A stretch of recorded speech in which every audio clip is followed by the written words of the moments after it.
Okay, Jim, that sounds Roger, very Indy. good. We see that you have a slight yaw angle, so it should be north of center.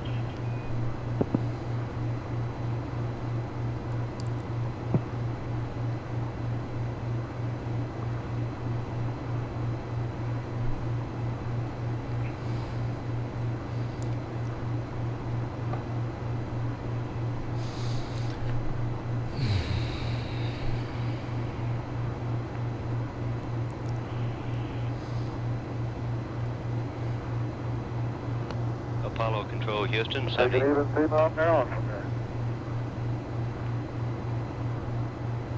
We can see Mount Faith there. Wink, Alejandro.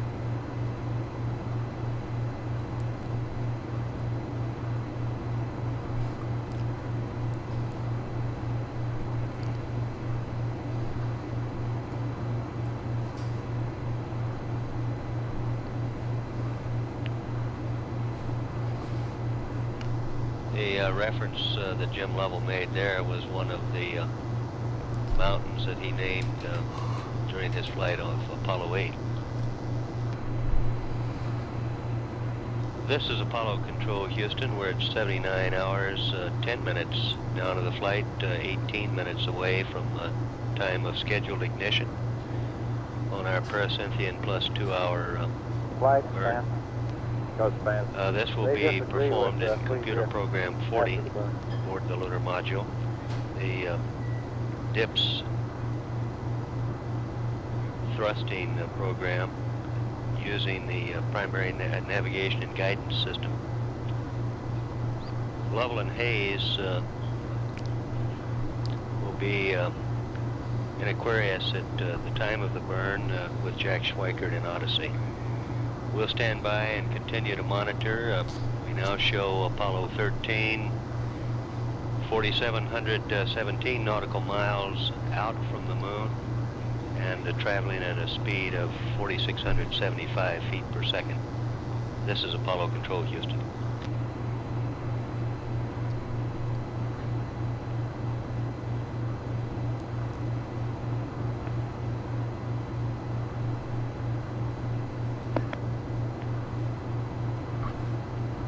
Flight final.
Okay, all flight controllers, we're 15 minutes from the burn. I'll be coming around the horn to you in 5 minutes for your go-no-go for the burn.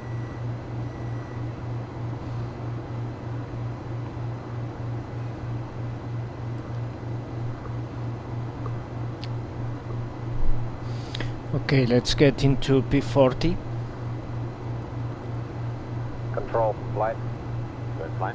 Roger, I assume you heard that report in from the span relative to passive thermal control. They do not confirm the free drift. So we'll be setting up normal PTC with the LEM spacecraft, damp out our rates, and then establish our roll rate, and then kill our thrusters. So you might get together with FAO. They're working on a procedure in the simulator right now, and they'll have that procedure for us. Yeah, we've got a procedure already in place to talk to you about. Okay. Apollo Control Houston, 79 hours, Looks 13 good. minutes, less than 15 minutes away now from time of scheduled ignition. We We'll show control both 13 at a auto. distance of 4,839 nautical miles Altitudes. out from the moon, Mode control 3 and at a to mode velocity of control. 4,651 feet per Proceed. second.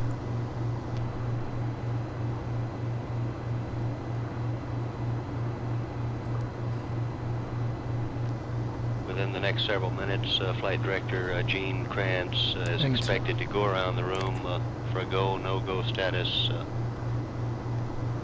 from each member of his flight control team. We're at 79 hours, 14 minutes into the flight, continuing to monitor. This is Apollo Control Houston. Span some flight. Go ahead, flight. You got AFT conference back there? Yes, we do. Come up on, will you?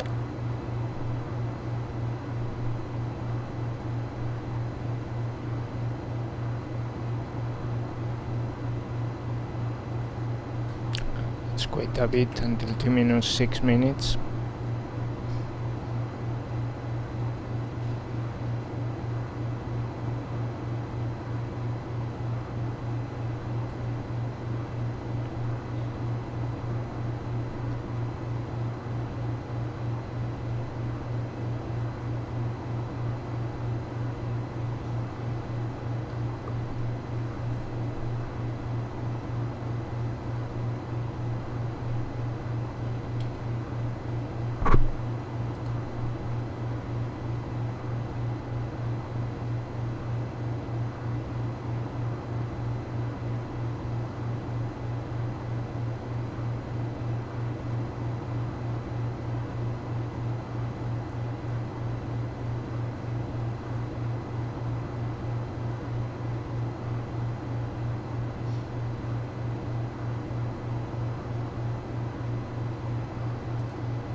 Okay, I think I did it right. I changed the death band to 1.4.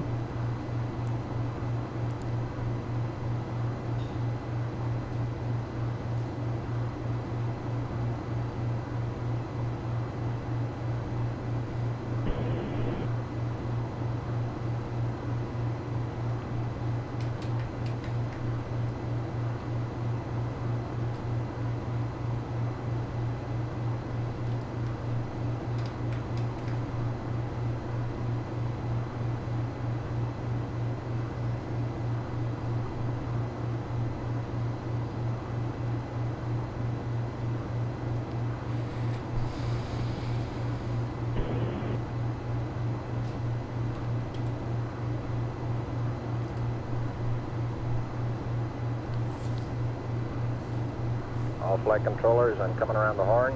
Gonna go for the burn. Retro, go fly. Fido, go. Guidance, go. Control, go. Telemute, go. GNC. Apollo Control Houston, 79 hours, Surgeon, 17 go. minutes. Echo, Flight go Director fly. Gene AFT, Kranz now go. going around the FAO. room for a go, no-go Right. status from each member of his team. Capcom, we're go for the burn. Roger. Okay, all flight controllers, let's watch his We're go for final the burn. switch Apollo 13 configuration. now 5,039 Auto nautical miles activation, away 16, from the 17, moon, and 18. traveling at a speed of 4,616 feet per second.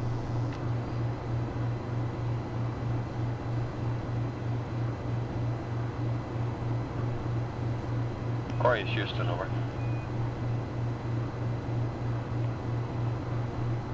Go ahead, Houston. Jim, you are go for the burn. Go for the burn. Roger, understand. Go for the burn.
Hello. No, it's not the manual burn. The manual burn is tomorrow.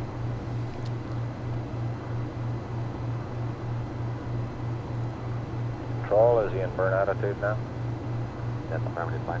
Okay.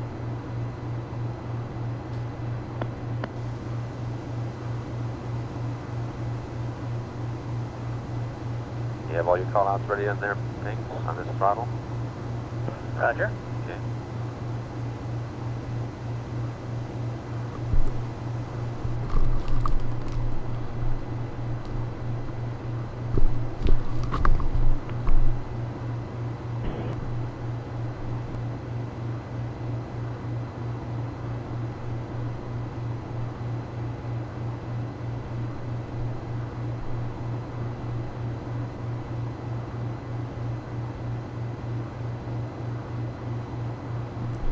Question: for 2 jet 10-second knowledge, attitude translation switch, 4 jets or 2 jets?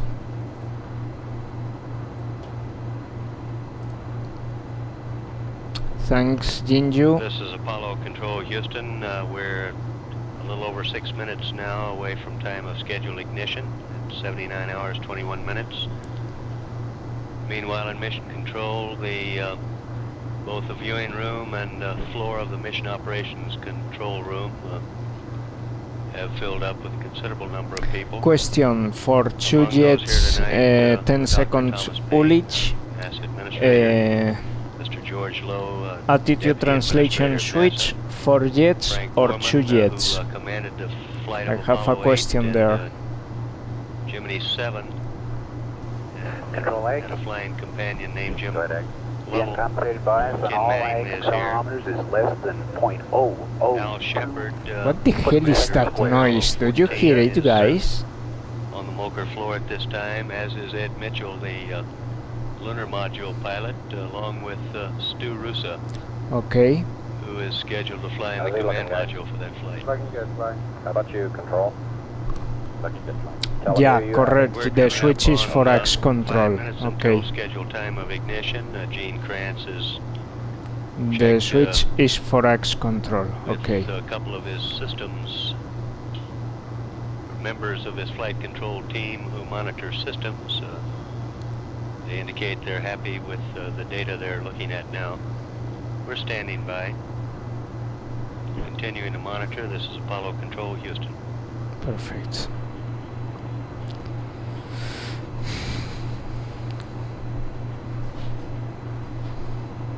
Okay, let's go. 79 hours, 23 minutes into the flight, we show Apollo 13 at 5,263 nautical miles relative to the moon, and traveling at a velocity of 4,578 feet per second. Remember, you are listening audio from Apollo in real-time interactive experience by Stephen Slater and Ben Feist. Links in the description.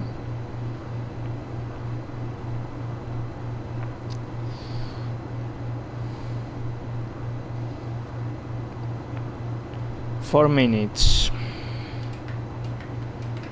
Panel 16, inverter 2, close. Caution and warning, EA, cycle. Control, you happy with the DAP configuration? We need a burp 65 in a few minutes, Mike. Okay. Good right now, thank you. Say again, guidance. Apollo Control Houston, less than 3 minutes away now from scheduled time of ignition. As we look at one of our displays in Looks like he's doing it. Mission Control Perfect. Center, we see that Apollo 13's lunar module is now in program 40. That's the Throttle jet, throttle descent to propulsion system minimum, thrusting 2 program. minutes and 40 seconds to go on the mark. Mark, jets, or that was landing Stand radar by. computer, standby. That was landing incorrect. radar 3 computer, minutes, pings, arcs, counting down to 3 minutes, and I'll give you a mark. 25 I'll degrees per take into second, ready consideration 2 scale, seconds. Mark, gimbal enable, Guidance is on board. Take throttle looks okay, control doesn't it? auto, Roger, Captain, we're manual happy with this throttle on board. CDR, attitude translation for jets, balance 79 couple hours off, and 25 minutes into the flight. Apollo 13 Descent now at a engine distance command of override off. 5,349 That's the inhibitor nautical release, miles Mike. away desvan from the to moon. minimum, Bottom page 17. Velocity now reading Engine stop reset. 4,564 feet per second relative to the Okay, well, moon. he's coming up there. He's just slightly behind. abort stage reset, propellant quantity monitor, descent 1, burp 65, You don't see it by 1 minute and 30 seconds. Let me know. Okay. Control. Roger.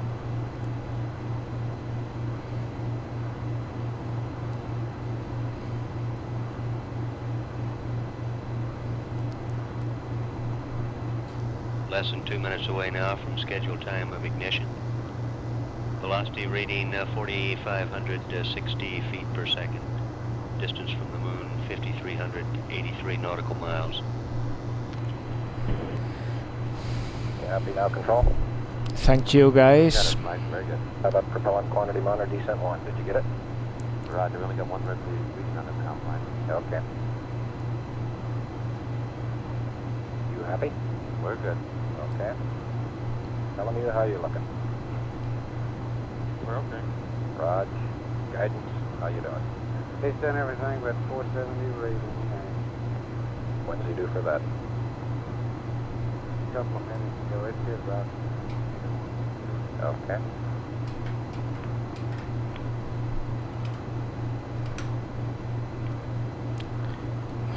Abort 1 minute away stage, now from scheduled time 1 of minute. ignition. Roger.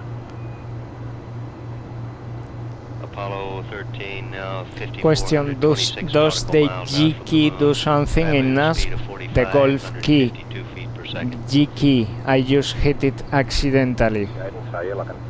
Looking good. Raj, how about you, Control? You good, Mike. Okay, tell him you. Looking good. Engine Raj, arm stand by for all of descent, your reports during the burn. Less than ready 30 for seconds manual away. ullage, Jets arm. Raj, Average G on. Raj.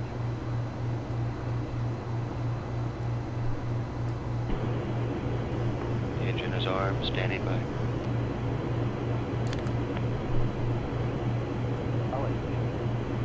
Contact. Raj. proceeds 10 seconds,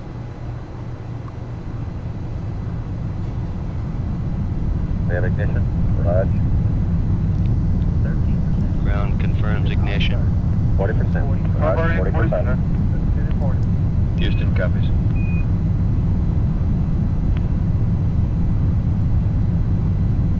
Stable control. Looks good now, Raj. Raj.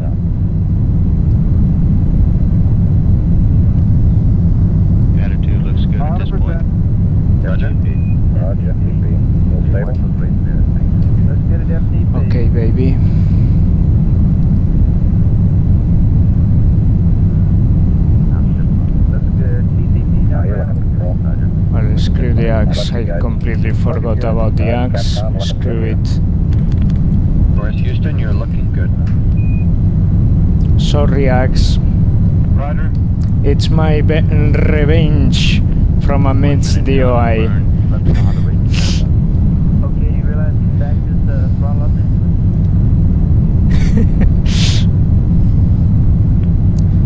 What minute? Be advised, flight back to throttle up manually to 100%. Roger. Good thinking. Throttle left, Roger. 10 seconds.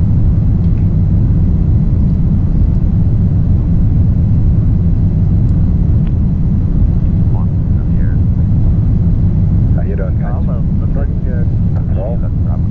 Good flight. Telling you? Good. Roger.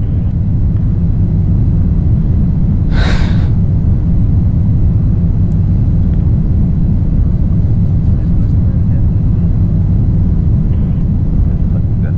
Roger, dips.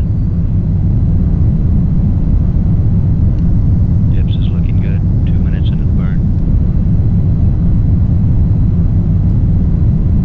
2 minutes.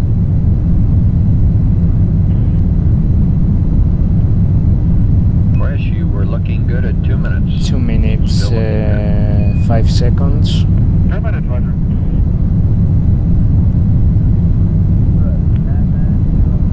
Velocity building up.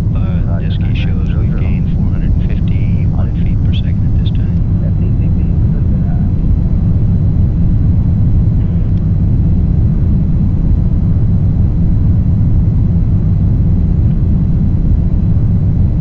How you looking, guidance? Looking good. Control? Good flight. Telling you. Good. Roger. Reports to Flight Director Gene Krantz indicate all systems are looking good. Coming up on 3 minutes into the burn. Whereas you go at 3 minutes. Fire, Roger. GSP flight coming. Roger.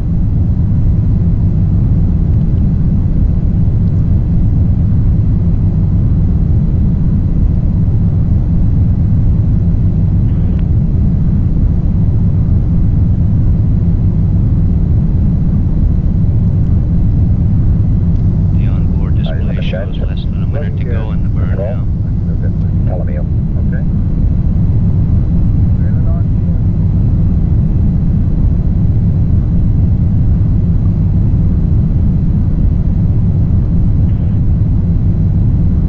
20 seconds. Flight reminder to use the brake one off in 10 seconds. Coming up on 4 minutes 10. into the burn. 9, 8, 7, Capcom, 6, reminder, 5. descent Don't reg forget. 1 off. Descent reg 1 off. 10 seconds to go. There it goes.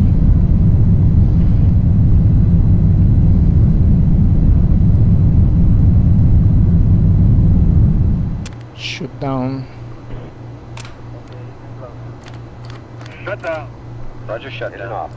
Roger, engine off. That was, What is this Commander Jim magic? Lovell No reporting. rates.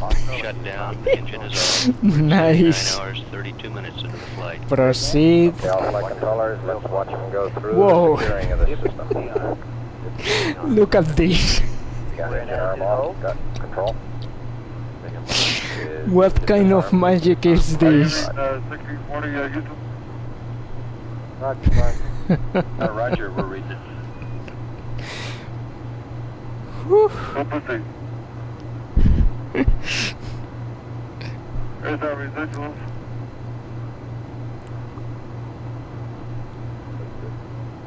Hello, James. Roger, very small.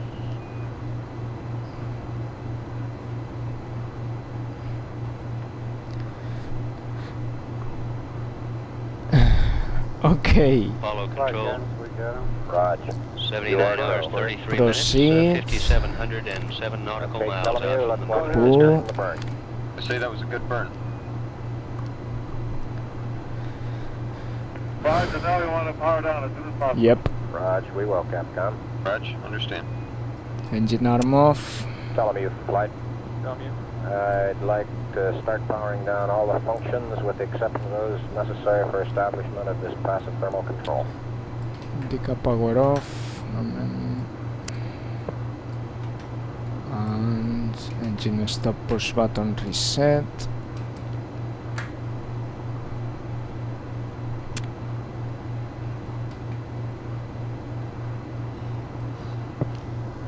We're at 79 hours. Houston, Aquarius. Go ahead. Suggest maybe that you just read off the figure because you wanted to power down as you did yesterday for us. Okay, we have a procedure ready to send up to you here in about 2 minutes. Let us know when you're all ready to take it. Flight FAL. FAL. The PTC Okay. procedure with explanations will be ready in about 10. Okay.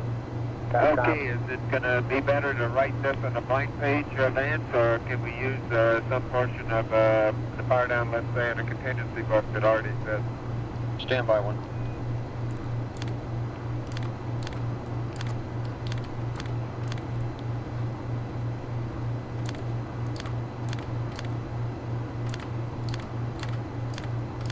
Capcom, why don't you advise the crew that Thank you. it's our recommendation that we try to establish some kind of passive thermal control. We've got a procedure that'll be up to them in about 7 to 10 minutes. Okay, in the meantime, let's see if we can get some of our communications functions off. Why don't you identify those functions where you can pull the circuit breakers now to start powering down and just leave those functions necessary for PTC.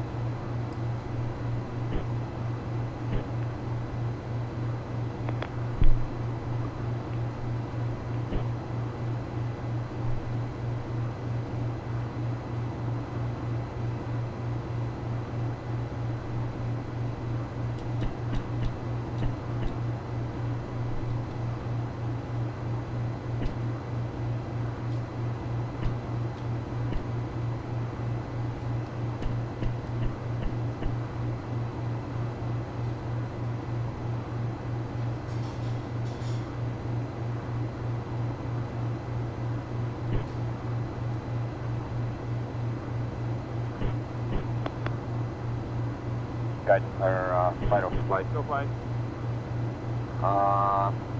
Aquarius, Houston. I assume you had tracking through the burn and you've got Aquarius, tracking now, Houston. right? That's the stern flight. Go ahead. Slight delay here, Jim. It'll be a couple of minutes before we read that up to you. And we're looking at the contingency checklist, power down. And that's on page 5. Flight You might be retro. getting that Go out retro. while To go with a we get smaller all ready to give residual, it to you. the LGC clock to burn to within a little over a tenth of a second long. Right.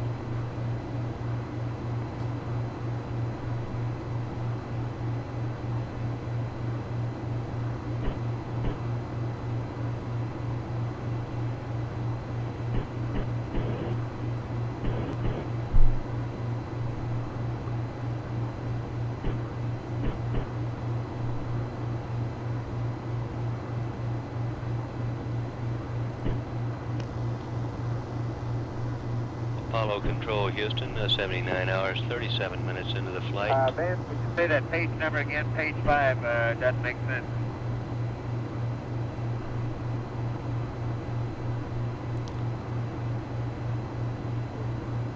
Okay, make that power 5 in the contingency checklist, Fred.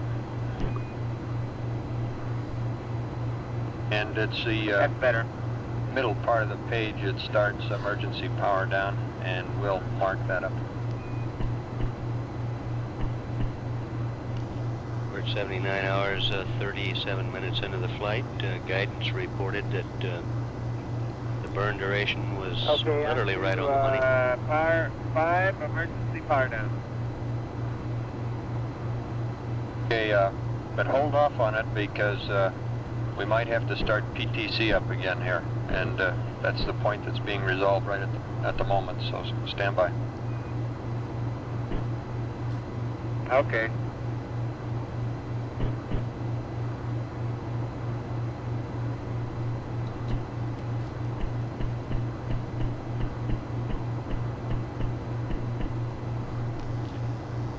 Apollo Control, Houston, the term PTC, passive Control for flight. Red flight. you gotten together with Thermal, the flight dynamics guys to establish the control altitude you want to use for barbecue mode, the which has been used on previous initialization of flights. the There's PTC? a discussion in the control center now as to whether or not we should negative, continue flight. We don't have in any that angles yet. mode during the coast phase in. We're at 79 hours On and with 39 gimbal minutes lock. into the flight and continuing to monitor. This is Apollo Control, Houston.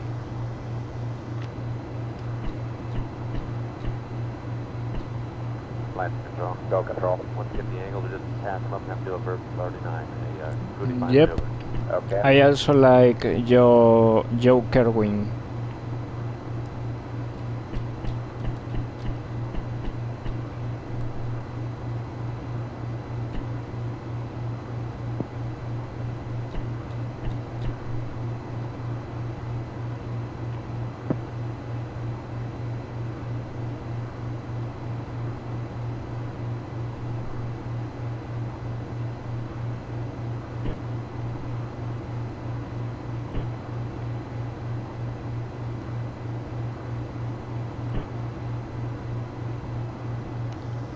Apollo Control, Houston, 79 hours, 40 minutes into the mission. We show Apollo 13 at 6,003 nautical miles out from the moon at this time, traveling at a speed of 4,980 feet per second.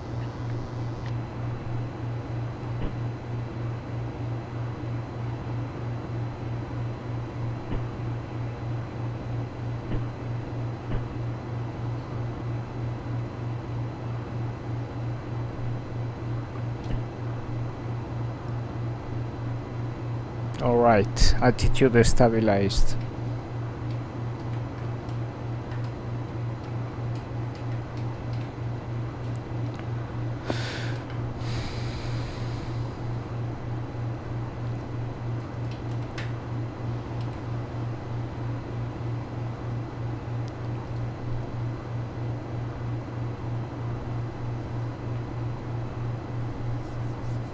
Okay, in a moment we will do the emergency power down, and then we will start a PTC more normal, a PTC that looks a lot more like the PTC that we used to know.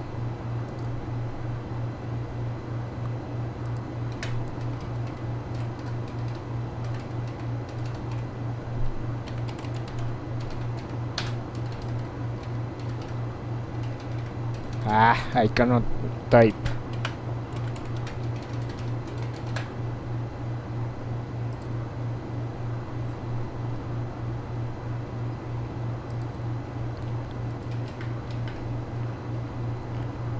Alright.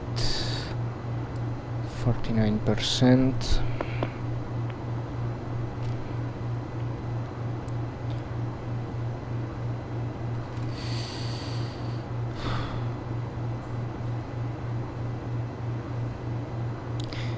Houston, do you know where I can get 10% more of fuel? Looked at it, it's a normal PTC attitude for Transart Coast, and for the limb that would be a 90-degree pitch, and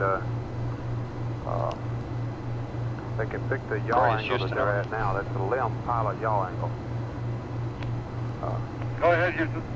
Okay, we're ready to give you the procedure, which will power you down a good bit, and after PTC is going, maybe we can give you further information. If you're ready to copy, starting the middle of the page, power 5.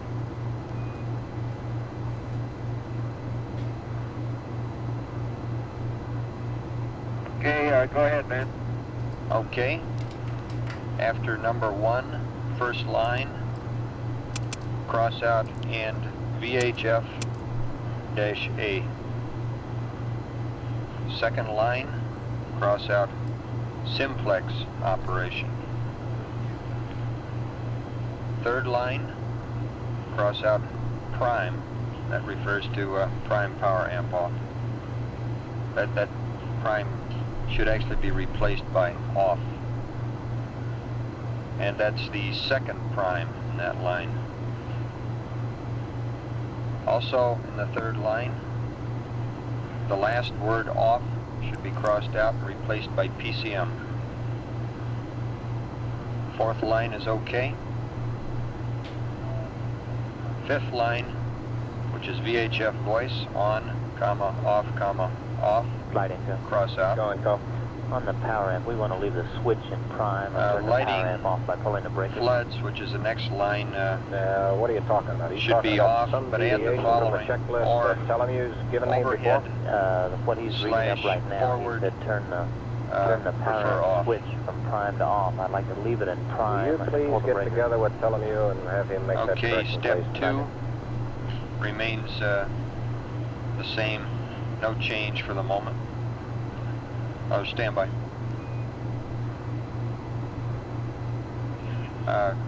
Skip step 2. Do not do it. Just go on to step 3, which is configure circuit breakers per the chart. That takes us to page power 6. Why don't you give me a read back on what you had on power 5, Fredo? Okay, on power 5, emergency power down. Item 1. First line, I scratched and VHF-A. Second line, simplex operation. Third line, I replaced the second prime, which is the power amp, with an off. And the last word in that line is off, replaced it with PCM. Fourth line is okay. Fifth line, I scratched the whole line.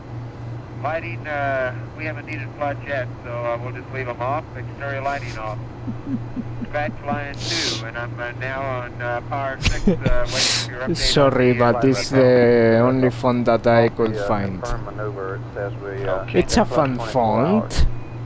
Meaning 104 Power hours 6. CDT, we need about 1 delta V. Midcourse. Okay. RCS 50%. Okay, power 6 Brian. refers to panel 11. You should go per the chart with the exception of those breakers that I call out. First line is okay. Or let's say first row. Second row, quad 4 TCA closed. Quad 3 TCA closed. Quad 2 TCA closed. And quad 1 TCA closed. The rest of that row is okay. Row 3, about halfway over, ATCA pings closed.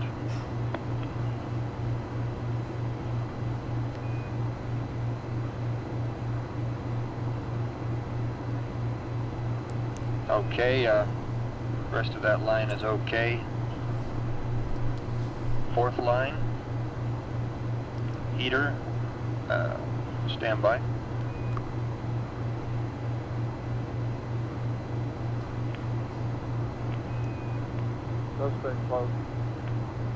Okay, that line is all okay, with the exception of the last 3 circuit breakers, Fred, under Yeah, pings. thanks.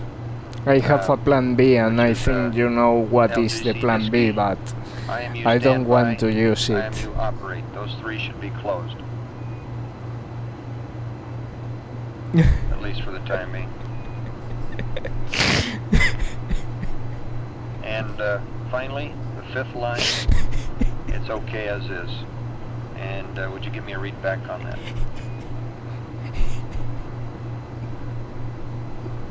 Okay, I disagree on the 5th line. It appears we ought to have the ascent ECA control open.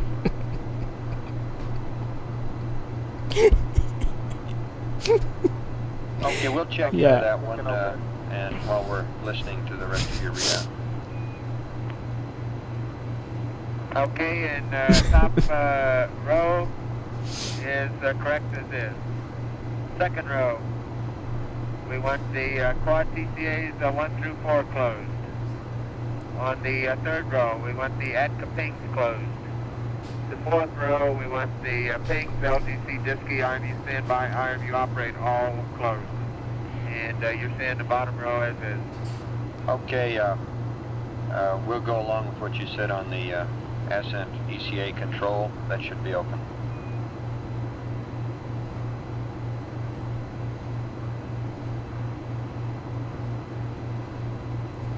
Okay, continue, Vance. Okay. Next page, power 7, panel 16. First row. Close the 4 quad TCA circuit breakers. That is quad 1 TCA, quad 2, quad 3, and quad 4 TCA.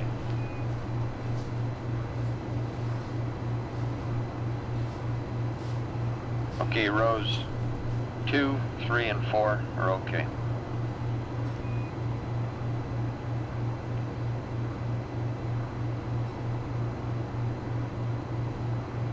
Okay, panel 16, top row. We want to close quad 1 through 4 TCA breakers.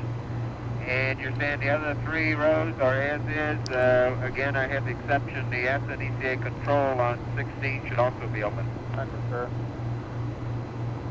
We concur in that, Capcom. Okay, we concur on that, and we have a late arrival in row 3. Stand by.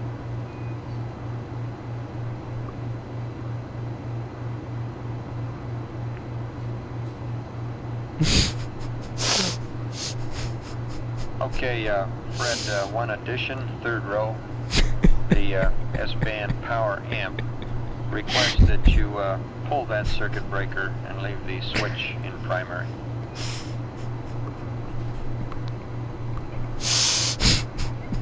Okay, yeah, that's the way we were doing it before. I'll pull the power amp CB, and then I'll go back to the first page and put the power amp to prime. That's correct. That should be changed back to prime. And that's it.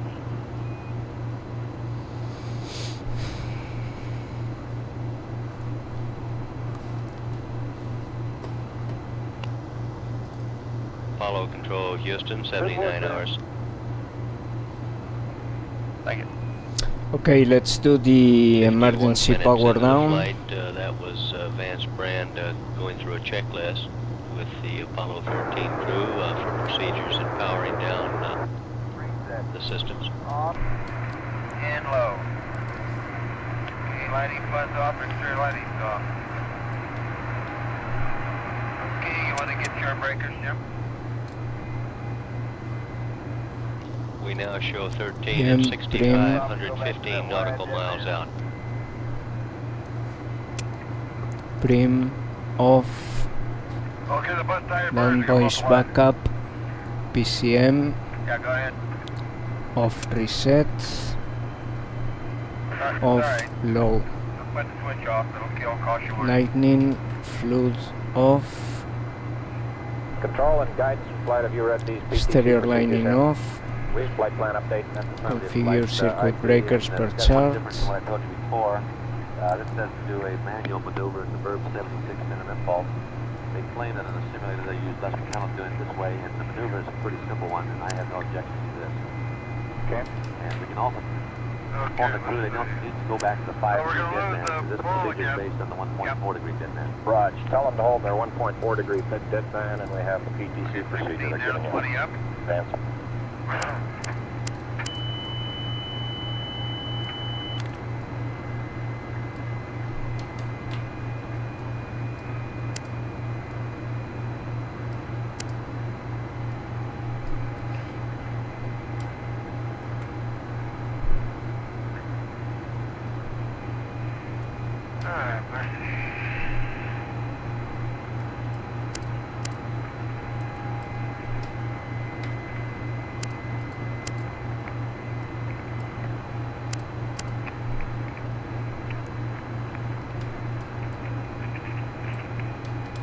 Have me pull the auto transfer this time.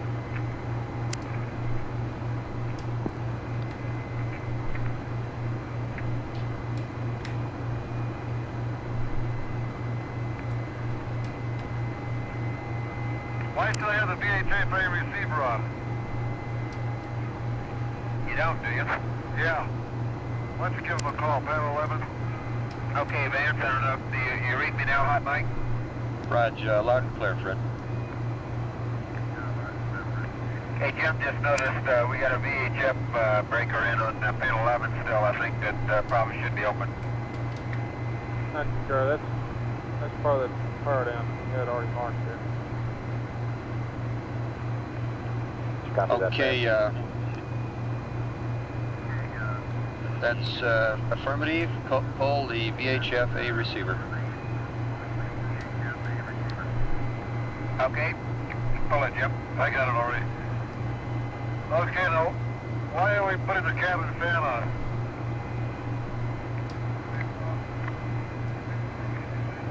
Oh, yeah, okay.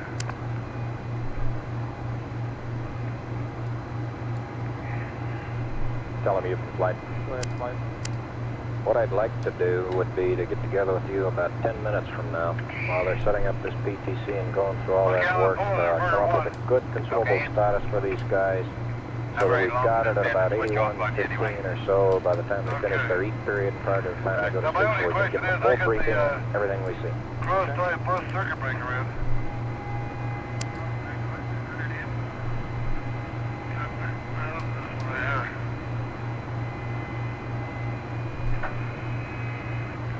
Good night. That line is open.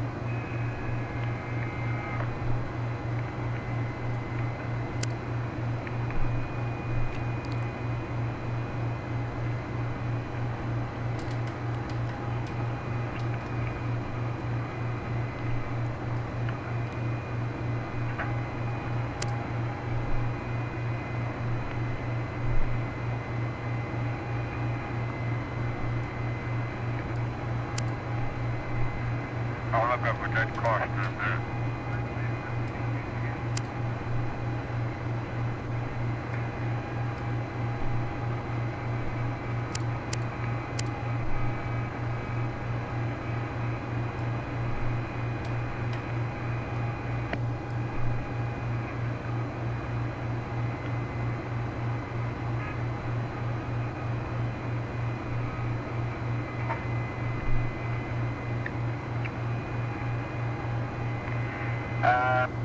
Vance Aquarius. Raj, go ahead, Fred. Yeah, if we manage the first 30 hours or so here without the caution of warning, we don't need to keep it up now, do we?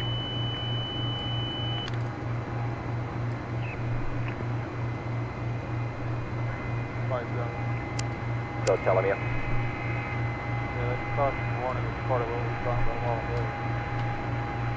Okay, Fred, that's one that we're leaving up until That was the one PTC open is item, and that was established. whether We we have leave their a ECS and EPS procedure functions for up. PTC And to try I with you, assume that you which left we're seaweed hopeful will on, work pretty well. And I'll read that up as and soon you as have you pulled get what your you're doing instrumentation now power to done. their onboard gauges and ECS and EPS, right? Okay. Why don't you go ahead and I'll get this PTC procedure. We were going to leave it on. You'd rather put a log and I'll just get that.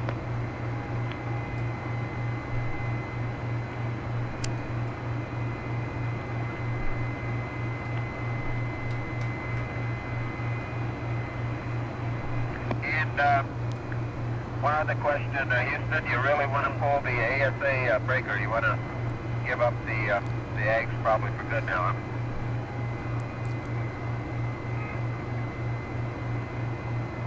That's affirmative, flight. That's affirmative.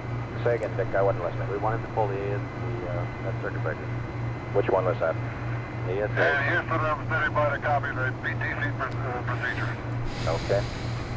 Okay, I'll get back with you on your question in a minute, Fred.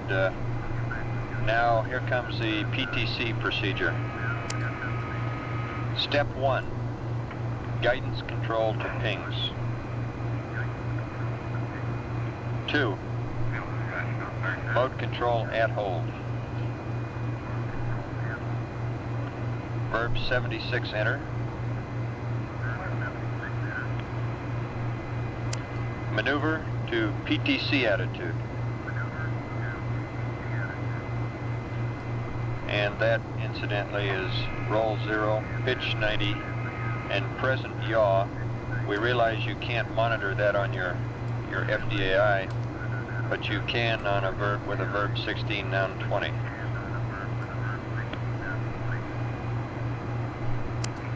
With me?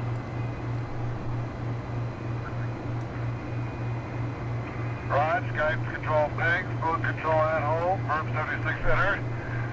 Maneuver to PTC attitude, which is roll 0, pitch 90 is yaw, which is the present yaw, is that correct? That's correct.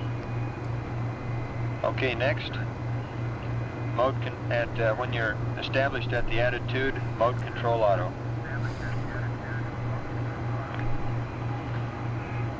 Key in verb 16, noun 20 to monitor rates.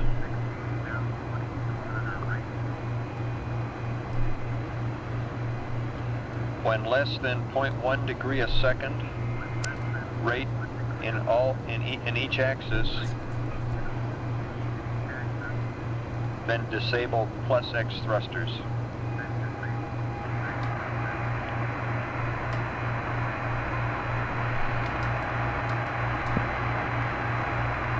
Okay, next, verb 25, noun 07 enter.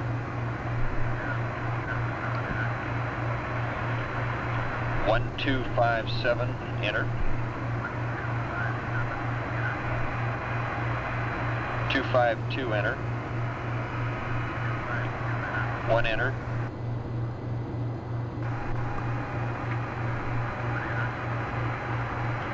Verb 77 enter. Verb 48 enter.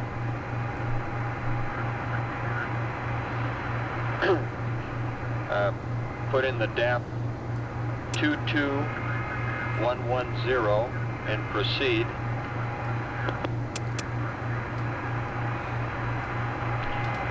Verb 34 enter.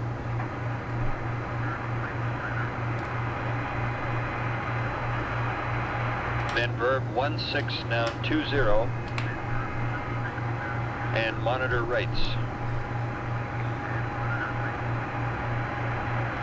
On rates less than 0.01 degrees per second in all axes,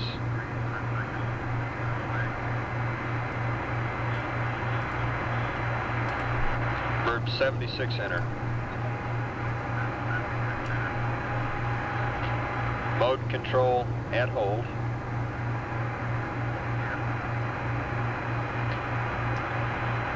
Then 30 clicks of right yaw to start the maneuver. Over.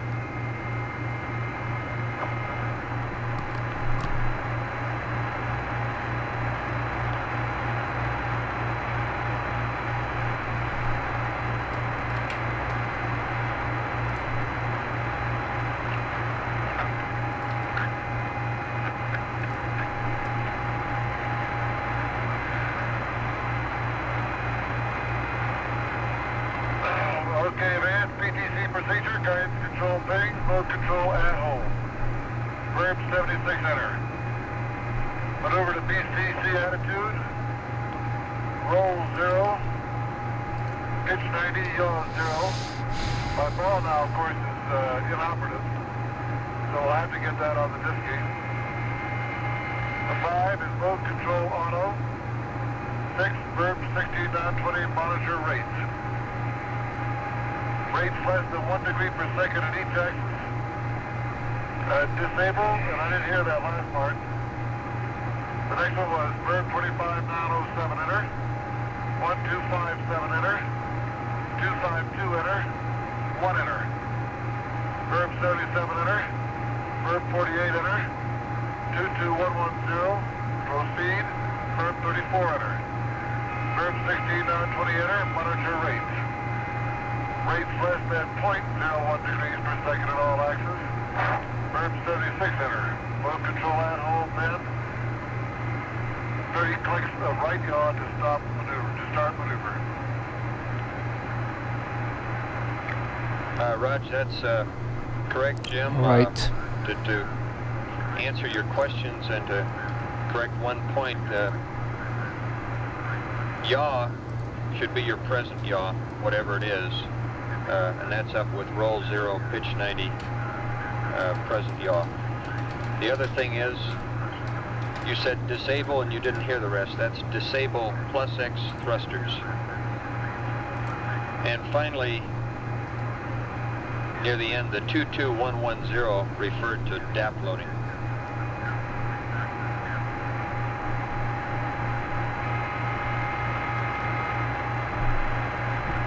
PC plus 2 burn is complete.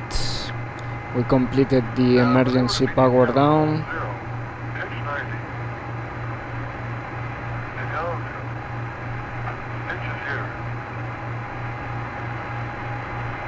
Roll is here. Okay, so let's maneuver to that attitude. Flight control. Okay, man, this is an initial maneuver to PTC attitude. I'm going to have to use the display 1620, and I'll have to use the PTCA to get there.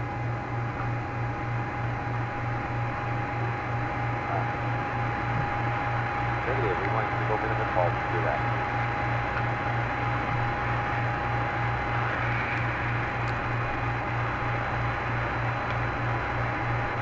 Control, flight are you saying? You want to go to, you make a comment on the checklist?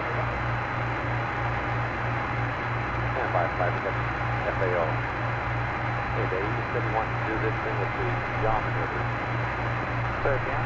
Saying you wanted to do this with Have geometry. okay, guidance control pings at hold, verb Using 76.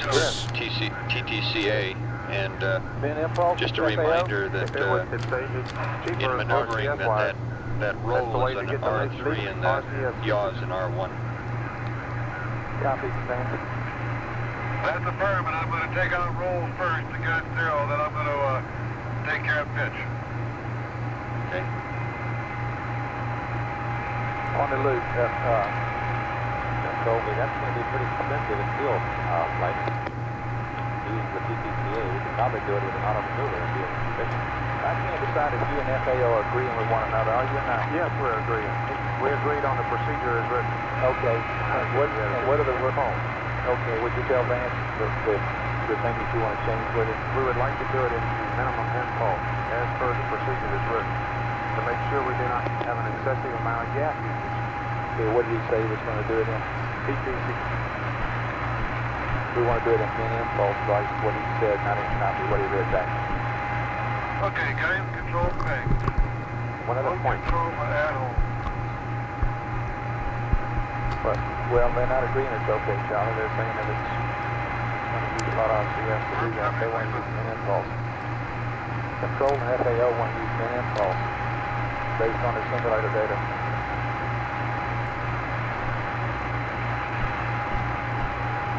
Okay. Just got to get that up. Get down here to stop moving.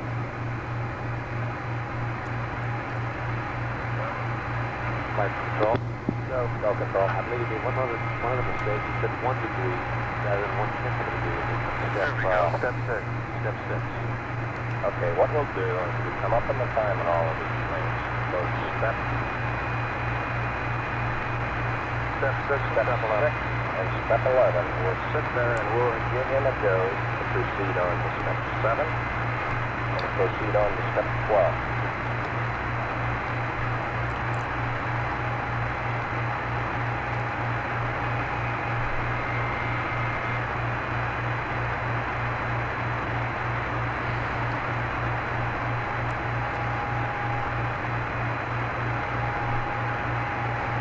Just work on the battery.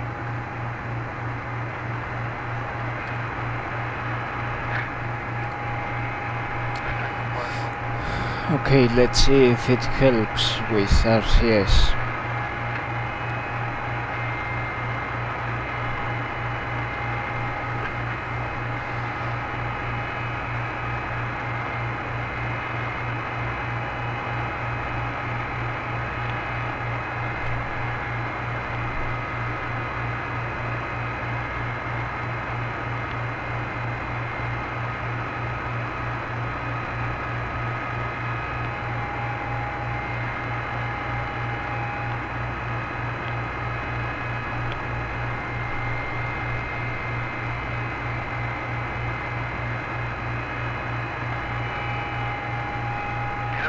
6 thrusters there.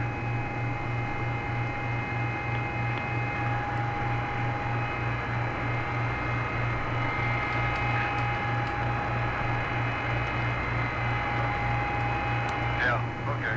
I just want to make sure you know. Let's see, amps.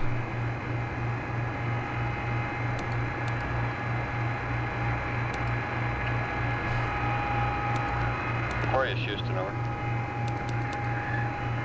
It's the pins that is Okay, on still. a couple of things, Jim. One is that you can use the TTCAs to maneuver, but you're going to save a lot of fuel if you'd try minimum impulse. So that might be a better recommendation. The other thing is, we'd like to give you a go before you disable the plus X thrusters and before you do a verb 76 and mode control to at hold. Over.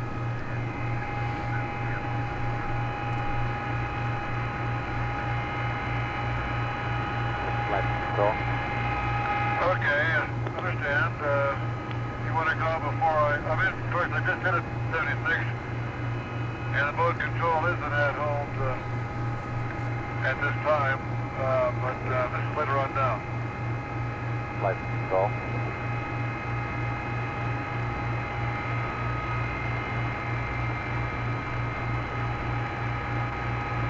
Yeah, all we wanted to do was take a look at things before you disable the plus X thrusters and before you go to min impulse at the end there, that verb 76 enter mode control at hold.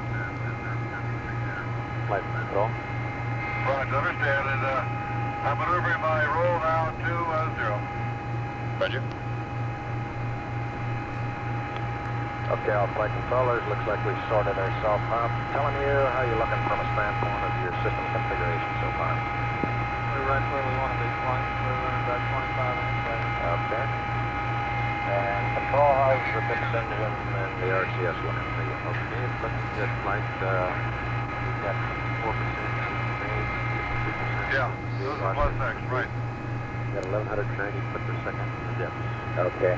I'll come back to you on all the controllables later on when we get ready to give the crew the update prior to the start of their sleep period. Why don't you watch them start into this PTC here? Yeah, okay, one of the comments. Go ahead. Sounds like when you Chris. put plus X thrusters, he was going to isolate the thrusters. You might inform him that the verb 25 now, or the verb, What fashion did you 25 down on the want us was to going to isolate the disable plus a X plus X thrusters. thruster? Right. Just pull a nose appropriate We'll add that PCA note breakers, in or did you want when we to give actually them go in a and go mask? to disable their plus X thrusters. Boy, I can't talk. When we tell him to proceed with step 7, we'll really say Okay, that you Fred, accomplished that by your verb 25 We didn't now. explain that. The verb 25 noun 07 enter sequence does that. Okay, I didn't read the whole procedure. Jim just mentioned he wanted Yeah. to disable plus X. That's it. Okay.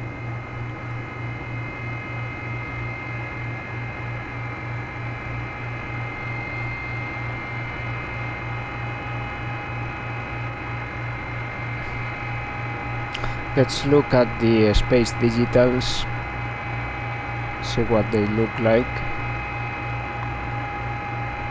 as we maneuver.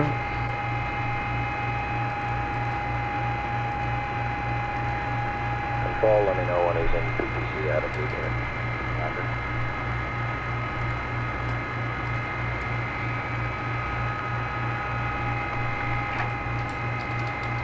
And, Vance, are you still trying to give me an answer on that, pulling that ASA breaker? That's affirmative, you can pull it. Pull it. That's affirmed, Fred. This word here is pull it.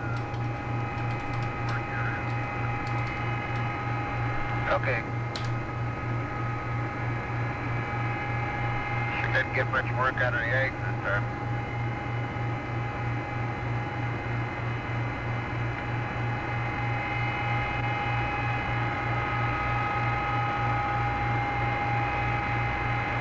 Looks good.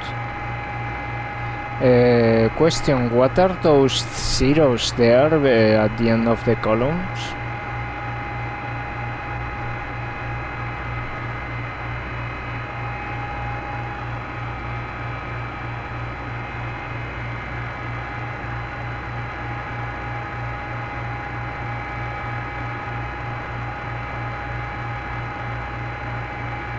Ajá.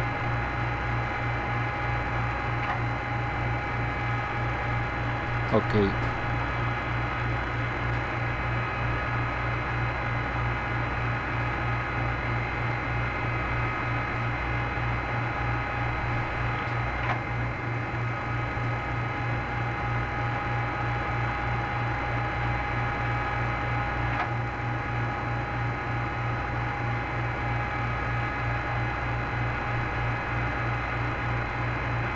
Teleview flight.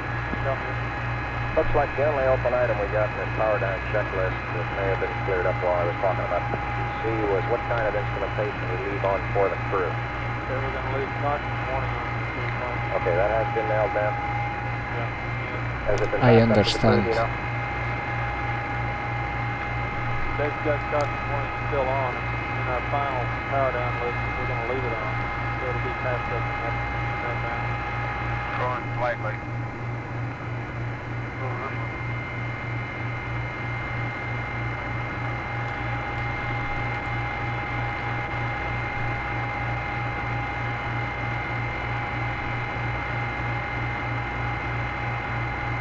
Go Teleview. Yeah, there's only one. It's like an identifier of the vector, One guy that's going to be away, because he's the only guy. or more an identifier of the trajectory.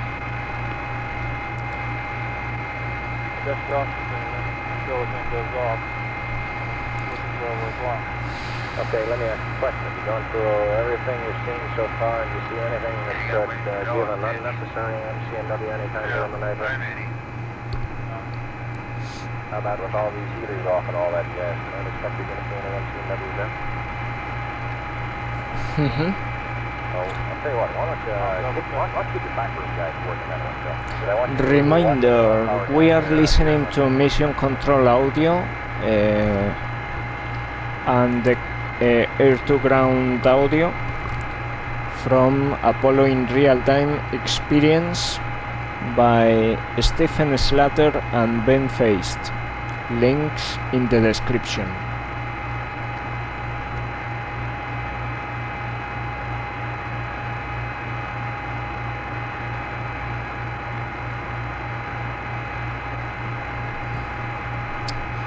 This is the Apollo 13 real-time simulation, 80 hours, 16 minutes, 30 seconds into the flight. We completed PC plus 2 burn and we performed the emergency power down procedure, and we are now maneuvering to start a proper PTC, more like the one we knew from the CSM.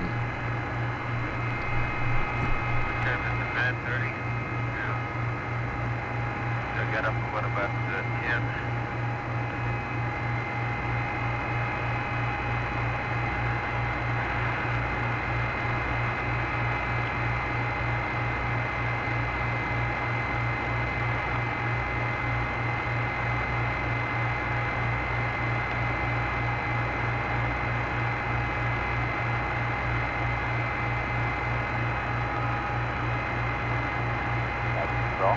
No control?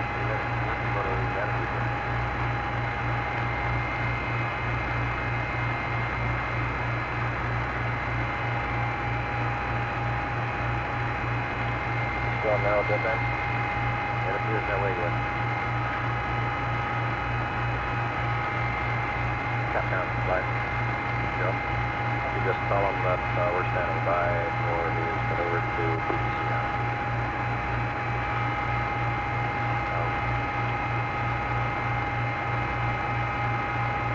You may be gone mid-impact.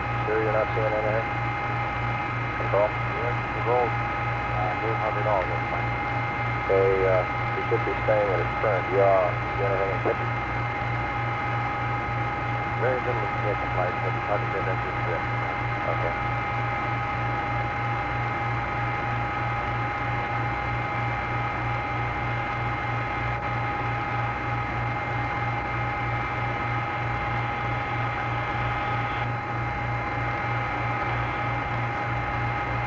Start up the flight.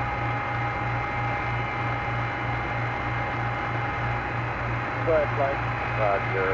Bill, how long before you think you're going to have a good idea of how well that burn went? Flight, I'd say first 2 hours of tracking it as well. Well, that was the end of tracking. We're really going to pull it in for us. Yep.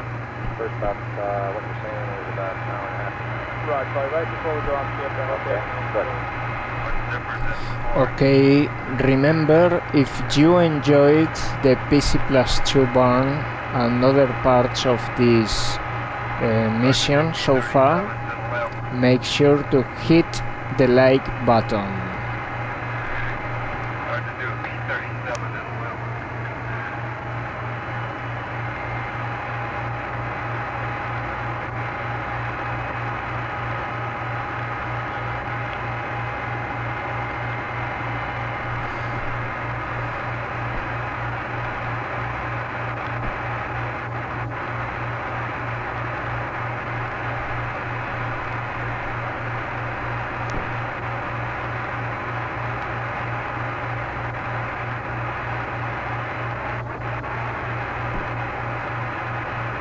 Well, you can see where the almost going to land. The Ptolemaios, Alphonsus. There's Echo.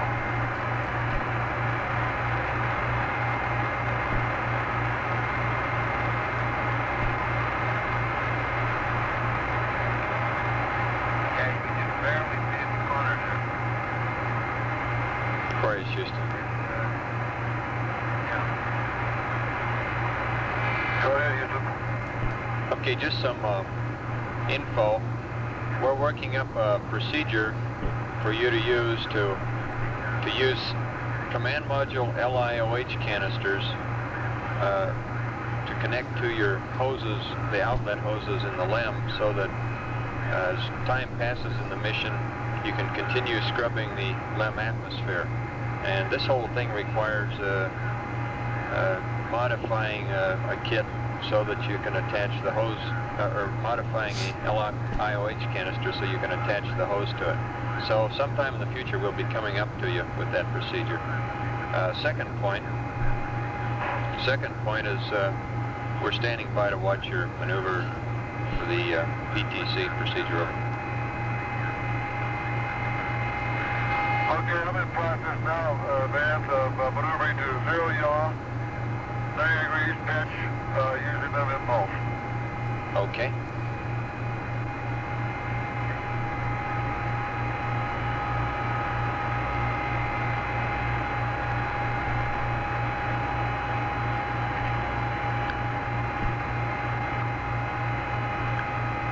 And Vance, I assume it had also been thought up that we got 2 extra secondary cartridges, one on each clip.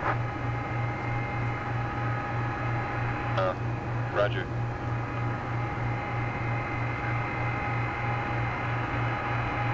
Control, you see them moving into attitude yet? They're going real slow flight if they are. We're going to start working on that mod right now. They're trying it. Pitching, gradually getting up, and the roll's going in the Yeah, wrong we wish direction. we could send you a kit. It'd be kind of like putting a model airplane together or something. Expect it to drift As it back. turns out, this contraption will look like a mailbox when you get it all put together. What are we thinking out of, Vance? One canister with a About plastic roof. procedures.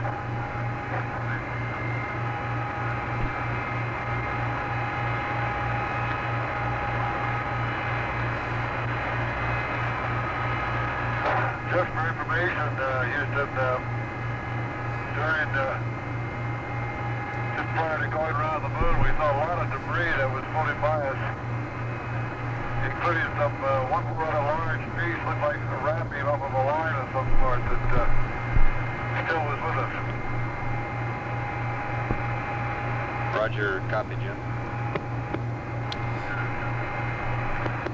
Even after our pre-return mission. I didn't know it either. I didn't even know it Okay. was nicknamed the mailbox.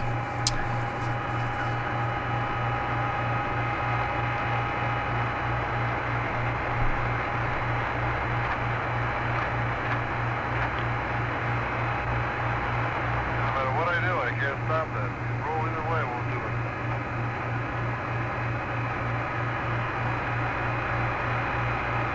Ajá.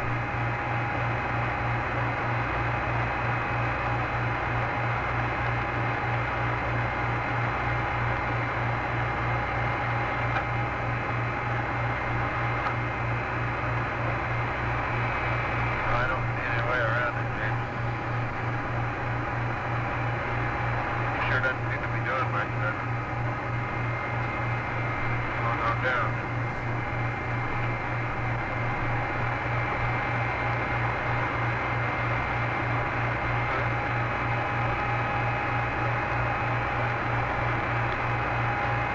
I don't know. What if they try that with the simulator? I can't seem to get roll to go up. What's going on on these? Control from flight. They're hallway is flying. Yeah, I know. You've been monitoring that conversation yet.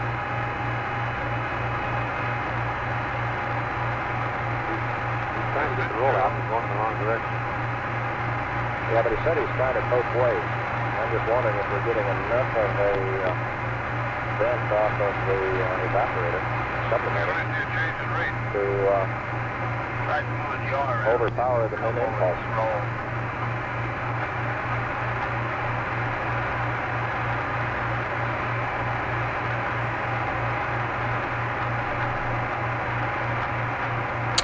They are having some difficulty there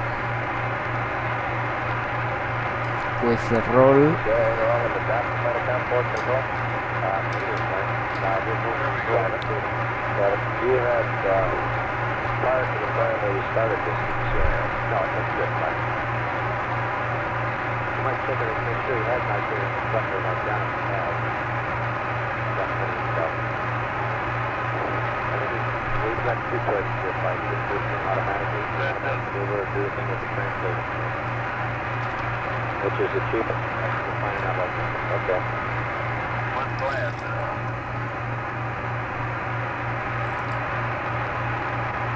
I don't know what caused it.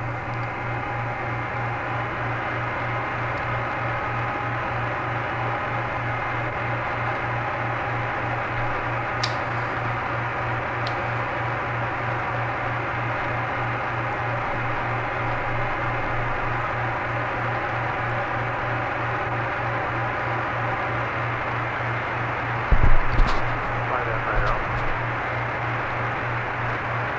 Go ahead, Neil. Hey, things that rolling from larger, and that's on the simulator, TTC is cheaper than auto. That's more expensive than that. Apparently they're working better. But the auto side, before he goes to an auto, it's cheaper. He becomes a little more adept in that.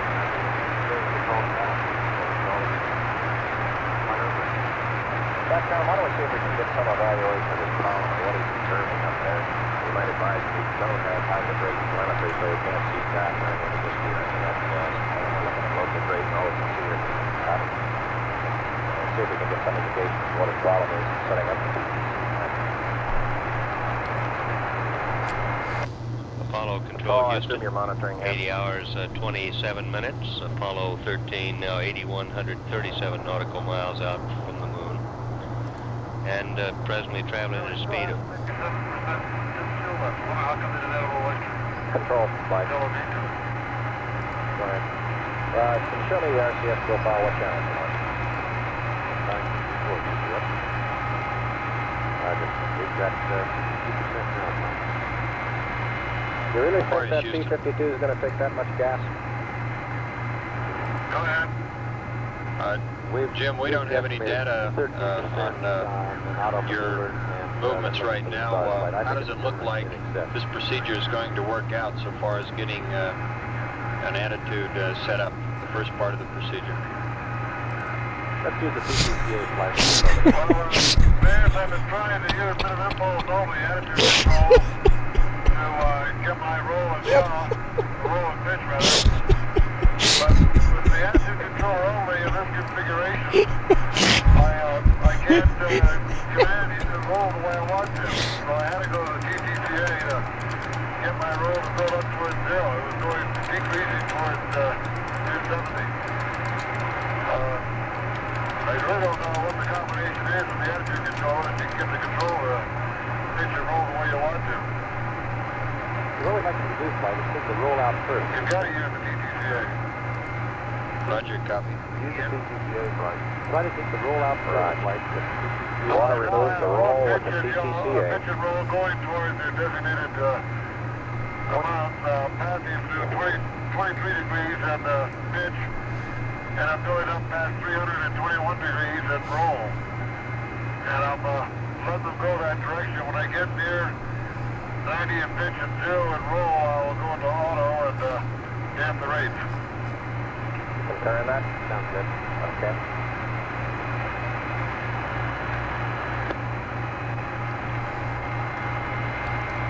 All right.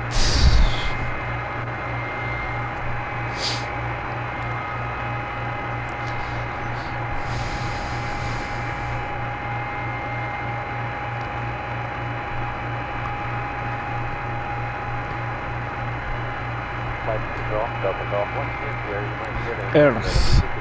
Pitch and yaw for the time being, and just concentrate on roll. Roll to 0. Forgetting about pitch and yaw. Sure helps you get that. Okay. What you're saying is ignore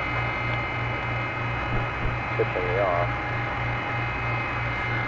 and concentrate and roll, right? That's when the spot comes the bag, the worst. Okay. We've got to rig up Copy that, the Captain. method of use of lithium hydroxide canisters. That's what they're suggesting to get this thing set up due to the fact that we've got the majority of our cross coupling in roll. To ignore axis, get roll settled out, and then go back. Preference then, you're going to take yaw, whatever you get when you establish your attitude.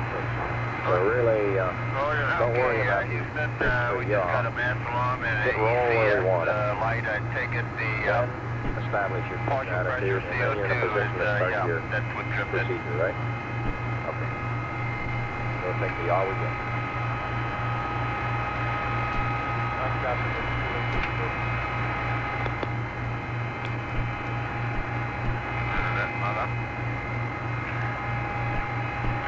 Aquarius, Houston, say again. CO2. Tell me about the PCO2, Telly. CO2 value was getting high. We had a tip DCS light and a blinking complement light.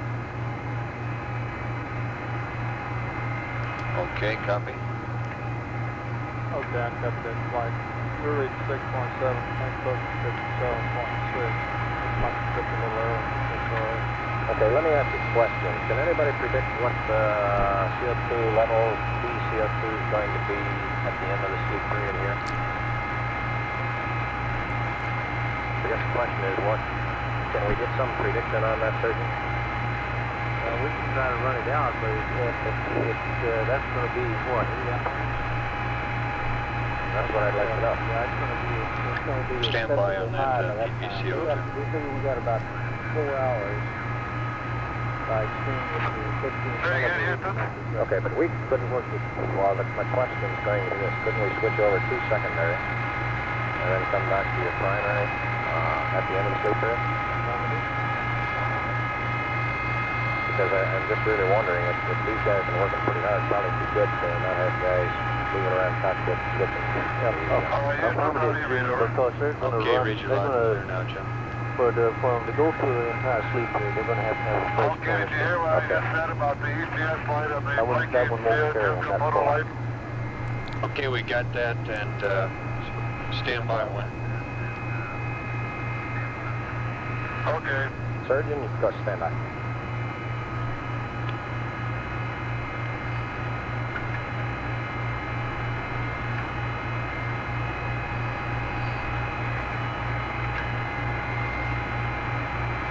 Not much.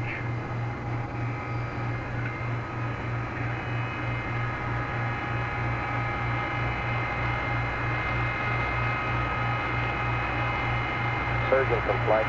Capcom, tell them we'll be back on that particular one. We're still going to follow the... Jack, we might have to have you rig up the CO2 rig they're talking about. Aquarius, Houston, over. Now, Calling flight again. we got a long ways to go. Go ahead. Hey Jim, we're going to have to get back with you in a couple of minutes on whether or not we switch over at this time to your other canister. Flight. What I'd like to do, I'd Second like to point, switch into our secondary canister it might for the help sleep period here. in setting up this PTC if you Take us through the concentrate on sleep period, roll and that'll first, give you some time to think and just, get that what level going, you want to go to in the secondary, and, and we want to switch back to the then primary. work Go on ahead. pitch when roll is established, and sort of take whatever did you yaw you monitor that? get. Oh, I did. Gee, I'm sorry. Okay, Bill. What I'd like to do is get these guys through the sleep period. Their CO2 is running about 7.8 now. They're estimating we probably get about another 4 hours before we'd have to switch canisters. What I suggest we do is, as we go into sleep period here, switch to secondary. 46 and Then make our decision tomorrow as to whether we want to stay in secondary and to what level, or if we want to switch to Okay, primary and go understand back you've up to tried it. 15 millimeters. Secondary's only good for 6 The only hours. suggestion is secondary is good for 6 hours at a sleeping metabolic rate. Problems with CO2. once they get rolled zero, that don't need to be too bad. Discussion Okay, I'll tell you on what. the Apollo Will in you real and Sergeant time and Stan get together? experience That's right. from I'll aim flight saving. Stephen Slater and Ben Feist. Go. Links in the description. Got one crewman that's awake on convoy today. That's been a bit. I'll tell you what, let me solve the PTC problem, and you guys figure out what you want to do in CO2. Go ahead, Dick. Okay, let's get the yaw out of it. Try to put it together. Let's go ahead and make yaw 0. No, you can do it if you get yaw 0 first. Yaw 0, then we get the roll of the pitch out. That's good. With the yaw angle in there, then always drop a couple of very powerful. Then try to get the roll out and do it. So, get the yaw to 0. How much gas would you use? We haven't hardly used anything right now. We're 1% so far. Okay, now you're suggesting what now? A while ago was we had to get roll out to get across couple. That's not me laughing. I thought that would be the quickest way to do it. I decided you can't seem to do it. You just yaw to 0. Now you just got to pitch and roll. Okay. So have him go ahead and keep yawing around so just yaw to 0. Then he can take pitch and roll as you got it. That was Fred Hayes. Right. They are looking at the surface checklist. They had some kind of joke like in Apollo 12. You know what kind of joke for the lunar surface checklists. You want to get yaw 0, Aquarius Houston. and then pitch, what is it, 90? Okay, Jim, since the first recommendation on how to maneuver PTC didn't work out, we have another one. And you might try this. Put yaw at 0, then start on the roll and the pitch after that. Yeah.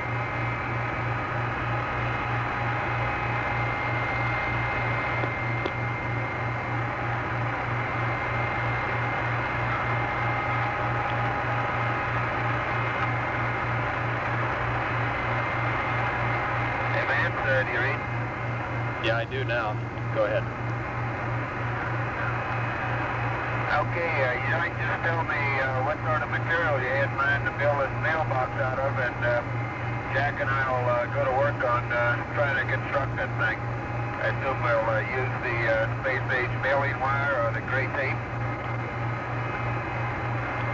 That's a firm, we have a lengthy procedure here, but in short, you use plastic as a covering for the whole thing. You put some kind of a stiffener at the top so the plastic doesn't suck against the LIOH entrance side. You need gray tape to stick the whole thing together, and you need something like a sock to put in the bottom so that the outlet side is plugged up. As it turns out, the flow is rather U-shaped through the cartridge, Fred. If you plug up the bottom, it comes in one side of the top and goes out the other.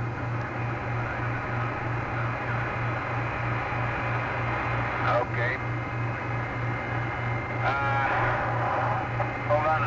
let us go get a cartridge and with this in the hand, I'll Control speak to you flight. more. Okay, just to roll up there now, folks. Slowly and surely. Got a yaw on it. Let me tell you this. If this does not work, Aquarius, our Houston, procedure is over. going to Okay, be as man. follows.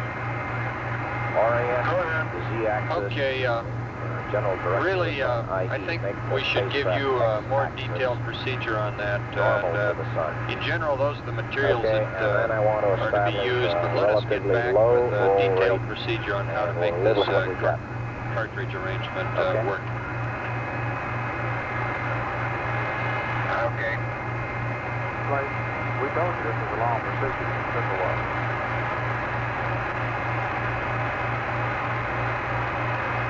And to answer your question about PTC, man, it's rather difficult to get yards, right away. So what I'm doing, we'll Go ahead, roll is sir. working towards Forward on zero the right man, now. moving here. Pitch Roger, is check working down, towards let's start 90, forward on and me. roll is working towards zero. So it's just going to take some time to get there, that's all.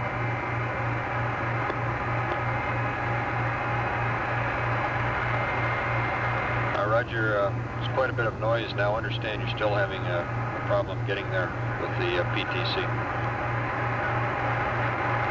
It's looking better now. We are getting there, slowly. Right. Okay.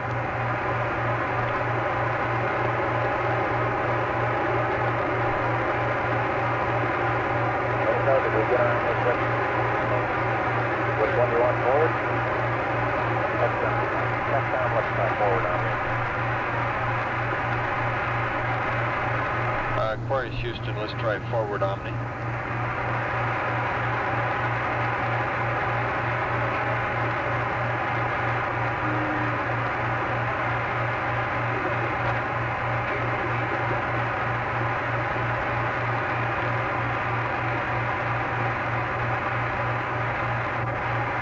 Sliding, so the crew didn't hear that last call.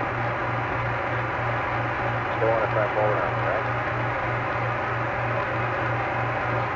Excellent. Next.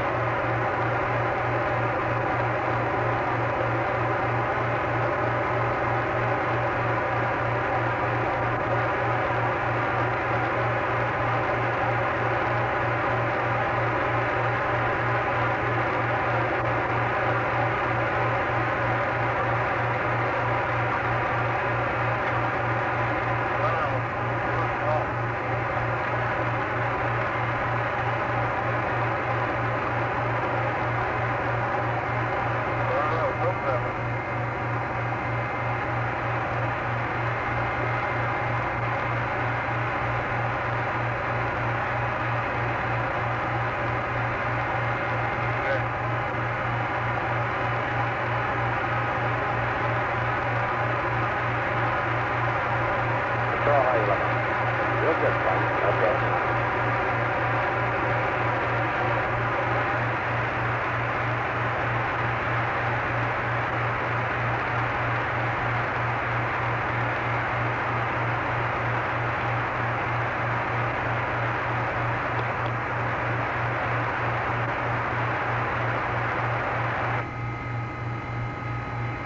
Flight. Go ahead, Sergeant.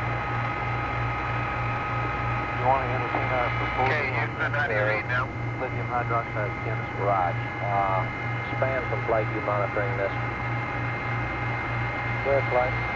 Okay, I just want to make sure that the people back there who worked out the lithium hydroxide plant are monitoring what we're discussing with Houston, how do you safety. read? Go Loud ahead, and sir. clear now. Go ahead. Okay, seeing the way we see it is Okay, I switched to forward Omni now. there's no Roger, problem. that's better. Okay. Go ahead, sir. The way we see it, tell me if these are this, that there's no problem with running the primary lithium hydroxide can to 15 millimeters CO2 pressure. Okay. We will have one crewman that will be on com watch anyway. When it gets to this level, a simple word to him to switch channels, to switch to the secondary, which can be done without any interference with the other crewmen. Okay. It's a simple hand What's the switch. build-up here? What rate do you expect when you approach the 15 millimeter level? I expect that from this point until we hit about 15 millimeters, it's going to be about 3 hours. Okay, but at the time you get to 15 millimeters, what's the rise rate? I.e., what I'm leading toward Starts high, then fast. what I'm after is we may not be communicating with this guy throughout the entire period. He's going to be in a PCC. It's probably going to be difficult for the crew to be switching on me, so we may not be able to get him at the right time you want to talk to him, plus or minus maybe 15, 20 minutes. That's going to be okay from your standpoint? Okay. We'll go with the 15 millimeters. Okay, Jim. One thing. Go ahead. We need that biomed switch on so that we have a backup sensor. Okay, buddy?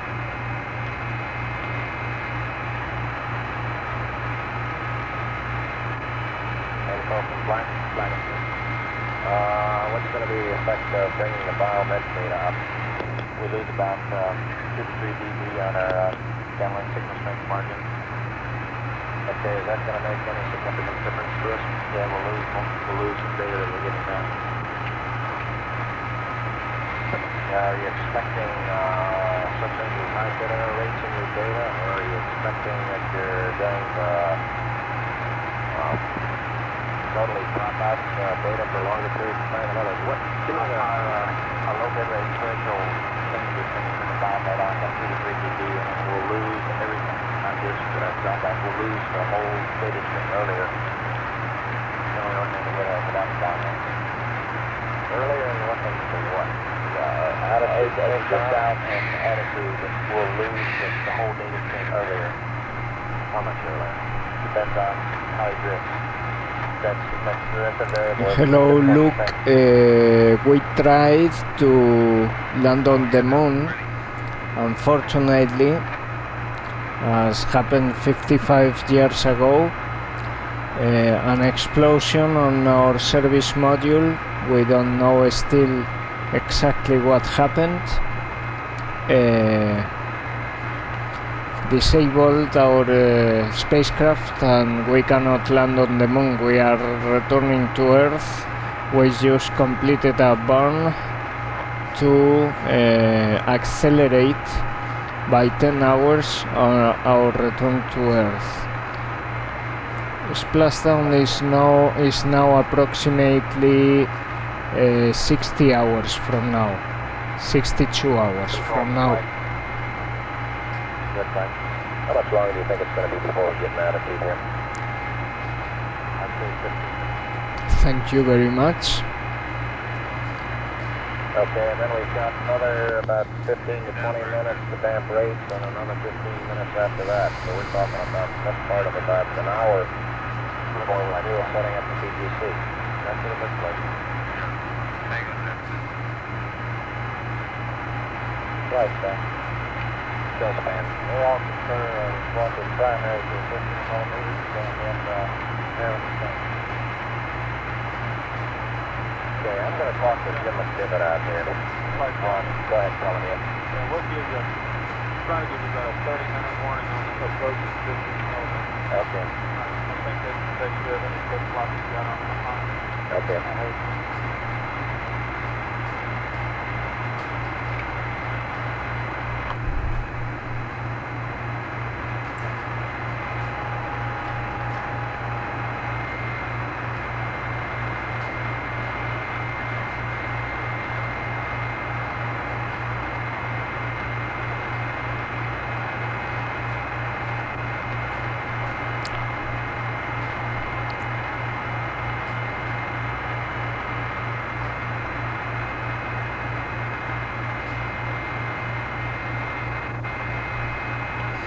Okay, PTC will be started in approximately 15 minutes from now.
Apollo Control, Houston, 80 hours, 49 minutes now into the Control flight. flight. We show I'm Apollo expecting to get a 13 at recommendation from 9118 Charlie that's gonna say nautical something like miles this, from a away from the moon, standpoint of PC. and traveling at a speed of orient 4,718 the feet x-axis. per second. He's almost there, Flight. He's You're only almost got there. 10 degrees in roll and about 18 degrees in yaw. Okay, well, it Our, depends upon which recommendation gets here first. Revised flight plan shows a rest period of 6 hours for both spacecraft commander Jim Lovell and Jack Schweigert, We're already in the north, command module pilot, starting at 81 hours 30 minutes. Enco from flight. Have you and the surgeon been able to come to some conclusion on biomed data? Roll to zero. Just roll to zero. I'm going to put it in that hole. Then I'm going to take out yaw. Maybe pitch the way it is. I'm going to pitch it down. Sounds good. Okay.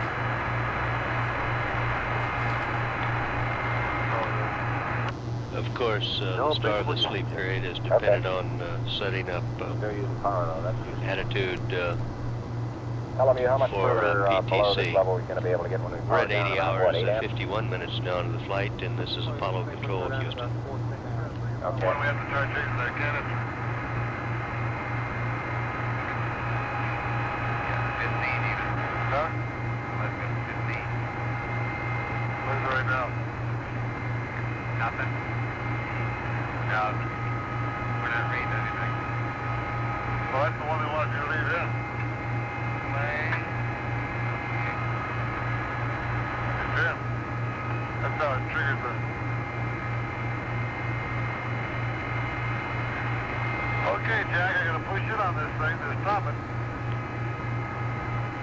You monitoring air control? That's the phone, it's Mike. Okay, is he stable in attitude then? Now he's out of six. Now he's going to come back down to 6 a little bit. Yeah. He's slowing it down now for the roll. He's right there at the roll now. Get the hold out and nose is good.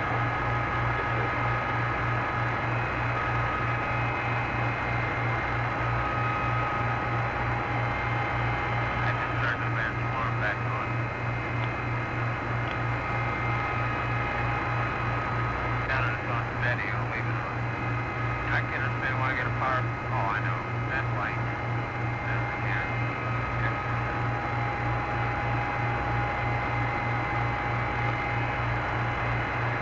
That means correct.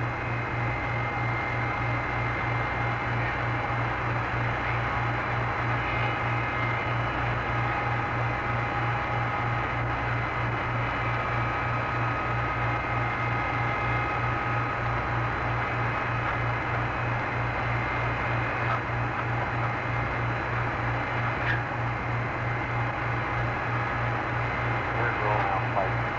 Hopefully he's got his nose. Okay.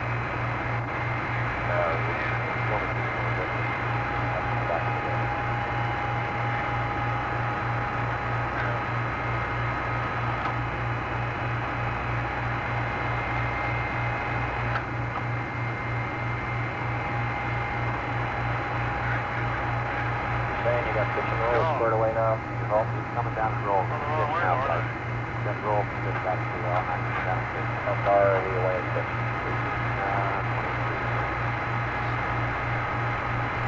23. Come on, Jim. I am already at the attitude. Sorry, Mr. Jim Lovell.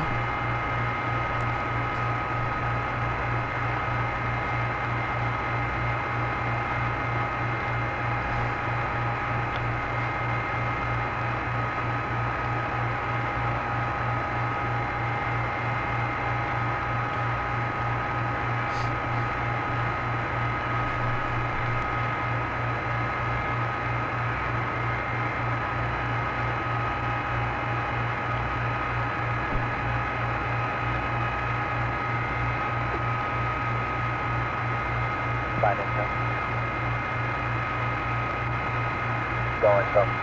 Regarding the biomed, I'm willing to try it. And if we lose too much low bit rate data, according to telling you as controls requirements, we can always go back on board to the no biomed configuration. Okay, is this going to interfere with our voice? No. Okay, looks like we can always back out of that one. I think it's worth a try then. Go control. Just check the roll now.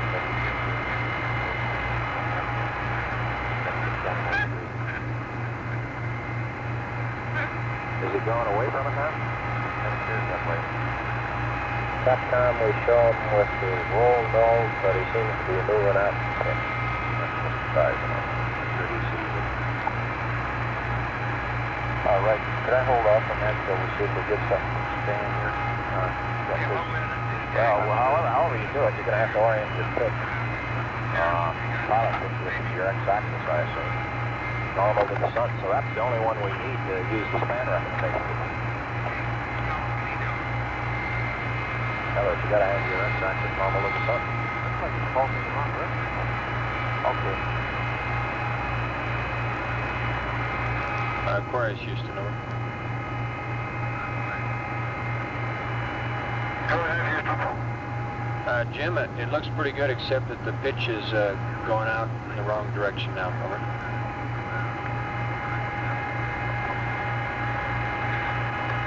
I concur. What I'm trying to do is get roll to 0, and I'm trying to bring yaw into 0. And as soon as I get those two pretty well matched up, then I'm going to take the pitch and try to pitch it down. Okay. Okie doke.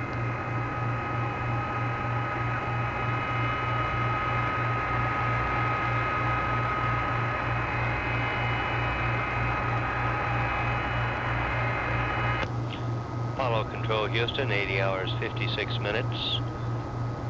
Apollo 13, now 9,420 nautical miles out from the moon.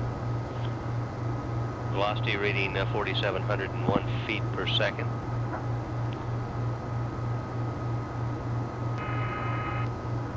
Our real-time flight plan has just updated the start of the rest period for Commander Jim Lovell and Jack Schweigert. That time now reading 82 hours ground elapsed time. Jim Lovell still working with establishing the proper attitudes for passive thermal control. Apparently roll is pretty well nulled out. Telling you it's a flight.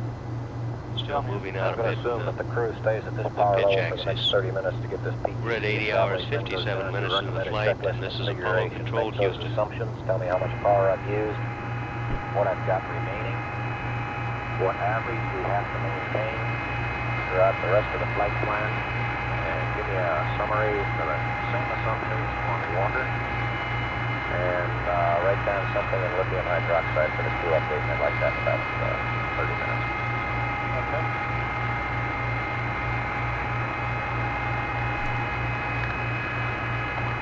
Okay, now I've got pitch going down. I've got roll almost 0 and yaw is almost 0. Okay, copy there, Jim.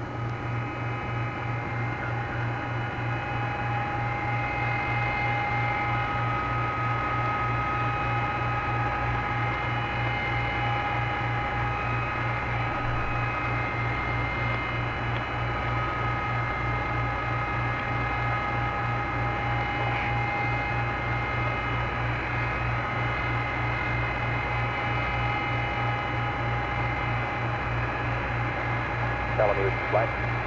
Excuse me, sorry, ankle flight. Fighting thing. Right, I got a procedure I asked FAO to work out for me a while on the switching to the crew. And see if they can give us some data periodically here throughout the night. Might take a look and see if we think that one's going to copy that.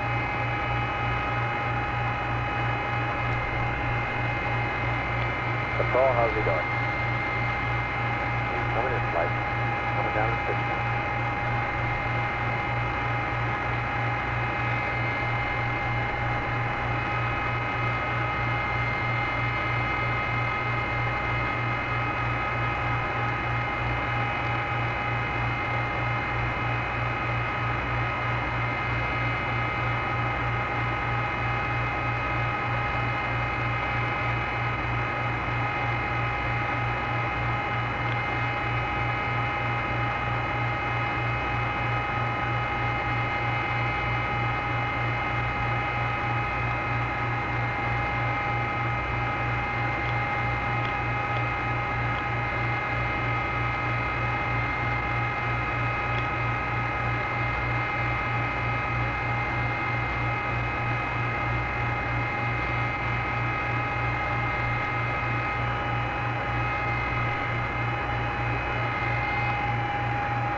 Later. I am not going to make anything. Although I thought of it.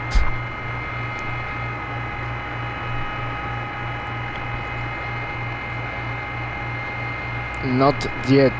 Tomorrow. It's tomorrow.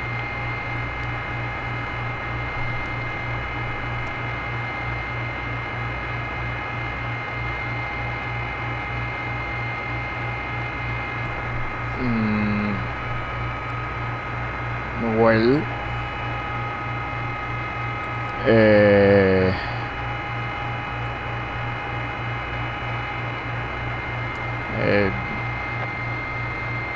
the AGC has more features. It's the pings, Andrew.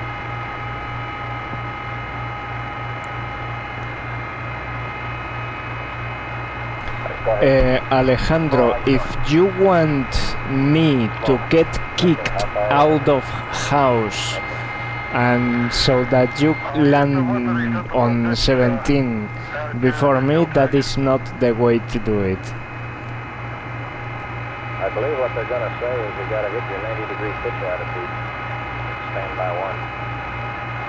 Capcom, tell them we're working on that right now, and it looks like 90-degree pitch is the one we got to hit.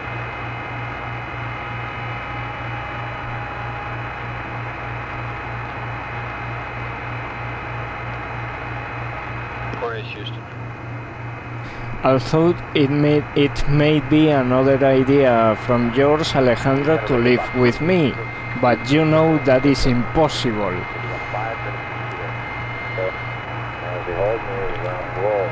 Aquarius, Houston, over. Okay, but the yaw, you're going to take what you get against that. Roger, what's the acceptable pitch attitude that we can have for PTC? I can go into auto anytime now. I'm looking at 118 degrees of pitch. Actually, zero roll is about 14 degrees of yaw. 90 degrees pitch. Why, he's never going to get there. You've been making out for this thing for an hour now. 18 degrees of pitch. Gasta is off. I think the LGC. Pardon. I think the LGC never shows the ball angles in 1620. Depends on the rest mat.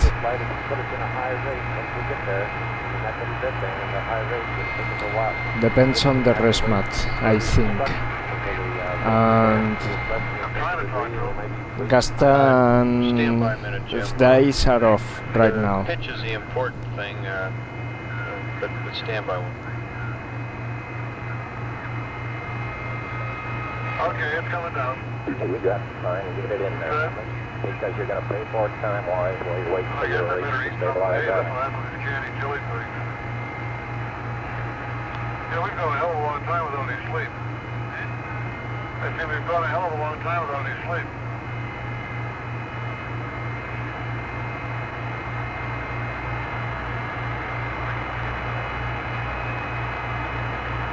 We're going to have to start thinking about getting people back to sleep again because I know. How far are we out in pitch control? I didn't get really any sleep last night. Okay. Pardon? 24 degrees. Okay, so he's only about 24 degrees away from the attitude we want.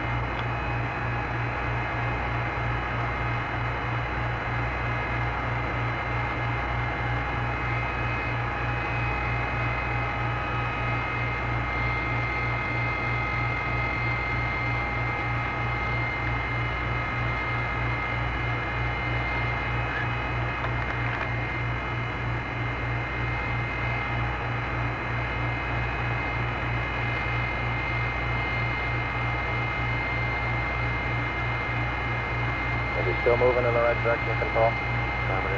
Okay. Give me a count. What is it, like 22 degrees now? 24 now.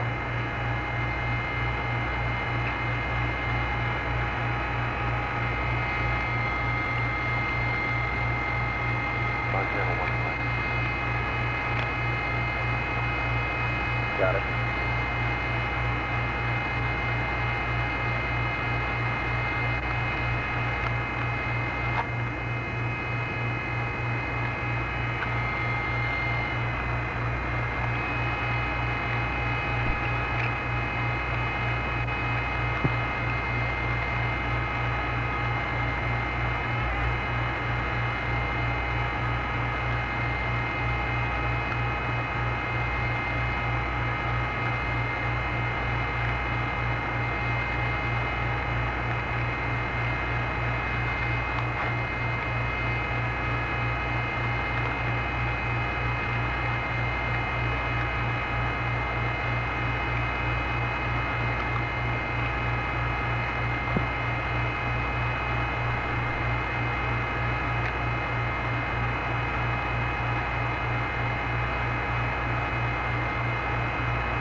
What's the orientation of the x-axis now? In fact, I'll check the flight. Go ahead, Frank. What's the orientation of the x-axis to the sun now? We don't have any data, Frank. Yeah, you're all pushing your altitude in the other direction. That is. FAO, can you give me that data? Oh, you mean where the x-axis is? Of the stable symbol? I can tell you No, I'm talking, okay, translate that spacecraft x-axis. It's -2.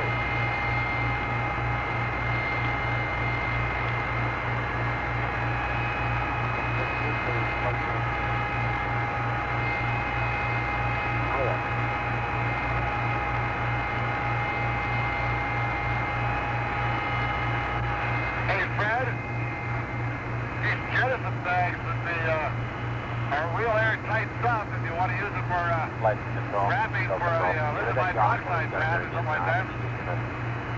Drive itself out if you play the ship. Yeah, this stuff is real tight. You want to go out home here? I think it's all in first flight. Here, we got it. Yeah. Come on, John. Go, guys. That answer your question. No, I didn't hear it. Hear it. Power. The x-axis is north. X-axis is north. That's the sun.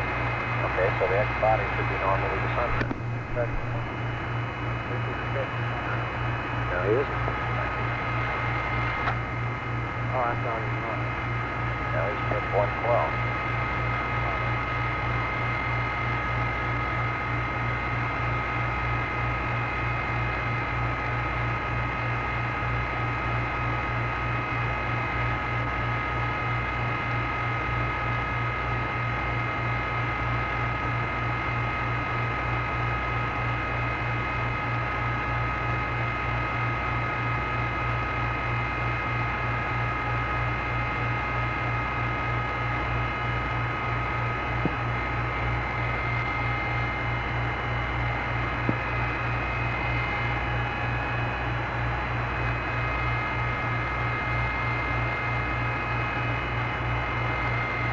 Flight is still picking. He's down to 110 now, flying very slow.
Control flight. Good.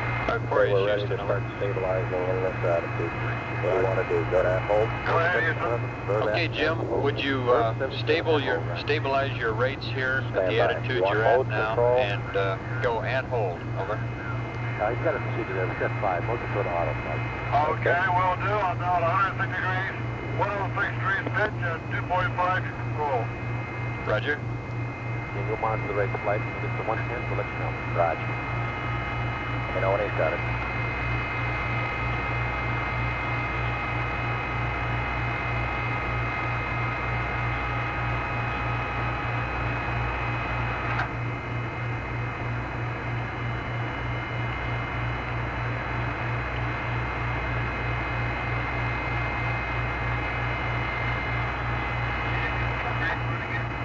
Go.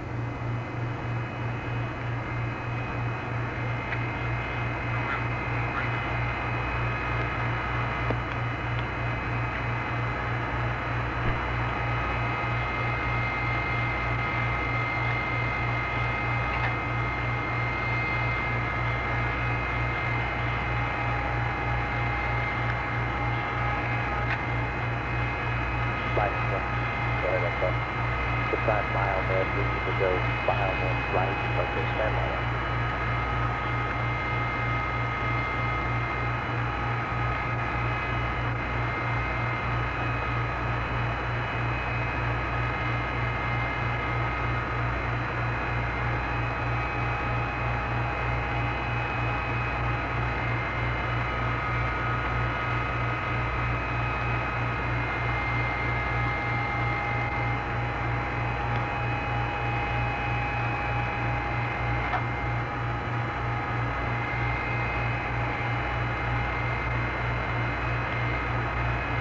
They monitored it, but... Yeah, I got your Cleveland. Life in the trash bag. Okay, everybody, let's see if we can get settled down here now. We got a couple items that we got to talk to the crew about. I think we ought to talk to them about how we're going to handle the communications during the sleep period here, during the rest period. We got to talk to them about lithium hydroxide canisters. We got to give them a briefing on the consumables. Then we got to monitor the data for adequate stamping to initiate the PTC.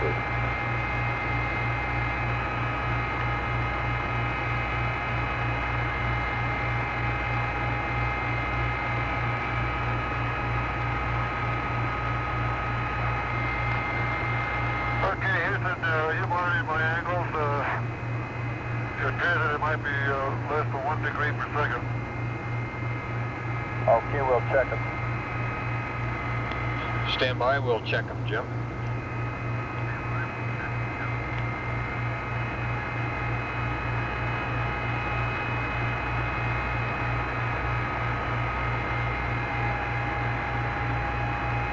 Tell him we'll advise him when the rates get below a 10th of a degree per second. Tell him he can start into his heat period or whatever it is. And we'll just monitor it and let him know when he's ready. Control from flight. Correct, man. Can you give me what are his rates now? They look real low right now. Probably going to get a hack at it. Okay. We only got the nearest 10, and then the PTC count is about 20. Okay. Okay, so when you get to a 10th, you'll let him go. Okay, he's low, but not low enough. But we'll keep watching it for a while. Why don't you suggest if he feels like it, start into his heat period? Because it'll take, what do you estimate, about 10 minutes here, Control? It looks like we're probably ready to do the second one here. Like 2 minutes. Okay. Aquarius, Houston. Go ahead, Houston. Jim, that's firm. We're monitoring, and you're almost there, but we'd like to let him stabilize a little bit longer. Over. Okay, we'll just hold. And if you can now go into your eat period or do something else while the rates are stabilizing, why we recommend you relax over and get some chow. Right, we'll do that.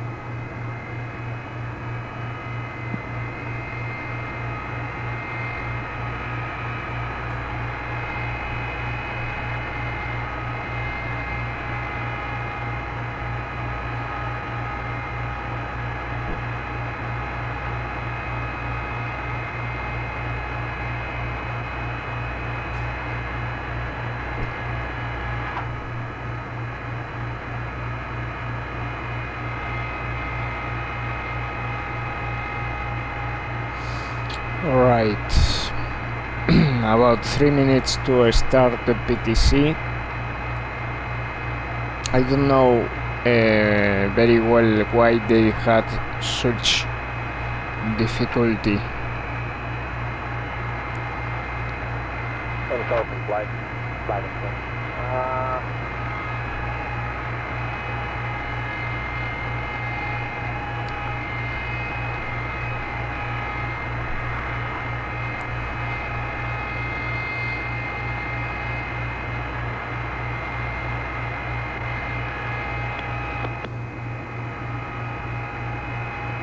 Control from flight. Go ahead, Mike.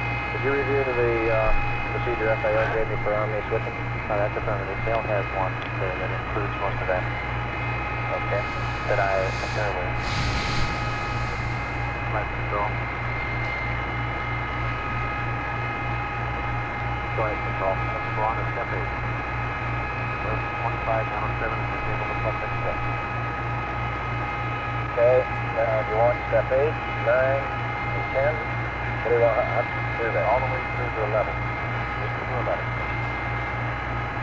Okay.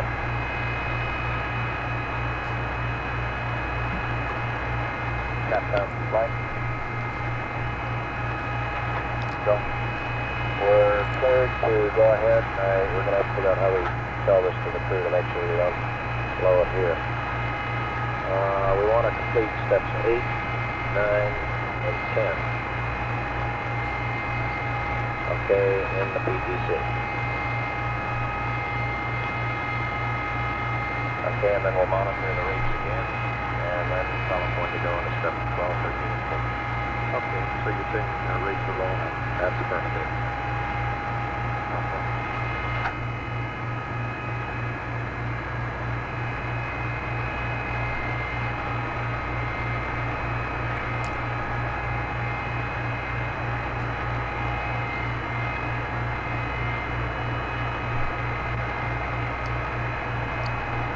Aquarius, Houston, over. Go ahead. Okay, Jim, it looks like your rates are damped sufficient. Recommend that you go ahead with the verb 25 now 07 enter bit on down through the verb 34 enter, and then wish you'd stand by for us to look at it again before you go beyond that. Over. Okay, Houston, go through verb 25907 down through verb 34 enter, and I'll stand by. Righto. What's your granularity control?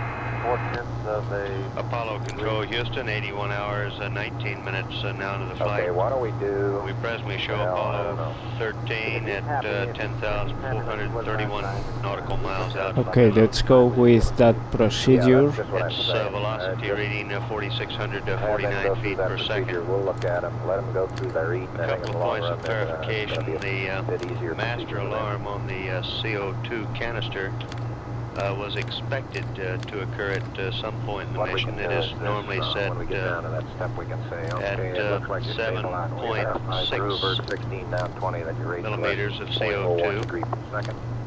This And number then continue chosen with the final 3 steps. Okay. as an alert to watch the canisters. However, the medical officials had agreed. Complete? Medical officials had agreed that it would be desirable to raise approved this step number 10 there, on our control. return Roger. to 15 millimeters in order to preserve the lifetime on the canisters. Roger. Looks like he's gonna do Here it at for us. MSC, the level and laboratory testing has 1620. He says he's going to monitor the rates to Roger, 1620. that's the way it should be done, and we're standing by for the rate here to in stand the by. MSC laboratories, the levels Okay. Wait. using test subjects have been as high as 22 millimeters of I will CO2 repeat. with no ill effects. On our passive thermal control, we have damped the rates at this point. There has been an effort on the part of the crew on the ground to perform this activity with minimum use of RCS propellants. We're at 81 hours at 21 minutes. Maybe you sort of think about rations too. I mean, just to make sure that we got enough to last us and that we get enough water out. I hate to run out of water on the last day. Take a look and see how much we got and fill them up and just hold them there.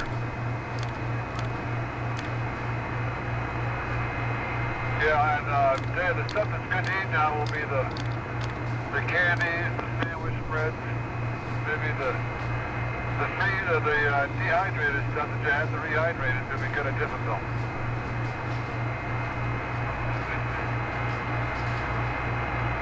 No, wet packs are good.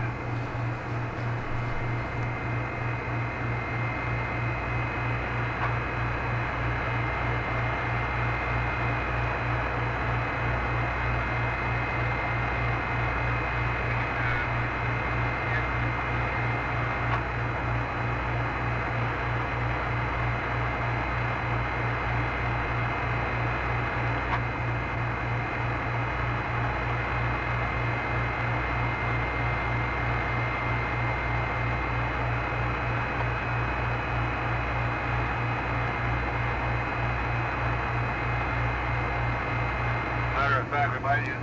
Well, how about the push?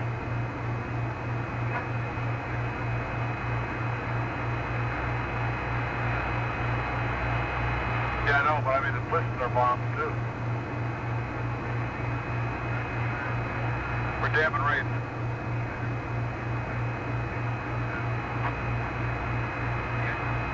Well, maybe we ought to use the OPS first.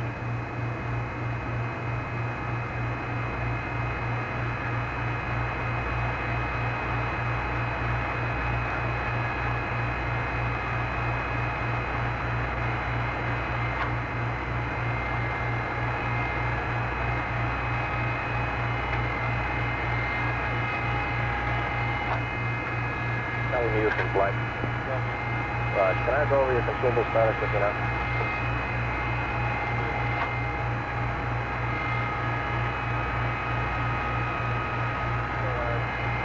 Power is pretty much okay. Okay, stand by. I want specific numbers just to give me.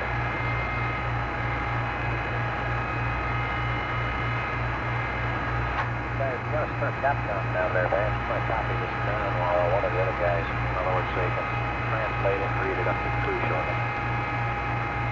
Okay, I'll copy that. Okay. Go ahead, spell it in. Okay, we've got 1498 on drive right now.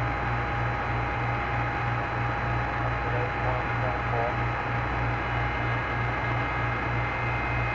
We're running about 25 minutes. Okay. But we're going to be down, with your power down level, as I said. We'll try to get down to Okay. Say again the airflow. 1498. And what are you getting down to? We'll go down to 40. Right now we're running 25.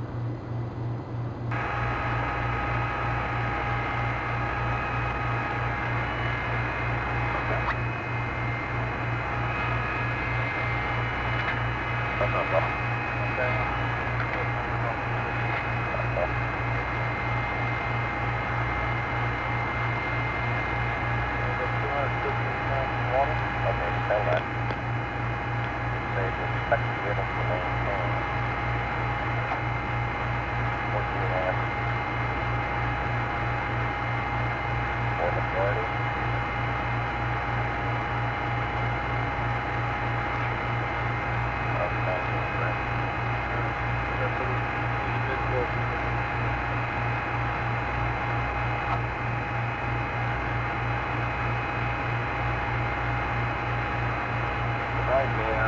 61 flight hours remaining into 1498 and get the flight roll handy. 10 minutes remaining to start spinning on this PTC, which will be more similar to what we know. Give me an average plus maintain. Okay, 24 now. Okay. Guys moving around? That's current live. Okay. Okay. Okay, water. Okay. 250 pounds.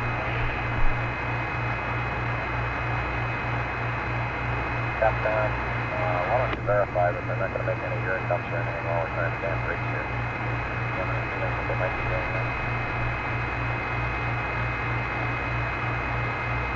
spiral us out so fast it's pitiful. Okay, I think we had a pretty good lesson on that the other night, but I can mention it It's again. Apollo Control Houston, 81 hours, 27 minutes now to the flight of Apollo They noted 13. the effect. Apollo 13 now 10,776 nautical miles away from the moon, headed towards the Earth, and traveling at a speed of 4,633 feet per second. To repeat our earlier comments, the master alarm on the CO2 canister was expected to occur at some point in the flight, the return flight. It is normally set for a level of 7.6 millimeters of CO2 to trigger the alarm. Go ahead, man. Jim, just a reminder, any wastewater dumps at this point would really jiggle up the PTC preparation, so request save that until we're spun up over. Well, I don't think we're doing any. No, no, I don't think so, but just wanted to make sure you were aware of it, and I thought you were. The 6.7 level was established We're saving all the water to be we aware can. and watch. Okay, what you're saying, one other way to look at this. The medics if we sustain that agreed, 14 however, amps, it at would be about, desirable to raise that number 100 hours flight for time the capability canisters to coming back from an 15 electrical millimeters of standpoint, CO2 in order to preserve the lifetime on these right? Helen, canisters. you with me? Yeah, I think that works out right. And Can you, what at are you MSC extrapolating and the laboratories, to be your reserve at the end of the mission? Still we something around have 4 run grams tests with subjects at levels up to 22 millimeters of CO2 with no ill effects on these subjects. We're at 81 hours, 29 minutes into the flight, and this is Apollo Control Houston. Okay.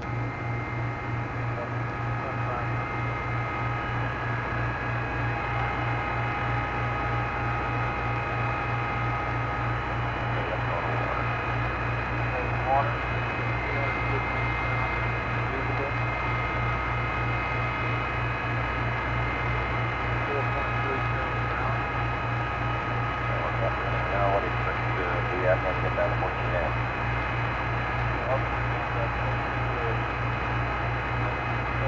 Okay, so what's you saying? That's 25 amps. How many pounds per hour? 4.6. Okay. Doing what? 3.8%?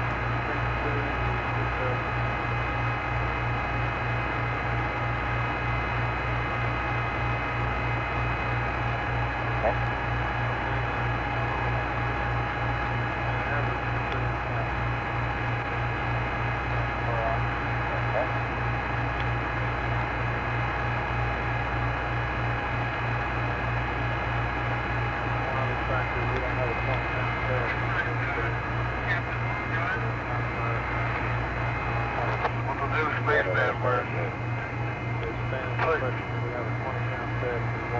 Is that some addition on top of the It's about uncertainty? down. Why that? Yeah, but right. Okay.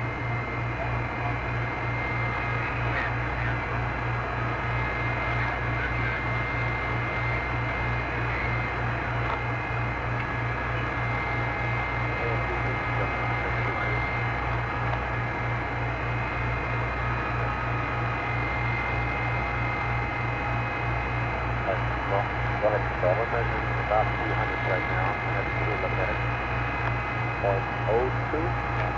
That's real slow. Why don't we just hold off the call for another couple minutes, and then we'll go up to the next airfield.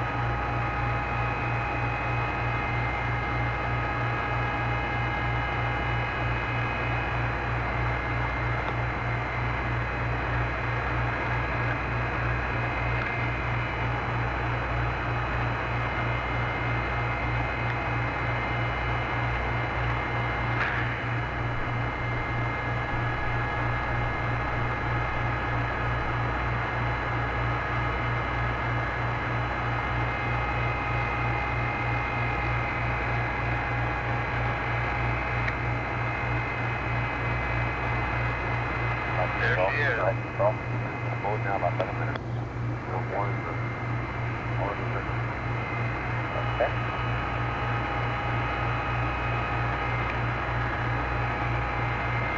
Just wait a little more. Okay, talked about water telemeter. How about looking right right?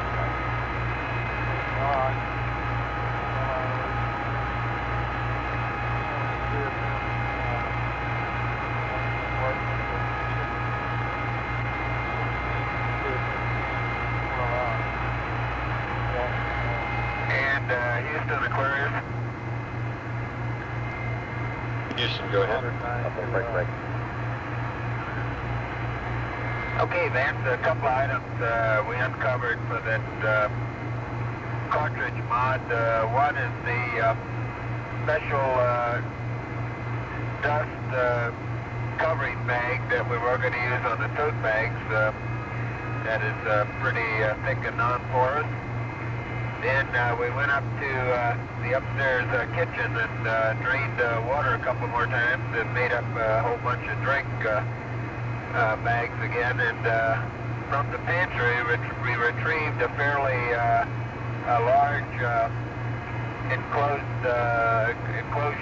made of plastic that those drink bags are in, and I think we can scissor and also make do for a cover, taping it on if that's appropriate. Okay, Jack Lausma here has a refined version of the procedure on how to make these the easy way, and I think before too long he ought to be reading that up to you. It's not time critical to get this up to you. It's just that before you get too far in assembling these on your own, we'd kind of like to give you the benefit of experience down here.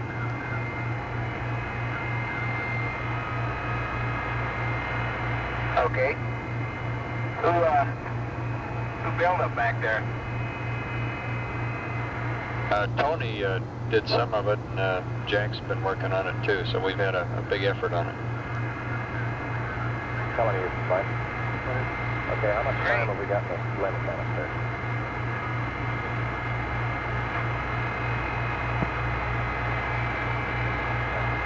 Roll control. We would encourage you to wait Okay, till you tomorrow want to to, receive that procedure, go but we on to can send it 12, up sooner if you insist. Or Verb 76, 30 clicks are all right. No, that's all right, Vance. Before we have to worry about that, I guess we got another primary and 3 secondaries to go through. that's right.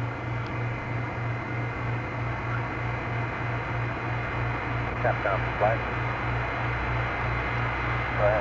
We're ready to proceed with steps 12, 13, and 14. Hold control, hold, verb 76, 36, all right. Okay, and then we'll look at it for just a few minutes before we power down the main set. They're rejuvenated.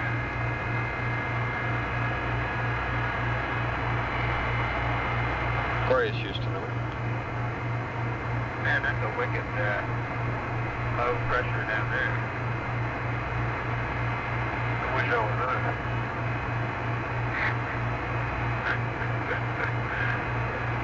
Aquarius, Houston. Go ahead, Houston. Okay, Jim, your rates are once again looking good, so we can continue on and with the rest of this procedure. Request you go ahead with the verb 76 enter and mode control to add hold, and then the last step 30 clicks yaw right. Jets are firing again. Alright, let's go. Telling you, flight. Okay, I'll go verb 76 center with the mode control at hold and then 30 clicks of right yaw to start the maneuver. Verb 76 enter. Might get you guys to get the data. I think we'll probably want to watch this for about 15 minutes or so to see what kind of Here's your verb 76 center. Mode control and at hold. half angle we've got here. Now you So only have have you the guys 30 come clicks and of try right to count the yaw. doggone data so we can get a quick cut at the half angle.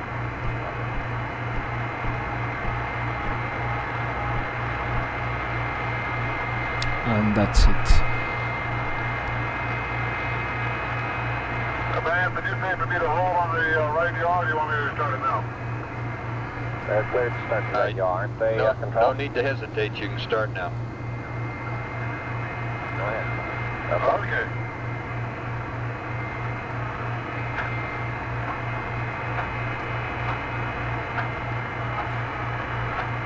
After you get that going, then we'll think about powering down the fins. Control, excuse me, tell them you and back to you and limb canopies. How many hours? Limb canopy, 44 hours. Okay, 44 there were hours 30 remaining. clicks of right yaw. Okay, we'd like to look at it for just a little while before we power down the thing, so stand by. Okay.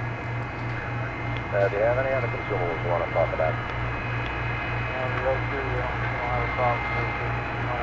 Okay, well, let's give me it anyway. Understand you're planning to power down the thing. 0.36 pounds an hour. All right, we want to get the amps down. 44 pounds. Say that again. How much have you got in your descent tank? So 200 pounds? 44 pounds total. I'm sorry. That's the 46 pictures.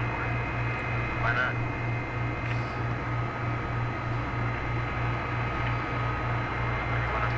Give me the total hours then, divide it out for me. Looks like it'd be around 120 something like that. About 120 hours, or 201 hours. Every last lousy one of them. Okay, so we're tapping. Anything else? Okie Control for flight. Let's give me the status of your consumables.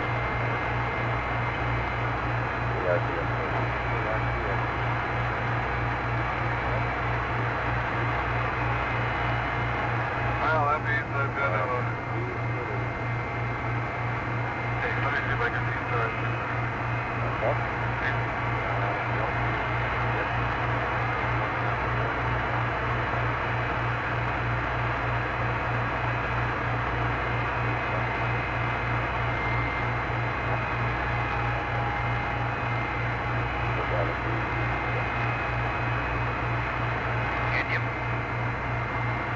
Yeah, there's something good there for a while. We don't need that. Delta TB and bits doesn't mean anything.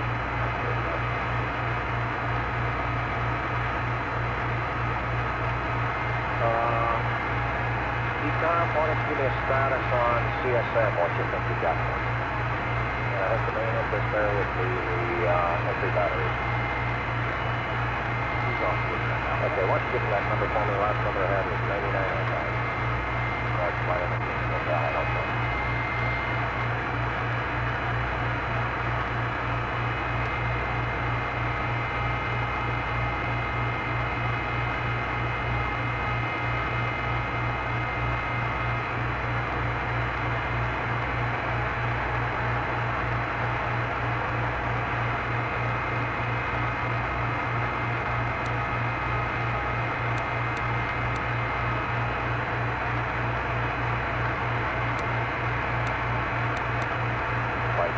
Go against it. 99 half hours. 99 half hours.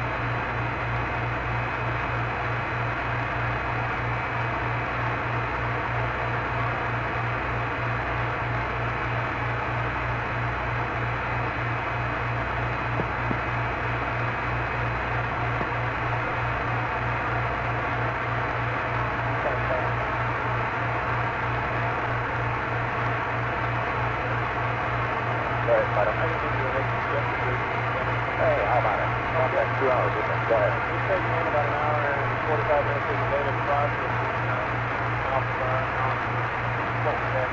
AOS. 5 minutes, go ahead now. That's all make that time. Whatever. We're looking at Aquarius Houston, request hours halftime. on this end and then intermediate range and order. Still real warm in there.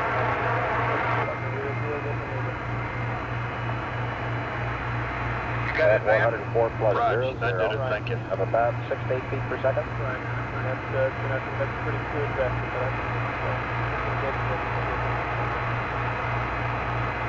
Okay, and you wouldn't expect any problems with entry corridors, that's that. What do you get if you don't make it?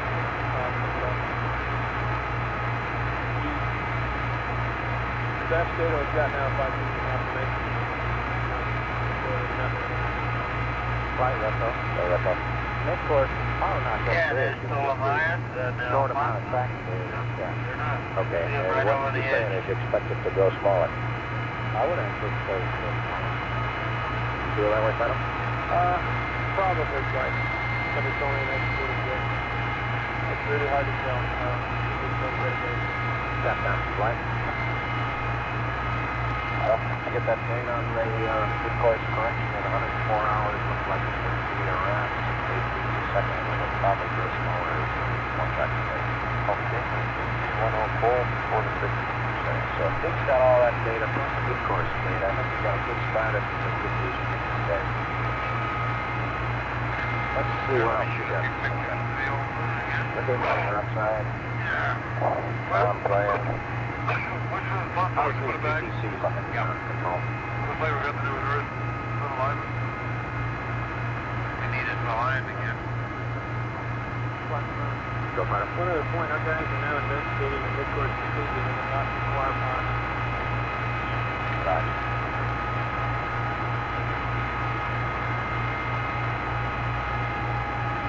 You don't think that burn was enough, do you? Not a mid-course? RCS square. Yeah. An RCS square needs an attitude.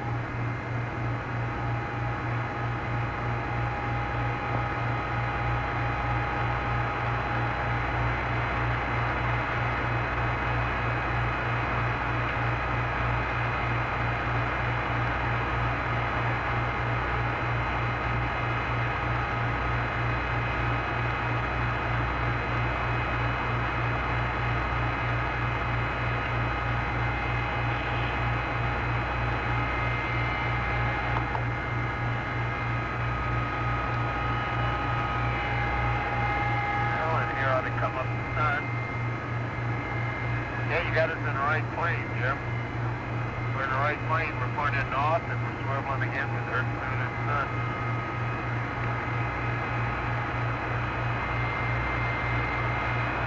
Wait, what's that now? Okay, we've got the consumables info to get the mid-course. And what else did you have? Give them that communication that they're going to have to Apollo Control Houston, 81 hours, 45 minutes out of the flight. Should be able to tell you start powering down. Apollo 13, presently 115, the PTC's looking good. Well, we reached it too early to tell right now. 1,587 nautical miles away from the moon and traveling at a velocity of 4,600 feet per second. Oh, that's right, that blasted service spin one back there. That one.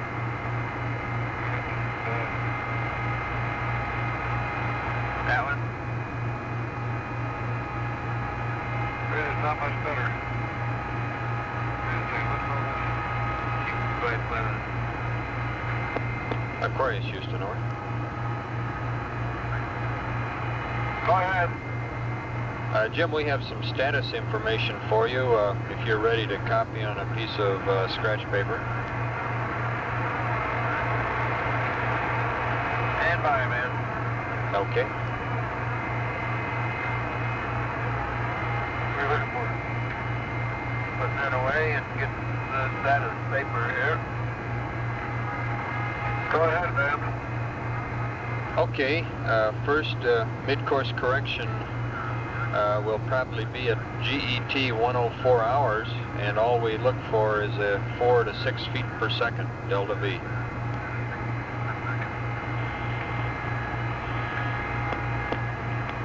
Okay, that's the first item. Now I will give you a rundown on consumables.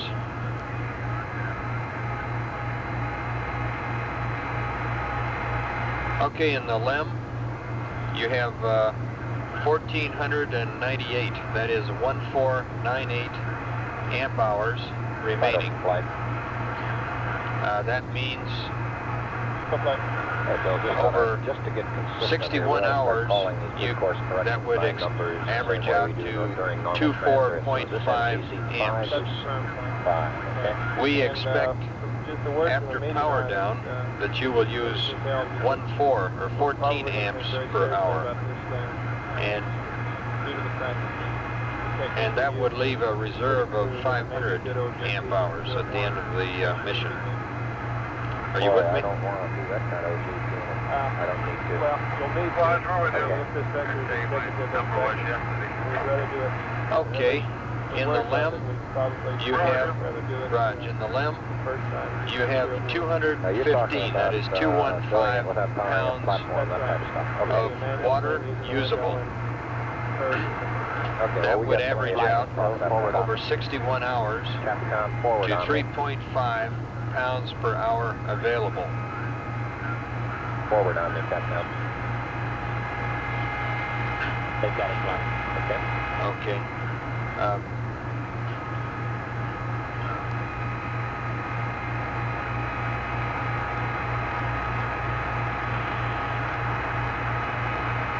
Okay, and after you power down, we expect that you will be using water at the rate of 3.2 to 2.7 pounds. That's at 14 amps per hour electrical usage rate. One note, this does not, when we speak here of water available, this does not include CSM water and Bliss water. So that's added on. Okay, next LIOH. Using the CSM cans, you will have 16 cans at 12 hours per can to give you 192 or 192 hours of LIOH.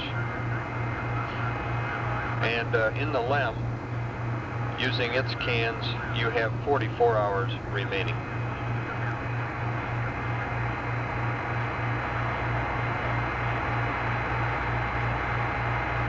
Bass, is that with the Bliss secondaries? Yes. That's a firm. Secondaries. That's a firm. That includes Bliss secondaries.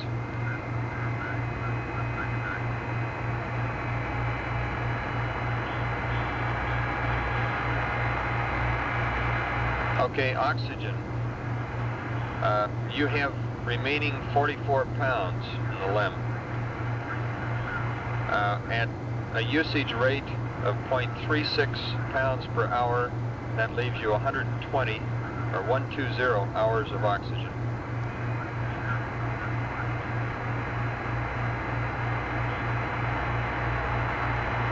Okay, next RCS. RCS A stands at 62% and B at 62%.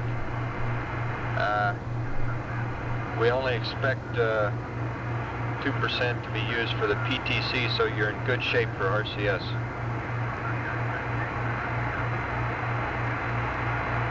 Next, DIPS Delta V. You have 1190 feet per second remaining.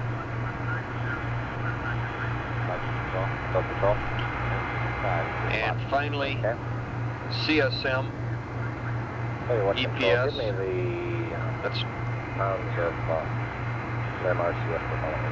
we estimate that you have 99 amp hours. That's an estimate.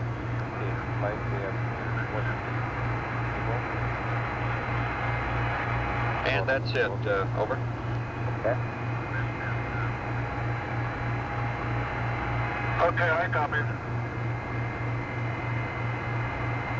Okay, and just a question.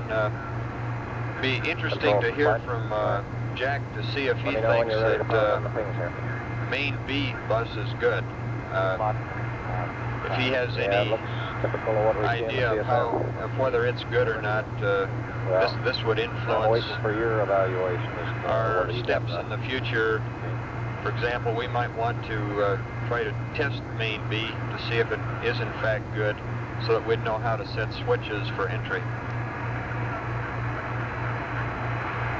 Raj, just a minute. They want to know whether you think main plus B is any good for the command module.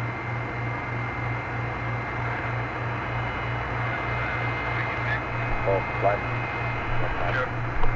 Guys, get on the loop. Let me, Yeah, now I remember these keys that we are using on the Disky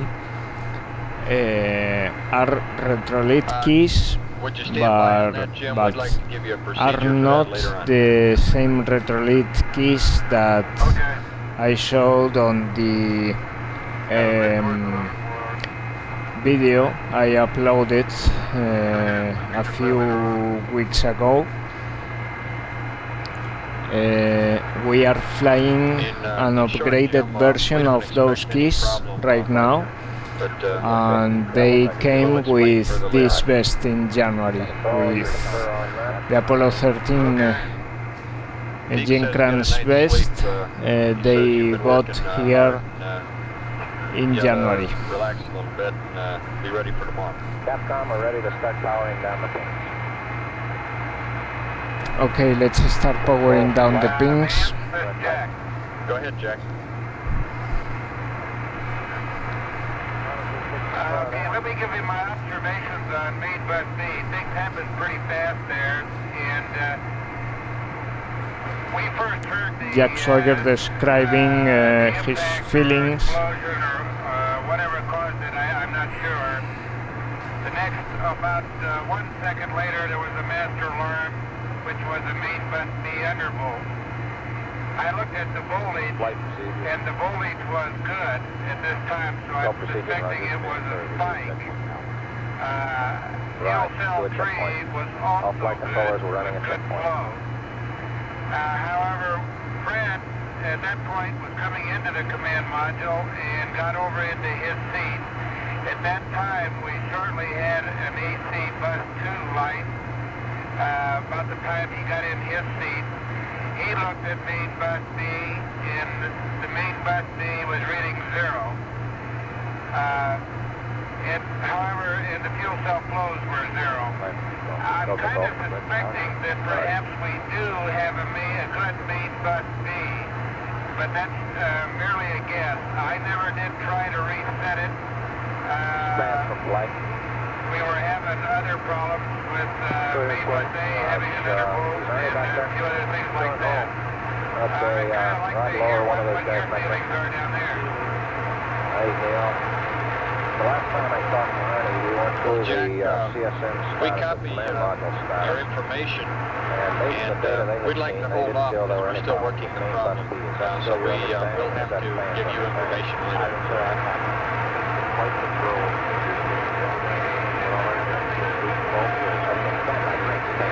So you want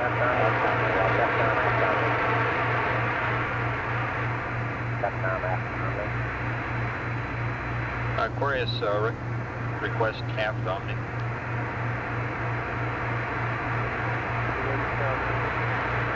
Slightly better checkpoint. You threw at the checkpoint procedures? Vance, are you back with me? Raj, we're with you. Okay, we lost luck there and we switched Omnis. Just for my own kind of to get my thoughts in order, I'd like to hear what kind of entry you're planning, EMS or pings or what?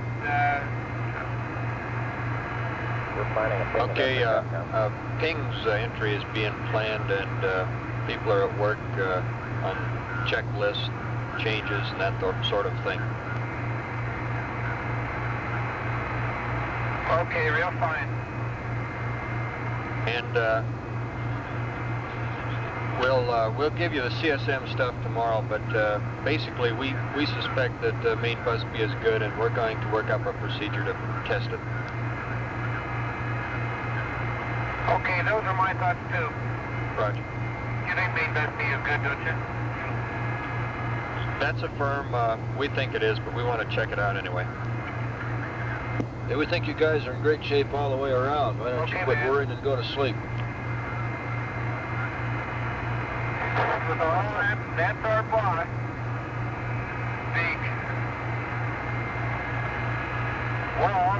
nightmare just might do that. Or part of it will.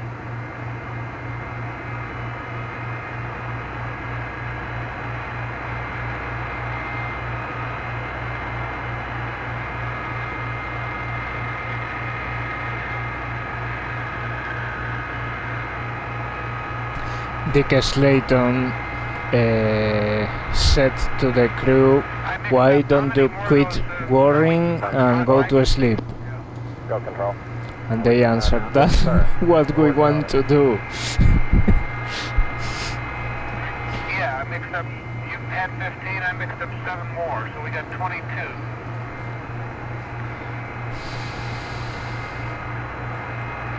By the way, there's still some water it's not enough pressure to mix up another drink, but there is some water out of there if you want to get some water out of the drink cup. Yeah, it's good. Good one. We ought to use that oxygen up, not waste it.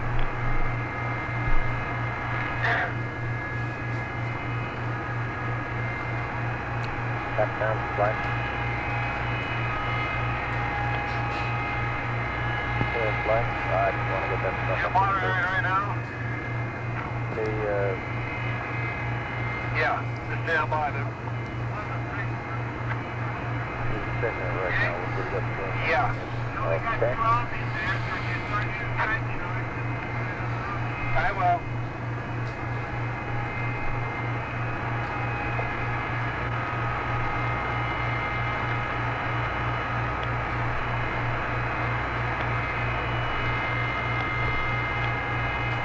You wouldn't believe it, but I'm now in command of the left. Jack Swigert is in command of the lunar module. Okay.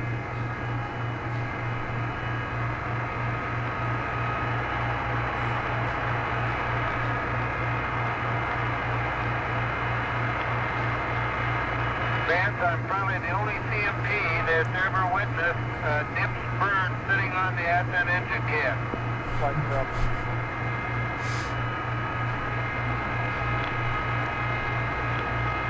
Flight up. Go ahead, Kelly. Yeah, there's one master alarm that might come on during the night. The only CMP who has witnessed a deep burn sitting on the apps engine cover. Close the breaker. We are listening to Apollo in real time experience from How is this working out? Stephen Slater and Ben Feist. They are. How are we going to get an alignment? Pull it out somewhere, I guess.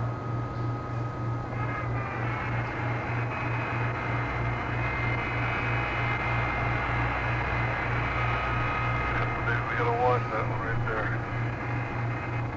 It's decreasing now. It's a cone. I noticed in the command module. It'll wobble.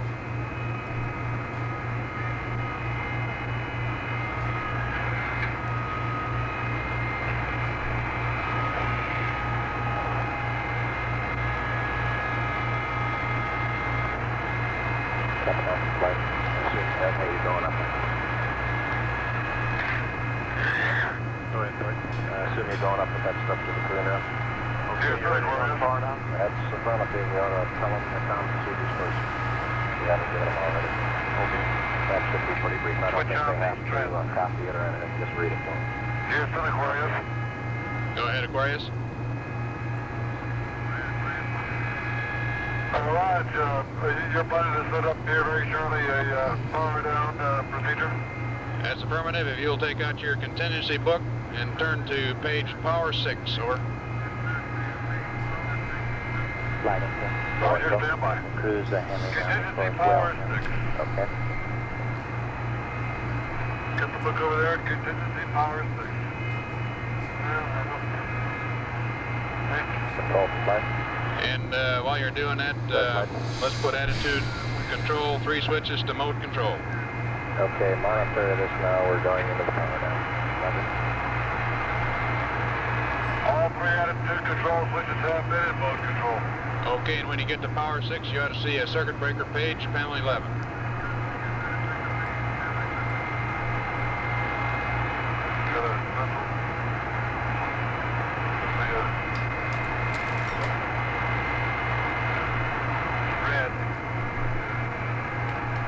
Okay, I have power 6, panel 11.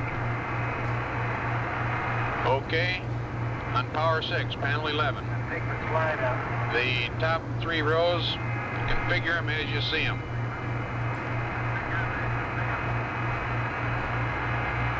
Okay, now Jack, some of them have changed now. That we have put the TCAs in from a previous procedure. Did you want those out now?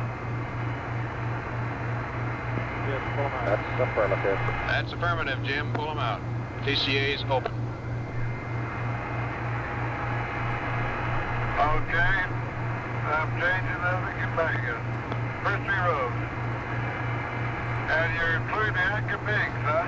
Yes, pull it. That's affirmative. Full Atka pings open. Okay.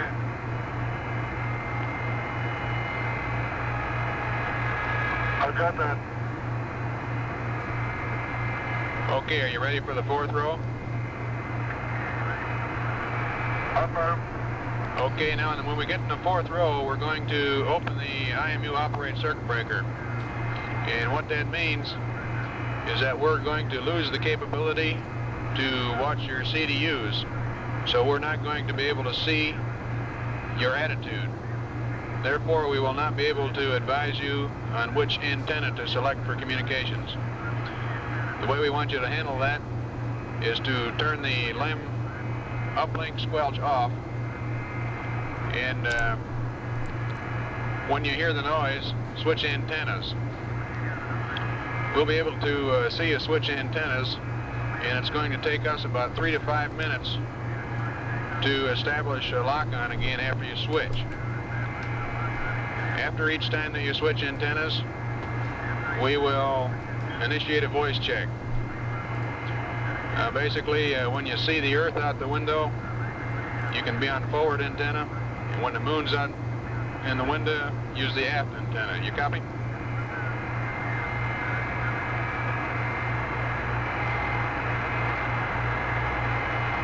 That's Jack Klausma now in the capsule communicator position. We're going to pull the IMU operating circuit breakers. You won't be able to see our attitude. Therefore, you won't tell us how to switch antennas, and we'll enable the, I will turn the squelch off, so that when we start getting static, we'll switch antennas, and as a some rule we can use, with the Earth forward, we use the forward antenna, and when we see the moon, we use the aft antenna. That's affirmative, Jim. In other words, we're leaving antenna switching up to you, and after you switch antennas, it's going to take 3 to 5 minutes for us to establish a lock-on again, and we'll initiate a voice check. And I'm ready to go on panel 11, row 4.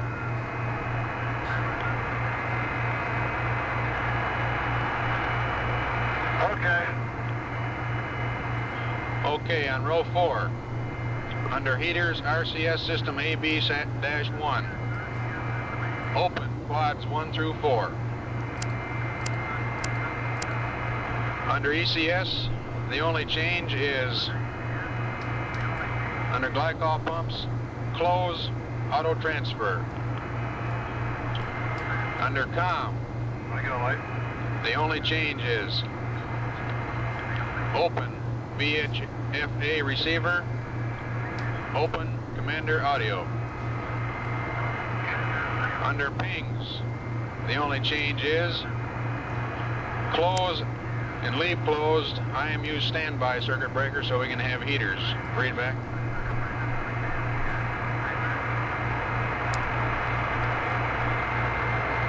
Okay, on row 4, we're going to open all 4 of the heaters of the RCS system A and B, the first 4 circuit breakers. We're going to close the auto transfer. We're going to open the VHFA receiver of the commander audio. And we're going to close the IMU standby. The LGC Disky and the IMU operator will be open. That's affirmative, Jim. All other breakers in that row are as you see them in the checklist. And on row 5, The only change is that we want you to, under EPS, open ascent ECA control. Over.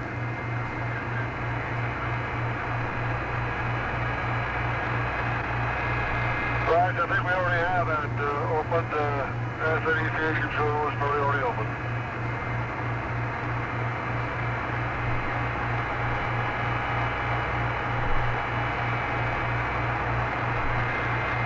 Okay, so let me confirm. We'll have one cone system. That'll be the LMP system. And we'll have to do our own antenna switching. Therefore, we'll have to wait about, okay, what's the switch? After another.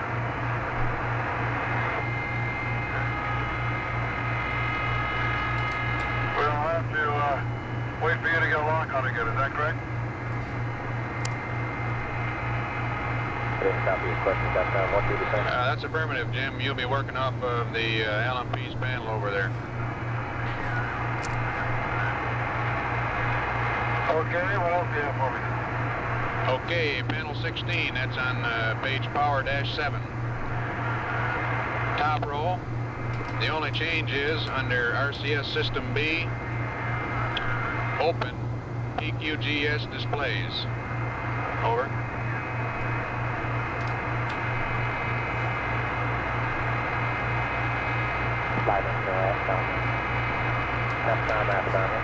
Okay, let me go over this with you, Jack, because this checklist has been written over 2 or 3 times now on our various procedures. Top row, the first 2 are open, the next 3 are closed. And we're going to open now the quad PCAs 1, 2, 3, 4. Cross beam will be closed. And the temp press display flags will be open, and we're going to open up the PQGS. Main size will be closed, but all the other 3 will be open. That's affirmative, Jim. And there's no change to the second row. Over.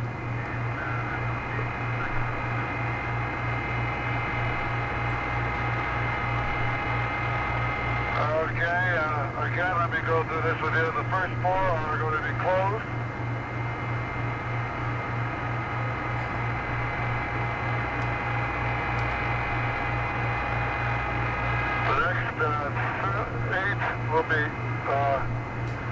The next 9 will be opened from logic bar B through descent engine override. How about the Sealy? Is that going to be closed? Closed. That's affirmative, Jim. We want the next 5 closed. Okay. Okay, in the third row, under COM, displays open, SE audio closed. VHF-A transmitter open, that's a change. VHF-B receiver open. Primary S-band power amplifier open. Transmitter receiver closed. S-band antenna open. PMP closed. TV open. Under ECS displays open. Glycol pump secondary, open. LGC pump, open. Cabin fan control, open. Cabin repress closed, and all the next 4 closed also. Read back.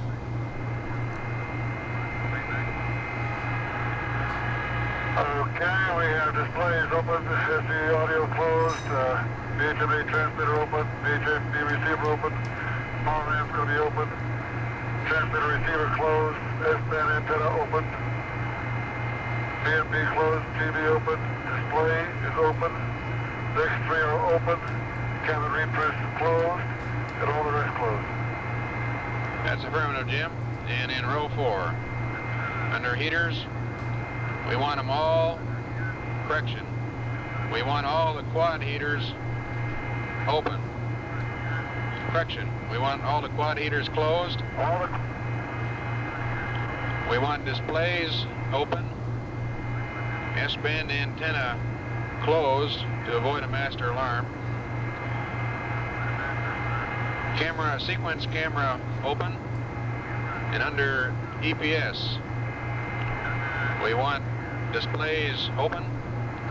DC bus bolt closed. Inverter 2 open. Ascent ECA closed. Ascent ECA control open. Descent ECA closed. Descent ECA control closed. Translunar bus tie closed. We want the cross tie bus open. The bell loads closed. Bat feed ties closed. How do you read? Okay, the 4 RCS ears will be closed. Displays open, SN antenna closed. Camera sequence will be open. Display will be open. DC bus volt will be closed. Inverter 2 open. Ascent ECA will be closed, but the Ascent ECA control open. Descent ECA closed. Descent ECA control closed. Transmitter bus tie closed. And cross tie bus open and ballast loads closed and the best feed tie closed. I have one question, Jack. On panel of the second line, they're under lighting. Why are we keeping the track closed? Are they going to be open? The track switch is off. Negative, we have the lighting breakers all closed. Control the lighting with the switches and the rheostats, over. Okay, we don't need the floodlights, I don't think, but we can do it that way, I guess. And we haven't used under row 4, under RCS system A and B -2 quad heaters, you notice that we've closed those circuit breakers, but what we want you to do is to, on panel 3, turn the RCS AB-2 quad switches 1, 2, 3, and 4 off. Over. We're going to watch quad cams for him. Right? That's affirmative.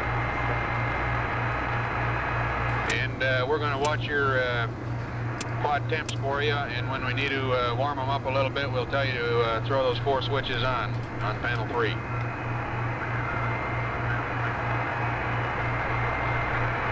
Okay, now are we sure that this PTC mode is good enough so we don't get cross-coupling and get out of the configuration? Stand by Control, 1 as Jim. far as you can tell right now, the PTC looks as good as we've seen in CSM, right? Cut down, the PTC looks good. Okay, Jim, as far as we can tell right now, the PTC looks as good as any PTC we've ever seen in the CSM, so we're going to go with what we've got.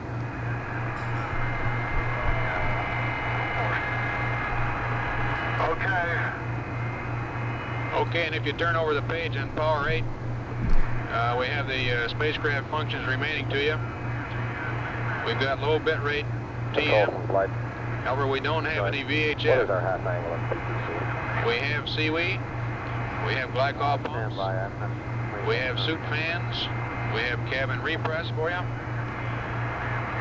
And standby and attitude control here.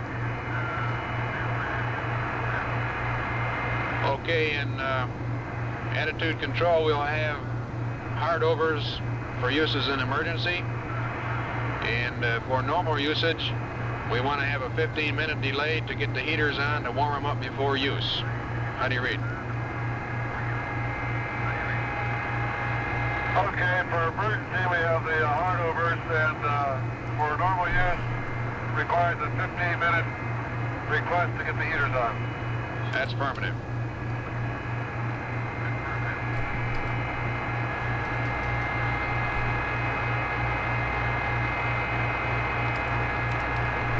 Okay, Jim, that concludes our power down procedure. We're waiting for you to get with it. Okay, Jack, we'll start. I sure hate to lose the pink. I sure hope that procedure for the mid-course is a good one. It is. Okay, ready to follow through on this power down? Roger. Oh, telling you, let's follow through and power down. Can I help you? No. Yeah, you go.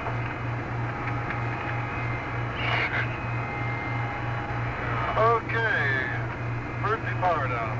Panel 11, all of them open.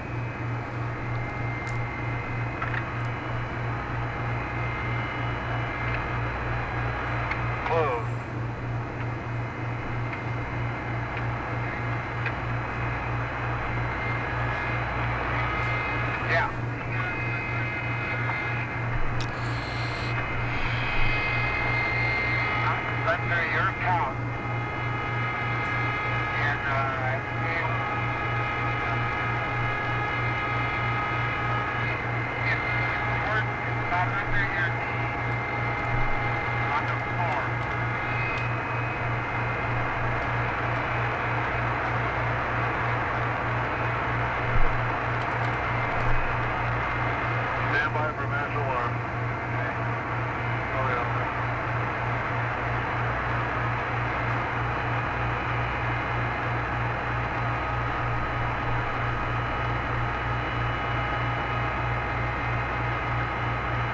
Here it comes.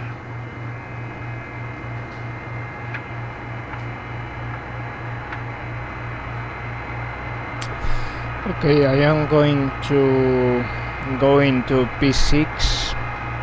I was not sure there on the transcript if it's implicit that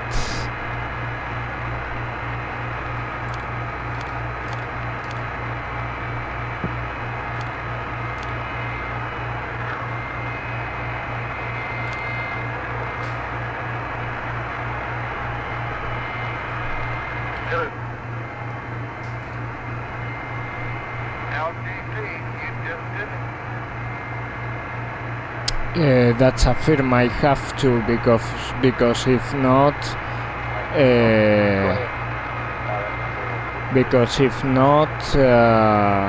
we run out of battery. He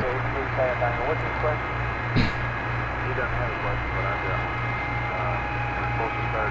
I'll give you this when I'm finished. Commander, Let me go through this with you, go through it again. We're obviously running behind. We want to change our flight plan. We want to go with what we have. We're going to keep going till they wake up and get off, like. Look at that nice 15 there. FAO. 14.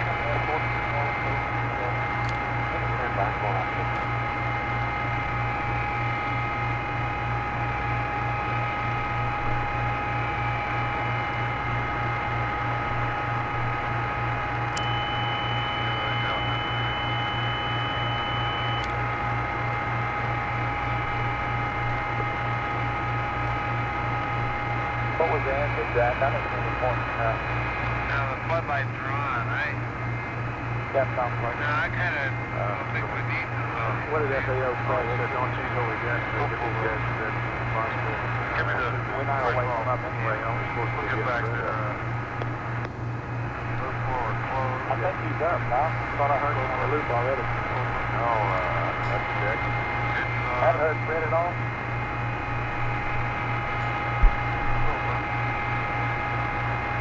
What time will you Fred up? What time will you Fred up? They're going to be back in 1 Yes. Fourth stage.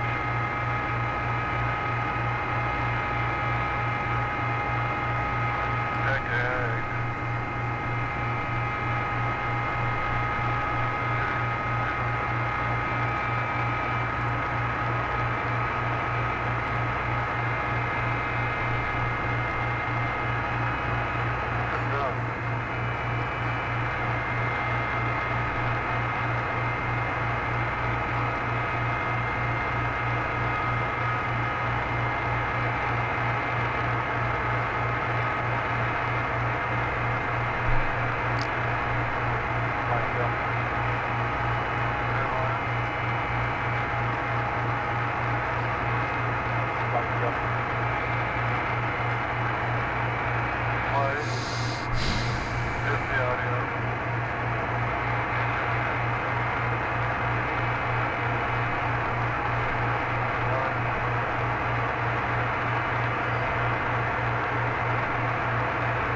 Telling you and control from flight. We got a briefing with all the management downstairs. Probably about 10 minutes or so we update all of your consumable slots with the current numbers. Previously they took those things you had in the back room. O2 and amp hours remaining and water, RCS. And I think this time we ought to take along the plot of the PTC as far as we've seen it. You're familiar with our particular spacecraft that is panel 16 under EA's ICS system A and B, quad 1 to EA's circuit breaker. has been pushed in and sealed in, that if it's ever pushed out, it's not going to ever be able to reset it. He's not supposed to open any one of those four. And that panel 16. Okay, Use the Jim, switch to on regulate the those. 4 quad heater breakers, we want you to leave them closed. And we'll operate the heaters with the switches on panel 3, over. That's the breaker that's Okay. on panel.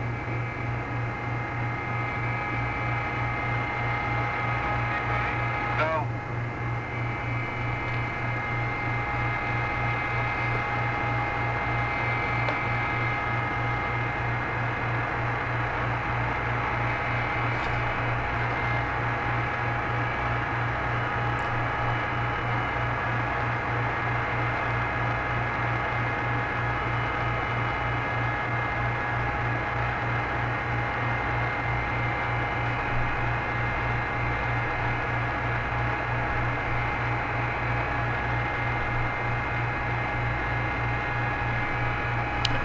Okay, let's see how are the amps. Okay, we'll do that here.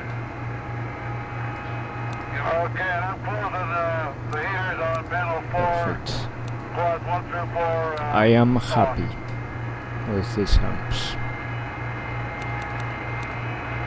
Okay, and it's time for you guys to get to bed and get Fred up.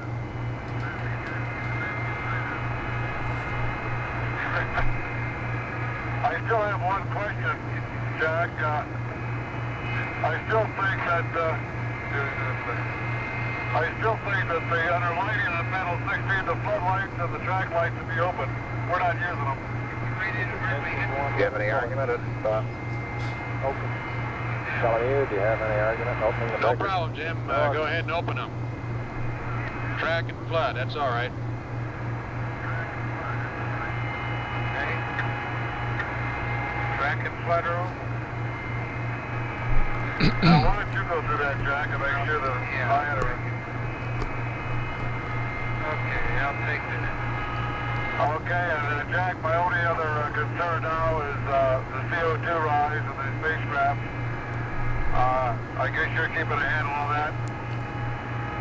That's affirmed, Jim. We have you up to 10.6 now, and we're willing to go a little higher on that. We have another cartridge, and we have a procedure for making the command module cartridges up. We'll pass that on later. We have maybe 1 more hour. Yeah, I'm not worried about that. I just want to make sure that you, are they going to... we just don't want to go to sleep here and forget about the rise in CO2. Are they going to use... Roger, we're watching it for you. We have it here. It's now 10.7, and we have a medical go to 15 millimeters. We estimate 1 hour, Jack. 1 hour. That's the new one. There's the new first for you. You go for 1 more hour on the primary cartridge. And how many hours in the second? That's just 1 hour on the top. That's 6 or 7. Okay, Jim, we estimate we've got 1 more hour on the primary cartridge and 6 or 7 hours on the secondary. Okay, fine.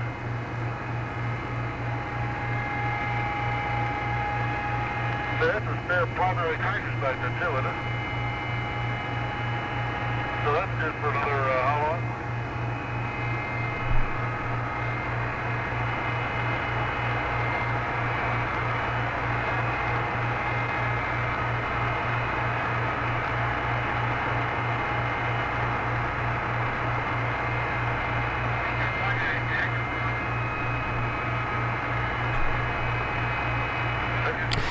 Okay, the plan is That's yours, though. And you're right, Jim. We got another primary cartridge back there behind the S and engine cover. Right, yeah, we know. Thank you. the plan is I am going to sleep now for 3 hours until hour 85:30, and then select the secondary CO2 cartridge. Okay, Although I am not sure if doing that will affect my ECS on NASSP. Houston, Apollo 13, somebody from NASSP. Is there someone from NASSP there?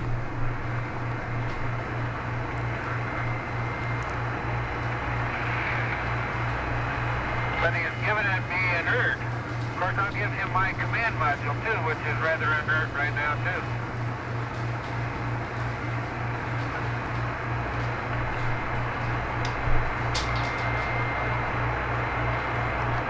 Well, you gotta walk before you run, you know.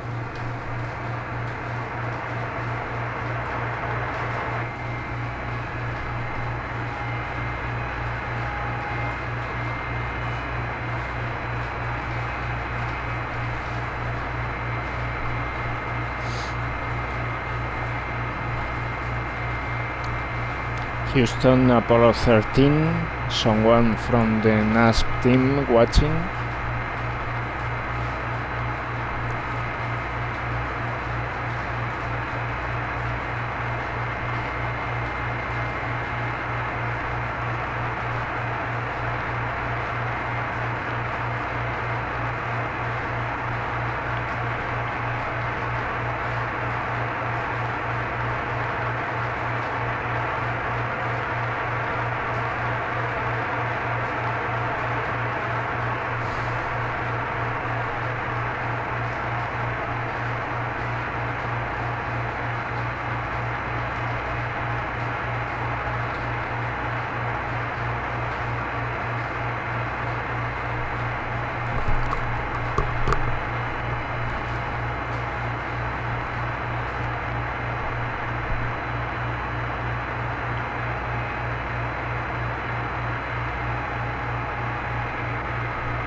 This is Apollo Control at 82 hours 30 minutes.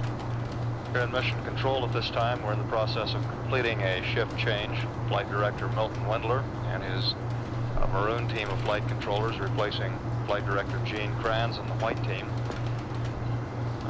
On board the spacecraft, flight plan calls for the two of the crewmen, Commander Jim Lovell and Command Module Pilot Jack Swigert, to begin a 5-hour rest period shortly. All 3 crewmen are scheduled to be eating at this time, or to have finished by now. The lunar module has been essentially powered down, and at the present time we're showing a total current on the lunar module ranging between 14 and 15 or 16 amps, which is about what was expected. AFD flight 3. Go ahead.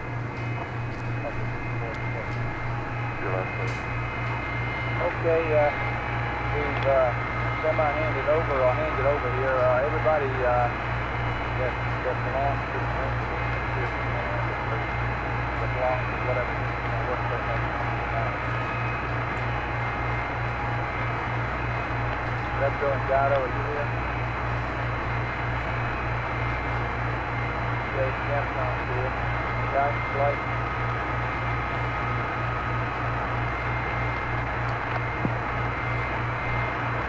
Guidance flight, circle. Okay, these are new guidance or the old guidance? The new guidance. Okay, come up and I'll see your eye and Ecom BNC, what's your status?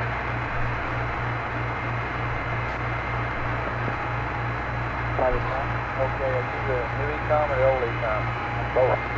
I've been here a while and I'll be here a while.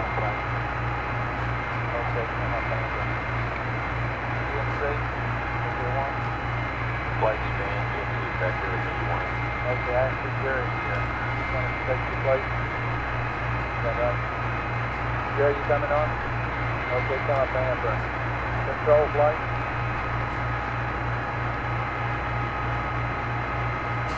Go ahead.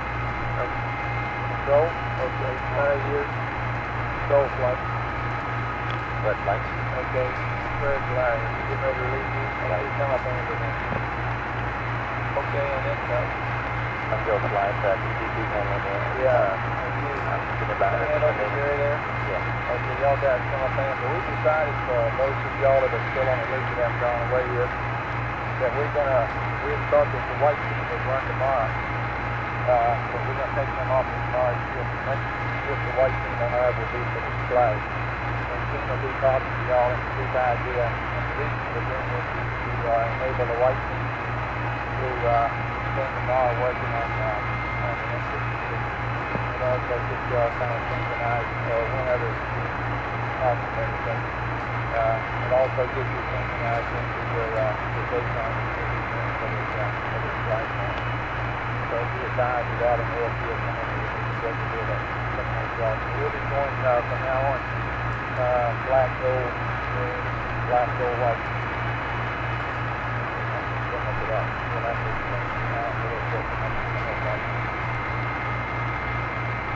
okay, there too.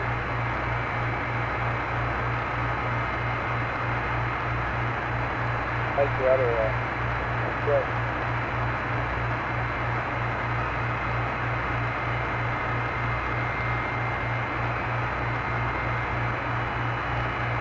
Okay, I've been here for a couple hours, so I've got a fair briefing, I think, already, and I don't see one from everybody that I can talk to. Retro flight. Fine. Okay, what are you working? You got some sleep? Are you talking to them? Yeah. We're looking at how we're going to support this portion, and we're going to note some kind of stuff on this timeline, how we're going to general. Okay, I think in general for the whole team here, there's a lot of people that are working on all these procedures, and different people are working at different times. And it's my understanding that there's one group of people, which is kind of headed up by Bill Kimball and Keith Frank, that are working, and it has Larry Simple and Jay Green and Charlie Parker and Ed Mitchell are working on the big course procedures. So I'll make you aware of that. And they're going to come back in tomorrow morning and talk some more about it at 09 numbers. So some of that stuff is best done offline, I think, rather than online. Okay, and also, go ahead. Right, okay. And the other thing is that there's also a group of people thinking about the entry timeline.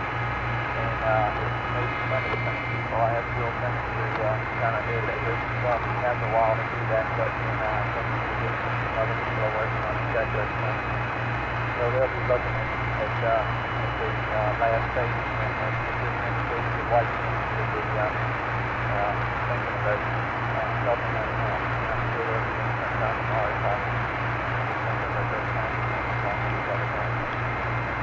retro, one thing I have down here is kind of think about is tell me something about what our Aquarius, Houston. Kind of our final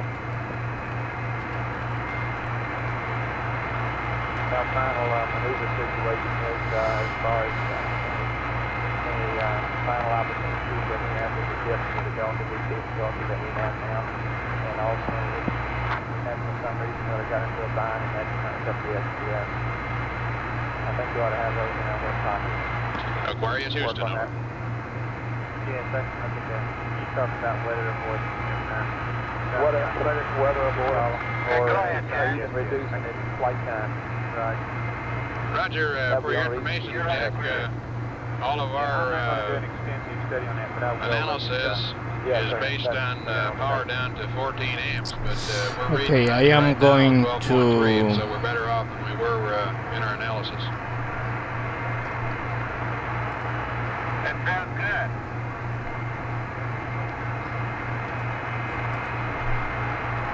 Final flight. Self-flight. Check something with the telemetry client for a moment. Okay, Tato, we're doing the tracking thing and coming up with a hook for you.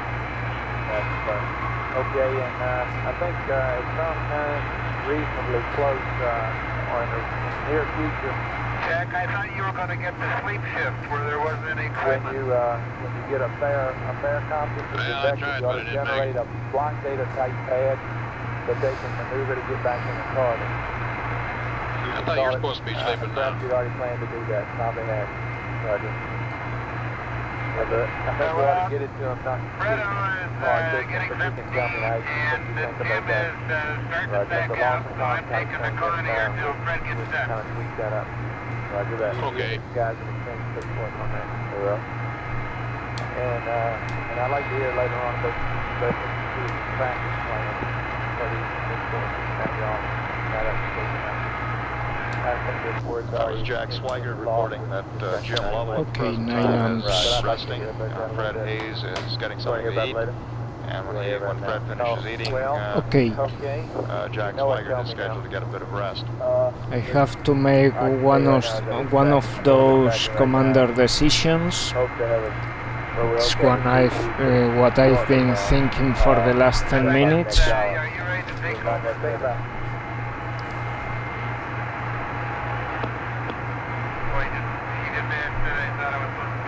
Go ahead.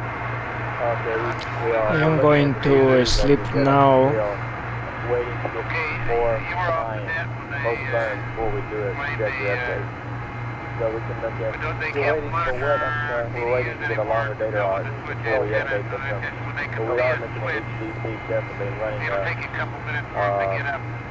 Return to Earth only. Look at how much Delta V HDC independently shares. When do you expect to update the film? Let me do this one.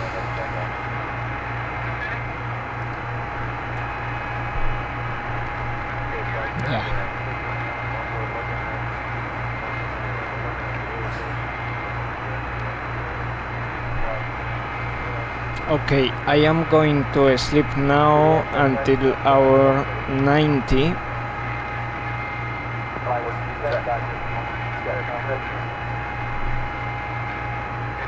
Out here, I caught it. Go ahead,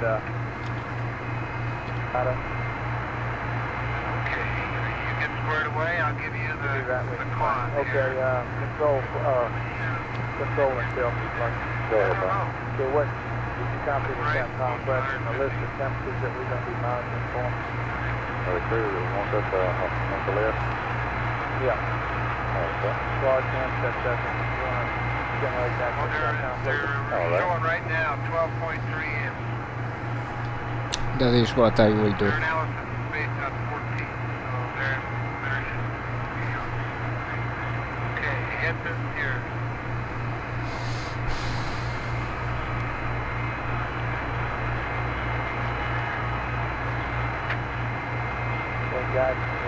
Go for it. Okay, I guess you're all shut down right now. Tomorrow will be a very, very quiet day, almost as Flybase 3.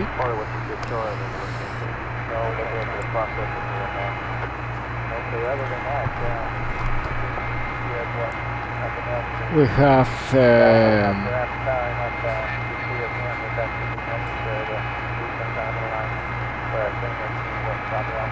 Right, we'll think about all the ways to do a lot of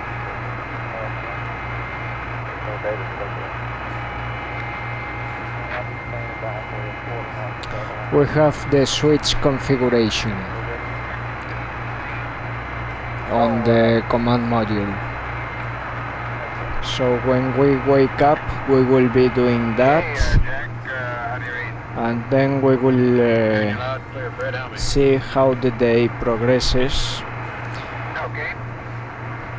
One of the main events of tomorrow will be mid-course correction 5, which is the infamous manual burn from Apollo 13, which you will see is not that bad. But it's an important burn for sure, because it will define our trajectory for mid-course correction 7. flat control. Yeah. To answer his question about the temps, we're monitoring all the propellant temperatures except for this propellant. This one, we're not on those areas. And how's your PTC And we're going? watching ASA temp and I heard Jack tell you we can't see your CDUs. How's it going? Right. What else? ASA temp and Pacific temp. We are monitoring all. looks like it may be a little higher. I'll have to wait. Now there comes the Earth by, and it looks from speed perspective.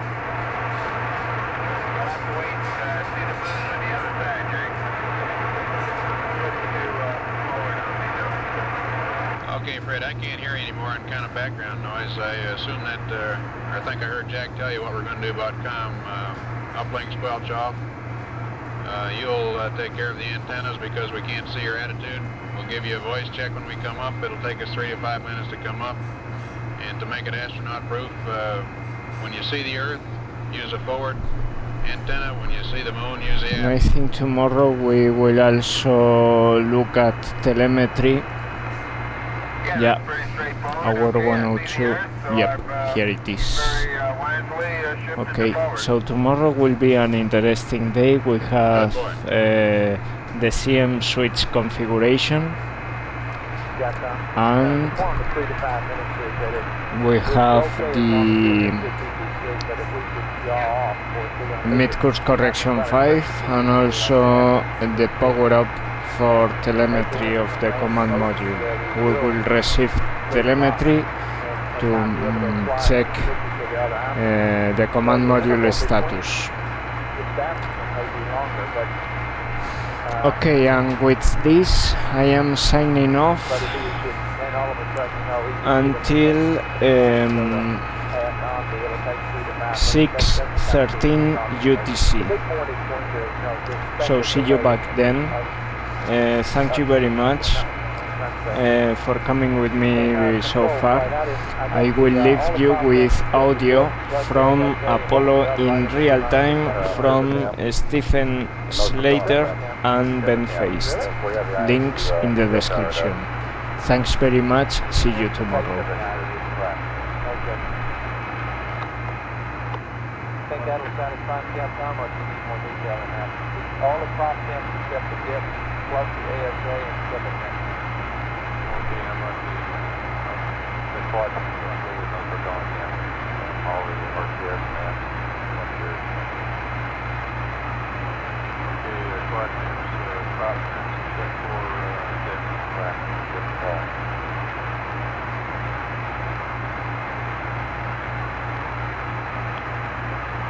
You told me right down there.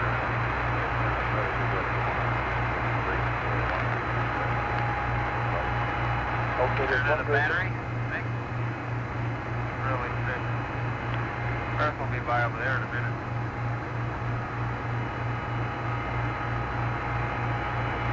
So you don't have to answer Capcom, but the internally, I can't say, there's a group of people, the immediate action is this group of people looking at the Discord, correct? How to do it, what systems you use, how to verify you got a good alignment, etc. And looking at that,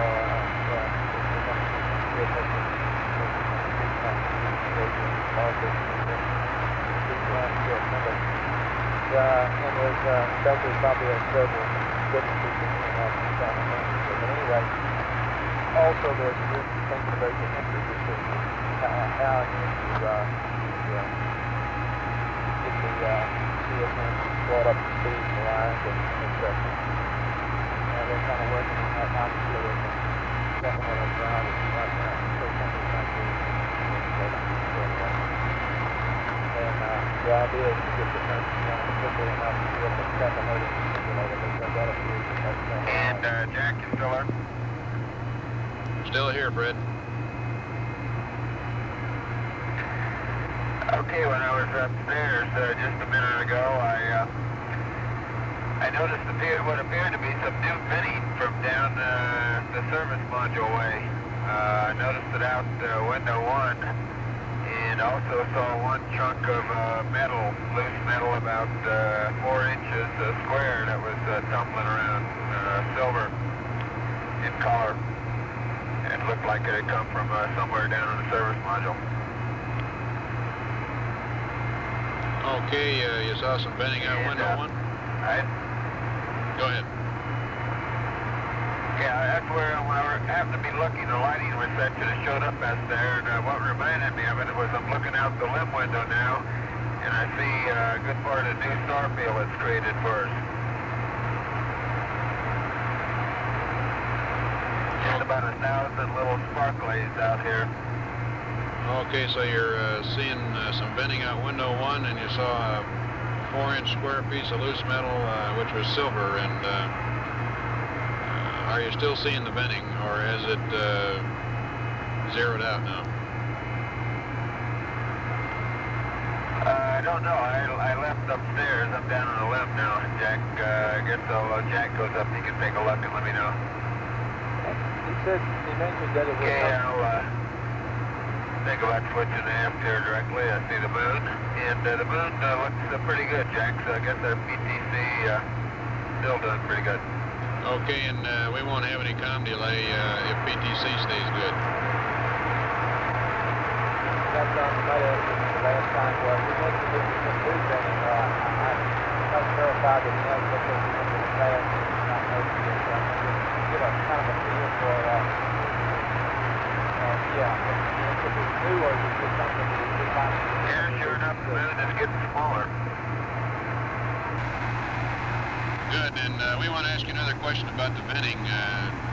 Is this, would you suppose, some new venting, or is this venting that you just hadn't, that's been going on all the time, but which you hadn't looked at recently? I've been working on a camera or something that we might be able to take pictures of things that we see like this. When we have about that different.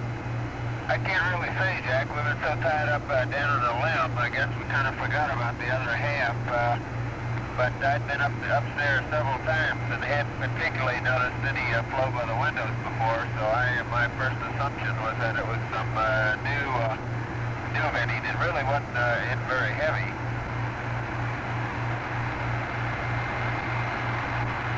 Okay, copy, thank you. And Jack's going up to take a look now. Okay.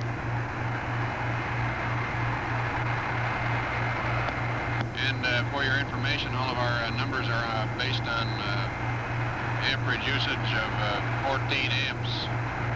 And we're using only 12.3, so we're a little fat on our analysis. Very good. Way to be. And we're in this Aquarius has really been a winner. Understatement of the year. Well, that's one of several, and we want to tell you something that I told Jim earlier, and that concerns control. Right now, you have control in hard over if you need it, but when we go to some normal control mode, since we have the quad heaters off, we want to have a 15-minute notice for attitude control request. Over.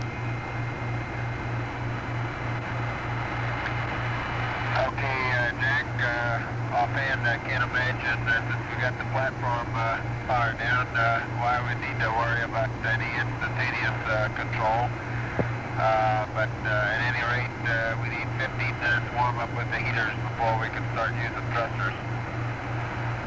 Right, and another thing we've done is to pull your ECS and EPS display breakers, and but we've left your caution and warning powered up. So if you get ECS type or EPS caution and warning, you have to power up those meters with the display breakers. And we are watching for you, your PIPA temperatures, your ASA temp, your propellant temperatures, except for the depths propellant, and we're watching your quad temps for you. Okay, that's very good, Jack. You're watching them, that's good enough. And everybody's fine at home now, Lago.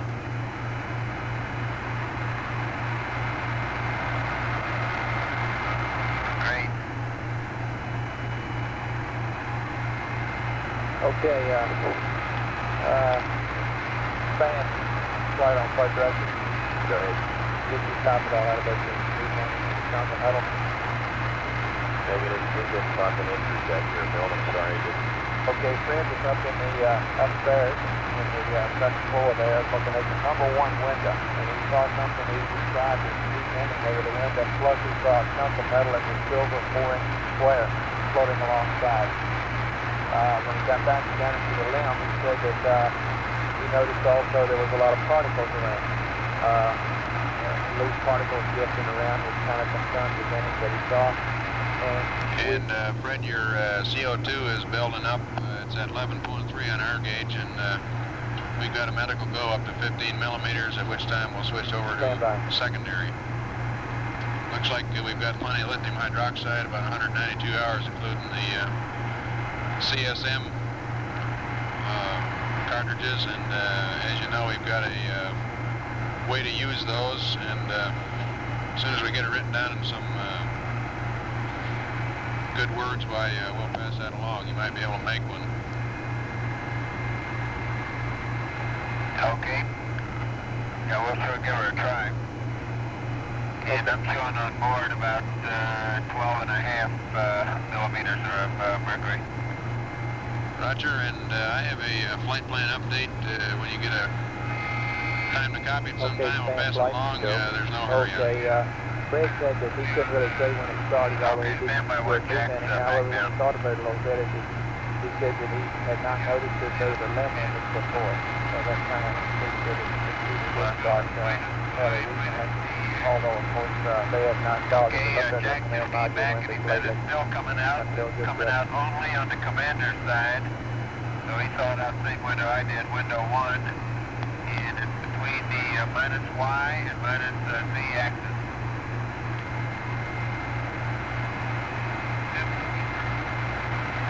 Okay, and of course, it's definitely a service module, which was my impression too. Okay, so you're sure it's a service module, and of course the thing we're interested in knowing, is it something that is residual from before, or is it something new? And if you have any ideas about that, why we'd sure like to have.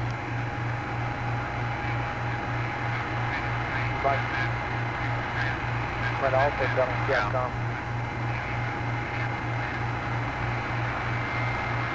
Yeah, Jack, I'll ask you your question in a minute, but Big Jack's first impression here is that it's not near the intensity that it was right after our mishap, and I'd have to agree with that. I'd say he says it's half, and I'd say maybe even down to a third. And I'd like to know, do you have any impressions as to whether it's still residual from that, or maybe something new? Good, Jack.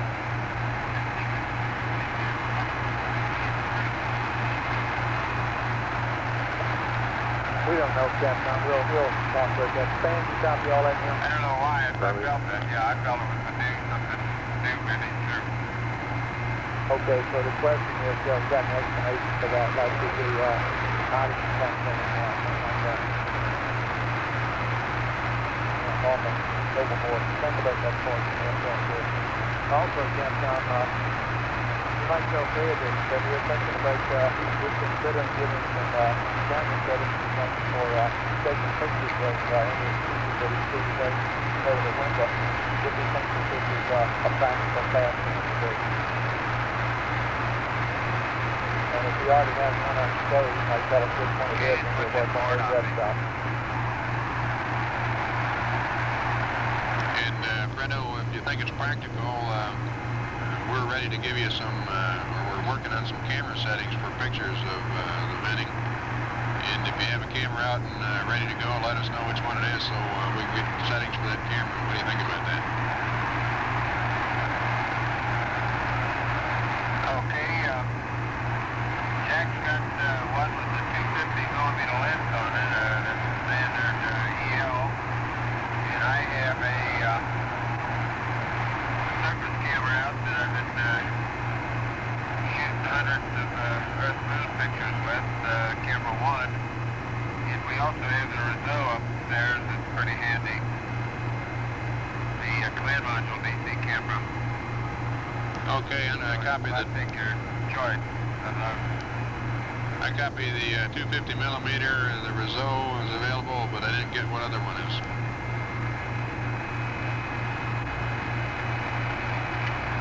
Okay, I got my Hasselblad surface camera down on a limb here, handy too, camera 1. Copy that. Okay, we got that camera.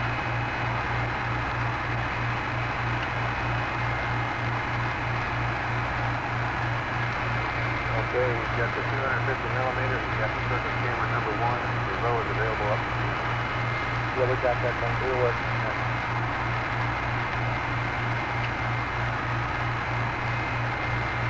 Like you were telling me what we're working on, we've got mid course, DC, those are the two major things. Then, we got some other things that we'll do right now. EMC flight. Go ahead, Mike. Okay, now one of the things that people were talking about was the heaters in the GSM. Heaters in the GSM.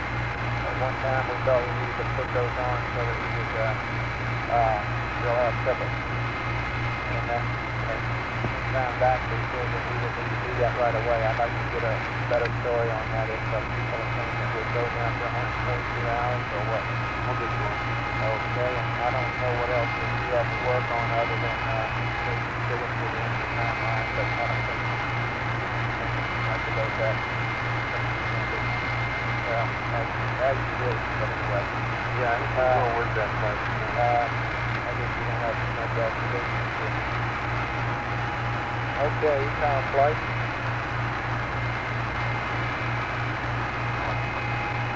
Econ flight. And Jack, if we're going to do any picture taking out the command module windows, I think we ought to do that either pretty quick or hold up till Jim and Jack get their rest done. Copy that. Yeah, we concur with that. Yeah, we concur with that. You think we're not going to take any command module pictures until after the rest period? I think we'll have the rest stop momentarily, but it's kind of the best time after about the hour area when I'm up. It would not be, or would it? Would. Well, I'm not real keen on that. It's probably right when it's 56. But he's been up for 11 hours, and we've been on a while.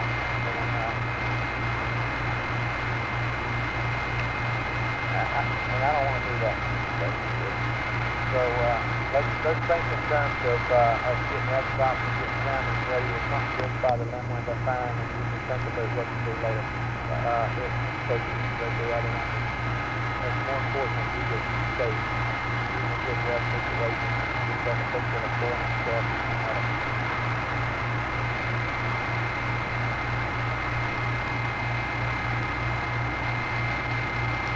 Okay, Fred, we're not going to bother the skipper up there. We won't be taking any pictures out of the command module window until after rest period.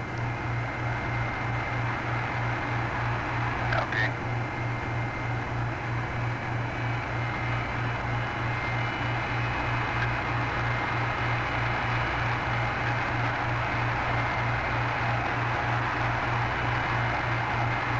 This is Apollo Control at 83 hours, 2 minutes. And what else are we working on there? Fred Hayes has the watch at the present time in the command module, in the lunar module rather. Well, status. While people are Jim working Lovell on that and Jack Swigert attempt to get some rest I was thinking that we had in the command module.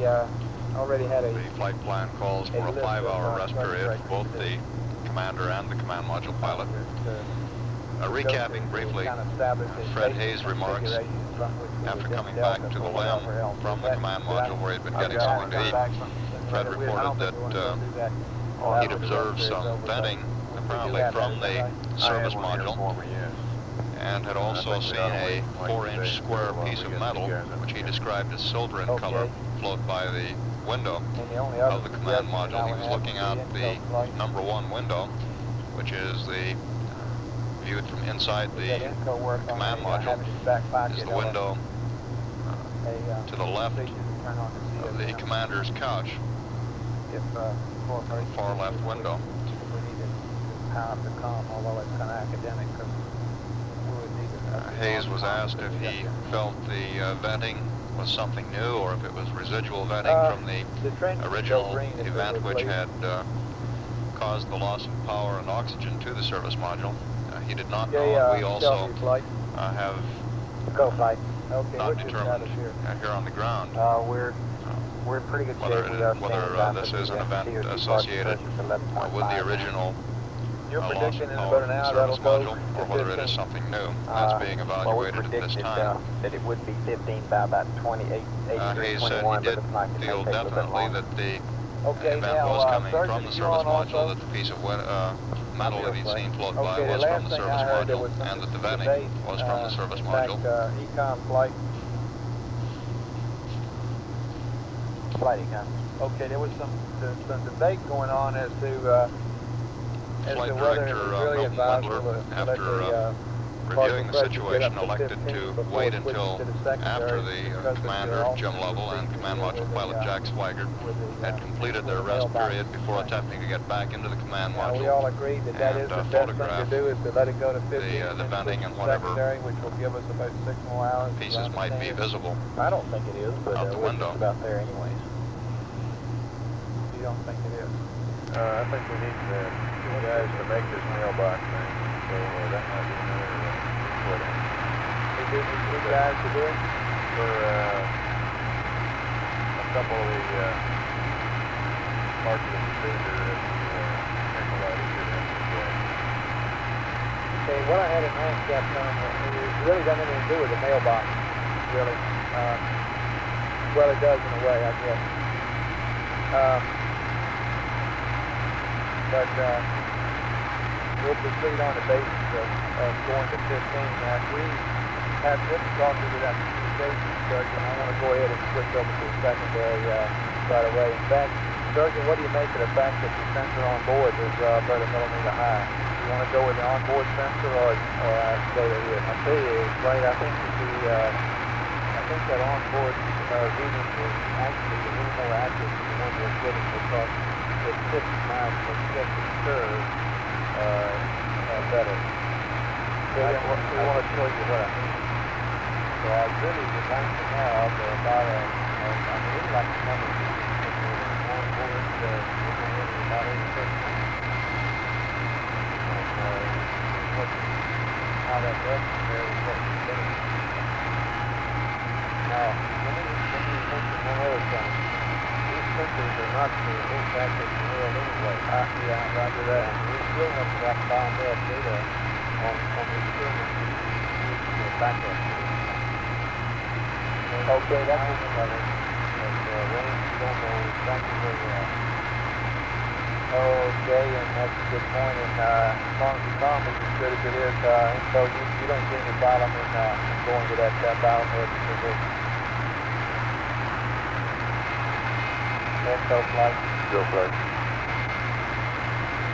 you see any problem in going to the incoming biomed on?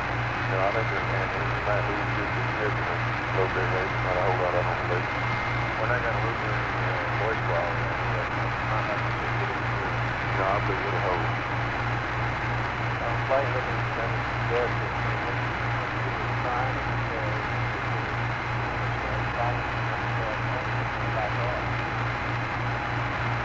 Okay, so Capcom, the point here, I guess, is that we want to go with his onboard reading, and we want, when we get to the 15, we want to switch over to the secondary. We would like him to give us a status every 30 minutes on that reading, and we can call him and remind him about that. And we would like to turn the biomed switch on. And what exactly was the nomenclature on that? Biomed evaluate. I think it's plugged into the right, is that correct? Whichever one he's on. Yeah, because he's on.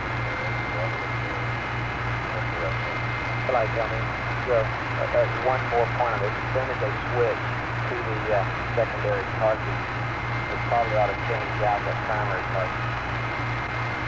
take the one in from the afternoon, you can cover and go ahead and take the primary. Okay.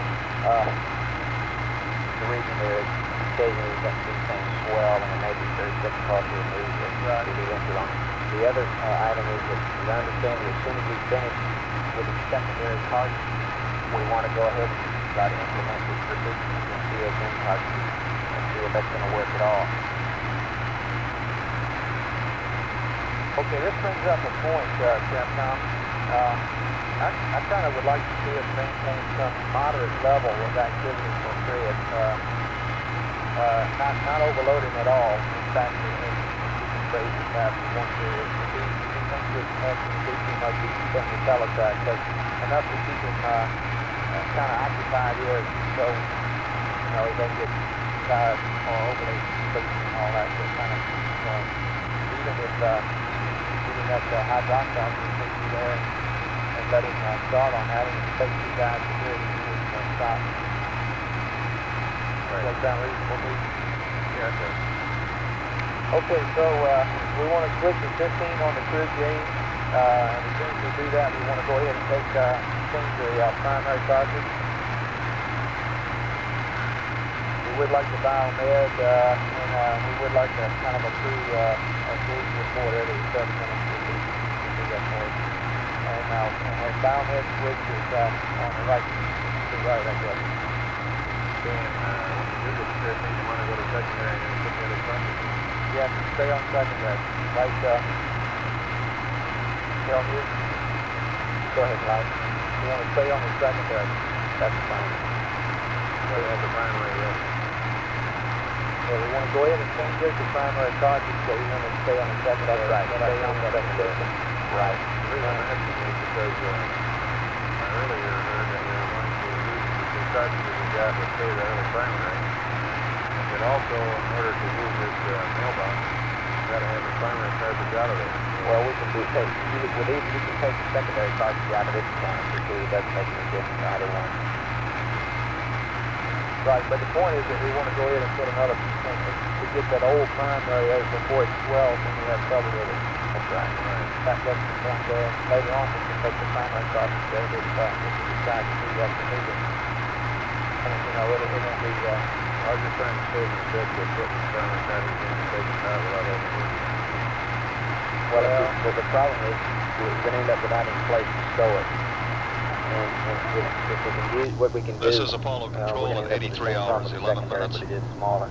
A change of shift press briefing Plus the fact is that being planned to begin in about 10 minutes by putting the primary on at in there. I don't think 12:35 a.m. in the main auditorium at the Houston News Center. We've been in a position where we could just The switch back to participants in the primary press mode if we conference wanted will to be dock the CO2 down. Flight Team Flight Director Gene Kranz and astronaut Tony England.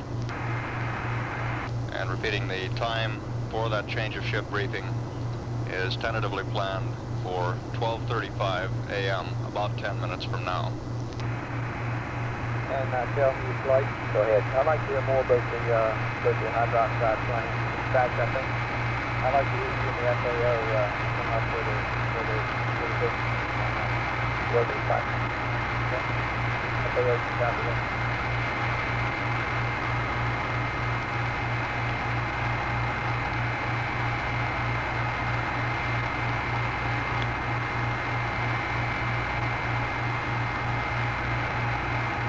Okay, Fred, for your information, your CO2 reading on board is a little higher than what we're reading here on the ground.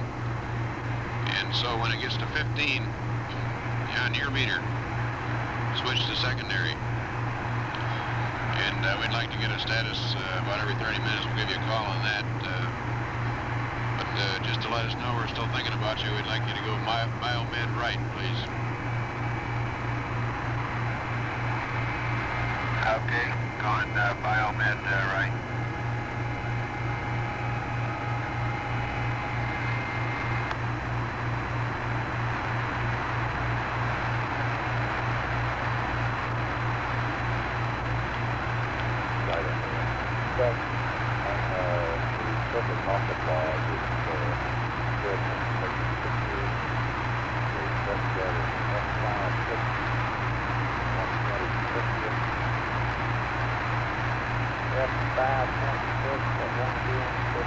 14.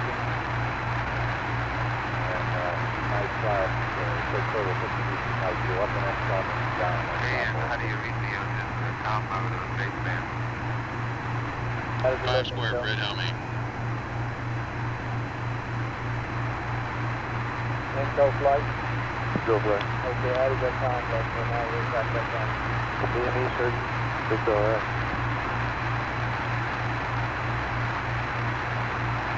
Roger.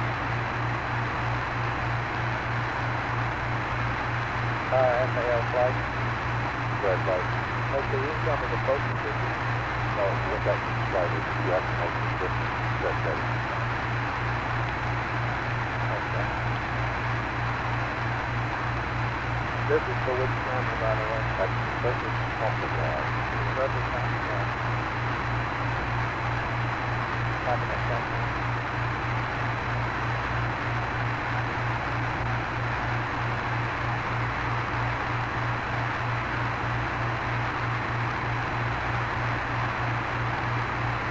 Surgeon flight. Okay. What, you're down there looking at things? Oh, your heart rate on those down here. Right, it looks great. Okay. Left on flight.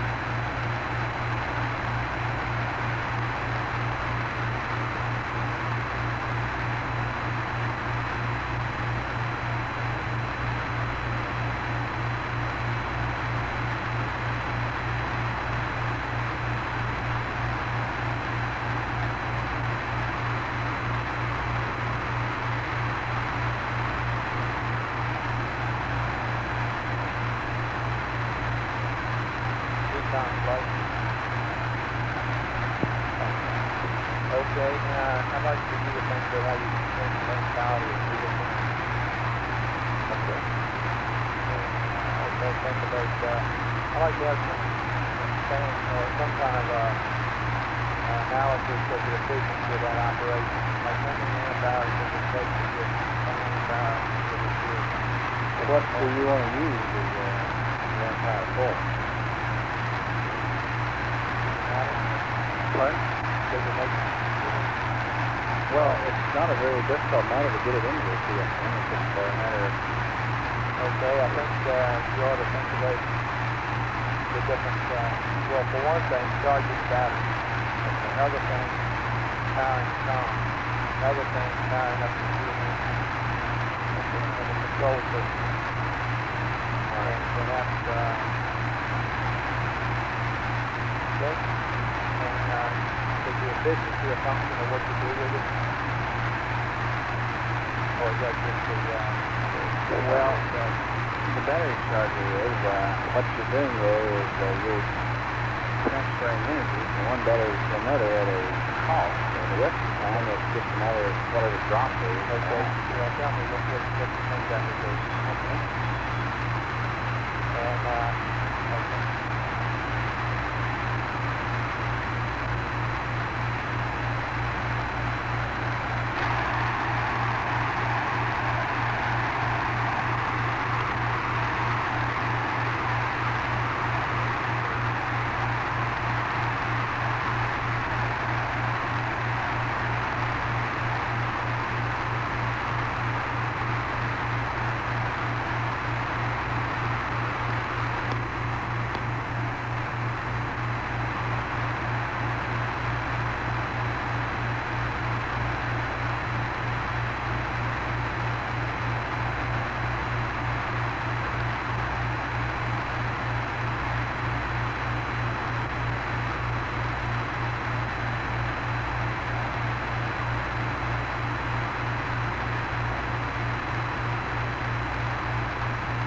Eastbound flight.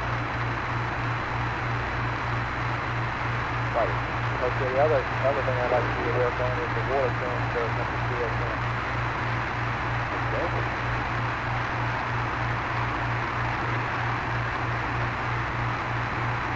And tell me, flight. Go ahead, flight. Okay, and in addition to the things that you're doing here about the consumables, I'd like you to think about a kind of a type of a status board or display, I should say. I don't know exactly how to do that. Probably a tabular thing.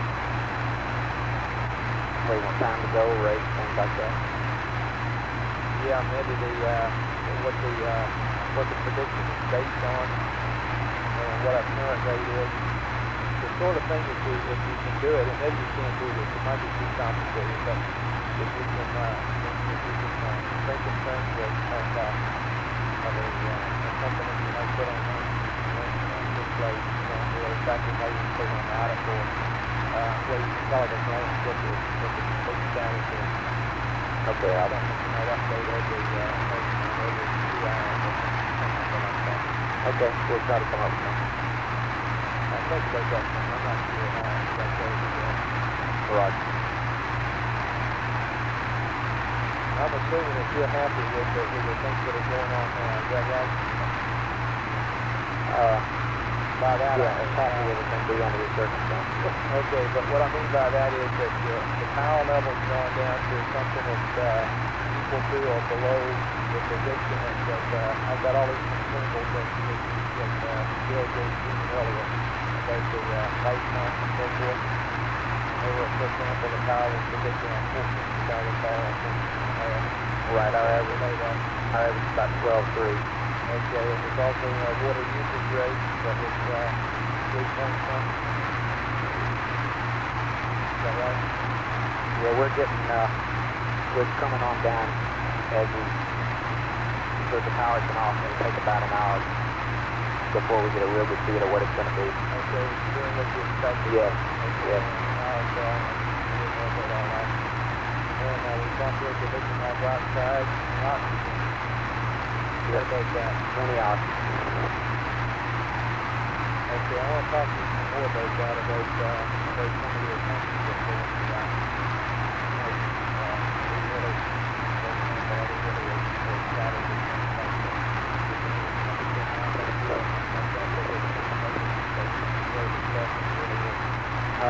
There is some of that, yes. Yeah, I want to know. I'd like to hear a little bit more about that later on. Okay. Right.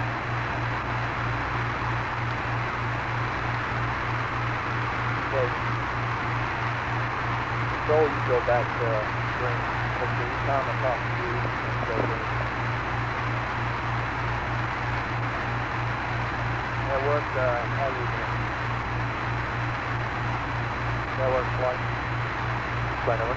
What's your status? Do you have any problems at all? That's the negative. We have no significant problems with the network. Of course, if you only have one vehicle, now that we're on the air, I should say we have with us this morning members of the White Flight Control Team, Flight Director Gene Cass to my left. I'll turn it over to Gene at this point. At your request this evening, Tony England over here to talk to you about how we intend to use some of the command and service module lithium hydroxide canisters. We've got Bill Peters, the Telemute, who's the man responsible for the electrical and the environmental systems, instrumentation systems in the LEM spacecraft. And Dick Thorson, who's responsible for the LEM control systems, propulsion, RCS, and certain of the guidance systems. We picked up on shift at about 74 hours and 30 minutes elapsed time. The majority of our work for the first few hours in the shift was associated with modifying the crew checklist for the dock dips burn we performed later at 79 hours and 30 minutes roughly. And these were lists that we had developed actually for a lunar orbit insertion aboard. And as such, the majority of the checklists were available in the control center for a lunar orbit insertion type contingency. And our primary problem in modifying these checklists was to make sure that we use the minimum power to accomplish the desired maneuver, as well as to make sure that we put them in the proper sequence so that we didn't have any unnecessarily long power up. At around 75 hours, we got into a relatively long discussion of passive thermal control, and I'll come back to that later on. And as soon as we completed that, we went into a review of the mission rules with the flight crew. Now, we actually had a very short review when we talked to them about some of our guidance and control type rules, rules we use for altitude and rate deviations. During the period of time we were reading them up their contingency checklist changes. Later on we came through with a relatively detailed checklist update. This took just about 45 minutes to get the checklist information up to the crew.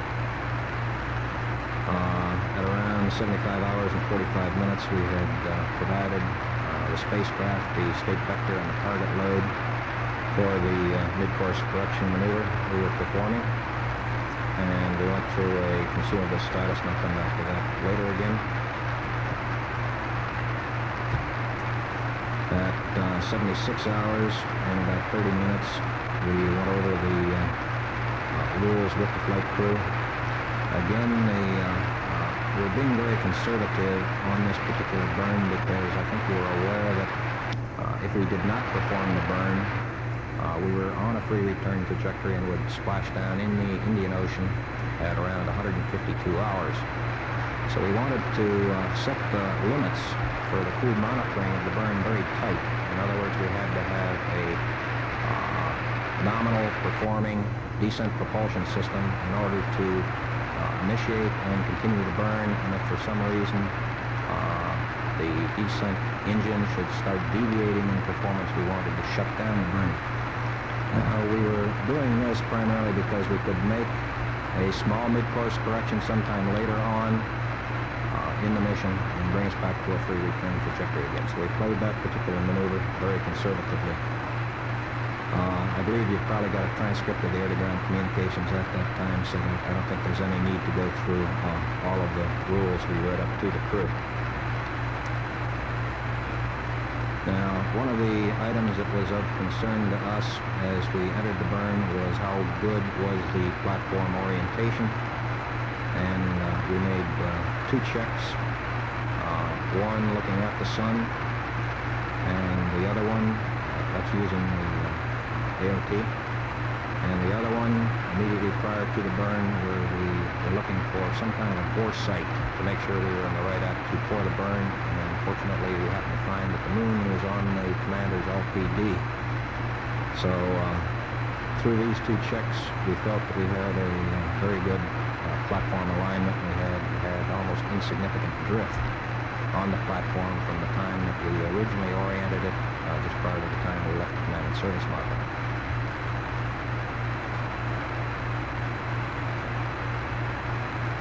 I'll talk to you briefly. We reviewed at around 77.5 hours. We reviewed the power down checklist, and as you're aware, much discussion ensued getting this up to the crew later on.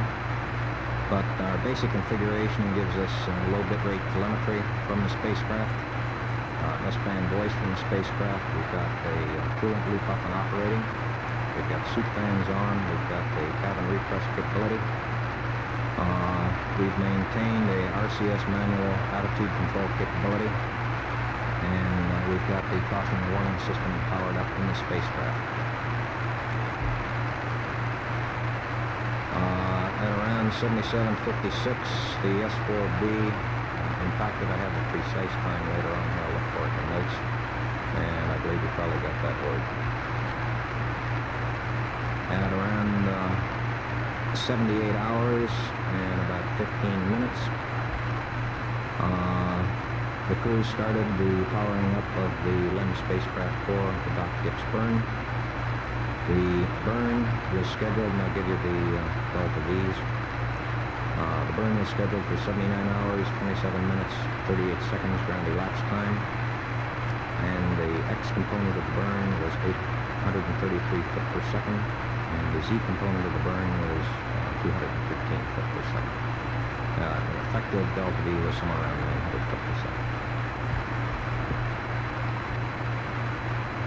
The impact time, as we've got it from the site that was recording the transponder on the S4B, was 77 hours, 56 minutes, 40.025 seconds. gave the crew their final target load and state vector as they came around from the backside of the moon, 78 hours and 19 minutes. And by this time, the crew was well into their activation checklist, and our electrical power main bus load was running about 40 amps. Previous to this time, we had widened the dead bands on the digital autopilot to conserve some reaction control system propellants. And at about T-1 hour, we narrowed down the dead bands and kept the communications up so we could have high bit rate telemetry throughout this entire last hour to make sure that we had a really good spacecraft for the maneuver. Just for your information, we've got people working on several subjects. After, at this time, we went around the horn and made our decision on the initial LEM spacecraft power down. And we advised all the flight controllers that we would start with the power down of the LEM spacecraft right around cutoff plus about 15 minutes. We again wanted to make sure we had a good spacecraft post-burn, and we wanted to let the system stable down before we started powering down the systems on board the spacecraft. We're working on the CSM systems status. Tomorrow sometime we're going to... We gave them a go for the burn at 79 hours and 18 minutes. 79, 27, 40 approximately. We initiated the yellow. The burn looked very good. In fact, it was an excellent burn. Peak current during the burn was around 50 amps. And the burn terminated roughly at 79:32. Each picture use 3 f-stops because we don't know Immediately exactly which one is going to work the best. So we gave the crew 4, their initial power down information to bring the majority of the spacecraft systems down with the exception of the communications system and the guidance navigation system, because we had to keep that up to initiate the passive thermal control. The crew spent about 45 minutes getting into attitude for the passive thermal control and about 30 minutes to allow the rates to damp out prior to initiating the roll rate.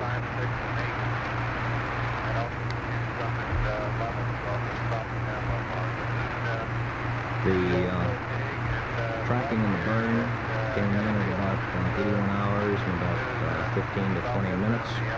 And the initial cut on the tracking said that we had had a very good burn.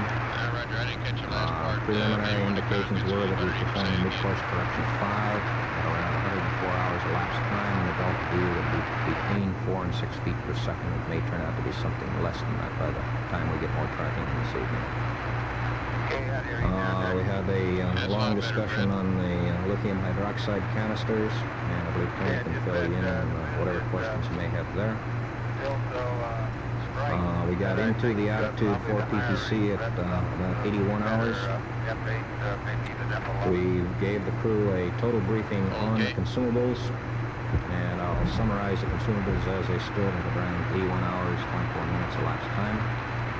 The electrical system, we had 1,498 amp hours.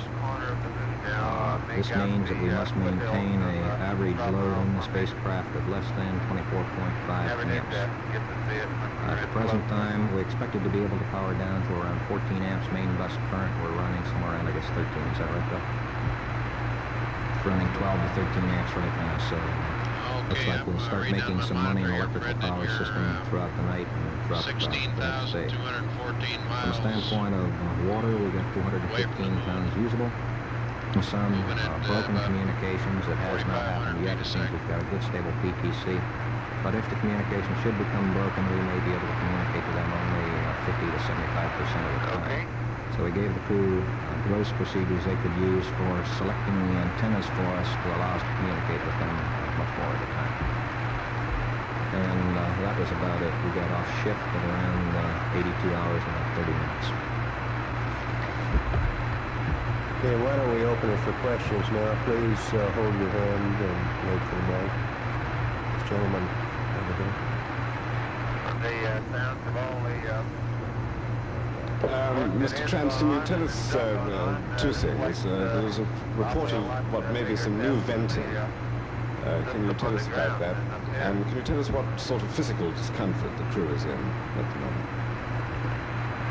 From a standpoint of new venting, we had not been aware of any venting during our shift. As you're aware, we had some problems In establishing our passive thermal control, although we finally established it looks good, and we thought the problems, in as much as we were using very low thrust pulses on the RCS system, may have come from the sublimator in the LEM spacecraft. So that is the only knowledge I had now. Yeah, They may everybody have down had here something is in such 100% optimistic.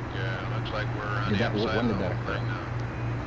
Just about the time you were changing it, I think there was this report that they had seen some new gas, and they were asking them from here whether it was residual from the original thing or whether it was new, whether they thought it was new. About the majority of the pre-burn type procedures and post-burn type procedures. And I believe Jim Lovell's Because he's man seems to be somewhat We're working on We're trying to work up some kind of a crew rest cycle right now to give them all an adequate amount of rest between now and the possible mid-course correction at 104 hours.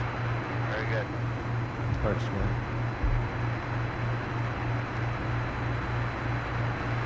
A couple of questions. How much better off are you on consumables tonight than you thought you might be last night?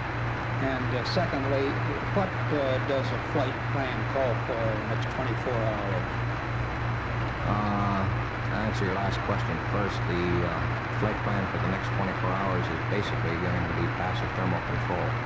Minimum activity, we're going to stay powered down as long as we possibly can. Let's see, what was the other question you had? I'm sorry. I was wondering about the consumables and how much better off you are than you thought you'd be. I think that, at least from my standpoint, I feel we're much better off than we were last night. I thought we'd have to maintain our bus levels at about 14 amps throughout the rest of the mission, but it looks like we have a bit more flexibility, and I think tomorrow we'll have a much better hack on this, because I think the key consumable now at the present time seems to be water. So once we get a hack as to how much water we're going to use in a fully powered down state, then I think we'll be able to give you a good answer. But from my standpoint, it looks a lot better now than it did last night. Although, again, last night we had the capability of coming back. We just got a better margin to work with, more flexibility now. Oh, Abraham. Could we have a rather detailed explanation of the tests that were run in the simulations with the lithium hydroxide canisters, and a description of how this hose is being attached, or will be attached to a canister, and particularly what hose that is, where did it come from, and what's going through it? Batney brought you over one of the canisters. No, we used to lithium hydroxide to scrub CO2 out of the spacecraft atmosphere. Okay, I'll talk more directly into it. We have a limited amount of lithium hydroxide in the LEM, and it would relieve a lot of the pressure on the environmental control system if we could use some of the canisters, lithium hydroxide canisters from the command module. So actually Jim Corielli over in Crew Support Division, who designed this thing, and it does an excellent job. What we do is we use the suit loop in the LEM, and this is the scavenging hose, the exhaust hose, if you will, from the suit. And we just put the lithium hydroxide canister on the end of it, and it's not so easy to fasten on there. We've used a data card out of the flight plan to make a structure so that the plastic cover here won't collapse on the end of the hose. The canister itself is coated with Teflon, and none of our flight tape would stick to it, so he designed sort of a grid system that goes around it that allows us to fasten things to it. And we've had one of these running for about 3 hours over an 11-foot chamber in Crew Systems, and all indications are that it's doing the job. I understand that we have about 16 cartridges in the command module, and each one will have a lifetime of about 12 hours. And we'll be running 2 at a time, one on each of the suit loops and LEM. I have a number of questions about the test, and also about one condition in the spacecraft. Are we correct in assuming that they're still running at 5.5 psi in the spacecraft now. And what was the pressure and the absolute pressure and the partial pressure of carbon dioxide at which you ran the canister tests? The canister test isn't complete yet, and the last I saw it was just building up. I'm not sure. I think it was 20 millimeters of water pressure that we were going to build up to in the test, and we're not going to allow it to get above 15 in the spacecraft. The test isn't complete yet. It takes several hours.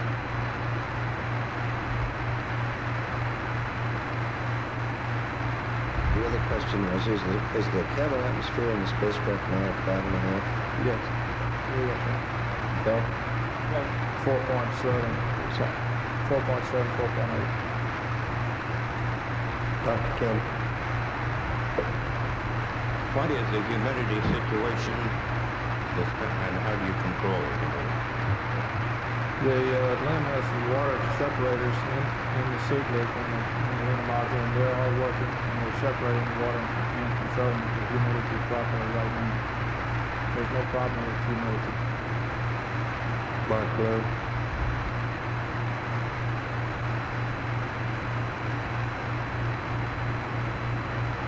Gene, you've always been recognized as the LEM expert. How would you classify the LEM as a spacecraft that can get these men back to Earth? Would you say it's in good shape? And how is your confidence factor compared to, say, last night at this time? It's interesting, Bill. I forget when we got started. I think back in Apollo 9, we first started looking at the use of the LEM as more or less a lifeboat. And fortunately, although the exact procedures do not tailor the exact case we've got, we had looked at the utilization of the LEM for an awfully long time, so we knew what the limitations were. We developed workaround procedures wherever it was possible. I think the LEM spacecraft's in excellent shape, and I think it's fully capable of getting the crew back. I think, as we have found before, every time we put the LEM spacecraft to a test, it's always done much more than it was guaranteed to do, and I think this is a good case in point.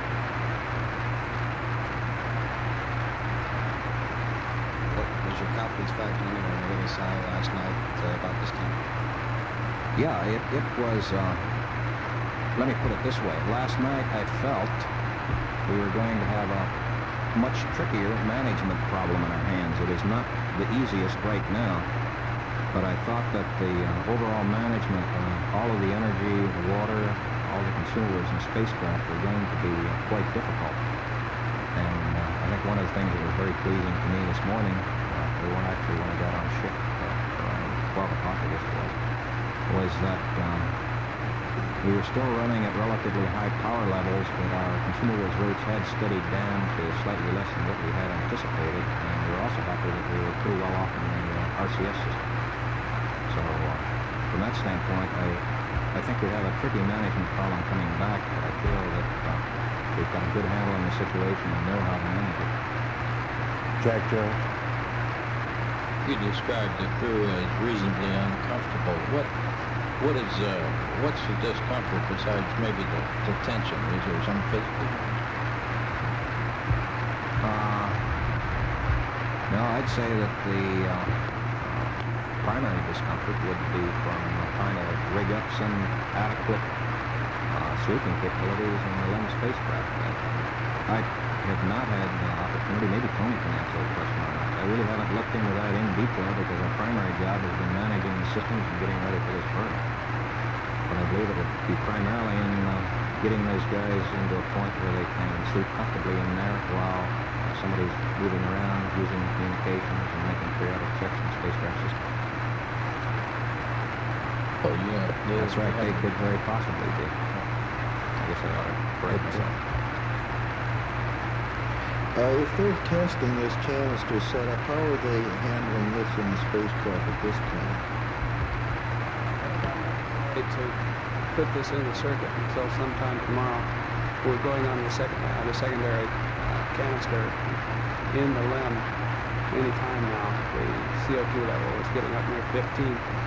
And we'll have, I believe it's 8 hours. Is that right on the second day? We've got 3 additional Status report comes when crew members awaken in the morning. I remember right from the flight plan on 720. I didn't have any crew status reports on my shift. The doctor did not indicate that they had any problems. That's basically the status we have. Gene and perhaps Dr. England, I'm sure y'all have gained a picture of possibly what life is like up there. I'd kind of like for you to share it with us. Are they, there's some confusion about where the astronauts are spending most of the time. Are they all huddled in the land? What are they wearing? Are they having to dodge some foods because of the salt content and make them crave water? This sort of thing. Any observations like that would be useful. Well, I seem to be spending one fellow in the command module all the time, chewing the land. The guy in the command module should be sleeping, but these fellows are pretty diligent, and I'm beginning to sense that they're taking a lot of pictures of the moon and the earth, and they're even doing some studies on some of the particles that are flying off the service module back there. I don't know whether that answers all of your question. I wouldn't describe them as all huddling around. They're pretty busy. Yeah, are they dodging certain foods because this would make them crave water, for instance? I don't know. I haven't heard anything like that. What garments are they in? You know, they're constant wear? Well, we're doing the constant wear garment with their cover off. Two unrelated things. One, is there any way for the medics to know what their condition is? Is there any of them at any time in the biomedical organisms? And the second thing is, has anyone come up with a way of finding out what the cause of this explosion or accident is? To answer your first question, yes. We're looking at biomed data tonight on, I'm really not sure, I think it's Fred Hayes. And what we're interested in there is to just monitor his condition as a function of, I'd say, a backup measurement of any possible CO2 buildup in the spacecraft. We don't expect that, but we are monitoring it. The problem we've got there is that since we are operating in a low bitrate mode with the spacecraft on the Omnis, we do lose some signal margin there. And if this turns out to be a problem later on in the evening, we'll probably switch off the biomed instrumentation, because what it amounts to, it wipes out the rest of our other instrumentation at the power levels we're at. From a standpoint of what's being done to try and determine the cause of the explosion or whatever the problem was that happened in the service module, equipment bay in the area of the cryo tanks and fuel cells, I really don't know, Jim. It's pretty much tough staying on top of our job without worrying about what happened many hours ago. Now, we are looking pretty deeply into the entire status of the command and service module, and we're trying to come up with, tomorrow, for instance, we expect to read up to the crew more or less a standard configuration we want them to go to for all of the switches, circuit breakers, and everything in the command and service module. We're looking for to see if we can make a test to verify whether the main D-bus has any problems associated with it. And then tomorrow afternoon, we're spending a large amount of time looking at such things as reentry checklists, and particularly from a standpoint of establishing a timeline for separation from the service module and subsequently separation from the LEM spacecraft prior to coming into our entry interface time. So the primary work we've got going in command and service modules to make sure we got a good one and do whatever troubleshooting we feel may be necessary, and then to really shake down those procedures. Okay, we're considering a mid-course correction in 104 hours. This collecting of water they're doing in the 18 hours from now. plastic bags, where they're getting it, or what they're going to do with it? Per second. The other option is to keep PTC up. Yeah, I believe that's Since we may not be able to get back collecting into it the water again for their drinking and food purposes from the service module potable tank. And they're just using their normal procedures. Remember, they used to have this technique they use for separation of the H2 that may be in the tanks from the water. So it's just normal water collection procedures in the service module. Okay, let's take Carl Abraham and then 2 more questions. We're going to have to break it and let these gentlemen get some sleep. We were told before the burn that 2 people would be in the LEM and 1 would be in the command module. And later on I got part of a quote which seems to indicate that maybe that wasn't the case. This quote was, he's the only CMP that's ever witnessed a dip spring sitting on the outside engine can, which would lead one to believe that all 3 of them were in the LEM at the time of the burn. Yeah, this is a interesting item. Yeah, all 3 crew members were in the LEM at the time of the burn, and we had computed our dip's gimbal trim position for the man in the command and service module spacecraft, which caused the center of gravity movement that caused the engine gimbals to compensate for the fact he was in there. So we saw that excursion, and then once we found out that, yeah, we had a CMP in the LEM spacecraft, we knew why the excursion. Okay, let's take Art Schneider. Oh, yeah, far enough. Would you care to speculate why all 3 of them got together in the LEM at that time? I think the 3rd man wanted to see what was going on. Art Schneider and then John Harris will close it. In the discussion of food about mealtime, was there some fear of contamination of single feed in the command module? That's my knowledge. I didn't hear any talk, did you? They were trying to find something that would use less water. Now, at the time they were going into mealtime, we, as you were aware, were having some problems in establishing our passive thermal control, and that became an end in itself for about a half-hour period. And generally during that period of time, we hand over either to the assistant, generally to the assistant flight director, to be following the normal course of the mission. And let's close it with John Harris. What single factor, I think, is giving you the most concern at this time? Gee, it's probably one that, I'd say the one thing, if anything, is bothering me is a large amount of checklist changes we're making. That's why we're always trying to stay several days ahead of them and verify them in the simulators, because once you've got tried and true procedures, you like to stay with them. And I think we've gone through the major portion of the checklist changes now, so I think we're pretty much over the hump from that standpoint. It's always nice to be operating in a mode where you're actually using procedures you've used before, and that's a good way to be. Checklist. By checklist, you mean re-entry checklist? Does that mean the re-entry is giving you concern? No. I'm saying all the checklist changes we have made up to date.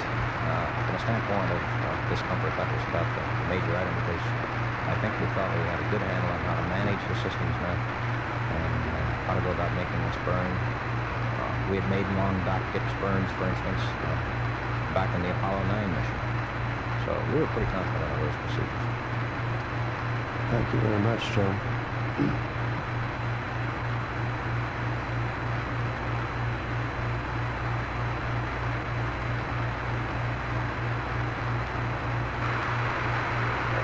Looking straight out, huh?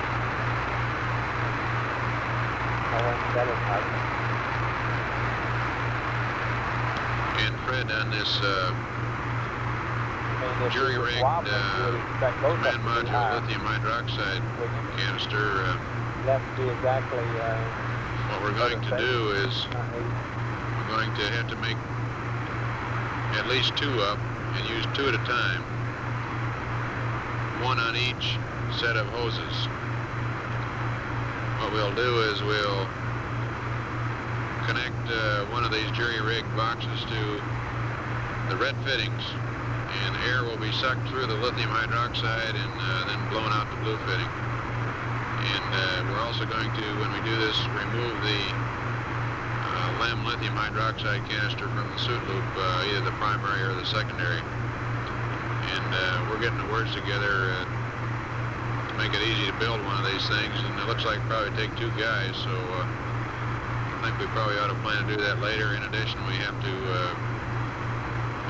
go up and get a couple of canisters out of the command module, so it looks like maybe a smart idea would be to delay a little bit and have you build a couple of these later on. What do you think?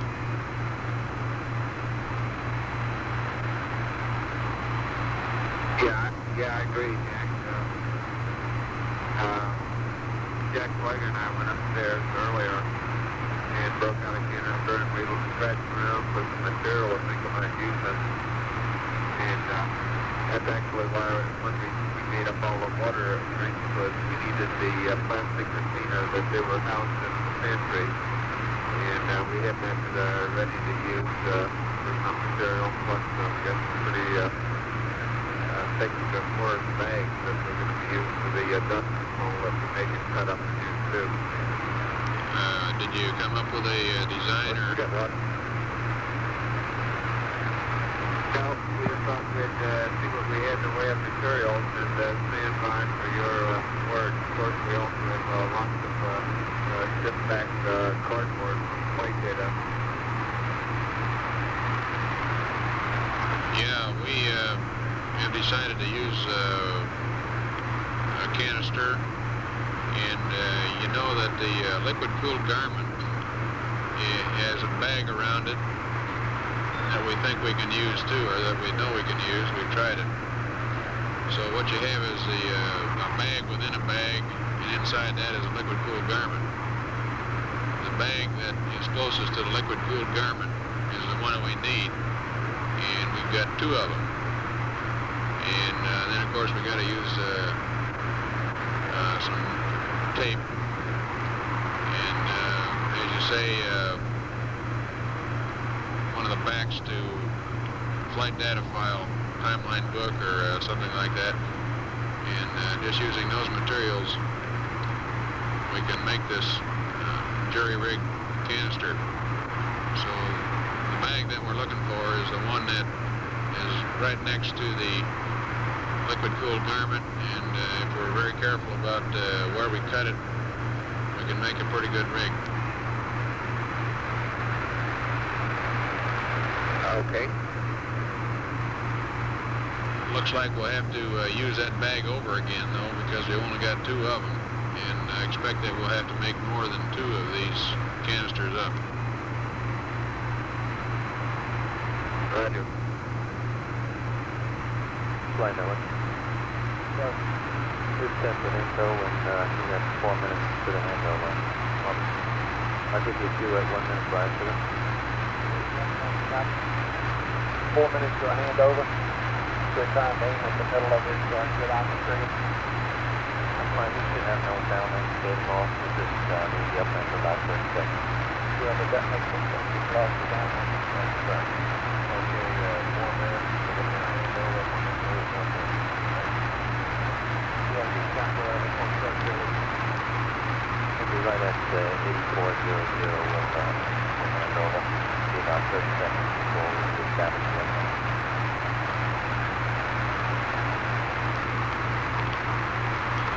Fred, in about 4 minutes, we're going to hand you over to a different communications site. It's going to take us about a minute or so to reestablish uplink, so you can be prepared for that.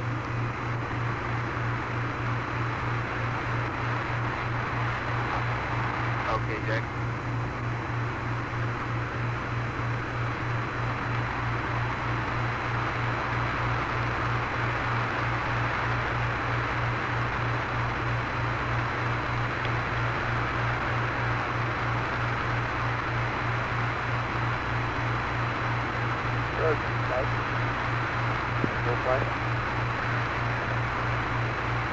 Well, it strikes me that we're not going to get anything I got that.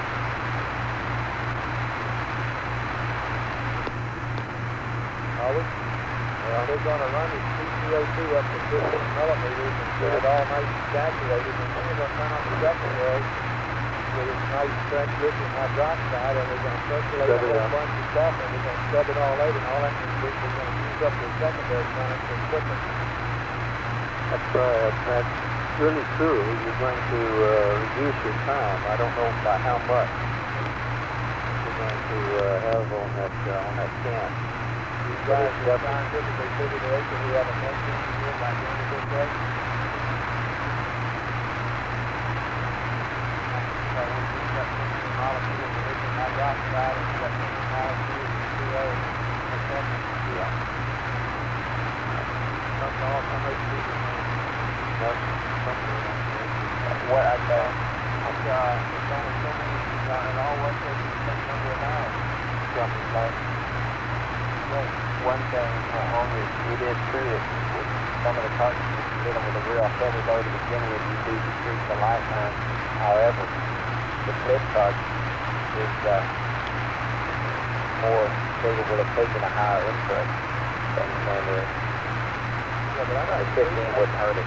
Load factor is not what I'm talking about. I'm talking about the total amount of CO2 scrub out. And I think that's true. That's a fixed. Well, it is a functional total metabolic rate into it. That's true. The lower it is, the better off the cartridge is. The lower it is, probably the sick. For every time, it's 2 minutes sleeping in one. No, I know what I'm talking about here.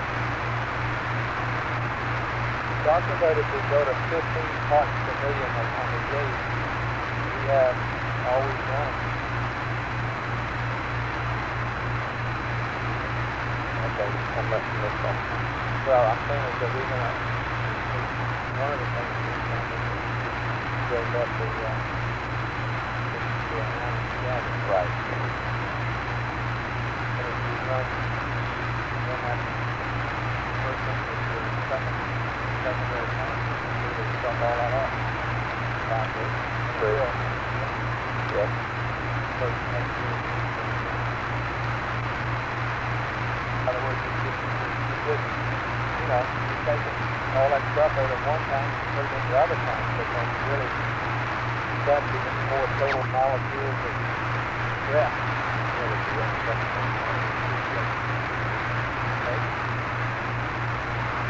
Yeah, I see what you're saying. Nothing else longer. It sucks up all those. I think they're slightly really running longer, but you get stuff through. Right now, we're down it over. For example, you really have more molecules in the primary tank here, or you just building it up in the cabin? Well, that ain't really what you've done, really. You've already seen the maximum amount of time that you're going to have in exhausting this first chemistry. You've made your decision right here at the start, and thus bought yourself some time on this jury rig punches to one. Take your time to prove that. Fred, you'll have to say again. I can't read you. There's too much background noise. Maybe we need a new antenna.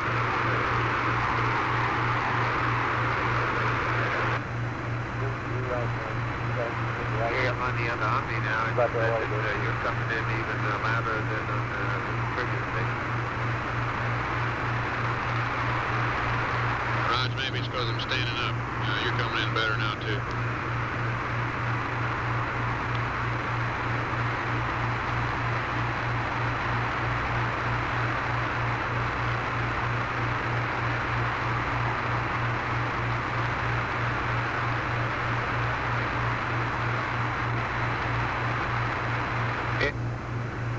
Go flight. Go flight. Hey, I want you to show me the frequency of antenna switches here on some kind of a visual display. I can show you a plot or a calculation or something. So you have that logged in? Yeah, it's about every 6.5 minutes.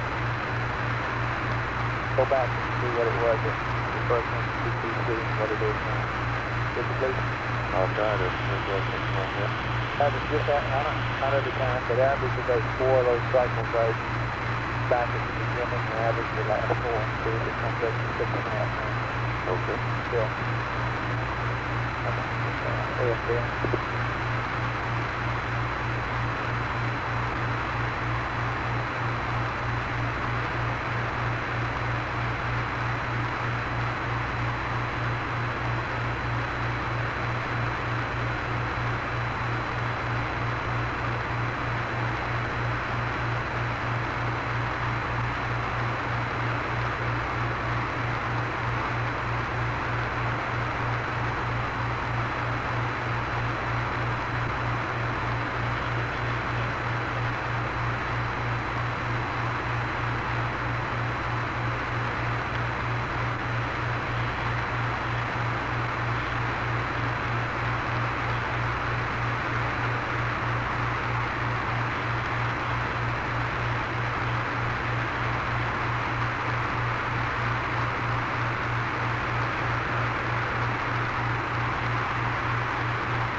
your information, Jack. I'm just to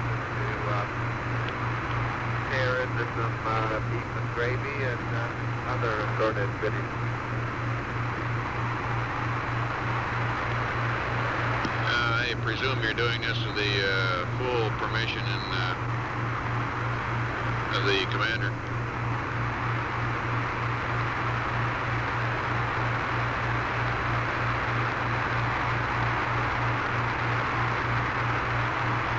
At this moment, who do you think is the commander?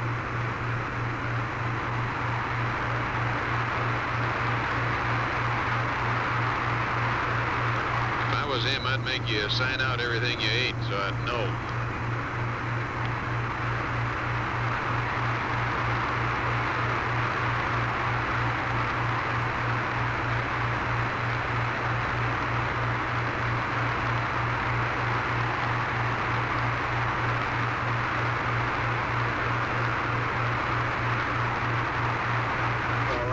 Taking this out of the limb where you have to remember them folks.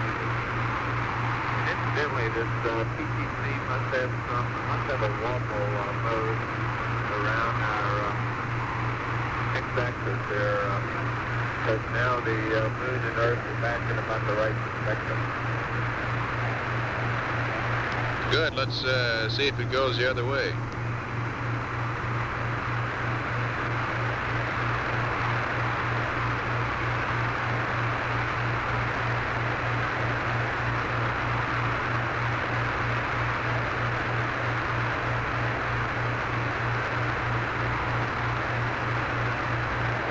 These guys down here are saying that they knew it all the time.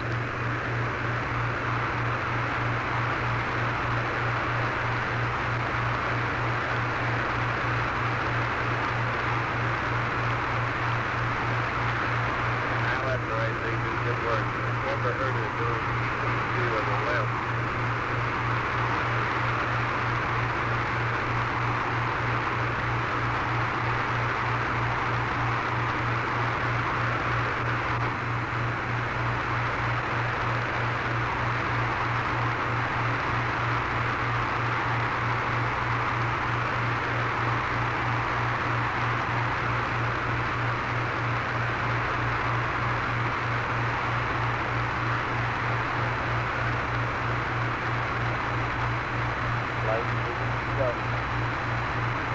Can we once get Fred to give us a readout on their CO2?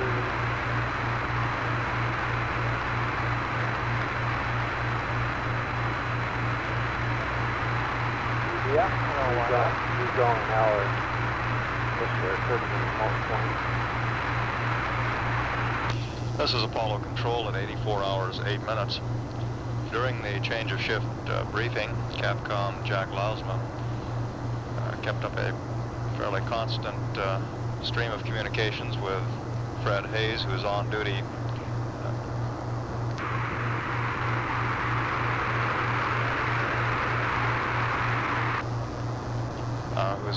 in the command module,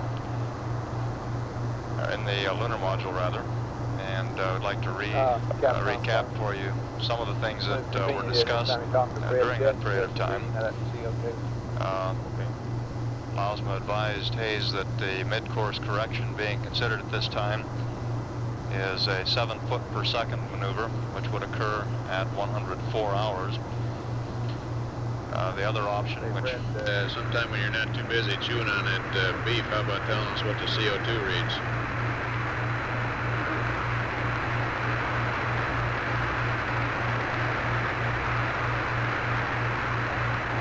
Okay, I'm reading 13.13. Okay, looks like our reading's getting kind of close to yours.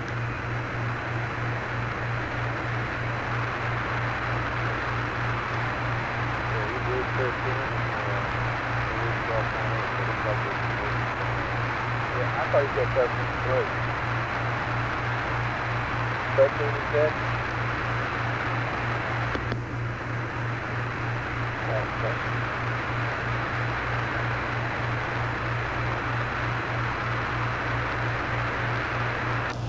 allows me to discuss with Fred Hayes the options that we have on that mid-course correction at 104 hours. The other option being to delay the mid-course correction. If that were done, it would not be necessary to stop the passive thermal control mode, which the lunar module is in at this time. And that is being considered, but no decision has been made.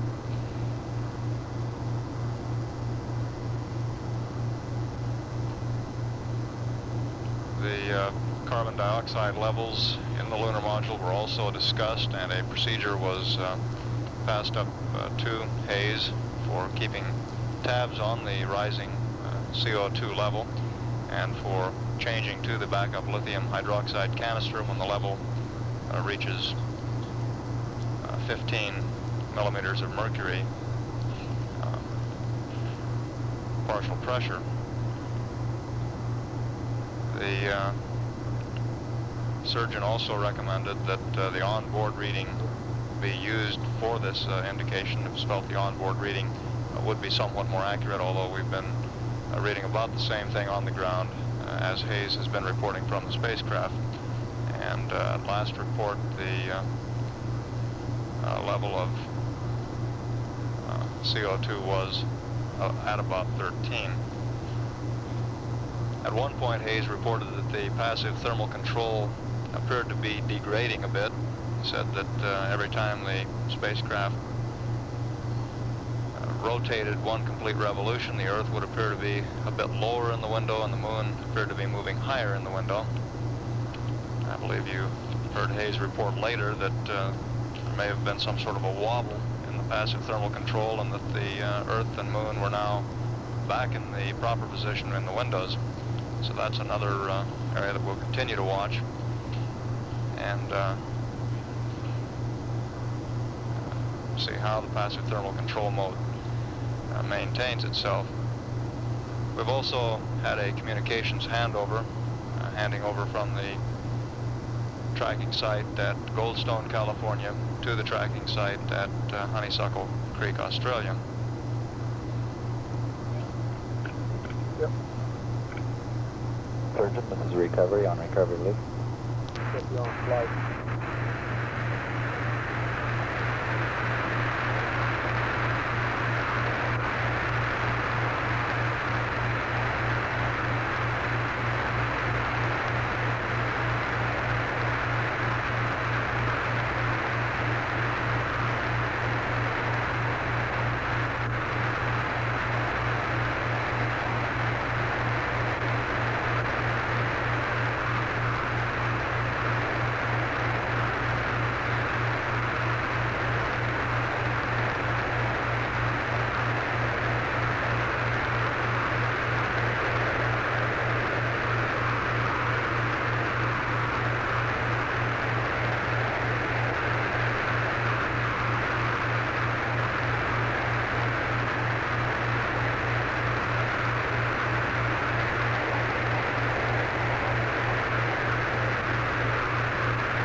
it appears the warble is going the other way, Jack, because the Earth is now rising in the moon, so it's starting to get lower in the window. Roger, could you give us an LPD number periodically? About 2 in a row, 2 revs in a row. LPD number? Yeah, okay. In fact, if you could give it 2 or 3 revs in a row, why then we could predict where it's going and maybe help us set it up again if we have to.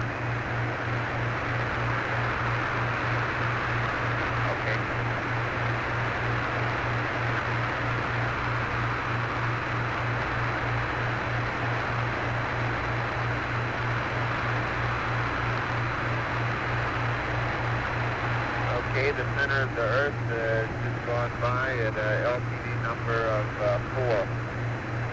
Roger, LPD 4, center of the Earth.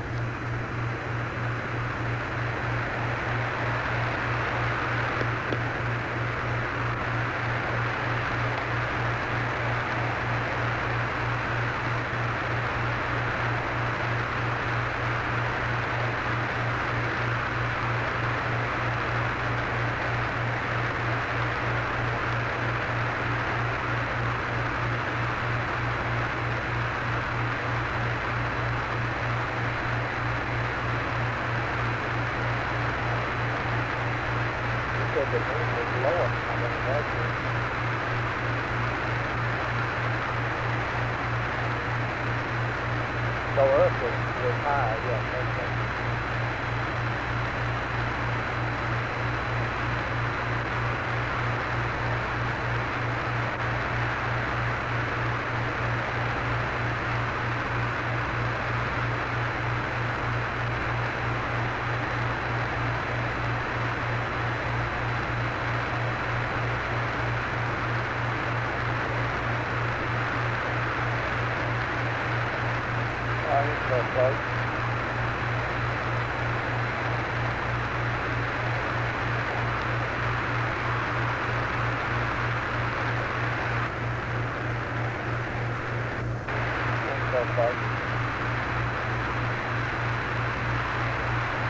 Go for it.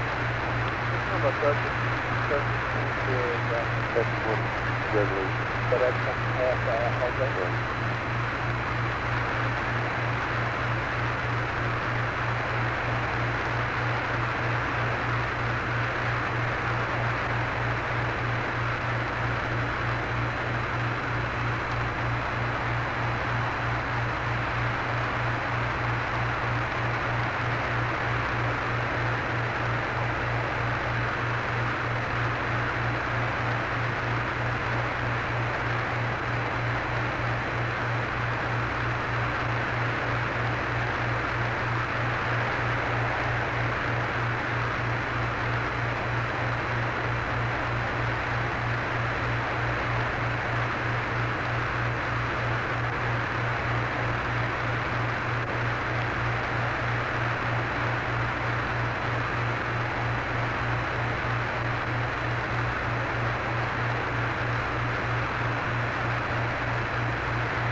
the center of the moon is about LPD 21. Okay, LPD 21, is that the center of the moon, you say? Confirmed.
Fred, we're doing a little better on our water than we had anticipated. Our numbers were designed for 3.5 pounds per hour. We're using about 3.0 and expect to go a little bit less.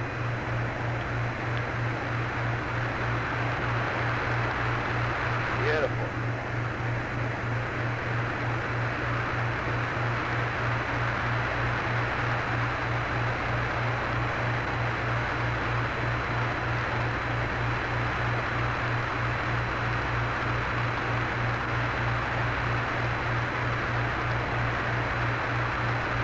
With this flight solar, we'll really be able to figure out what a lift can do.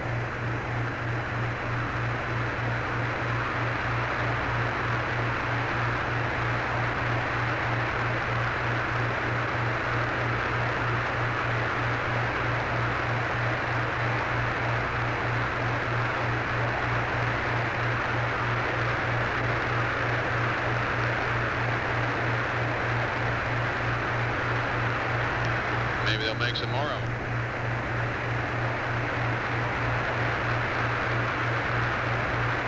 It had a heat shield that breaks into the cone.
Okay, the earth wind just went by John, clear above the LCD index drive. If it was extended, the number would be -6. Okay, way up there to -6.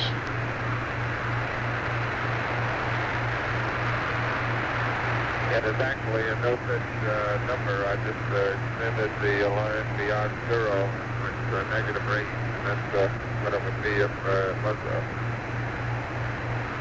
Right, understand if -6 was there, that's where it would be, right? That's right. Was the Earth -6? Going the wrong direction. We're flight. Do you still have that super dense star field? Flight. It would be nice if we could have all of the moon is pretty big. Where the moon is. He did. He said that. It's still there. I'm looking at it right now. Look to the other guy. I punched up, but I'm sorry. I didn't hear it. 21. The sun is right behind me. Then all these sparklies go up, and yeah, it kind of looks like I'm right in the midst of the Milky Way there. There are several thousand little sparklies in various ranges out as far as I can see on the starboard.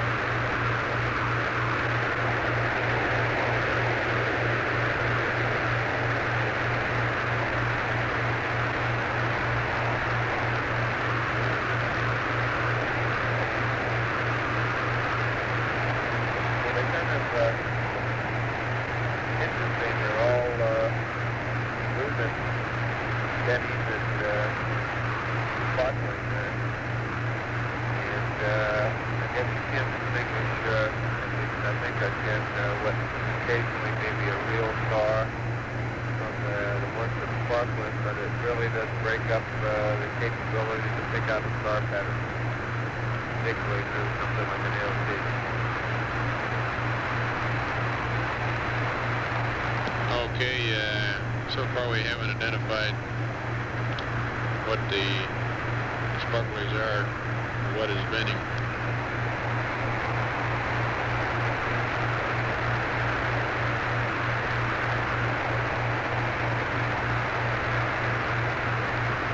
Yeah, I gotta think of feeling that we probably won't be able to tell even after we follow up.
feeling, Fred?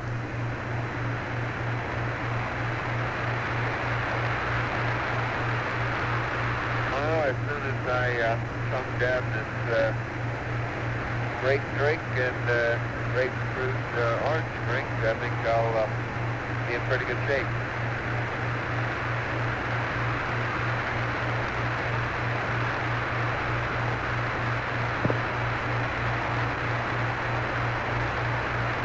How much sleep did you get between the burn and the time you got up for this exercise?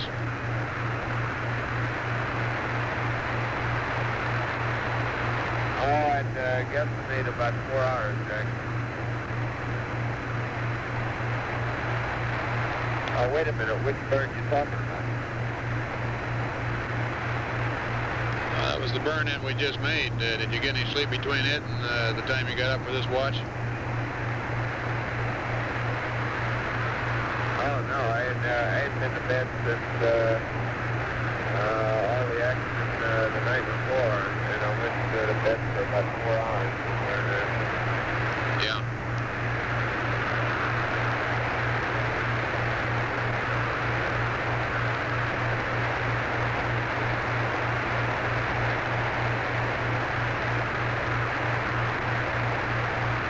Well, we're just trying to figure out who's likely to be the most tired up there. You or Jim?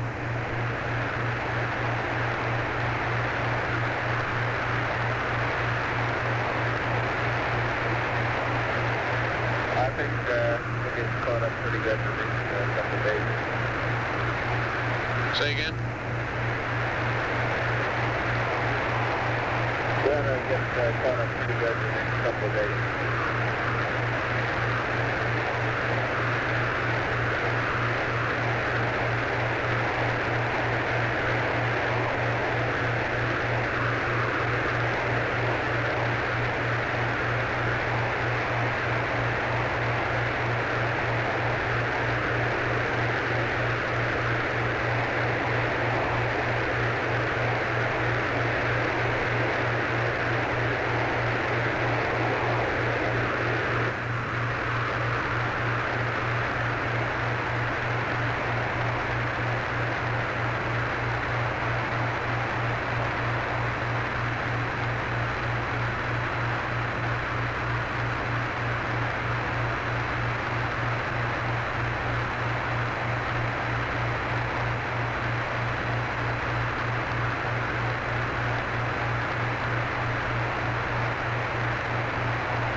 Okay, Jack, the Earth is started back down. The hack on the LCD there was 1 degree. Okay, 1 degree on the center of the Earth.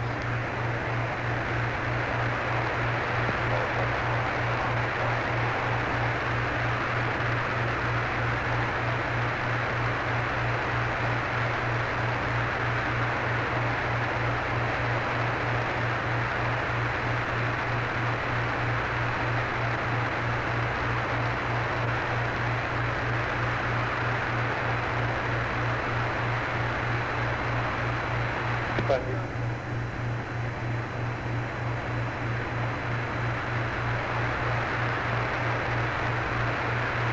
10 minutes and 45 seconds. 45 seconds. I thought we were looking at 13. Well, this is my data now, and I know the second when he's switching. Okay, I bet you had 13 just a little while ago. Well, I did, but it looks like he does keep switching right about the same time every time since then, and it looks pretty good. We made 2 revs, and it's been right at 10 to 11 every time. So that looks pretty good. It's still pretty close, so he doesn't switch the same time every time.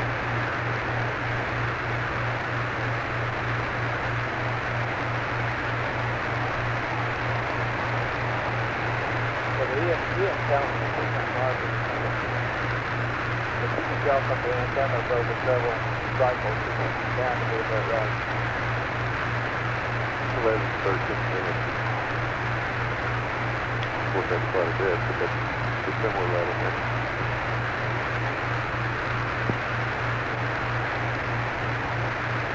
If you tell us where the Earth and Moon is on that there index, it really helps keep track and be sure where he's at that much.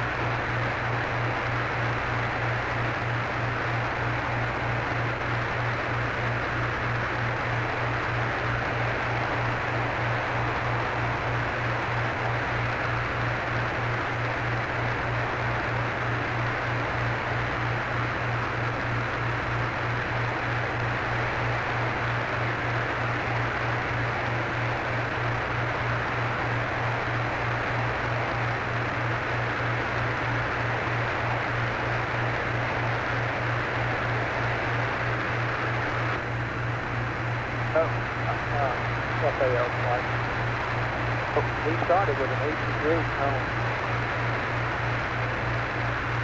8-degree half angle cone. That's what we had based on our power down the pipeline. Yes. Based on that first 30, 45 minutes. So we know it's at least that. Yeah, maybe a couple more blocks it might be. That was a good TV show you put on the other night, Fred, during elementary.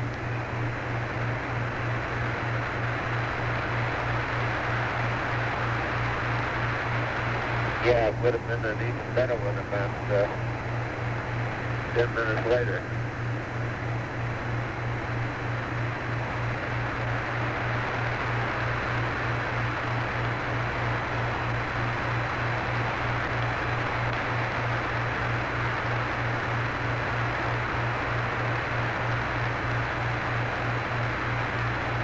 Yeah, things sure turned to worms there in a hurry after that show.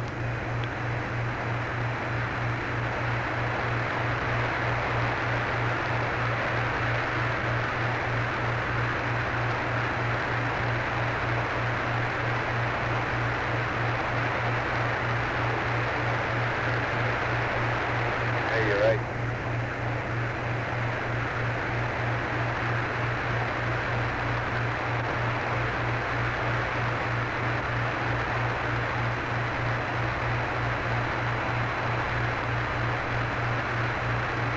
Okay, the center of the moon now is about minus 2 degrees off. Minus 2 degrees, center of the moon.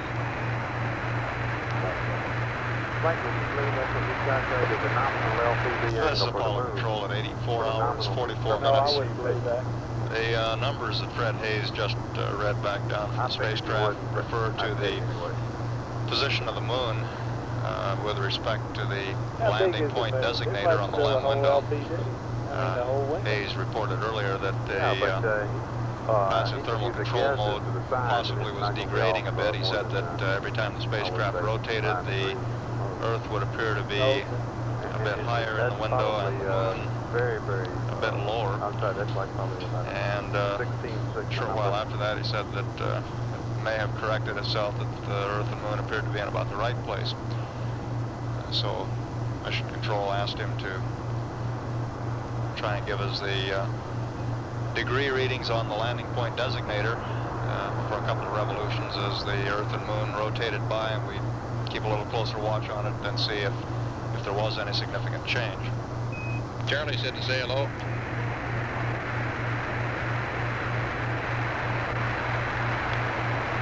Who's that?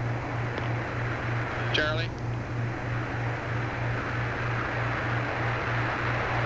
Is he still around there?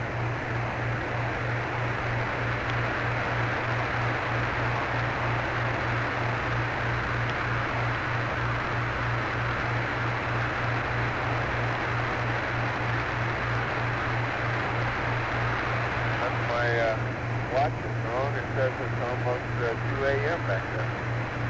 Oh, that's the bearded one.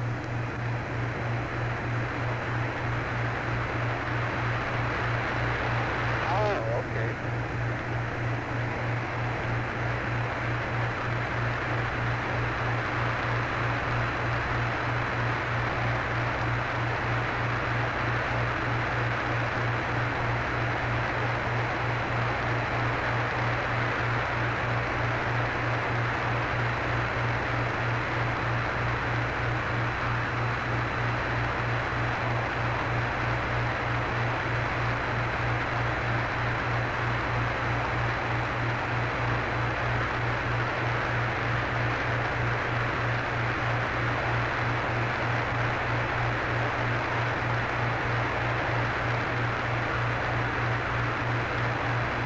Hey, tell Charlie I'll be back down there personally to thank him for this good machine.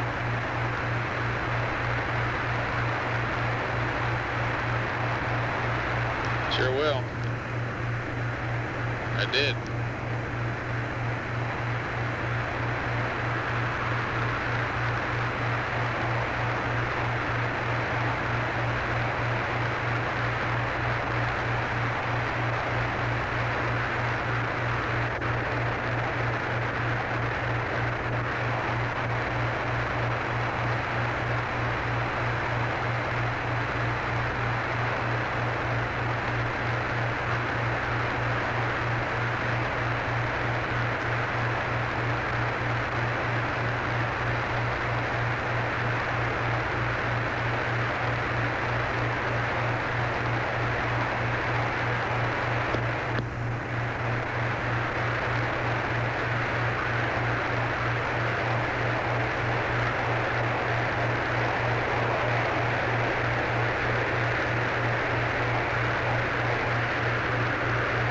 This is Apollo Control at 84 hours, 48 minutes.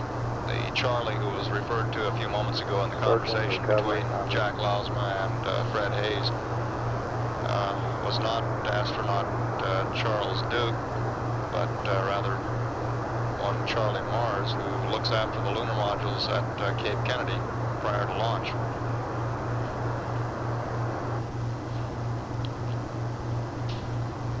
At this time, the flight plan that we have on one of our display boards here in Mission Control shows that Commander Jim Lovell and Command Module Pilot Jack Swigert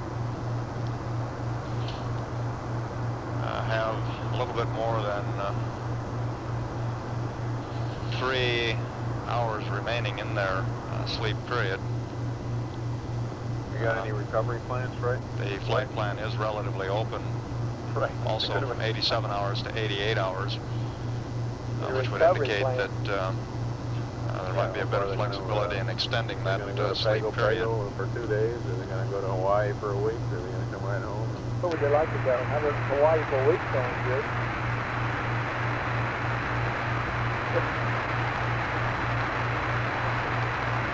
Okay, we are planning on getting some extra forces drive will do that, and we have to make the airplane down for the special operation.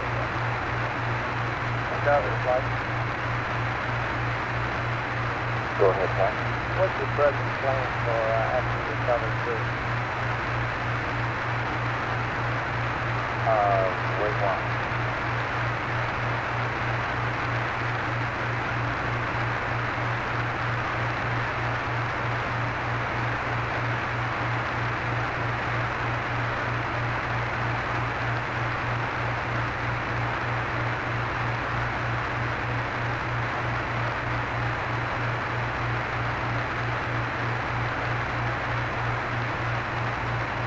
Flight returning. Go ahead. Situation is spend the night on the ship. The next morning take a kilo to Samoa, get off, hop right on 141 and fly directly to Austin. But how long will that flight be? What's that, about a 40-mile flight or something? Not too sure, I'm checking that.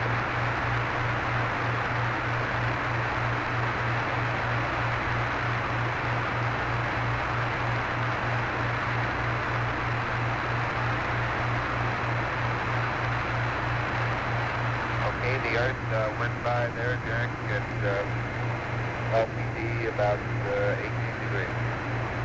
Roger, we copy 18 degrees for the center of the Earth.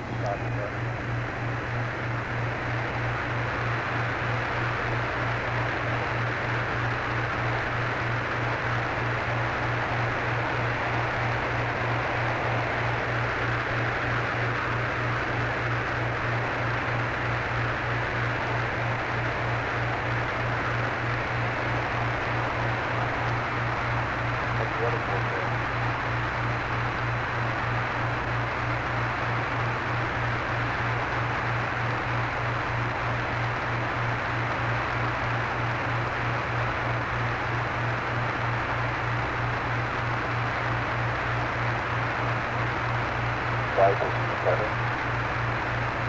Go ahead. The schedule we have now has it leaving at 0900, front turbo tail on 18, arriving at 2300. 0900 local, you mean up there, or what? Leaving.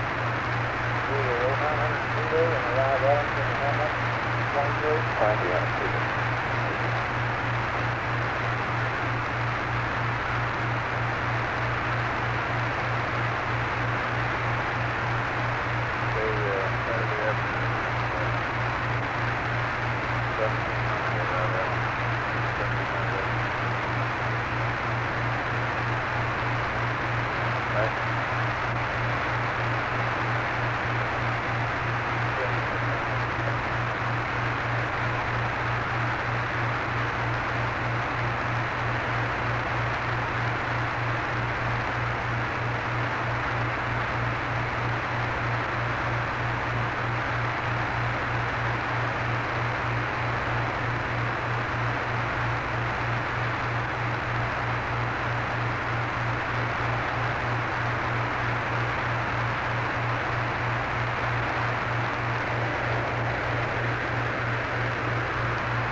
We'll get that for us in a second.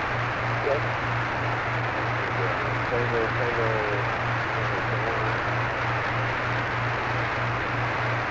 Come down 49, they got the IP in Samoa.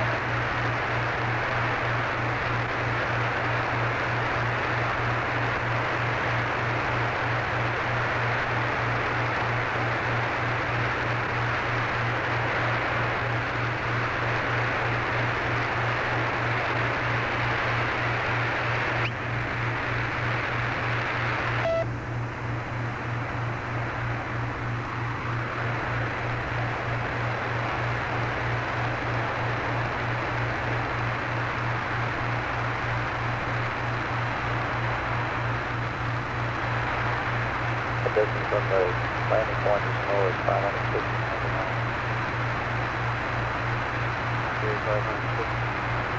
Okay, the moon estimated up around minus somewhere 17 to minus 20 degrees. Okay, moon's minus 17 to minus 20.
would you like to spend a week on an aircraft carrier getting back?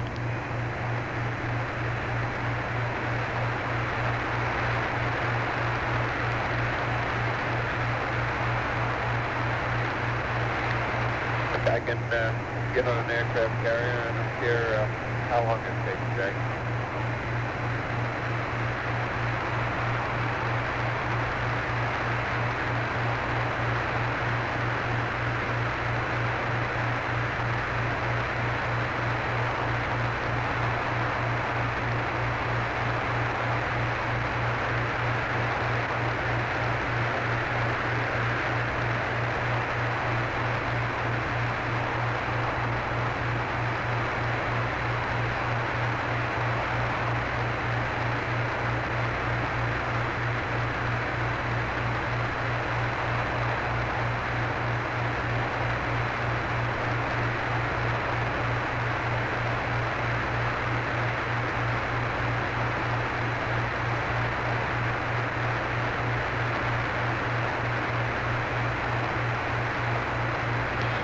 They're going to take you by helo to Samoa. You'll spend the night in Samoa, get on a 141 and be at Ellington shortly thereafter.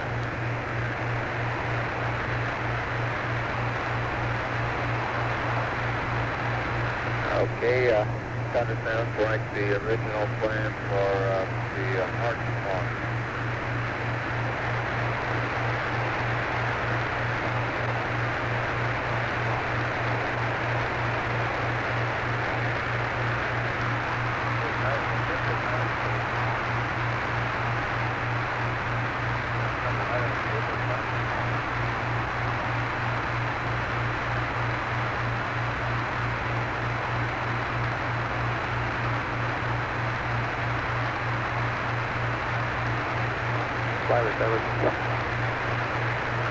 As you were in there, you're going to spend the night on the ship. Helo to Samoa, directly to Ellington.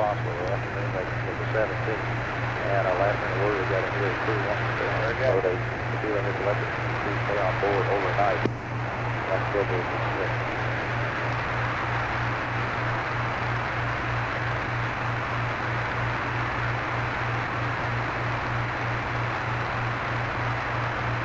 Okay, I don't know what overnight was. I'm sorry. I don't know where the crew is on our thing. Okay, well, let's report to the local 1800. But in local time, I where they're landing. They're going to be landing about 8 o'clock in the morning. So, okay. And the original plan was worked up to get them off that afternoon, the 17th out there, when they got within 5 lanes of Samoa. Then we got a late word in here that, I think the flight committee thought it was a good idea to let them stay on board the ship overnight. So, right now we're kind of in the air. We can go either way, get them off ASAP or let them stay on board overnight. Well, these substances are nice on their jack. And the here. Fred, I'm not reading you. Maybe we better wait until we change the antennas, or unless you can speak up a little louder. How do you read now? Better.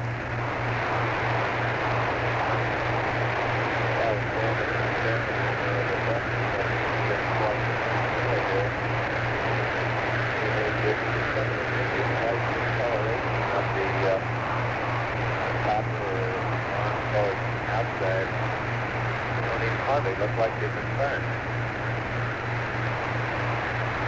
Really clean. Geez, I'm sorry, Fred. We're just not reading you right now. Maybe we'll have to wait a little bit. Okay.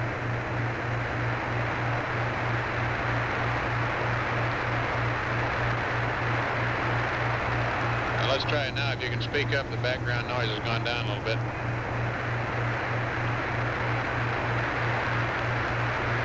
How do you read now? A little better. Yeah, I was just commenting that I've been looking here at the thrusters out of quads 1 and 4. And except for slight discoloration of the outside of the barrel, nominal level, looks like they hadn't ever been fired. Looks like they're brand new. Not a speck of anything on the interior of the upper dome that I can see.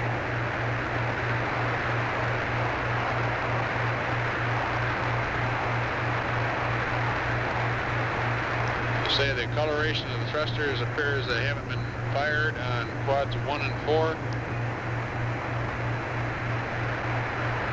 I'm saying all of them. I guess the defense cars so clean that there won't be any residue at all. That maybe is discolored slightly the copper bronze color of the nozzle itself. If it's fired, I watched it when it's fired. Okay, and the Earth is going by at an LPD 42. Roger, copy LPD 42. Is that affirmed? That's correct.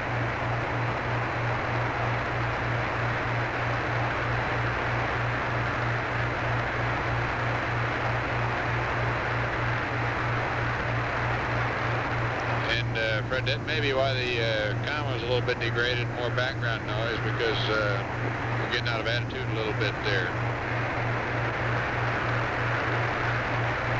Roger.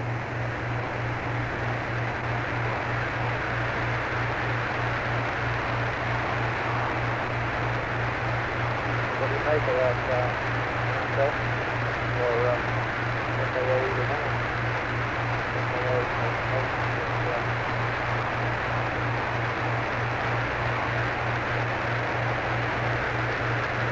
I suppose it's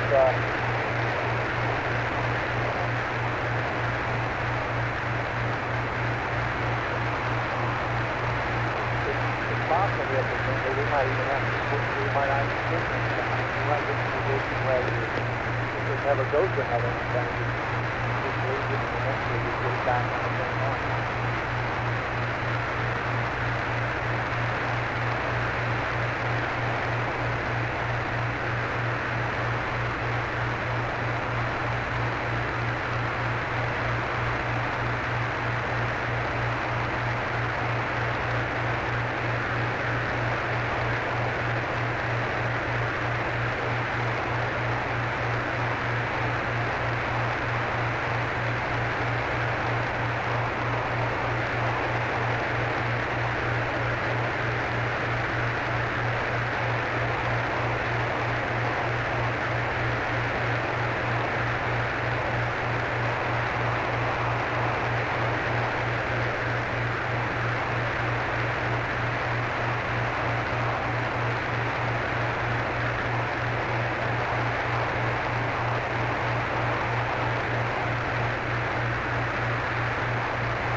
How do you read on that down the I'm reading you, Fred. Got a lot of background noise. Looks like it might come and go with attitude.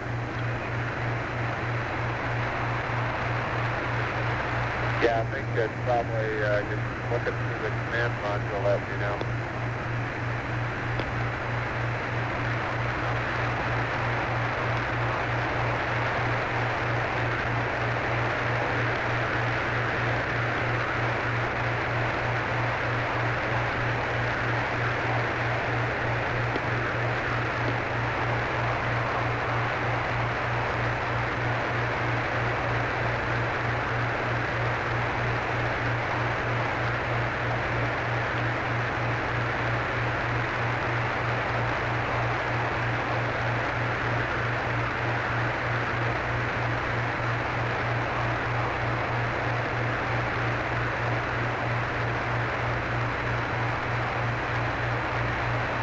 How you read now, Jack? About the same, Fred. Okay.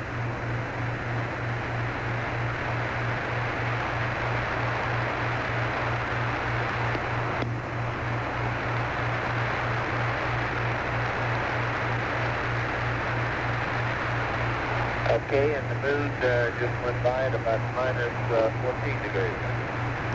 Okay, the moon at -14.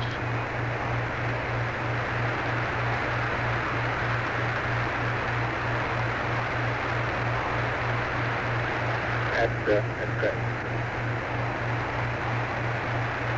Okay, your weather in the landing area, which is about 560 miles south of Samoa, now predicted to be 1,500 scattered, high broken. Waves are going to be 5 feet. The wind's going to be 15 knots. Visibility 10 miles. Showers in less than 10% of the area. And you'll be landing at 0800 local, roughly.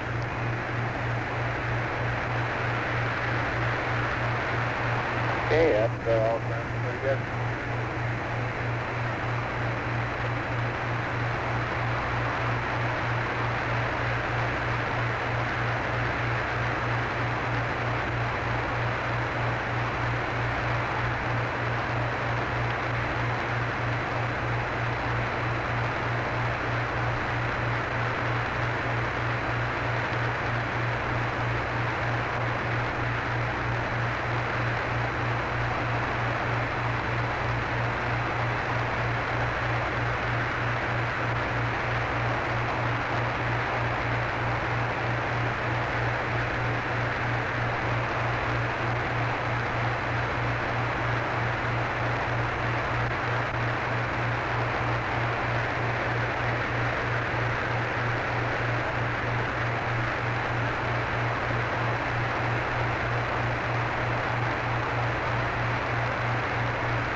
Say, Fred, did you get the dope on the Saturn IV impact, S4B impact?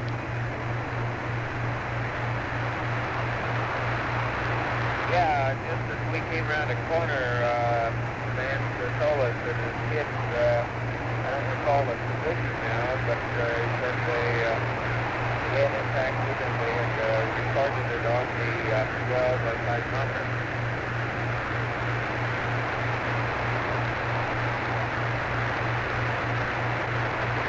Yeah, it impacted 74 nautical miles from the LSEP,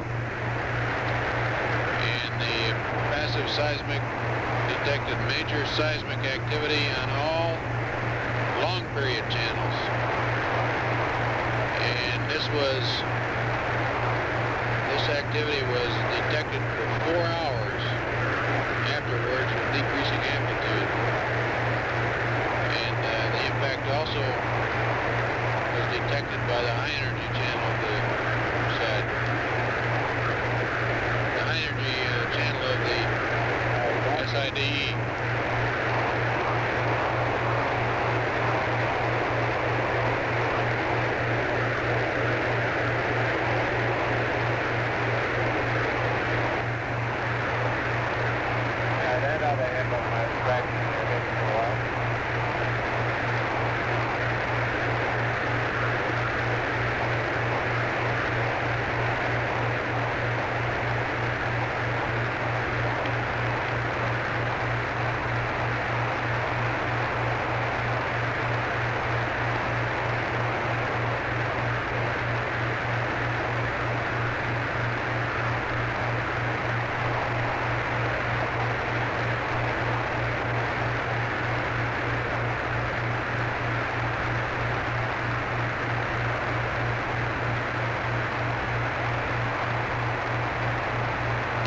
This is Apollo Control at 85 hours, 11 minutes. Capcom Jack Lausma has been keeping up a fairly steady stream of conversation with Fred Hayes, who has the watch aboard the lunar module.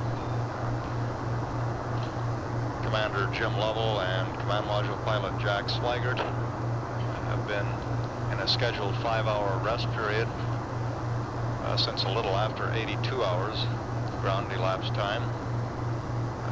Just about 3 hours now. At the present time, Apollo 13 is about 20,400 nautical miles from the moon, traveling at a speed of 4,396 feet per second.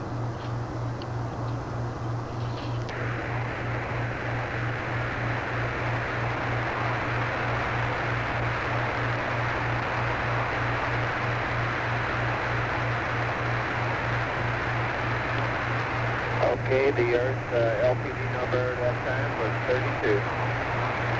Roger, 32.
Reading you, Fred, and I got a lot of background noise, though.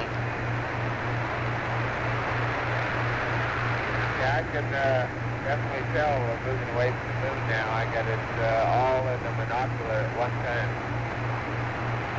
We're right over the top of SCAA right now.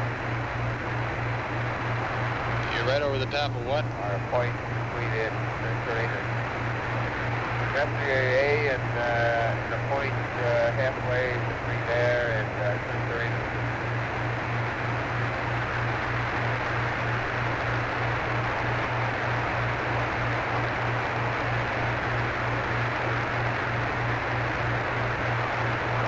Fredo, would you say the checkpoint over which you're right now? Okay, incidentally, the LTD on the move was 0, so it's coming back down. The point looks like we're just about straight over is all around Centurinas, and the point between it and FCA 8.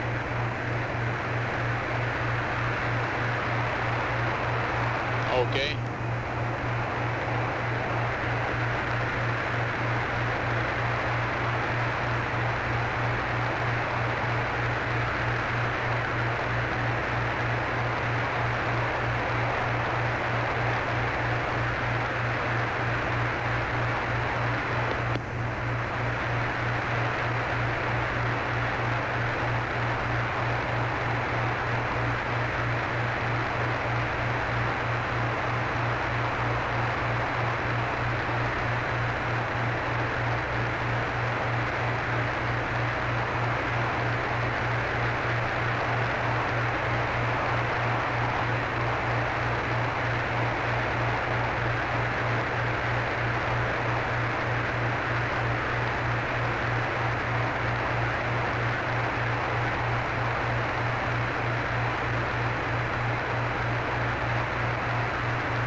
Auto flight. Rough flight. So what's going on down here? Say what? What's going on down here? We're standing by, hoping to get a vector at about 85 30. Okay, 85 30. Alpha 5. Alright. And Retro, how you been down there on what capability do we have left? Okay, I just had something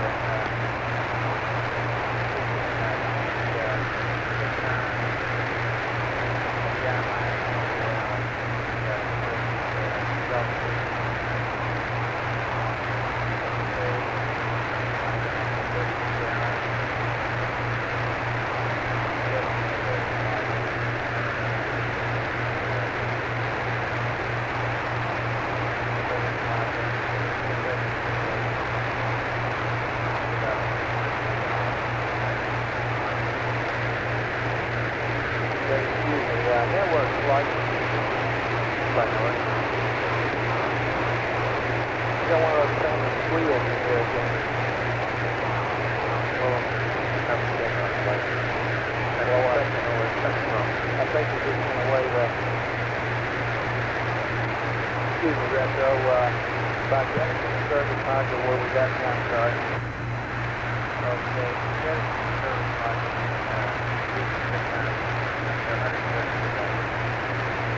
132 hours is later, EI minus 24. Where will you land if you do that? Have no landing.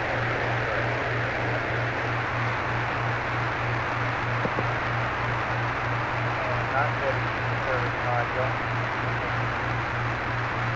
Waiting landing of 98.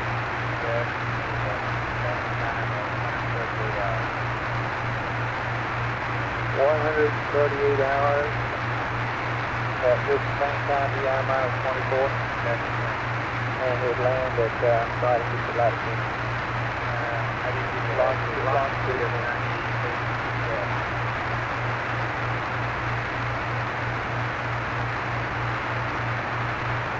Okay, that's the Delta V was the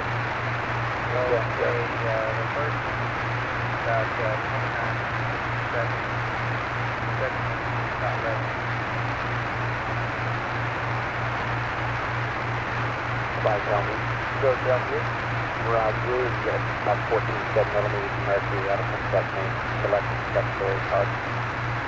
Secondary scanner frame same time as primary card. Okay. With 14.9. Okay, let's go do that stop time. So you said change that one to primary. And go to secondary, right? Select secondary and primary card. Give us a call when you select secondary, please. I can tell that one. Okay.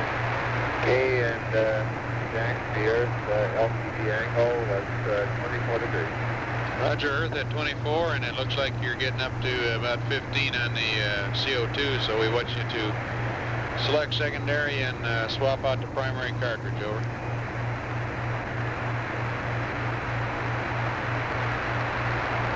Okay, I'll select secondary and swap out the primary cartridge.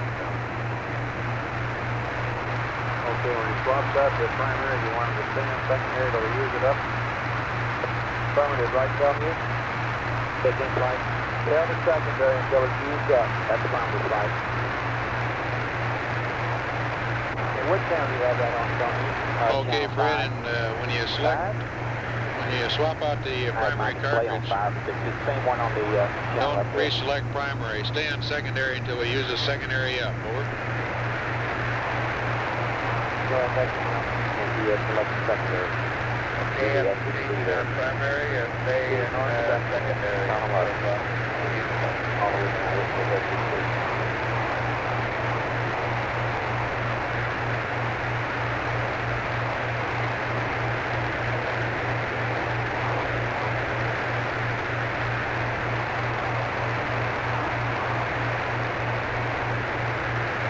Copy all those numbers.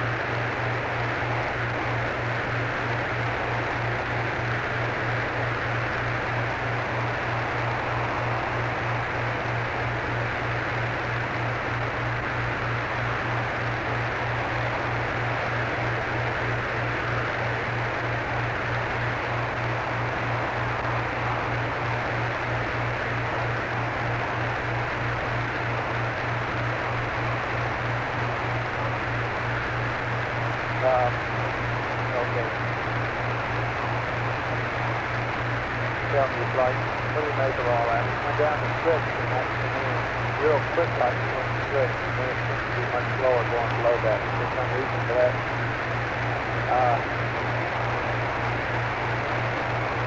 I'm not sure if I have to watch it, but this is kind of a new situation. Do you agree? Is that what it did? That's what I thought. Okay, that's what it did. What we're doing, of course, we're picking up the CO2 positive pressure immediately as it comes out of the cartridge. So it's now not reflecting exactly what you gathered. Yeah.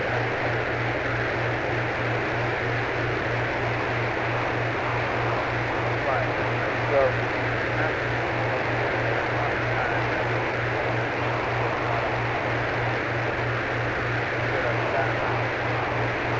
all those are EDC of 104, 105.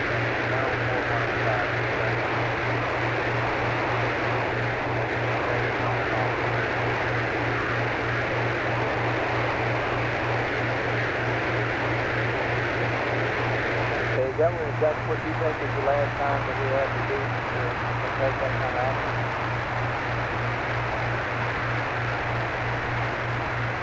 If we wait any later than that, we're not really going to be able to do much of that Delta V.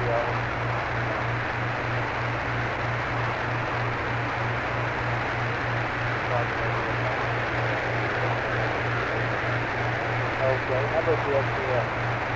I really just looked at that one.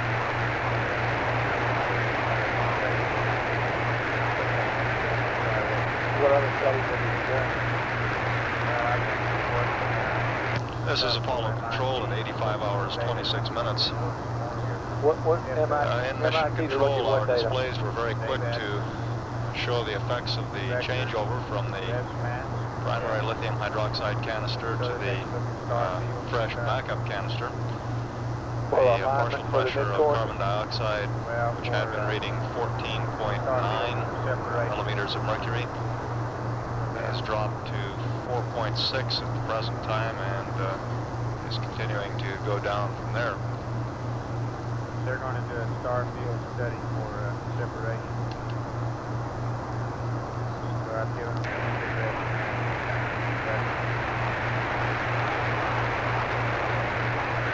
okay.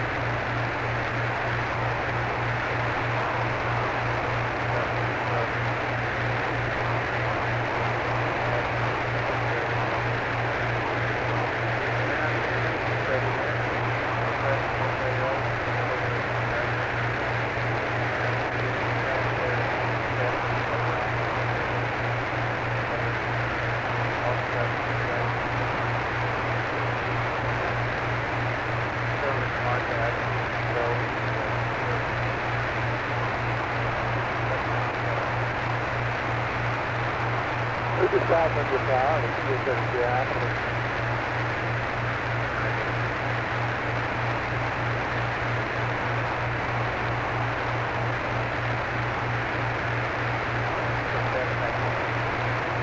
Must be hard. Okay, well you're right, that's service SBS coming. There's not a video coming on. In fact, the handle you haven't get there.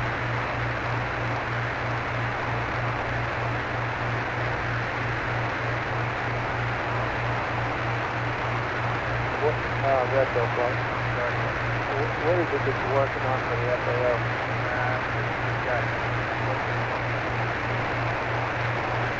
What is it?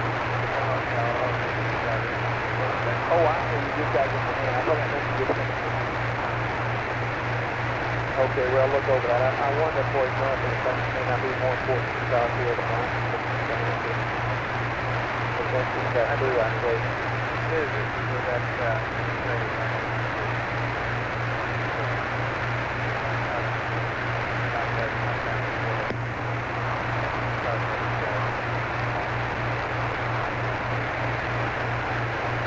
might do that before you work on start here. Okay, well, how about it?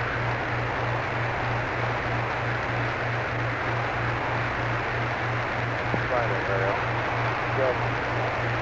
Just interest here on this PTC thing that we've been plotting up with that Earth and the Moon. It looks like we've got about a 24 degree home.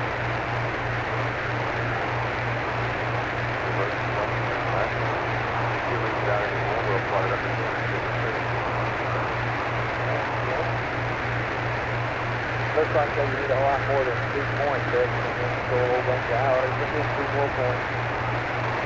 Well, and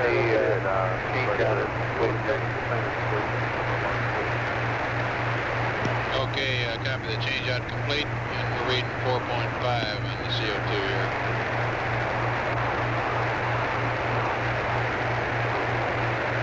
Okay, I don't think I'm big drive or everything.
Okay, and the Earth's LPD was 8 degrees. Did you say 8 degrees, Fred? Confirmed, 8. Okay.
Flight. Hey, Bill Road's back there. Hey, Bill, sorry, you go here telling me somebody's coming over at 3 and they're getting tied up here. We're going to have a meeting on lithium hydroxide coal and also the water coal. Okay, lithium hydroxide and water. Right, you need to certify all of those people. Okay, you might make that lithium hydroxide first, but we're planning some tests and set down there. We're going to want to implement something. Is that right? Right. And we had, this should be the frosting on the meeting we had earlier. I hope we have everything put together. And the procedure that DEFCON has is running well by you. Well, say that again, Joe. Fluids that we've got right here on the DEFCON console. Yeah, and all the test data we hope we have here at this meeting. Okay, now I understand that, but I guess when y'all are going to address, and whoever else gets the vote there, are going to address the subject of scheduling exactly when you're going to do that, and when you're going to do the split cartridges and what's that. Okay, and we'll put into the flight plan by the FAA.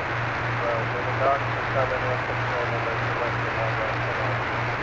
Yeah, okay.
Fred, I'm having a hard time reading you, but I think you're giving me an LPD.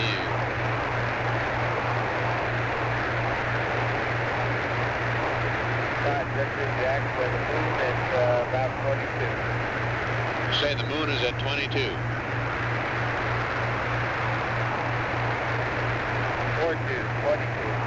Okay, 4-2, thank you. Back out again.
That's the flight plan. No, it is right. Put that landing information for azimuth or whatever ground track. It's 30 degrees.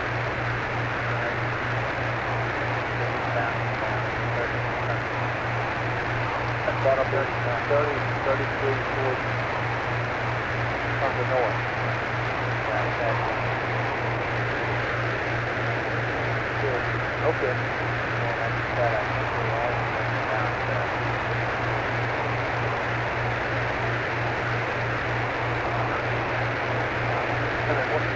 I want the ground to be turned over the ground. I asked you to that question.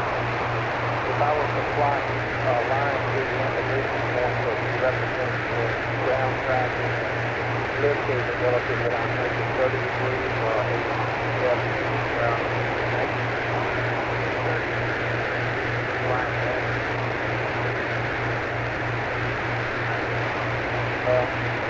Eliminating myself from the drive.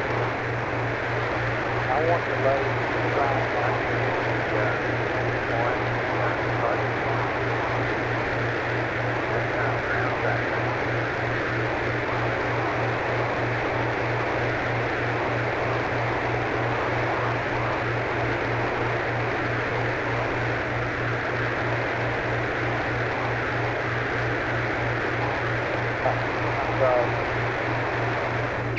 maybe it's late at night. I have the emulation point on this map, and I want to know which way my range capability is.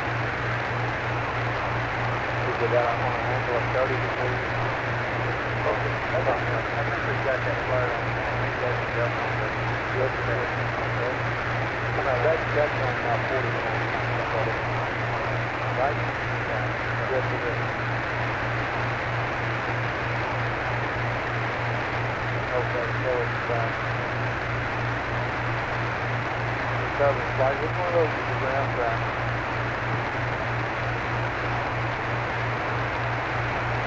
I don't know, but I'm trying.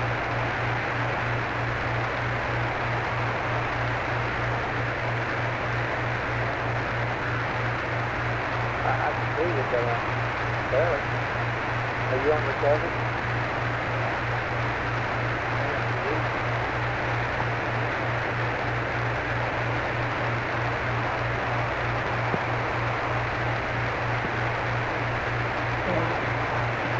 covered? Yeah, man. Okay, you see the line passing through the NPL abort information there? You can arrow down to the list of the major action vertical line.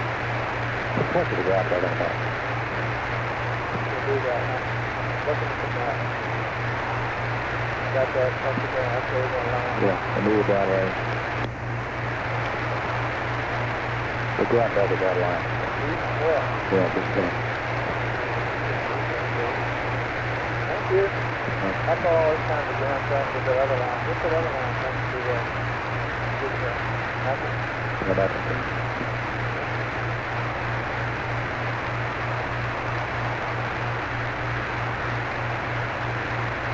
That's a good possibility. It's left over from an old ground war. Probably Germany leading them.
Yeah, when you come back, I want to talk about some symbols.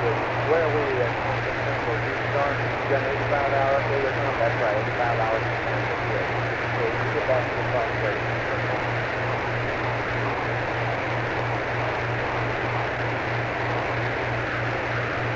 Battle flight. Back battle. Okay, did you get the ducks and all that? Yeah, symbols, right. Okay, look good enough to do a pad on? Well, that's all we got right now. Yeah, I would go with it. Okay, how about we got maybe 10,000.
Fred.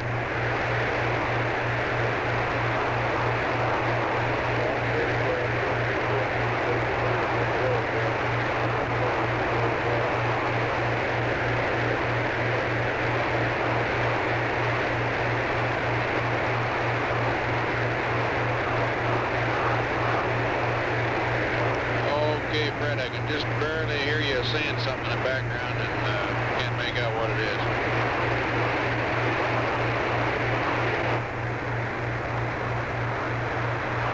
Hello, Houston, Aquarius. Hello there, Aquarius. Go ahead. Roger, and Fred is being relieved now. He's going back to the rest and local here is W. Gee whiz, you got up kind of early, didn't you?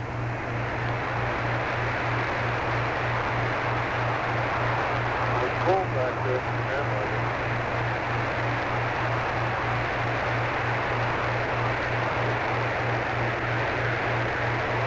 Well, what we were really thinking about doing was letting you sleep a little bit longer because figured you're pretty worn out.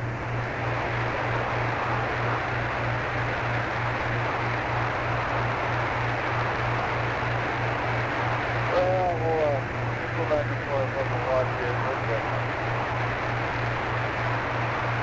Is Jack up there with you?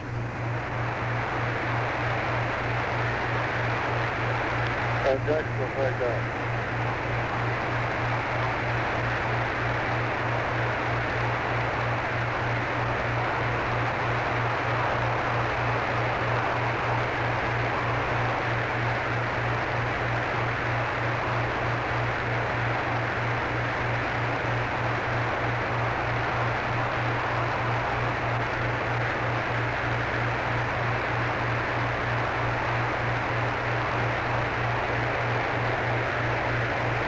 Okay, Jim, we're kind of watching this PTC a little bit.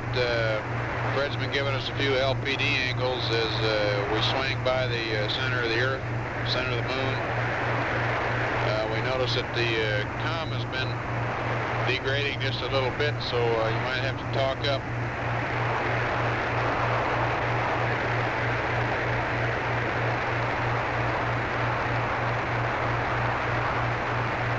Oh, Roger, I'm in camp. And we just went on to the secondary CO2 canister. Fred swapped out the primary, but we want to stay on the secondary until it is all used up.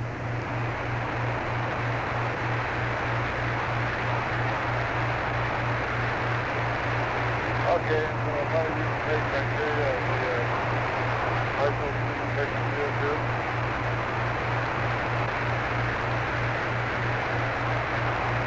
We're reading a partial pressure CO2 of 4.2 millimeters.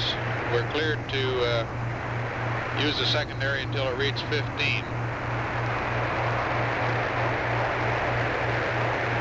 Right, Adam. Okay, sounds good. No, Adam. Okay, as far as the subject of block data goes, we talked about it down here, and we come to the conclusion that we don't think we ought to go after it at this time. Yeah, exactly. Because as soon as you talk about block data, you get into an area that we're not really sure that the world has agreed to how you have it. Okay, if you're going to pass a maneuver, you have to pass an attitude reference. Okay, and that gets into the whole big force technique. Which guys don't think we've come to adequate agreement on at this time. What does that got to do with giving them the data that they need to get back into the car? How do they use it? Well, he doesn't know how to use it. He doesn't know if the thing is best behind it. Might have done something. Yeah, but what he invents has to be compatible with what we have. We have to know how to work the space up here.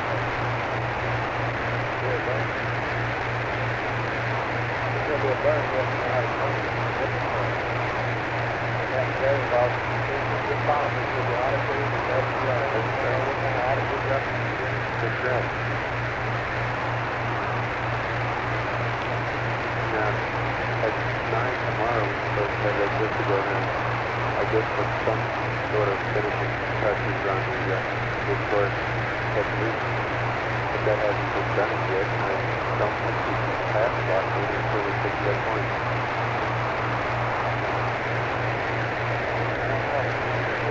What kind of attitude reference is the people thinking about? What they're thinking about is pointing so as to the center of the Earth, where the body axis aligns. What?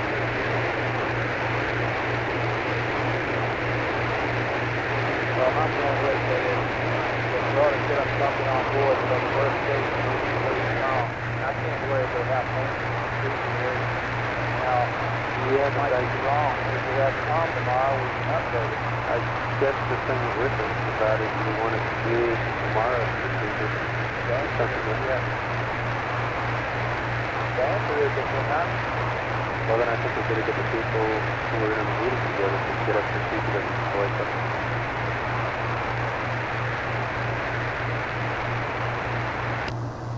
This is Apollo Control at 85 hours, 56 minutes. About 5 minutes. We'll stand by for a call from the spacecraft.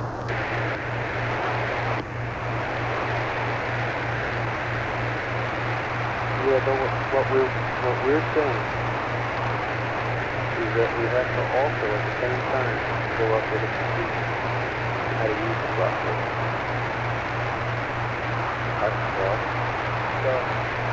Also, once we're going to simulate now, checking out all these procedures, looks like we want to get a good check of these things, make sure we've got everything all included before we pass it up.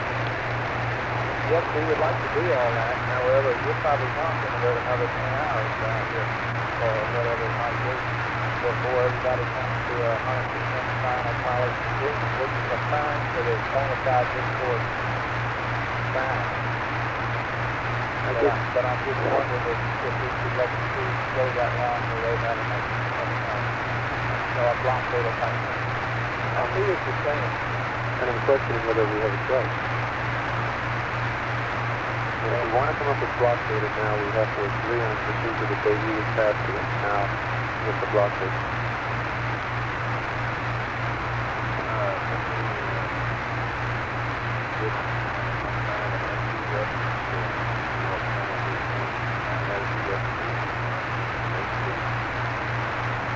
What is the big thing about this course? They're only sensitive in one direction, aren't they?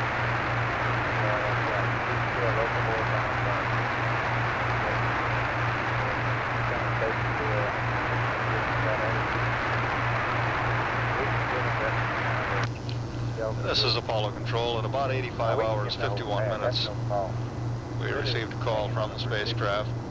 Jim Lovell reported that he was now taking the watch duties while Fred Hayes attempted to get some sleep. Jack Slaggert apparently still resting in the command module. Although they reported that it had gotten a bit chilly in the command module. Yeah, but 90 degrees to the Earth is fine. Yeah, I don't think they'd be able to. At the present time, Apollo 13 is well, the procedure tentatively 197,899 nautical miles from Earth, As I understand it, the same and traveling at a speed of 3,740 feet per second with respect to Earth.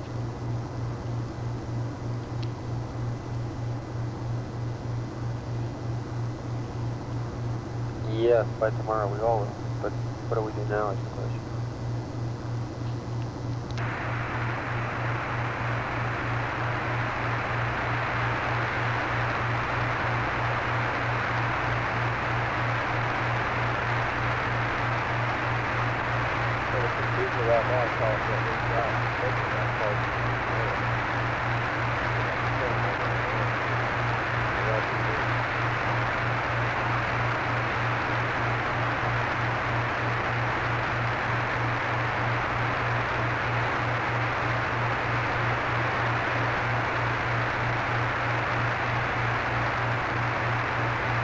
Jerry, what do you mean? So as the LPD, maybe this procedure is down somewhere where we can look at it. Well, I can show you what we're thinking about right now. Let me try that. Oh, explain. We heard that the LMS number 1 was down and was going to try their thing tomorrow morning. They haven't followed the LMS getting to work integrated anyway. We can't find a way to get it to work. That thing is not being run right now.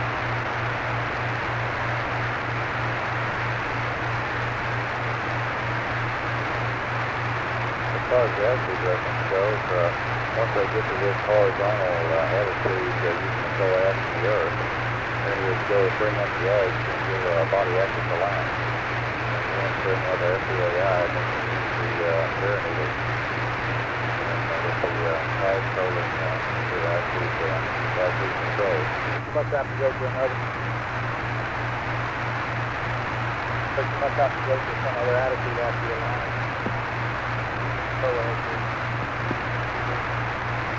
No, after we get to the attitude, horizontal attitude, then we take it out of the body axis line. So the attitude is 0, 0, 0. And holding that attitude.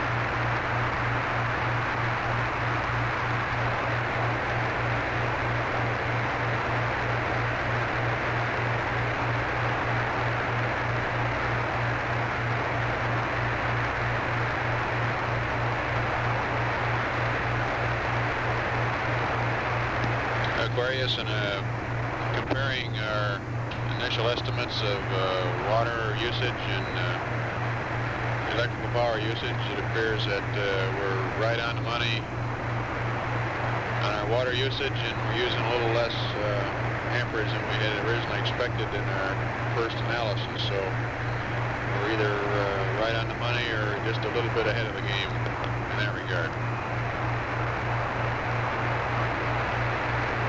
Outbound security check.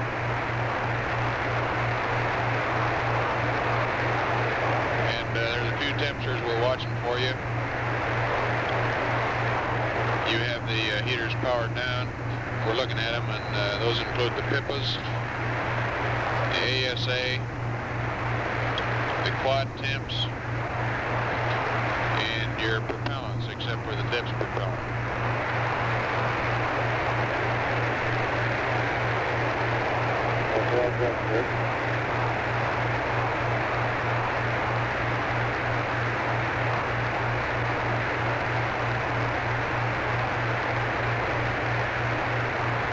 And we have, as you probably know, several different groups working on procedures from here on out. We have a group working on mid-course corrections to determine the system, the attitudes, how to do it, alignment techniques, and so forth. We have a group working on the entry, including how and when we're going to activate the CSM. We have a group working on CSM system status, and in a few hours later on tomorrow, from where we see it, we're going to go to some basic configuration on the CSM, and we're going to conduct a main bus B check. And right now the comm is kind of degrading, and I can't hear what you're about to say very well, but just want to keep you advised of how things are going here.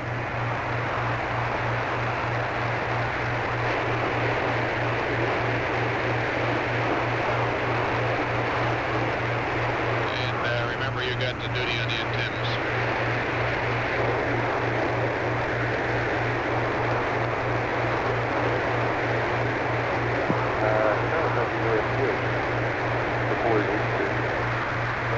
I think you may have switched before you needed to. Still a little bit forward.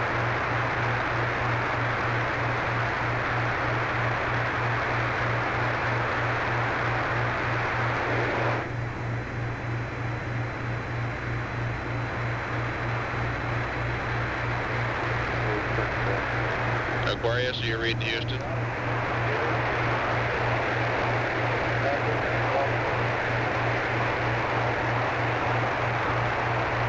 Okay, Jim, I hear you talking, but I can't tell what you're saying because you're way down in the background noise.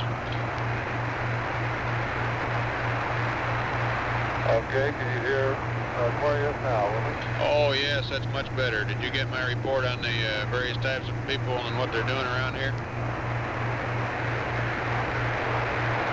Roger, it sounds like you have things well organized. Might also consider what kind of a storage configuration is mounted to them, and what we should leave behind in Aquarius.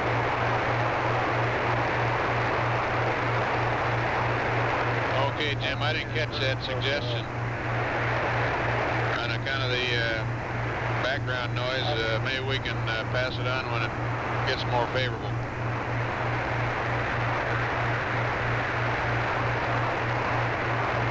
Okay, I'm thinking in terms of stowage, whether we could leave the suits, things like the high-time camera and Aquarius prior to departure.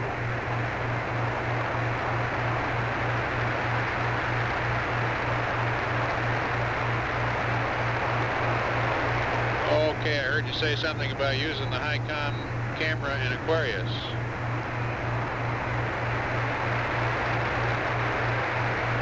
Negative, Jack. I'm thinking of the empty storage for the Odyssey, whether we could, what we could leave behind in Aquarius. Leave the suits behind, leaving such big items as the high-time back in Aquarius. Oh, I understand you're thinking about stowage. What do we leave behind in Aquarius when we fall back into Odyssey? Is that right?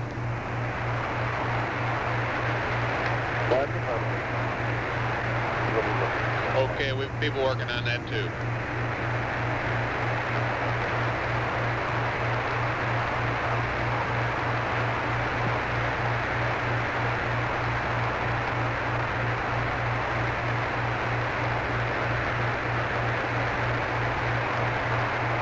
And we presently are tracking you at 22,500 miles from the moon, moving out at 4,400 feet a second.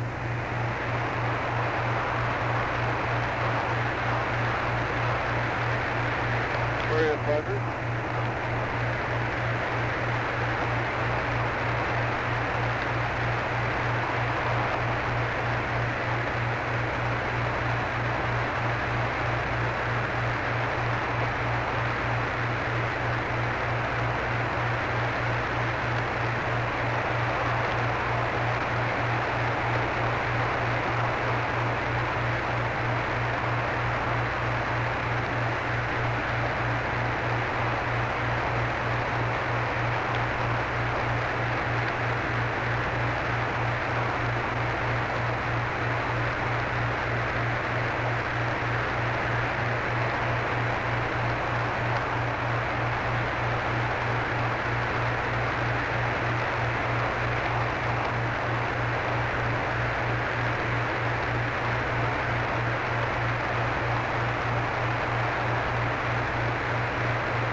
This is Apollo Control at 86 hours 9 minutes. Communications continue to be rather noisy, due in part to the fact that the lunar module has drifted somewhat out of its passive thermal control attitude, and we don't have the best angle on the antennas for reception from the lunar module. During that last series of conversations with Jim Lovell, Capcom Jack Lousma advised him of the status of all consumables on the spacecraft. He reported that the consumables were either ahead of the predicted values or at least right on them, and Lovell replied that that is encouraging. Lovell also asked that here on the ground we look at the stowage in the command module and lunar module, particularly with an eye to what things can be left behind in the lunar module when the crew moves back into the command module for Earth entry.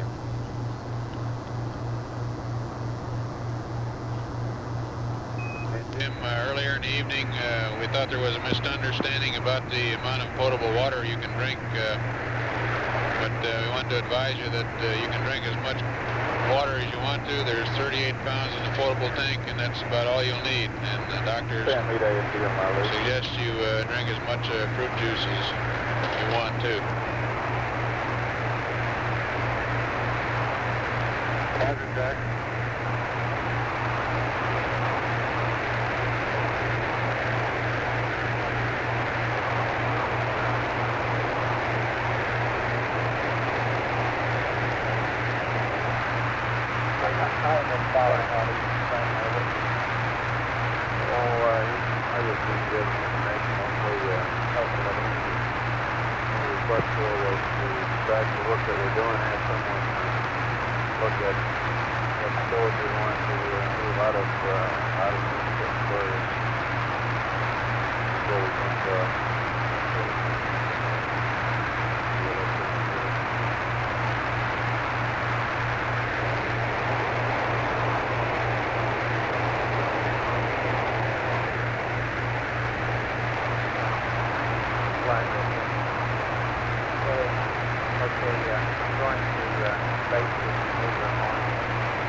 Jim, earlier in the evening, Fredo reported some venting out of window number 1 in the command module.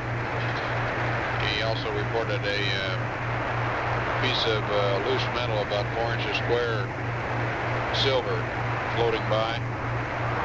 And one thing we were trying to establish is whether or not this is a new venting or whether this is part of the residual venting of our original problem. Do you have any more words or comments? And one thing he was doing was taking some photographs. We authorized photographs, targets of opportunity, using the lunar surface camera number 1, and use the setting of 1/250th of a second.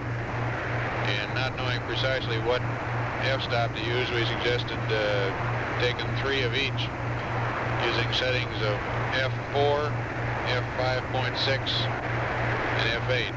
Over.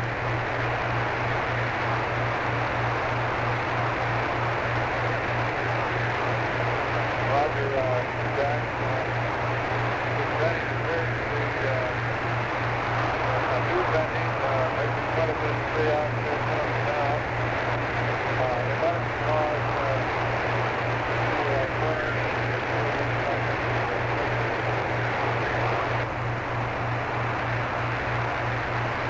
I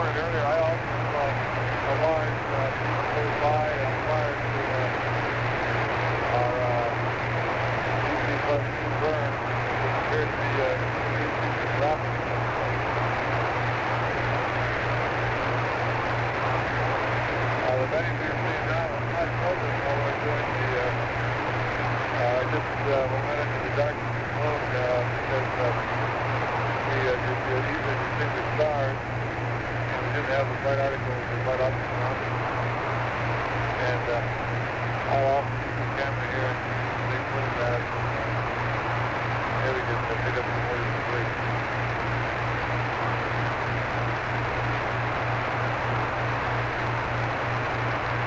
Okay, Jim, once again, I hear you talking back there, but I can only pick out a few words. Maybe we'll have a better time.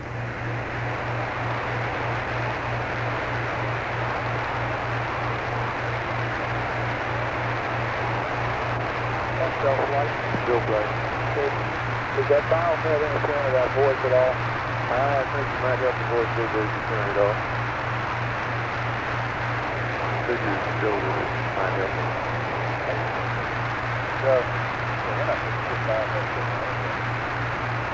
Gary, let's run the biomed switch off. That's not common, so what's the right hand switch turn off? Biomed switch off. Biomed switch off. Aquarius, we're trying to improve our communications. Could you turn the biomed off and give us a voice check, please?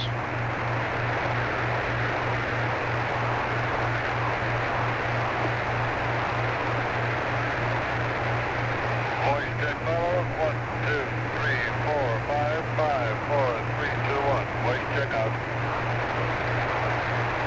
Okay, Jim, that seemed to be better.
right in, Joe.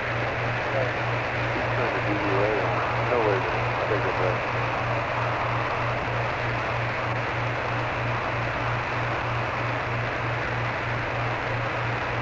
That's what's up. It is the hit.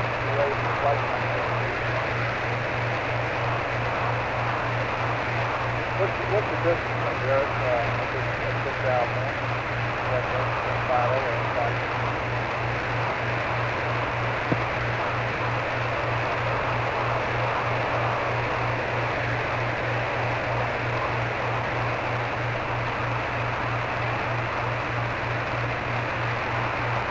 Flight better. I need to know how far away from the Earth we will be at 6,000 before we land.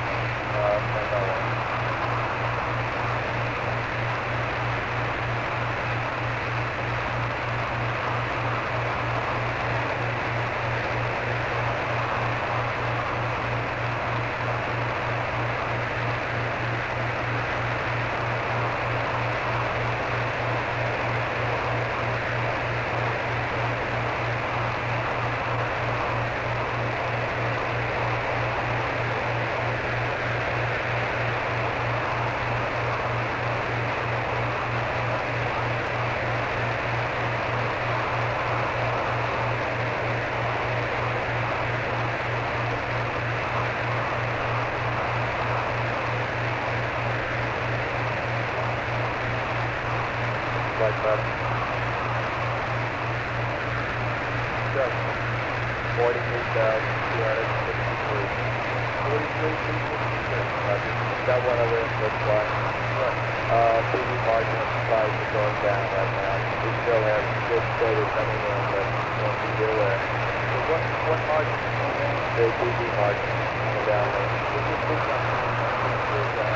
So I got it up to 6 We should hold the increase back where it was, and the board flight should be up with the... We were trying to close the bell aircraft. Yeah. That's an angle there.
you doing there, Aquarius?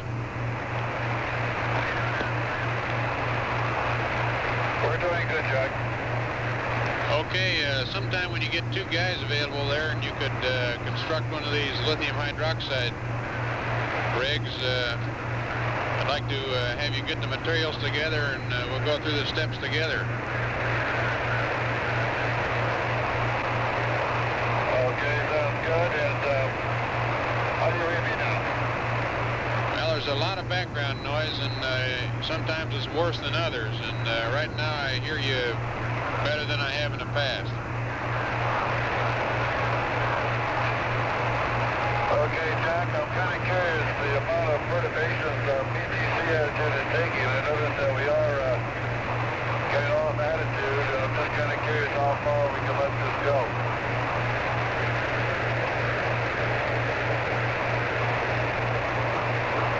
We were tracking the attitudes with Fred earlier, and it looked like what we were doing was oscillating about some point, but coming back. Are you detecting some kind of divergence now? Not too much. I noticed that it's different than when I went to sleep. We were more at an angle now with the terminator of the Earth. So when we started out, we were just about parallel with the terminator, and now we are canted off somewhat. I haven't seen any trends, though, of going back and forth. Why didn't I get in read off that? If we could read off those from the LCD, I think we can kind of keep a rough track of it then. And also, I'm not sure you understand this, but we don't plan to correct the PTC. But we're going to take whatever we get it. It's probably some vibration and have to live with it.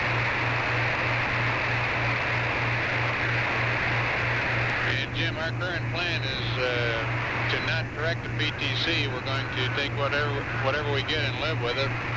And we could kind of keep track of what's going on a little better if when you swing past the Earth and swing past the center of the Moon, if you could read off the LPD angle for the center of the Earth and the center of the Moon. Over.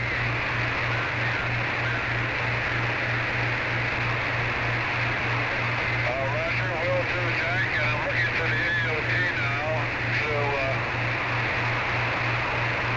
the right, no, the number 4 detent. We are getting something back there. I can see particles coming off past the command module. What it is, I don't know. Okay, can you identify the quadrant?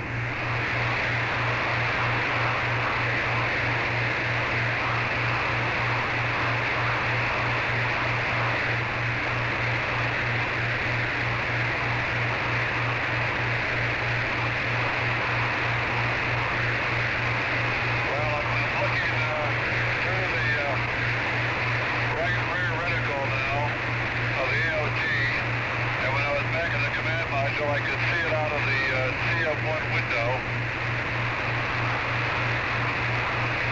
The particles are rather small, but they are coming out with some force. And that's probably what's disturbing our PTC attitude. Yeah, it sounds quite probable, Jim. That's about the same report we got from Fred, but we haven't been able to identify what they might be, and probably won't be able to until we crank up the CSM. If there's any change in that status, why, we just want to keep advised of it. Roger, understand.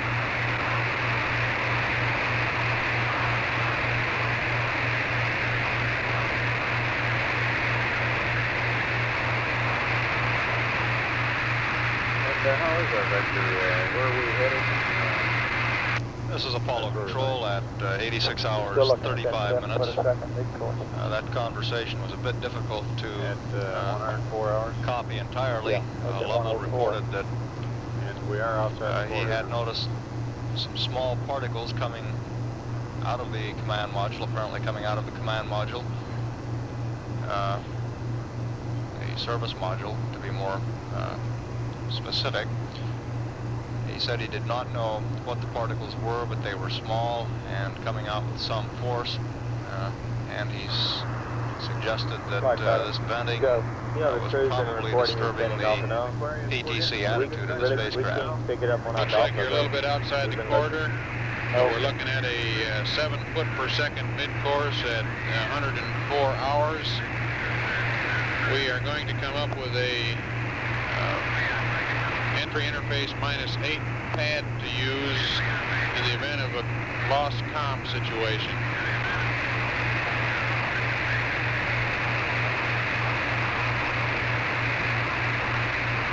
Roger, understand, and I hope you have that procedure for attitude. We are ginning up a procedure for attitude for you, Jim. For the no-comm case, it may be a little different than what the guys working on the procedures come up with for the burn at 104 hours. Roger. And you might tell him that that must be a, we have indications that there must be a pretty small vent because it's, we don't see it on the Doppler, on the tracking. Yeah. That might feel better. It's probably where now, but it's broken into the thing. Tell me, Flight. Go ahead, Flight. What I'm saying, Jim, is that the guys who are working on this attitude situation for the burns haven't made their final conclusions yet, but in the interim period, we want to come up with something that you can use in the event that you lose comm. Water oxygen and EPS there in the block. And at 85 hours, yeah, it's usable. Plenty of help.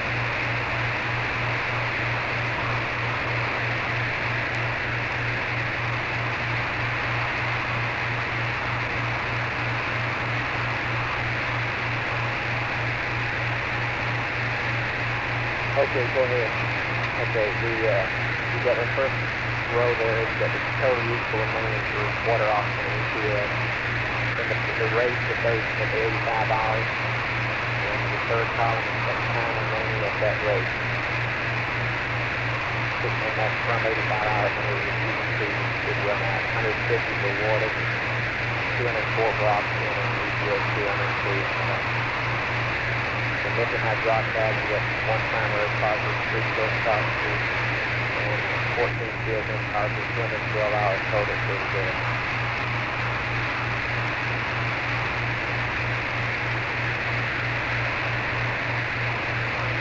We can update this day. Okay, you asked earlier about the oxygen rate. Yeah, I'll talk to you about that later, but you actually can put it to clear flow in the lithium hydroxide. I guess, yeah. The water oxygen EPS is not specific.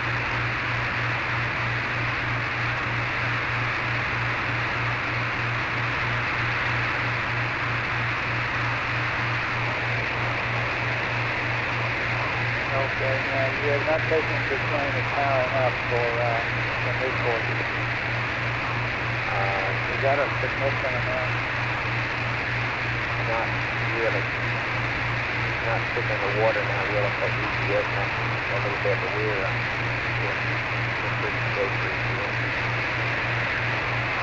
we just got a spinning run down on this side, it may not even get on the have to get on the right side. Very good. Okay, and 3.1. Let's think some more about the format there. It's a good one, except that it can go away when you update it. You can't update it every 2 hours. That's your option. That's when we always do it every 2 hours. We do it every hour. Does that going to bother you very much if you do that every hour? Not particularly.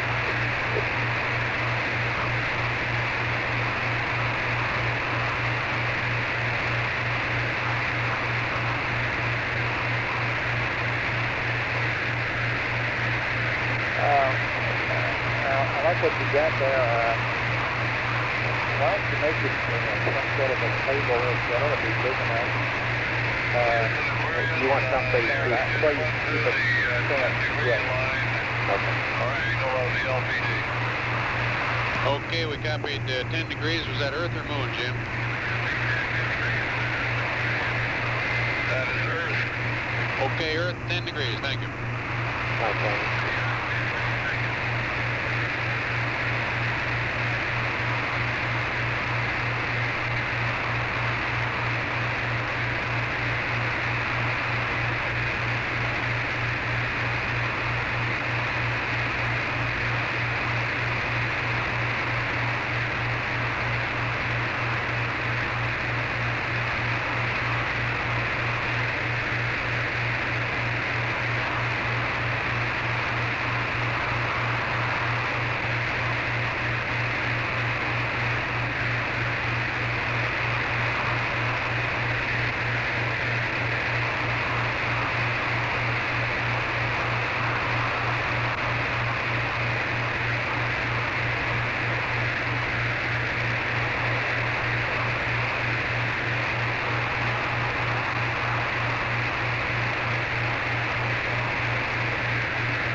How you doing? Go flight. Go flight. So what's your rate going now? I just expecting I'll run over it. I'm still holding right around 11 minutes per rail. Okay. And your signal margins are all... Yeah, we're, seem like the boys a little bit better with that off. The telemetry data is holding in there real good. We're not losing hardly any. The level seems to be switching a little bit quicker than Fred did. I think we're holding the data a little bit better than we were. Good. Sounds good.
Okay, we read 2-4, Jim. That's firm.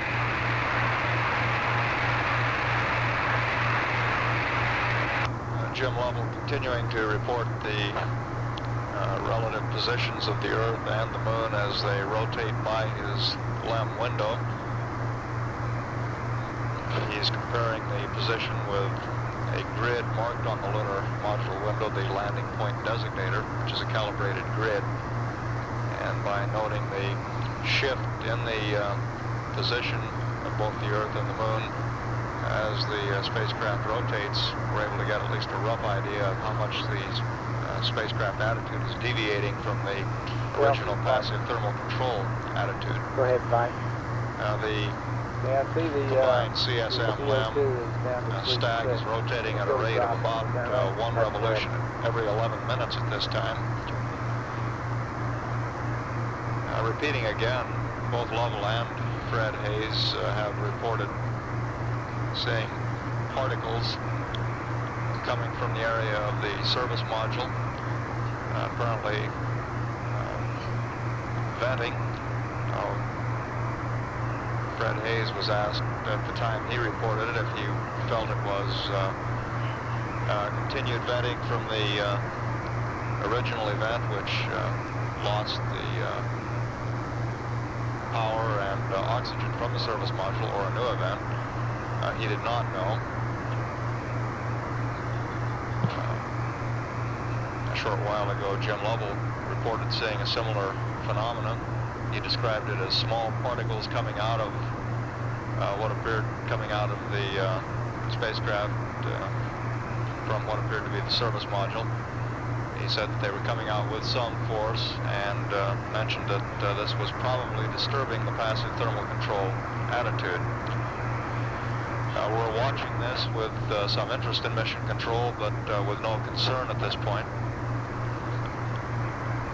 The primary concern, as I mentioned, is with what effect it would have on the passive thermal control attitude. However, this is not a significant problem. The effect on the passive thermal control attitude is relatively small.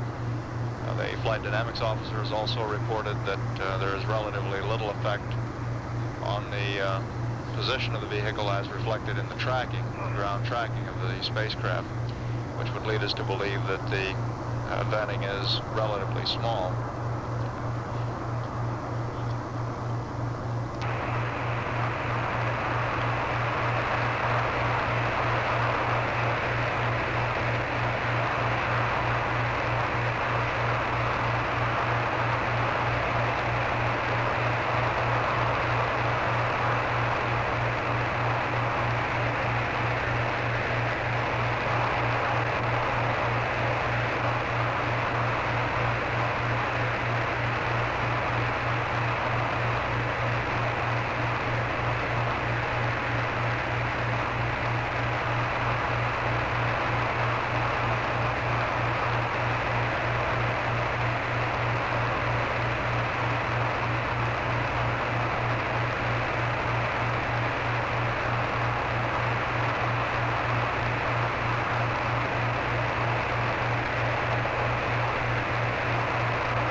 LPD on the moon now is 22 degrees.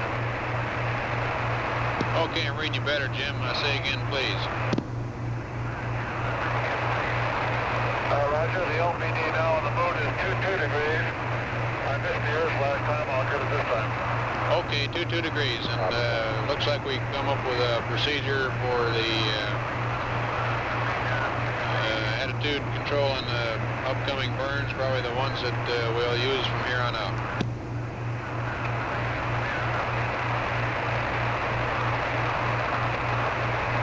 Okay, Jack, stand by one.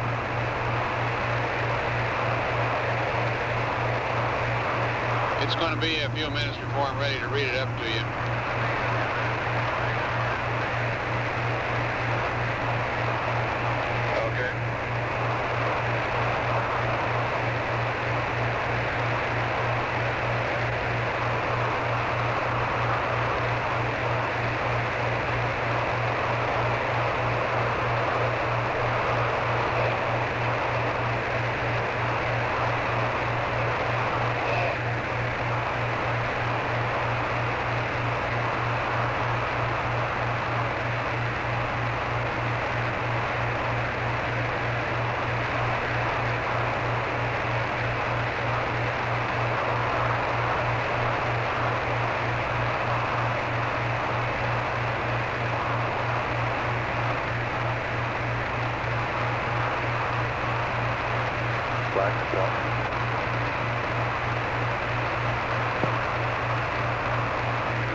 Flight level.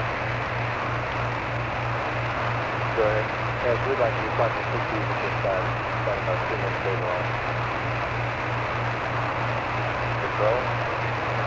He's not here. He's trying to tell me he's going over. Let's go. Try to PT reflex. Jack, the Earth of the LPD angle is about -2 degrees. It's just slightly above the top line. Okay, just went by -2 degrees. Is that on the Earth? That's the Earth. I don't know whether we're oscillating back and forth or not, Jet, or whether it's in a continual motion. We'll have to see here. Roger.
Okay, flight, I'm going to fasten up the generalized procedures. I have a more detailed procedure here, which will probably have something added to it. Now, meanwhile, I'm standing by to get the test out of this boarding confirmed. It's the retro window you have those. And the pilot values as simple as they are. I've got checking here that I install my attention on the other model. I'm checking, so, okay.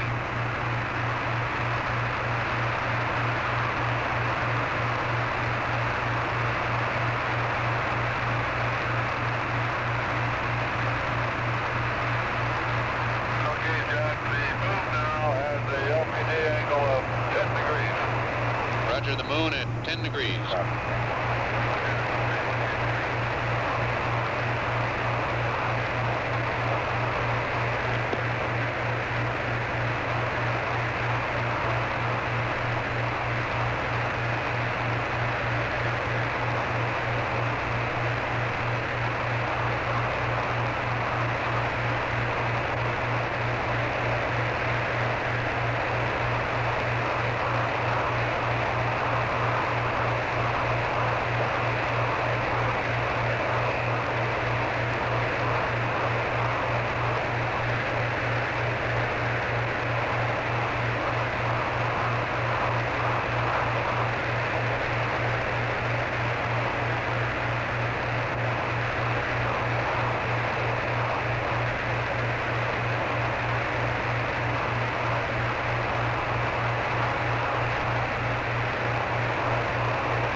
Okay, Jim, just as kind of a lead-in to this procedure that we're going to use for the mid-course burns, I'd like to say that we're going to use eggs, and it's going to be a manual burn. The attitude will be controlled manually. The start-stop on the engine will be controlled manually. So we have a pretty good vector on you now, and it turns out you're coming in a little bit too shallow. So what that means is we're going to make our burns to come in a little more steeply, and we're going to be coming in around the dark side of the Earth. Therefore, to come in more steep, our thrust should be in the direction of the sun. Does that all make sense to you?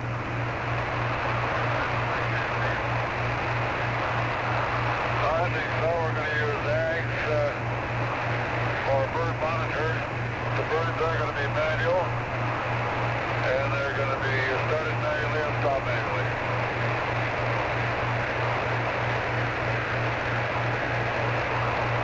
Okay, and your re-entry is around the dark side of the Earth, and since we're coming in shallow, we're going to have to burn toward the sun to make it steeper. You follow that?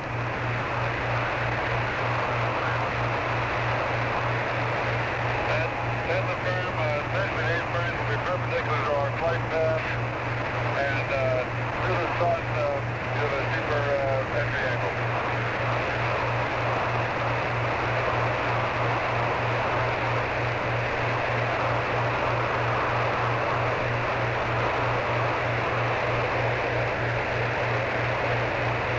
Okay, Jim, I heard you say perpendicular to your flight path, which is affirmative, and I didn't get the rest of your statement.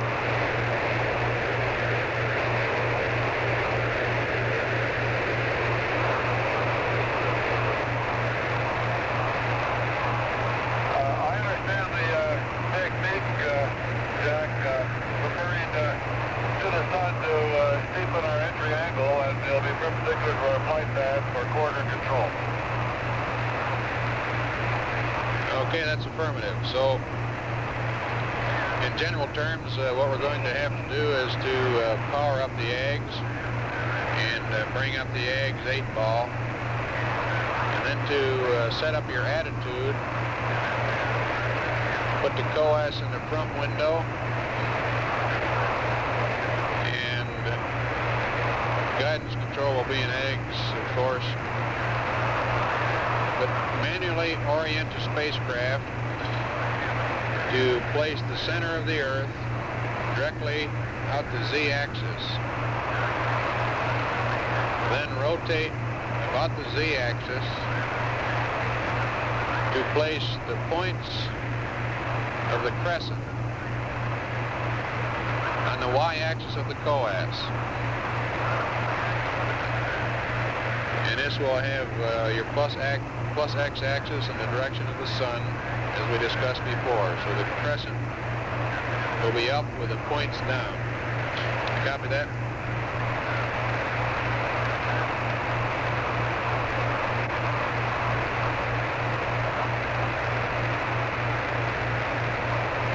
Okay, Jack, we'll have to go to that again. The coas will be in the front window. We'll place the Earth in the center of the coas. And now let's see, the terminator of the Earth right now is parallel to the LPD, which is about parallel to our x-axis.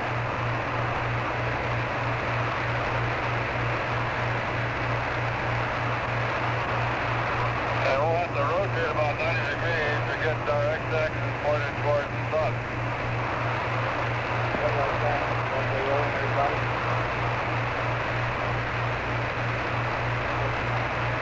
Rotate 90 degrees to get the x-axis on here.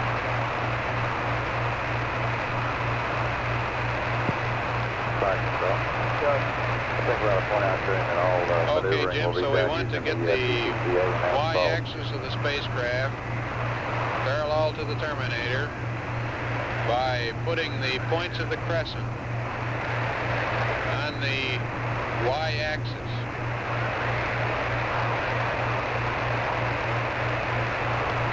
Roger, understand.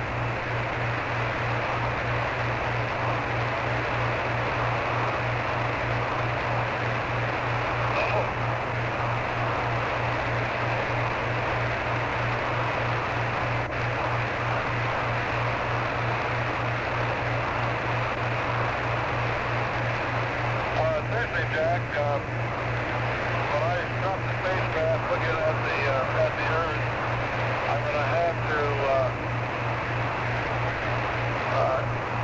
roll in left terms, roll the spacecraft 90 degrees to get the cusp of the Earth parallel to the y-axis.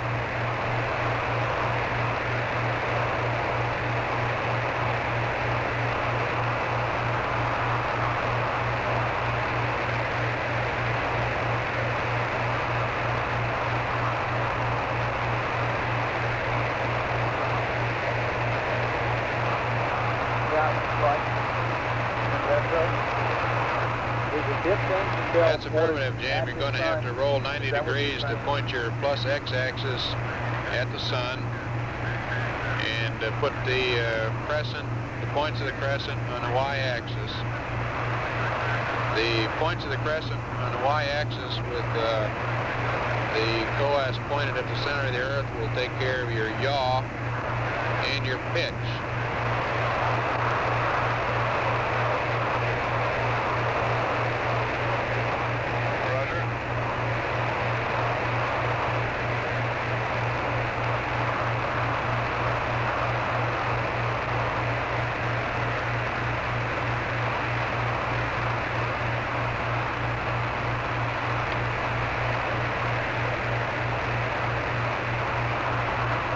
Okay, Jim, after you get that orientation to come in a little more steeply, we perform a AGS body axis align, which is a 400 plus 5 on the theta. If the AGS ball is up at this time, the AGS ball will go to 0, 0, 0.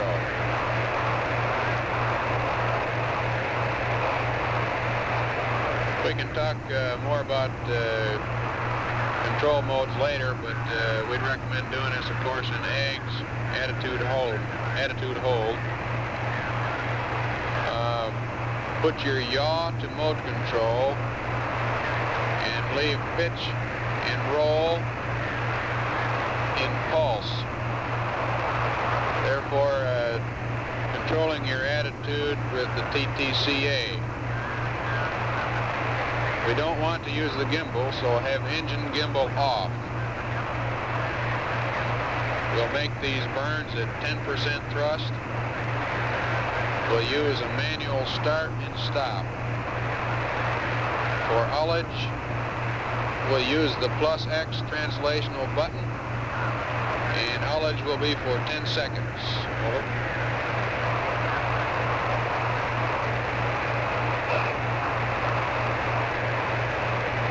Okay, I understand what you're saying, but you'll have to repeat it here. Okay, we'll perform the burn and guidance control to AGS and mode control to attitude hold. Your attitude control switches will be roll to pulse, pitch to pulse, and yaw to mode control. So the AGS will control your yaw, and you will use the TTCA to control pitch and roll. Engine gimbal off. 10% thrust. Start and stop manual. For ullage, use the plus X translational button. 10 seconds ullage. Over.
Okay, the lengths of the burn are going to be probably less than a minute, and we want to have cut off based on time, so we'll give you a burn time.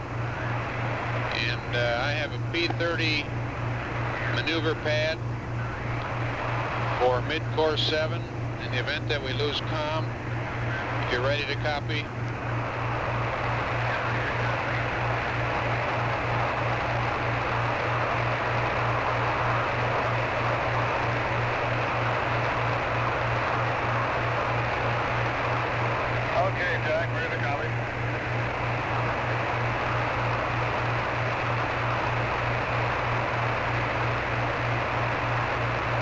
Okay, Jim, P30 LEM maneuver pad. The purpose is mid-course 7. Noun 33 is 134. 5-9er. 4-2, 9er 8.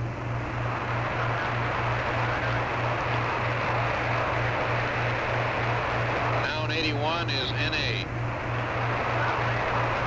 HA is NA. HP is plus 00205. Delta VR is 00193. Burn time 039er. 008. 000. The rest is NA. Thrust will be at 10%. Read back.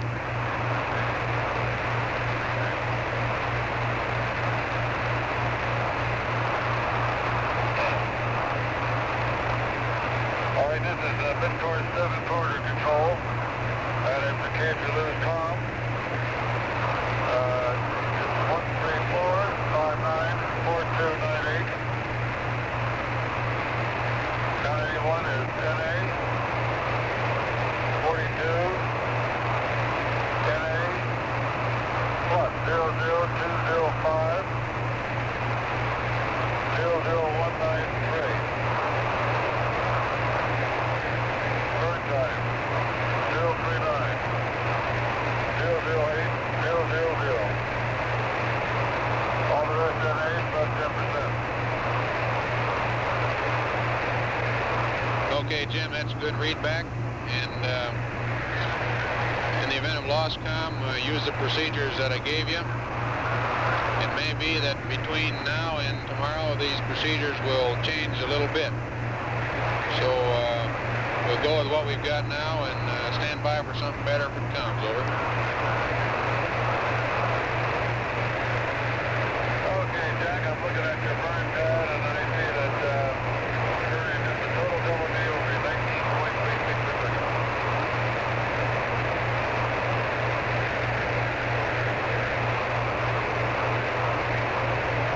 Okay, Jim, we verify 19.3 feet per second for 39 seconds.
Mid-course technique sounds like something that we came up with on Apollo 8. Yeah, everybody wondered if you'd remember that. By golly, you did. Yes,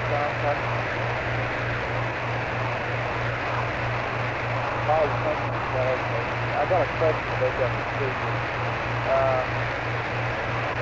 And Jim, I've got a little bit more information.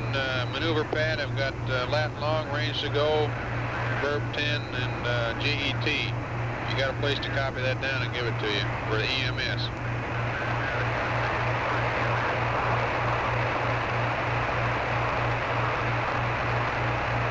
Okay, stand by.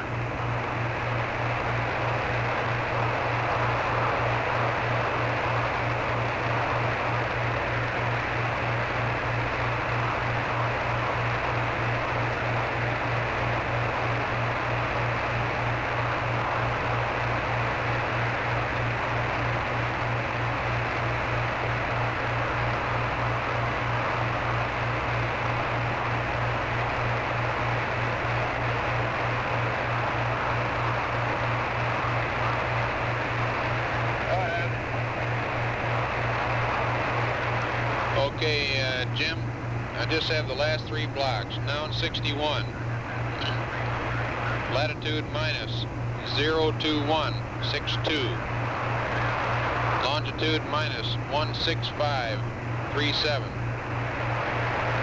Range to go 11629er. Verb 10 36291. GET of 05G is 1424130. Read back.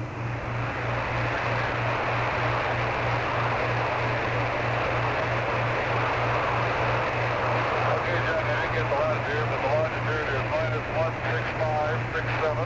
Range to go 11629er. Velocity 36291. 1424130.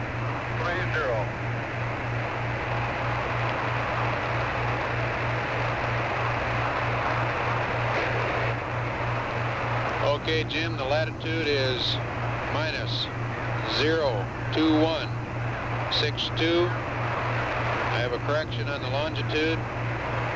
Minus 16537. Go ahead.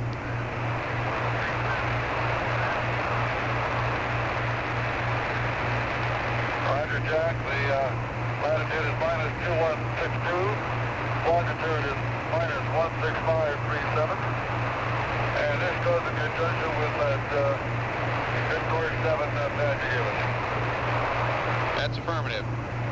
That means no maneuvers between now and mid-course 7. And this is a horizontal in-plane burn, plus X toward the sun, 19.3 feet per second.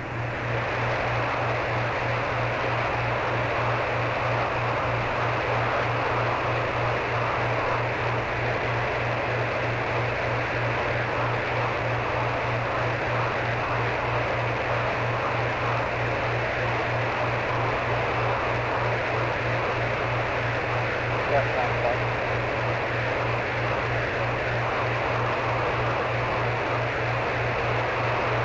Capcom flight. I like to be sure he acknowledges that plug back towards the sun. Please be sure he acknowledges that plug back towards the sun. I don't believe he did. And the other thing is the control says that we want to do an ag 400 plus 0. After you do the body axis align, you need to take the other body axis align to go to attitude hold. 400 I plus thought you 0. said that. You didn't say that? Okay.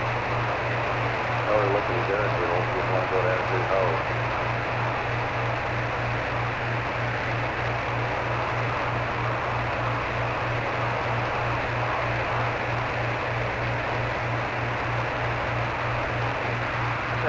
I don't know why you need 400 plus all balls anyway, because you go to you're playing body axis align at the feet and you won't get the LFP is looking at his FBAI, setting up his FBAI looking good. So 400 plus 0 goes to attitude hold his FBAI. What you say? You do 400 plus 5 and 400 plus 0 back to back. Right. Because you can stay in body axis align, you don't take it out. You're right, sir. Be sure he acknowledges that. I want to be sure he understands this direction.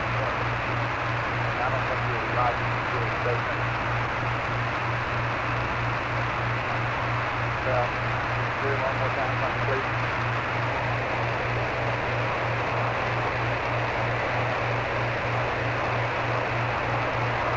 And Jim, on the setting up the eggs, right after you do the 400 plus 5, you should do a 400 plus all balls. And one other point we want to clarify is that we know that you're sure that this burn will be made with the plus x-axis pointing at the sun to make the entry angle steeper. You got it?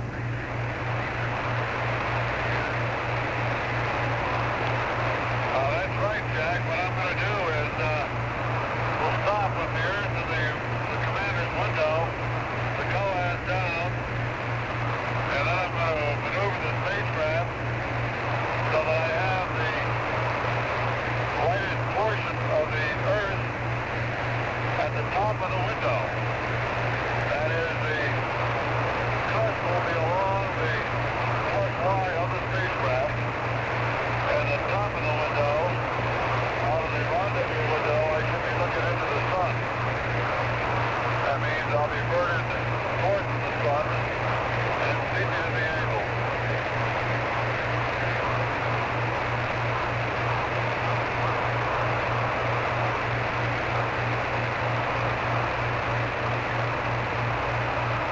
That's affirmed, Jim. You got the attitude right, and did your copy about doing a 400 plus all balls after you do the 400 plus 5. That is a 400 plus 5 and a 400 plus all zeros back to back. That's right, I copied that.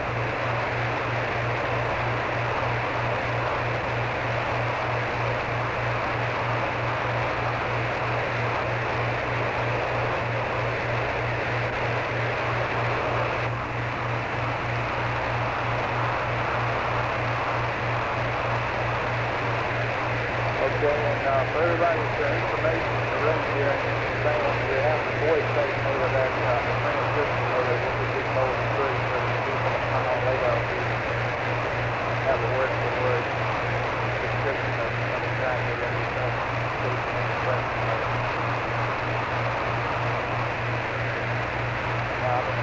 This is Apollo Control at 87 hours 29 minutes. The conversation which we just had with Jim Lovell related to a what is called a pad data for entry interface minus 8 hours. This is a more or less routine bit of information which is passed to the spacecraft at varying portions of the mission. the purpose of which is to give them the information they would need to perform a critical maneuver. Were they out of communication with mission control for any reason. In this particular case, this would be the burn that would put them in the proper position for re-entry. If at some point prior to entry they had lost communications with mission control. Normally, of course, the final mid-course corrections would be made with information passed up from the ground, including the spacecraft attitudes.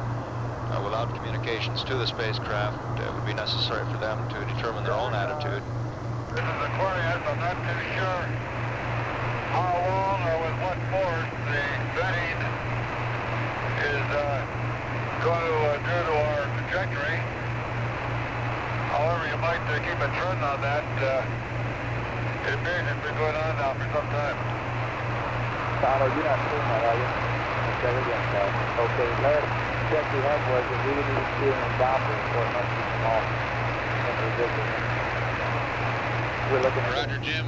We've been taking a look at it. We haven't been able to detect it on the Doppler, however. Roger.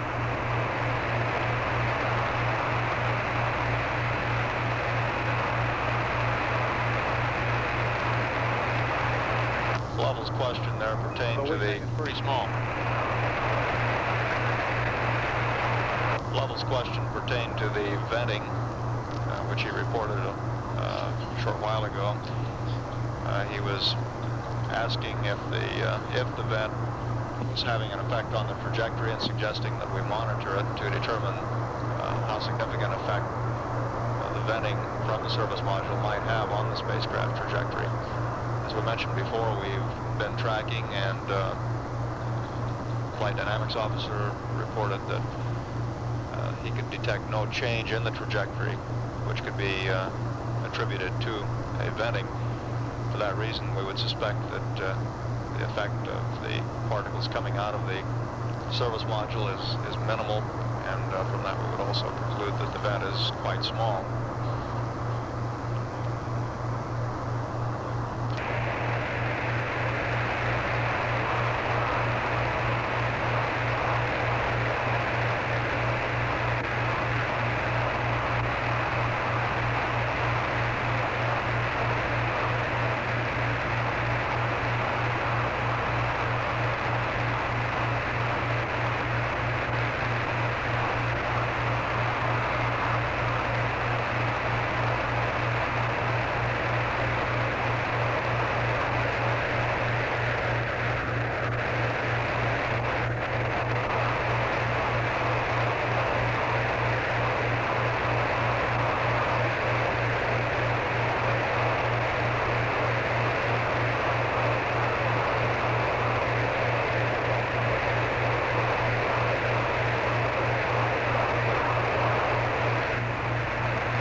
Hey, I hadn't really thought there was no much difference about those batteries. I think we ought to have a good story on charging the CSM batteries. And I think that this man is working on that. Been doing all that. I don't mean on the procedures for how to do it, but at what point in the timeline we would get those, and what amp hours we would have where it would be practical to transfer some of those amp hours to the CSM. And Houston, Aquarius. Go ahead, Aquarius. Jack, would you give me a time hack on an even GET so I can start my watch? Tell me is the authorized to start his clock? Okay, coming up on 87 hours and 35 minutes. We'll be there in 30 seconds. Set it for 87:35.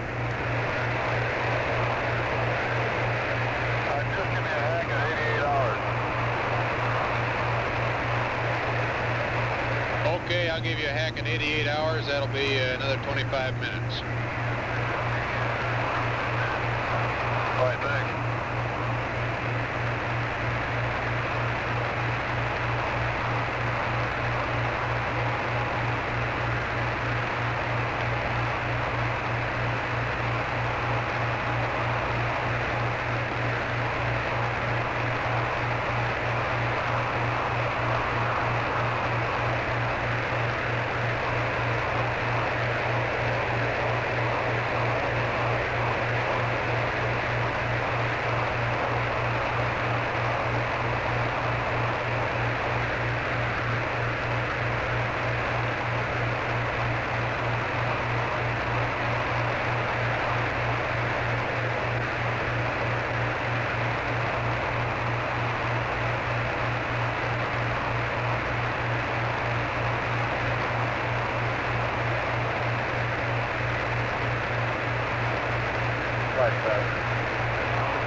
Still doing phone flight status. Chopper service after everything. Okay. Do you normally see things like during the BBC mode? This is Apollo Control at 87 hours, 36 minutes. Mode you're rolling, do you normally see The series of numbers passed up to the spacecraft several minutes ago, as we were saying, related to the pad information, which the crew would use in the event they were out of communications with mission control because of some unforeseen failure. And were not able to receive from the ground the information needed to do a final mid-course correction prior to entry. In this case, Lovell would be required to get the spacecraft in the proper attitude and perform the final mid-course correction with numbers supplied previously. And those numbers were just passed up to him. The procedure for putting the spacecraft in the proper attitude would be to use the sun and the earth as reference points. And then once the spacecraft was in the proper attitude, he would perform the maneuver as indicated on the entry interface minus 8-hour pad, which we just read up to him. This, of course, would be a backup procedure. The normal procedure would be to use the onboard guidance equipment and numbers supplied prior to the burn from the ground. And only in the event of some unforeseen communications failure would this backup procedure be used. At the present time, Apollo 13 is 194,269 nautical miles from the Earth and traveling at a velocity of 3,771 feet per second. Coming up at 90 hours, 24 minutes, and 40 seconds, the spacecraft will cross into what is known as the Earth's sphere of influence. At this point in mission control, we'll begin calculating the spacecraft altitudes and velocities for trajectory purposes with respect to the Earth rather than with respect to the Moon. And we'll also at that point begin to see the velocity climb as a result of the ever-increasing effect of Earth's gravity on the spacecraft. Up until that point, the trajectory displays would indicate the spacecraft slowing down under the dominant effect of the lunar gravity. The height from the Earth at the point of sphere crossing would be 188,067 nautical miles, and the distance from the Moon at that time would be 33,821 nautical miles. One other bit of information from the flight dynamics officer is that the midpoint in terms of distance will occur at 119 hours, 44 minutes, 33 seconds. At that point, the spacecraft will be 110,730 nautical miles from Earth and from the Moon. At 87 hours, 39 minutes, this is Mission Control, Houston.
Aquarius.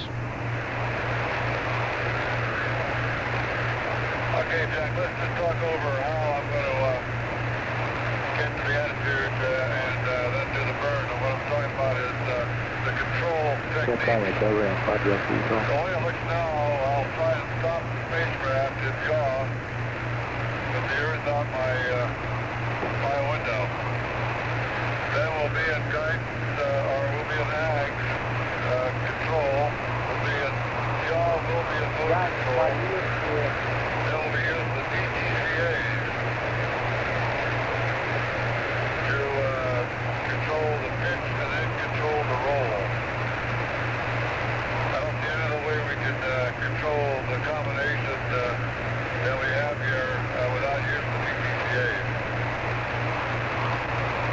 And then we'll also use the DTCAs during pitch and burn.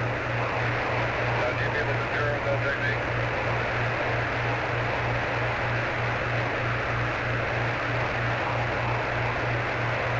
Jim, that sounds like the one that is best to use to me. Let me talk it over with the rest of the guys here, and we'll advise you. Copy that. Okay, what he's saying is,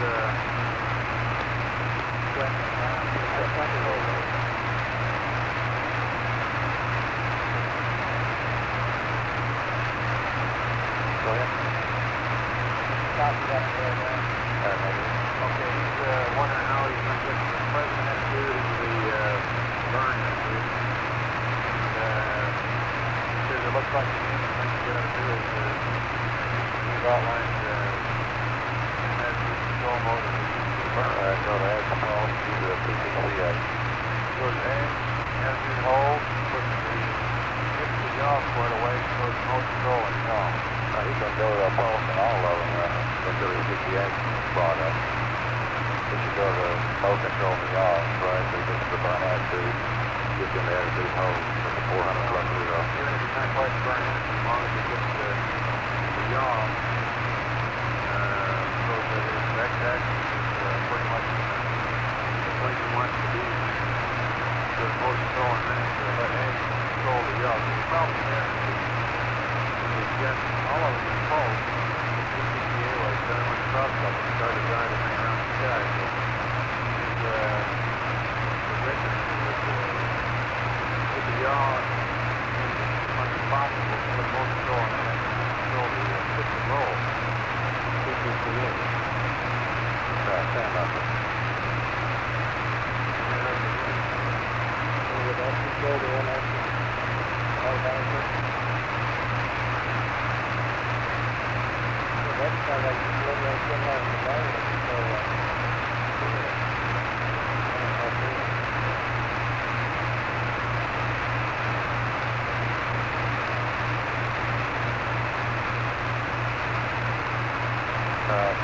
the problem is that the mode control is not doing anything for him until he gets the part into the line followed by the attitude hold at 400 plus 0 in there.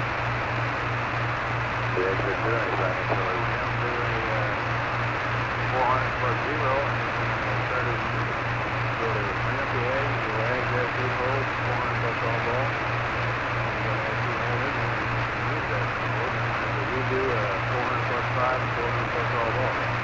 Okay, so they'll be holding the yaw all the way through the maneuver then. That's it.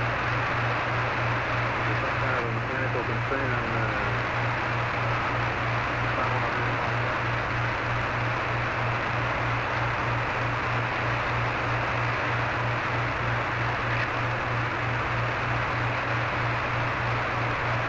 You see the problem of whenever he goes into his attitude hold, so it will be controlling yaw, and it'll be pitching and rolling. The yaw will be staying the same as the automatic control. So That's what we're about to do. We're to do that by yeah.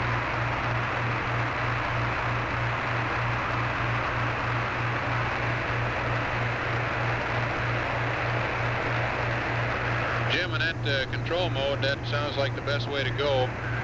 The only thing you'll have to do is to get attitude hold in the eggs So before you start to maneuver, you'll have to bring the eggs up and get a 400 plus all zeros in there. And then eggs will respond in yaw when you go to mode control. That is, eggs will control your yaw in mode control, and your pitch and roll can be taken care of in pulse with a TTCA. After you get an attitude, then you'll have to redo an eggs body axis align, which is 400 plus 5, and then go back to 400 plus all zeros again. Right, Jack, that was my next question. I don't want to align the eggs ball 000 until I'm in position. So we use that as a primary attitude burn monitor device.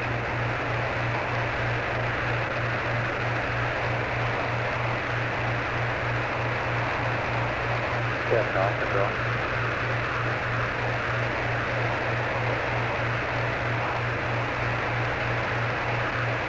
Yeah, Jim, you can do a 400 plus all zeros anytime you want to. That just tells the eggs that you want it to control your attitude. Should you go to attitude, hold in mode control.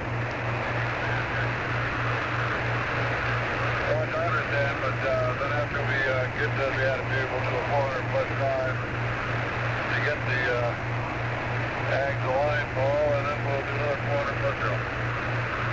Affirmative.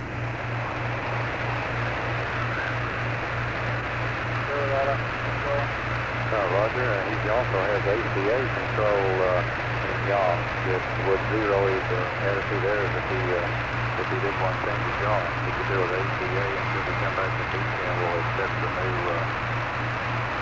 new reference on his yaw, mode control. So he can change his yaw in that mode with the ACA.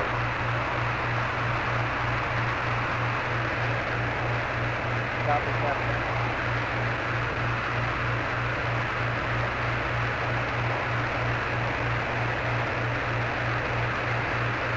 Another thing, Jim, is while you're maneuvering to that attitude using eggs to control your yaw, if you find out en route to that attitude that you didn't quite have the yaw where you wanted it to be, you can use your ACA and tweak up the yaw, and your eggs needles go right back to zero because you zero the attitude errors.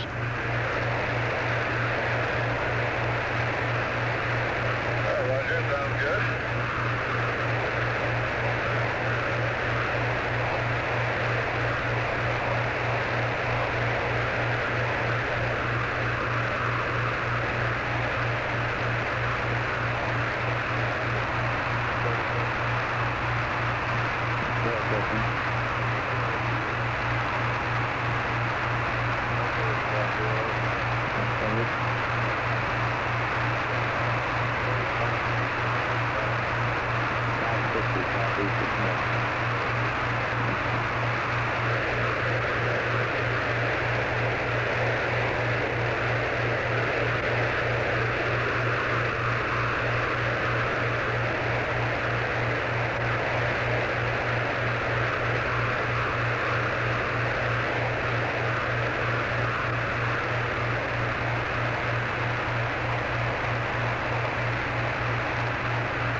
You'll be splashing down about 560 miles southeast of Samoa at about 0800 local time.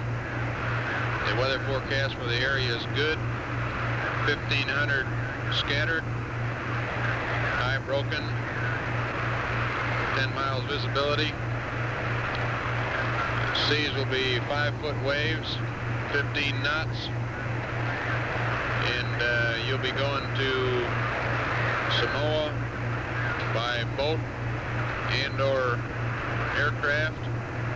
You'll spend either a night on the boat or in Samoa. Return to Ellington by 1:41 on Saturday, the following day. Roger. Would you tell the people of the LRL to turn it off? Oh no, we're going to do the whole bit. I think we ought to wake him up right now and tell him he did that.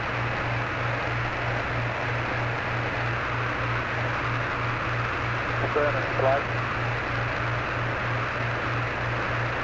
Flight experiment. Did you copy that on Stanley? Got all the home phone numbers of the LRL people?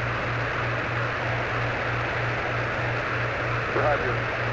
Yeah, I guess you won't wait for them this time, but interesting thought.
Say again, please, Aquarius. Don't forget my time back at 88 hours. Roger, that'll be about 6.5 more minutes.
Flight.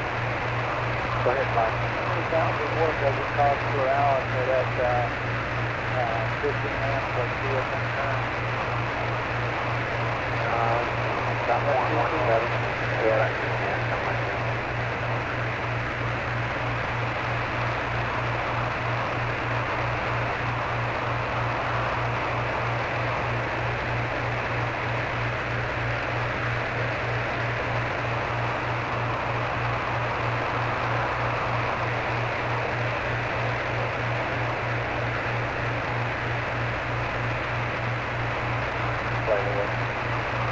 Just like the 2 amp guy, so that would be. Is that a 0700? Yes.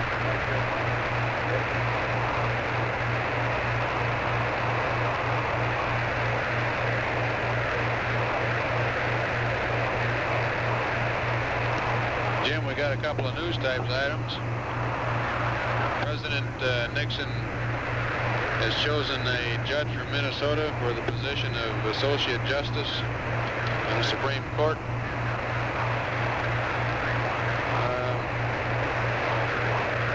A bill giving federal employees a 6% pay raise passed the House and went to the President.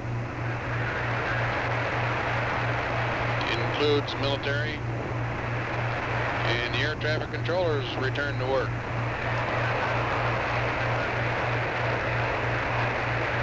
Well,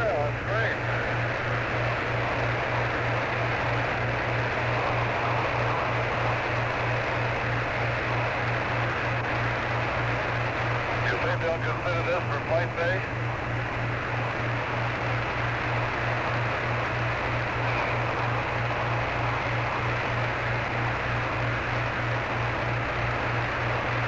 Fan flight. Go ahead. What's going on about the lithium hydroxide base between you and the FAA and all those things? Well, we might be able to work out some arrangement. Oh.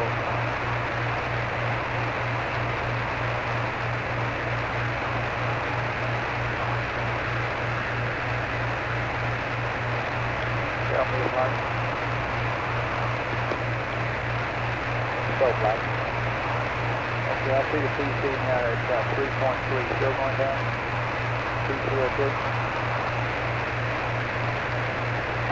Right. Yeah, it's been holding fairly steady at 3.3. Occasionally go down to 3.2.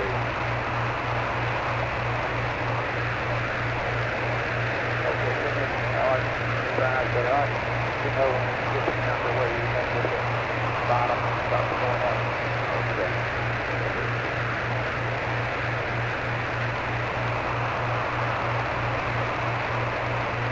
And the exit status is 87 hours. It's on channel 58. It's a little bit higher than 87.30. Say again, Jim?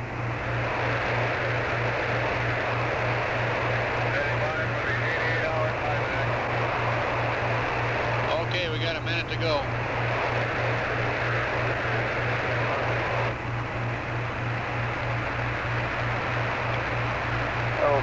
So I'm looking at this now. I see on the water 147. Right. And the rate went up ahead. Yeah. Is that any noise? Is that what we're saying? It's possible. Yeah. We may have, the earlier one may have been a little bit lower, but this one is over a longer period. This is over about a 5-hour period. Do you feel everything stabilized now on that? And that's firmly in the rate? Reasonably so, yeah.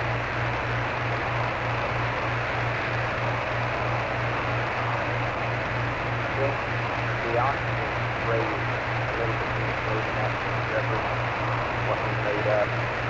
Well, we can look at secondary causes. We had a big drop in the Okay, coming up on the 88-hour mark, I'll give you a 2-second delay. Stand by the mark. Mark. You ought to include got a new kind of data. But you I've got it.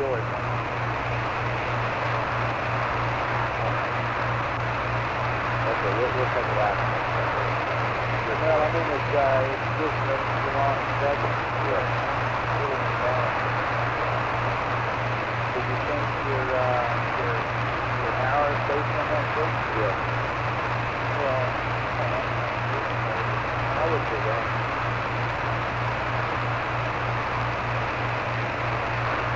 Okay,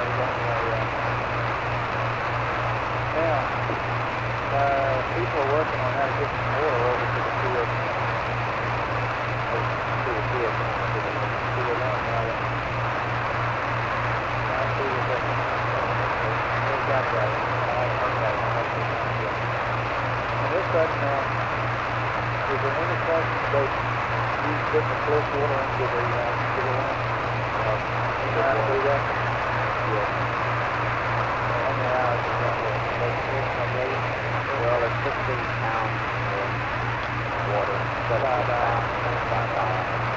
Yeah.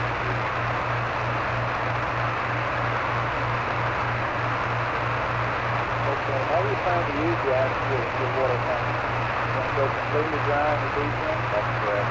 Good job. Okay, last one done? You've got to take both down.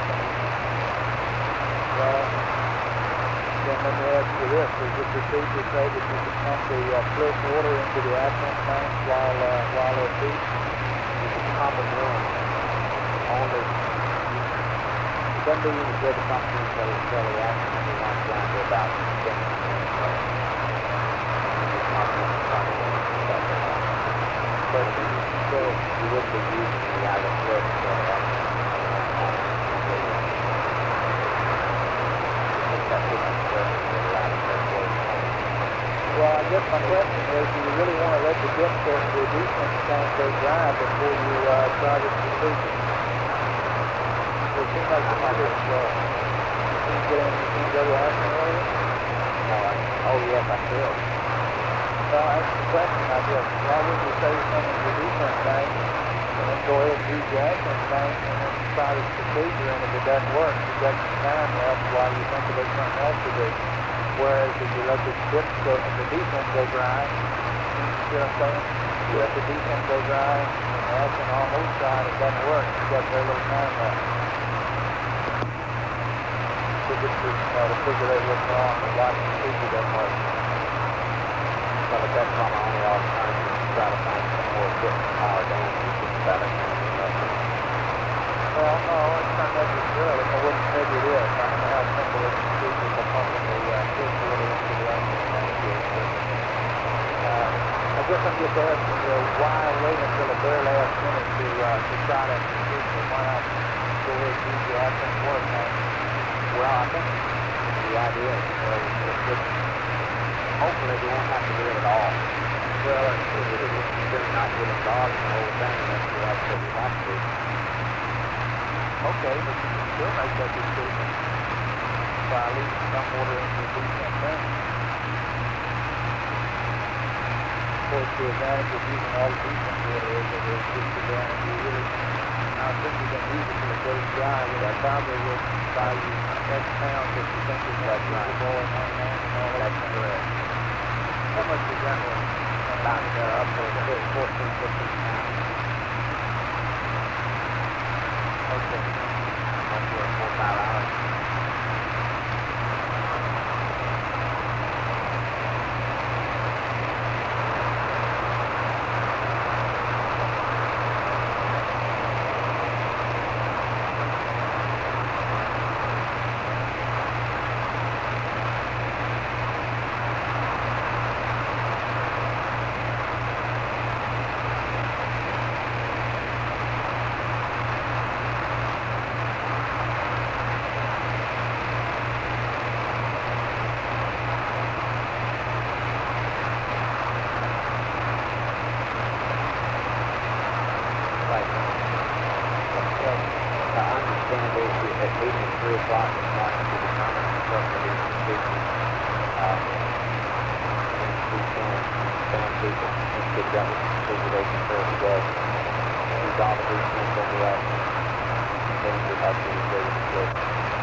doing, Jim?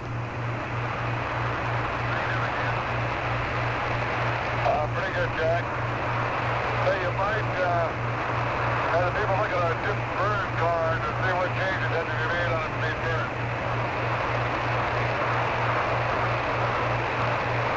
I heard you say look at the dips burn. You have to say what about it again, please.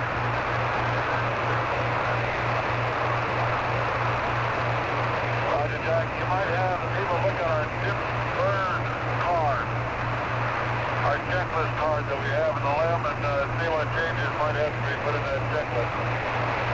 Okay, the dips burn card. Actually, most see them already. I don't understand the question. Control. He's asking us to look at his dip burn card and see what changes have to be made in that. Is that the card we have not yet updated? Well, we must have a usage for two burns already? Is this for his NCC no combine? Yeah, I'm sure I could something to say that here. I think that old 30-minute contingency burn thing would be a better one to use. I was planning on this meeting tomorrow at 9 o'clock to get the marked up that paper checklist procedure. Okay, I guess it's satisfactory if the same answer is that it doesn't work, but it's going to be another 4 hours or so before we get something up. I wonder if we...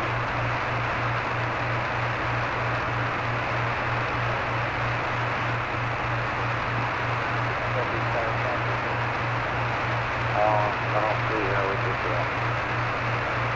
really go into more detail without, going doing the whole thing, with all the different procedures, because any one of those things you're going to fix, there's going to be things left out and other things added. Yeah.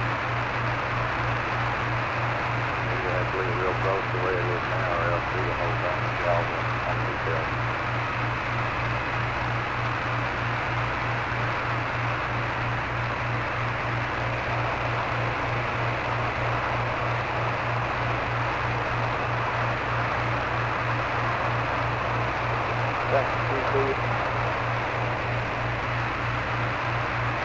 I guess what we're saying is that we'd like to hold off detailed discussion of procedures for a while. If he wants to look over something, then don't just burn in the continuous checklist if we can take the thing to it.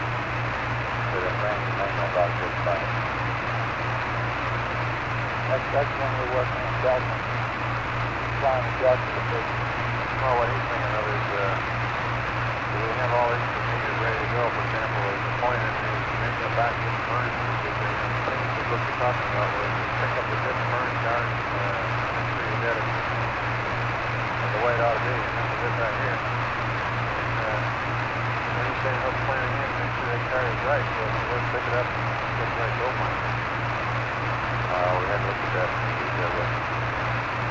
As far as this particular part of our plan. That's right. It is part of the plan, but we don't have the data yet. We have not marked it up yet.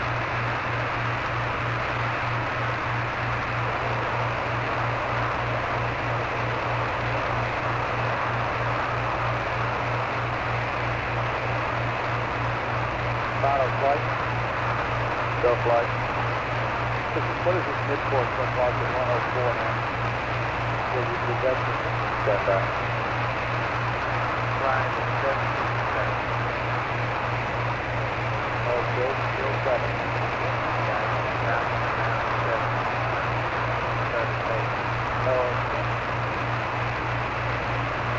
Flight 7. Good. Give some words on that event of the crew report. For us to see an immediate effect in the Doppler, it would have to be on a magnitude of about 0.04, 0.05 feet per second. The long range effect of a small event, such as we're probably experiencing now, would show up in the frequency of a long data arc of about 8 to 10 hours.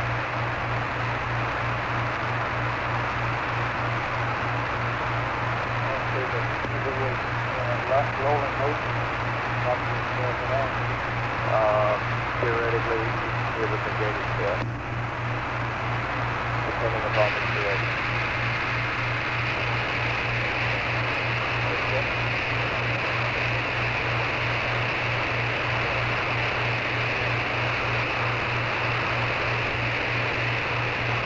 us that number again? Can you how? 04? 0.04.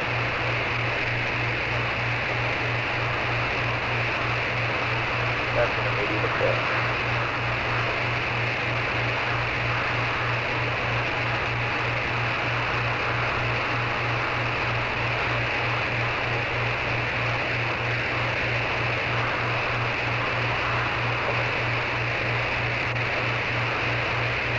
Okay, Paolo, what all that tells me is it's the same as it does. You can tell that the down is less than 04 seconds. That's fine.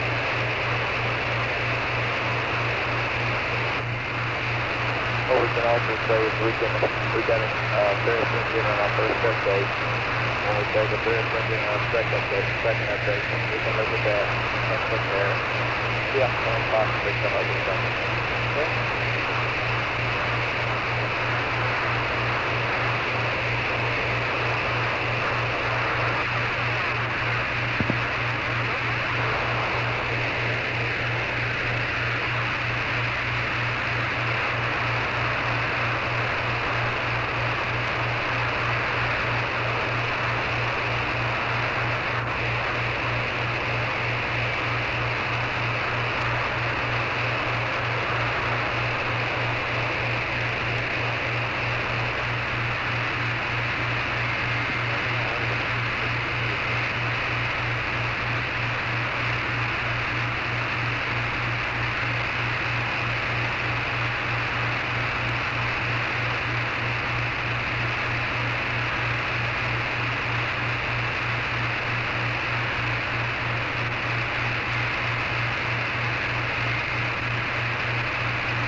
Fly.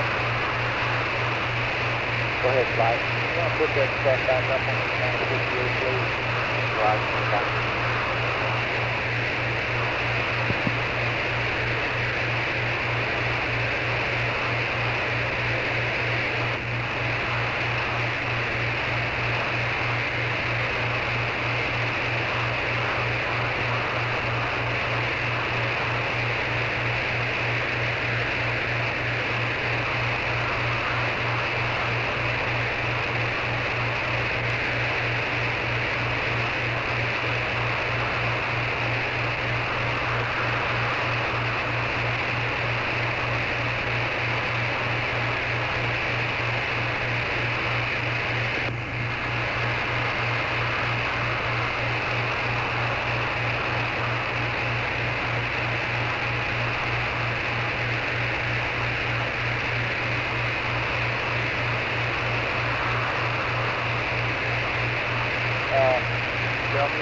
that's the CO2 concentration. I wanted your, I wanted the tabulation thing. Right. I think we're going to get you know, so that's all right, down there. Go ahead with whatever you always do. Thank you. Now, I see that you got that little dip in the oxygen there. You want to take that off. Or at least, make a note of something on it. So this gives me on the surface.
Flight.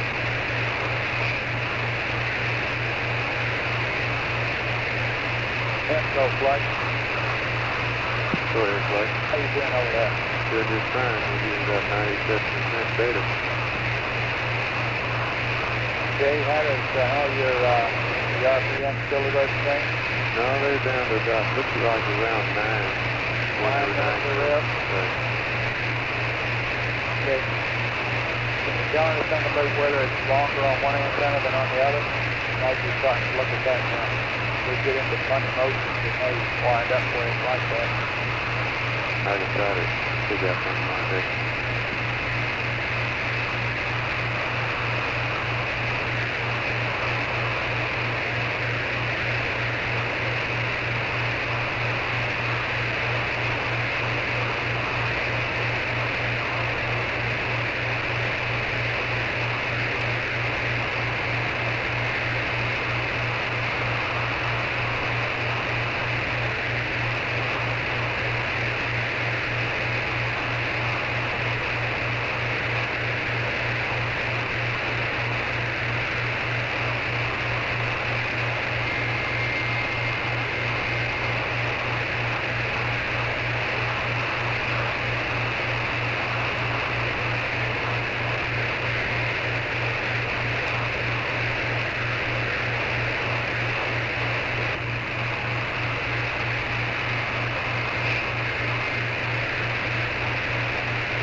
That done, you don't plan to do that. I don't still maybe understand that.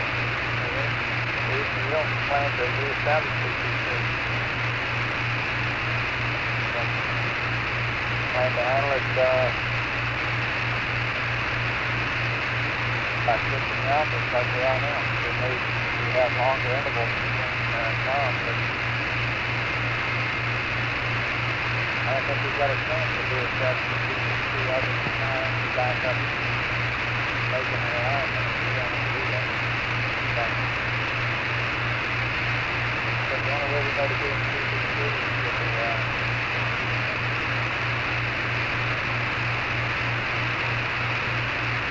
that is, one, it's better than what it's doing now. We can stop it and reorient it and roll it up again, but I'm late over here. That's what it'll divert and copy better rapidly.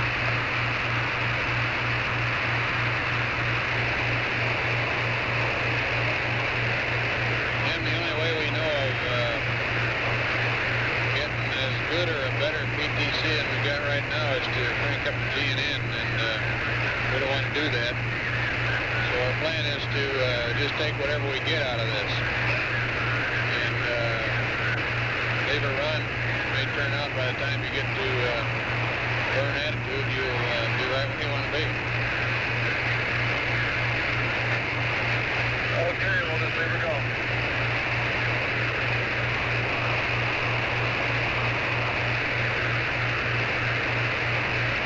Yes, that's right.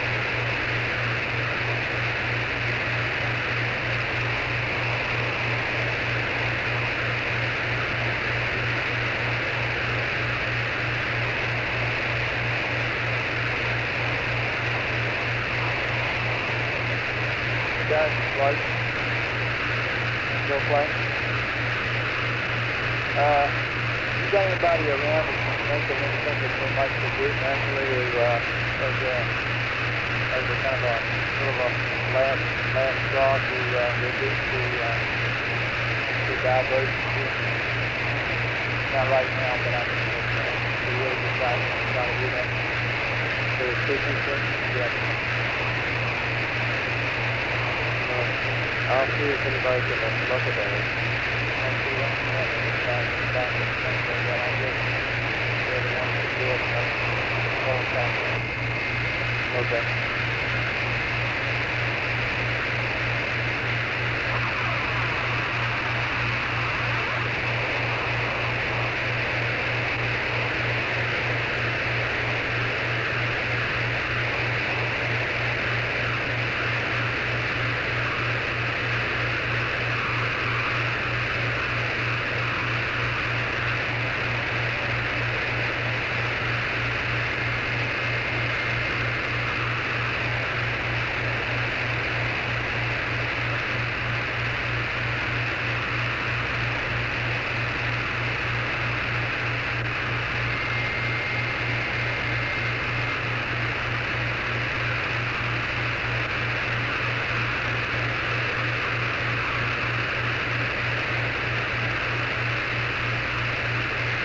That's okay.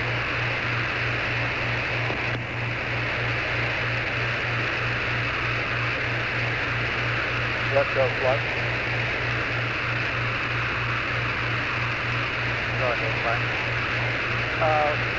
What is anything magic about 104 hours for the mid-course? Well, there's somewhat magic about it. When they were coming up with the tracking schedule, and they just security mode and tracking and so forth, turned out that the 104 fell out in the tracking schedule plan. You mean as an earlier type thing or as a later type? As an earlier type thing. This is based on the degraded tracking mode. Here's for the Aquarius. Go ahead. What's our course of action to set up PTC after this mid-course at 107? We thought you'd ask that. The only thing we know to do is to do it in the approximate attitude and give it a pump with the thrusters in case it we get with the pilot is pretty wobbly. The only thing we can try to do, Jim, is to set the thing up manually and see what happens. course of action is to omit the mid-course and make the total mid-course, say, about 8 hours before entry. We haven't decided yet. That's okay. Right now we're talking about a 7 foot per second. The reason that I answered that was not to do it earlier, but to do it later. The point made by Deep earlier that if the PTC is still reasonable, should we come out of it to make the mid-course, we should stay in it for a while longer. So we, that's one trade-off we might have to make here is not in the mid-course at 104. We've got a long run down to what we call mid-course 7, 5, 6, whatever. So perhaps I kind of hate to wait that long, but anyway, longer than 104, but long enough that you wouldn't have to go back to yeah, that's quite better. No problem. Jim had that question of, you know, when we establish the rest we can probably get a good one and Joby would be a lot easier. That's so after the mid-course, gimbal angles to low. So the problem is that you're not planning on powering up the flightplan, so we'll be more on the stand, but you can see that it's the job and edge the landing. Oh, I'm saying. Yeah, but you still got to manually get started. Got to do that, but leave it as an yeah, okay. I don't think the other people can follow so much into like a calculation on having to start. Manually, don't take the people that let you get ready to go. Rather quickly.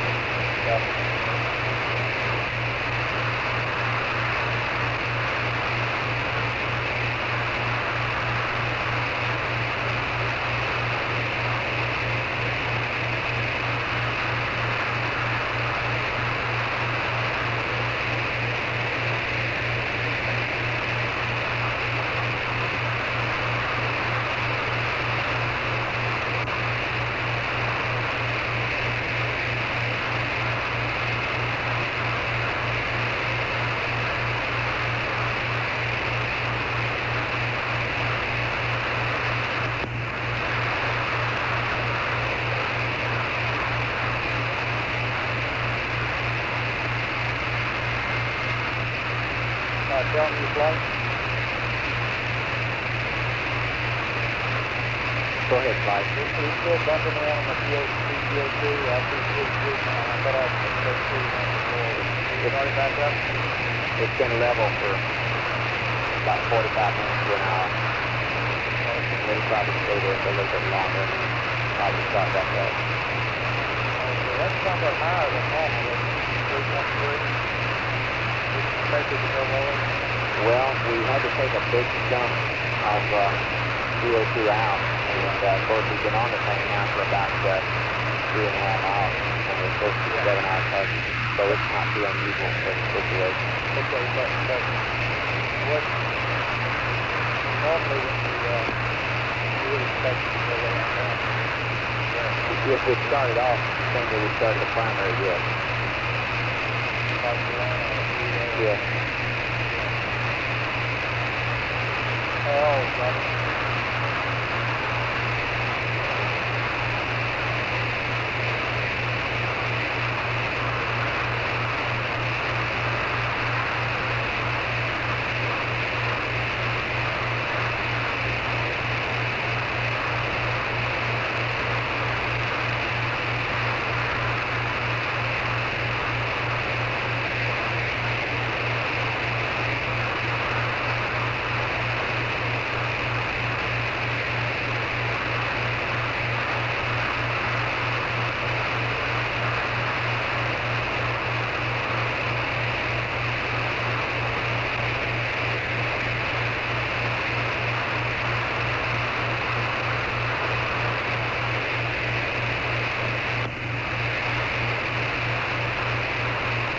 Flight photo. Go ahead.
ahead.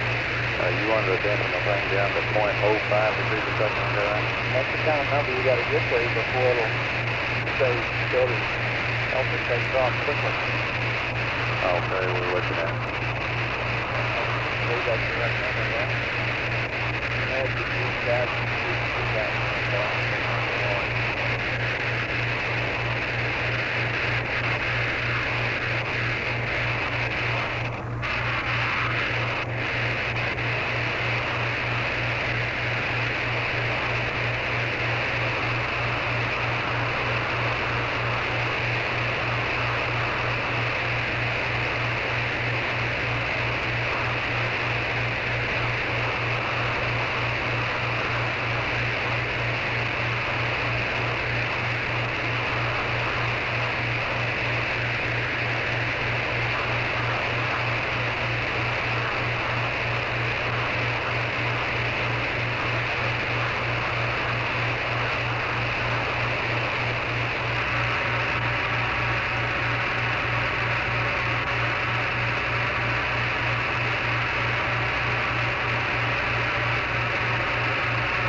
What is it? If we fill the clip here with the command module hose. Okay, to trick the pressure itself, we're going to expose them so the backside of their bladder to static pressure, and that's about 5 psi. The pressure in the ascent tank right now is 48, roughly, and they're empty. The maximum pressure in it will be 12, but the pressure on the bladder, it will be essentially zero. The bladder will collapse around the standpipe. At that point, we can force slip water into the ascent tank on the water side of the bladder, and then we just go out the standpipe, through the standpipe into the submarine. The maximum pressure in the ascent tank keeps the bladder collapsed around the standpipe. You're telling me then it's going to start filling it till it gets to zero. I thought you said you started 10%. Well, that's when we'll hook them up at 10%, and then just let them flow when they will.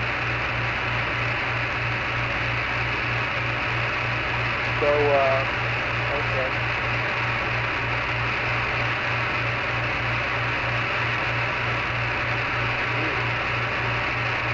And you hook up one clip at a time? That's all you can do is pick up one at a time. And while you got one flowing, you run the other one over to the command module and fill it up, huh? After the first one, you'd have to go in there and do whatever the next procedure is, and we're talking about a different type of procedure than that.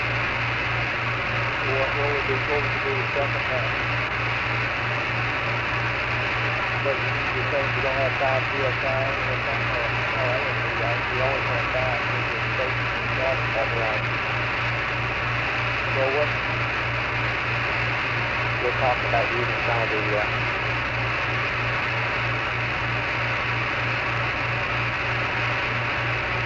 if they can fill a clip up in the command module, you're in business.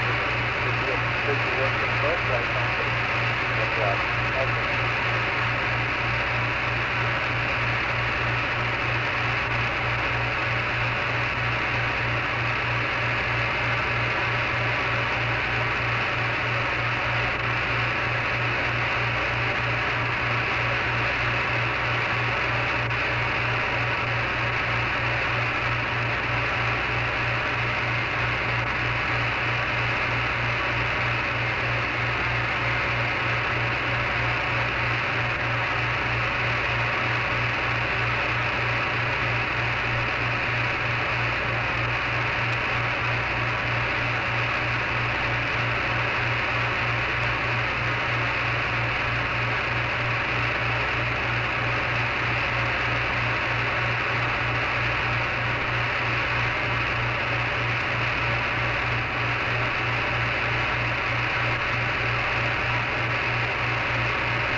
tell me flight? Go ahead, flight. What's that? I see you got a new update on your gimbal, 8830. Yeah. What is that number in your water rate? 3.72? I believe that's 322. That's pretty well past that. That's the time 147.12. Is that what you said last? Maybe a hydrogen tank that's overpressurized and relieving or something like that. We don't. Yeah, we thought of that, Jim.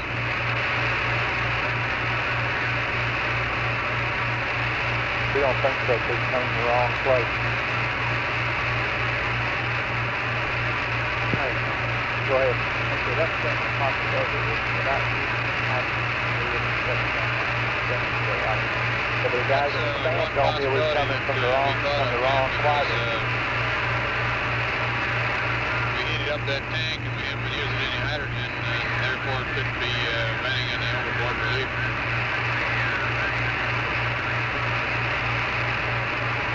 Alright, the only other thing I can think of when I look at it in the AOT, it didn't appear to be coming from one spot. That's the only difference, although I can't see where it's coming from because it's behind the curvature of the command module. But it appears like it might be coming from more than just one spot.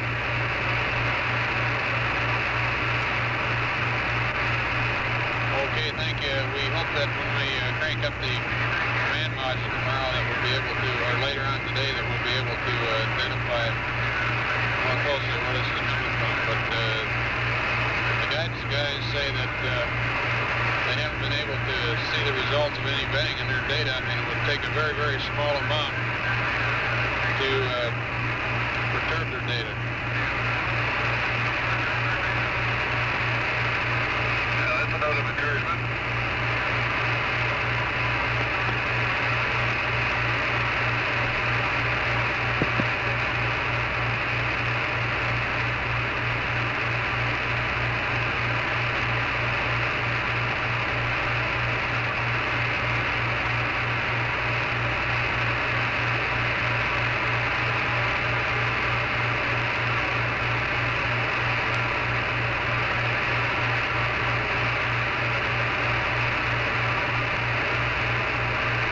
Tell me your flight.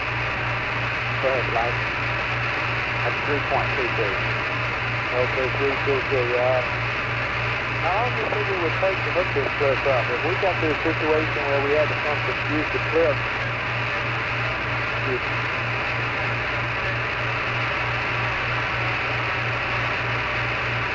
we got in a position where we had to use this cliff, and then we ran out. We got to disconnect that one and connect up the other one. How many minutes does that take, and what happens during that time? Will it keep working? The telemeter will start a dry out. I get a ticket for how long it takes to keep it up. But you don't keep the column and all that? No. Okay.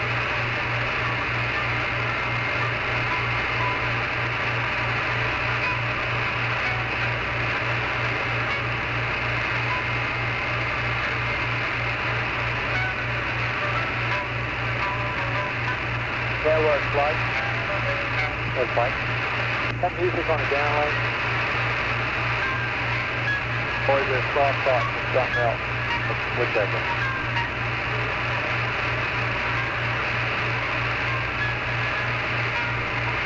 You got a Chinese band going up there? Oh, sorry, I forgot I was on hot mic. Like that. Okay, we got it there working. We don't mind. Let him do that. Go ahead, John. There's a couple of two disconnects to make. And that may take about a couple minutes. So you can keep going. Yeah. Okay.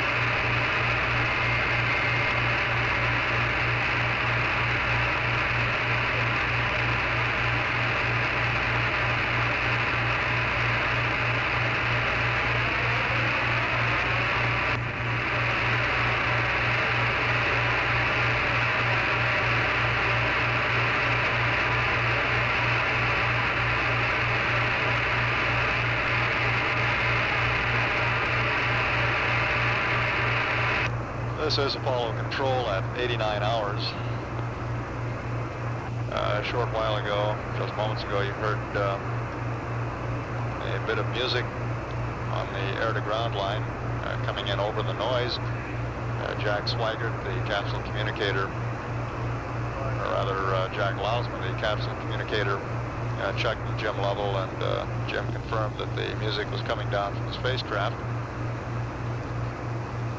At the present time, the status aboard the spacecraft is that, as far as best we can tell, is that Lovell is the only one of the three crewmen who is up and about.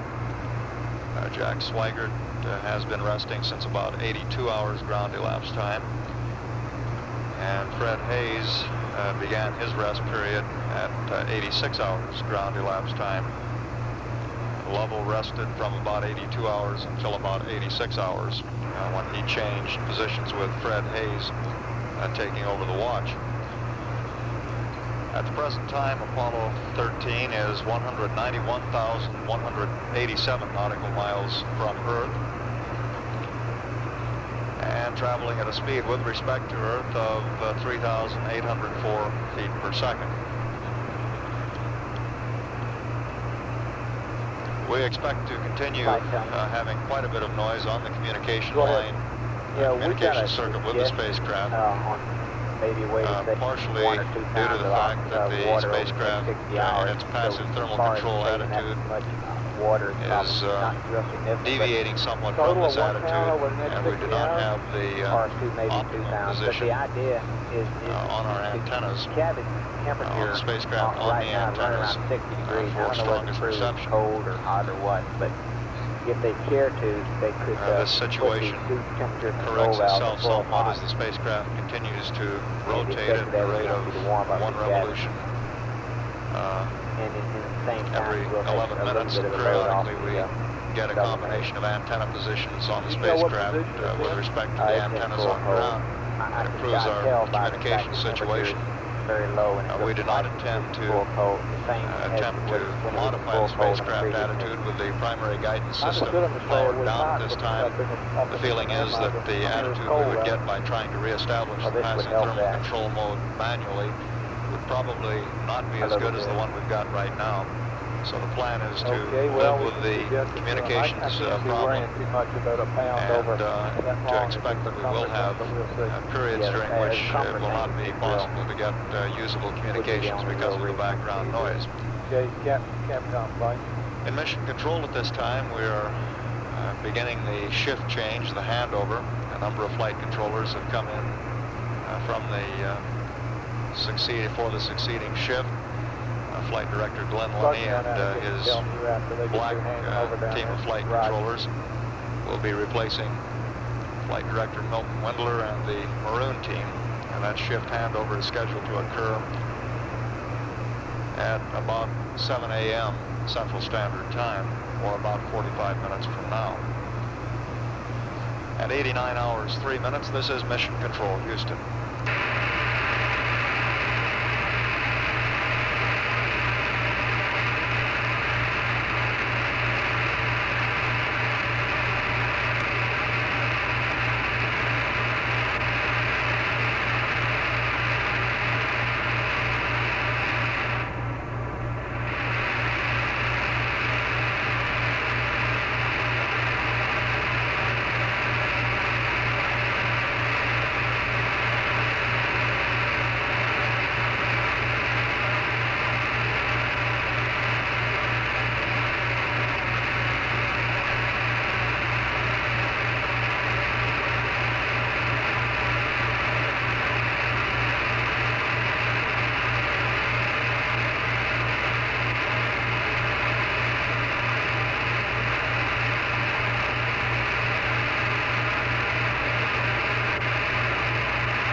had you scheduled for an eat period about an hour ago. I suppose you're taking care of that. The other thing is we're kind of interested in knowing how long you're going to be at the stick there. If you're going to go back to bed or what.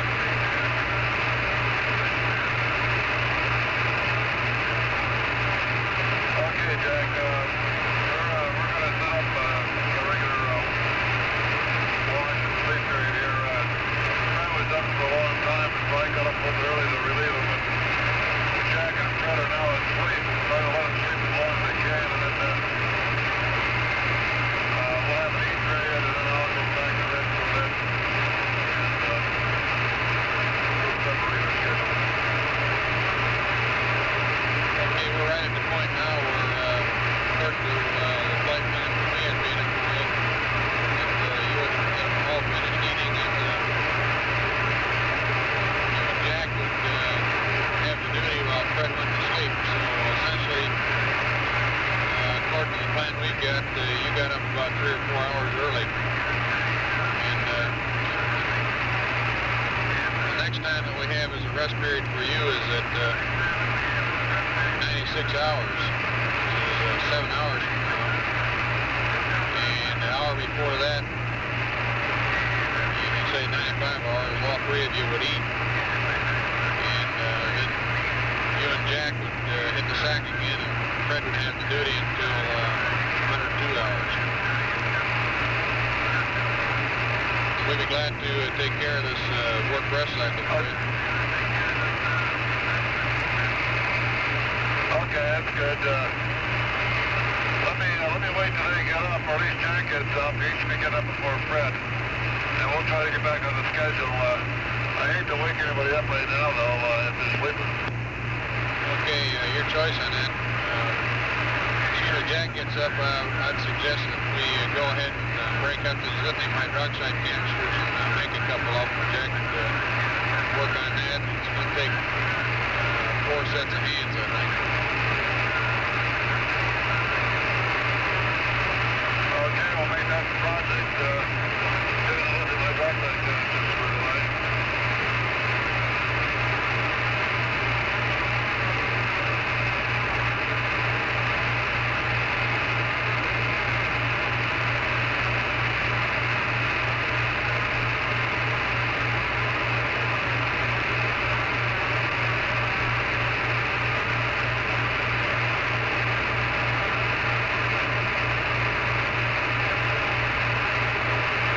Wait, we think it's a little cold. We think it's a mountain.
flight.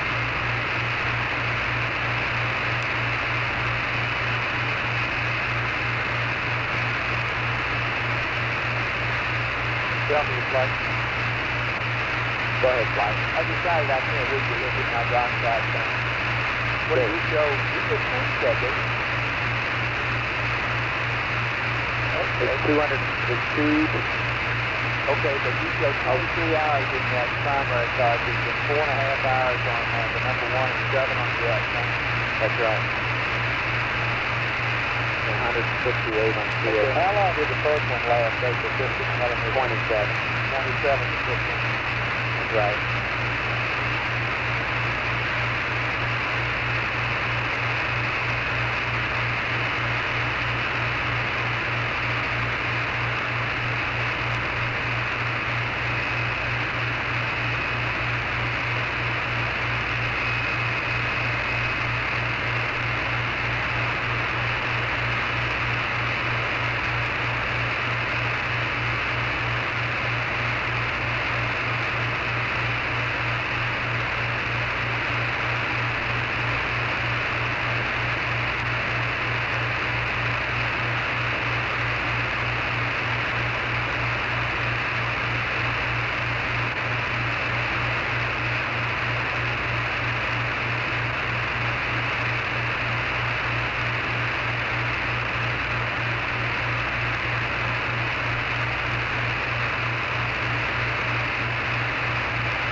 tell me flight. Go flight. Okay, your prediction, I guess, that once this CO2 starts up, it's going to start up pretty rapidly. Is that right? It's very likely to be like the primary cartridge did.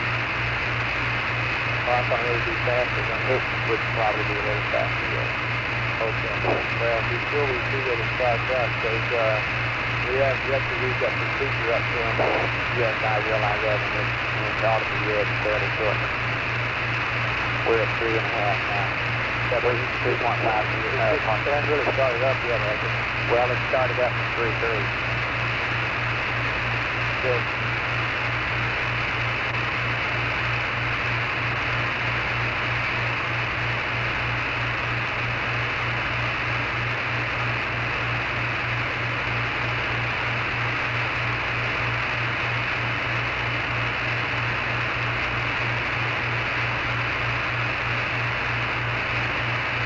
I think we got 3 or 4 more hours.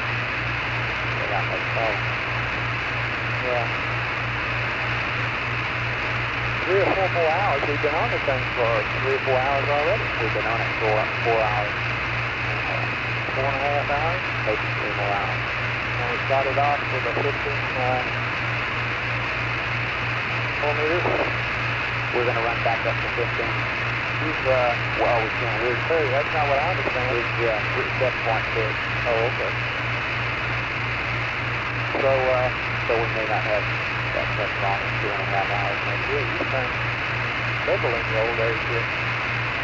Well, the first cartridge lasted longer than I expected.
Flight, how are we doing? Still okay?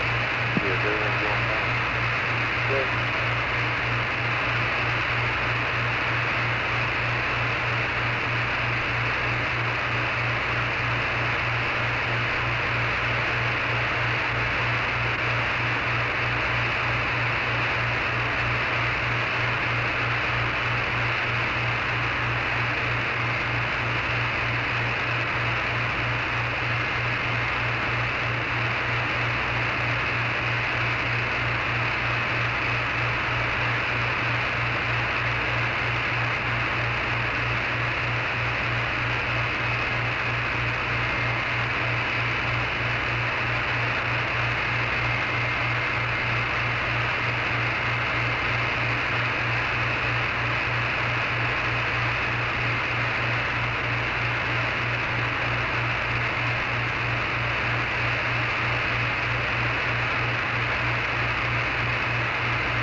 Tell me your flight.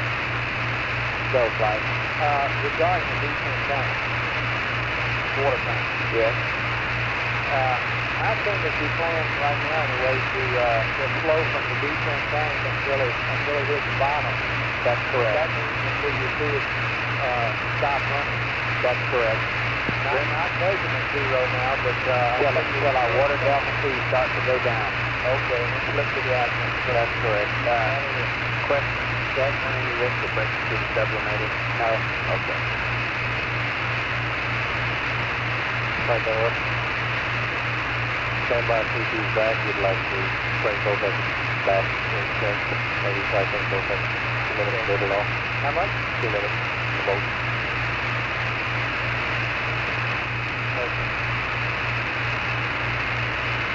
Then proceed with the flight running. Proceed with the flight. Maintain the CP with their logs here for the next couple of minutes. Whatever to bring the CPs up. Anybody bring your playback to the ground. No, we're not Okay. Okay. Okay, now let's go ahead. Thank you.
St. Louis.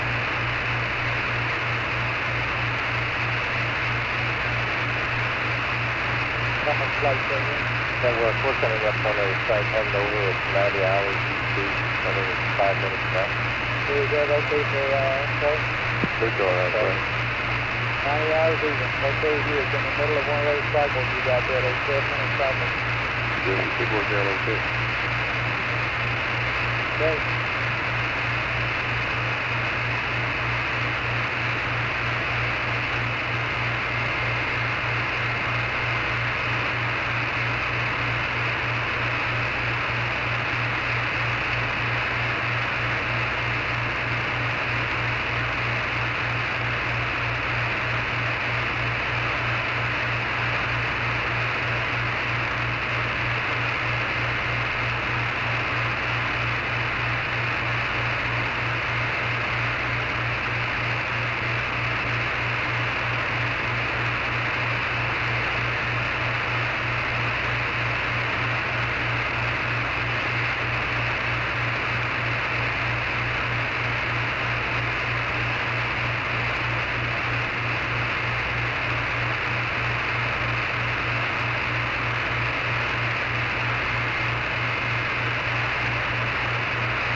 And it's right hand over at 89 hours. It'll be about a 30-second drop rate on the uplink.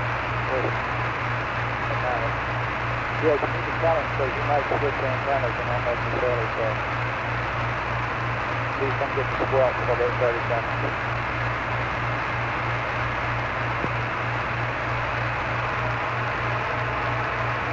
Aquarius, Houston, over.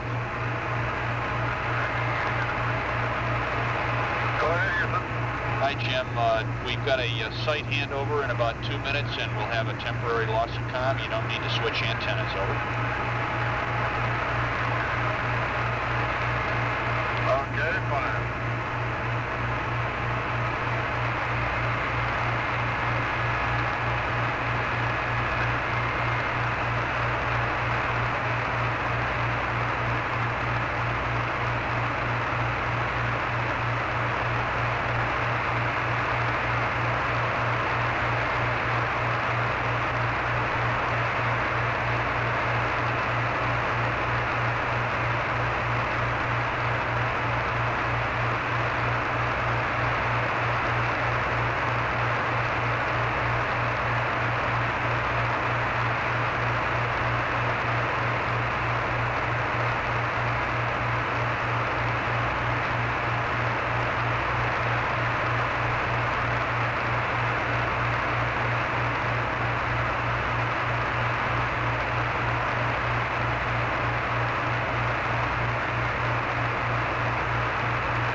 Madrid for a com check. How do you read?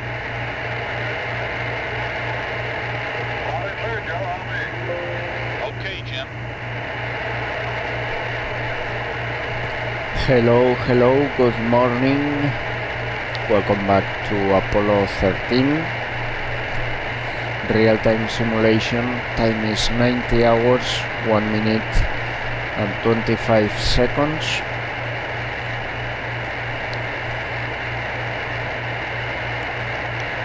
I think we are doing good.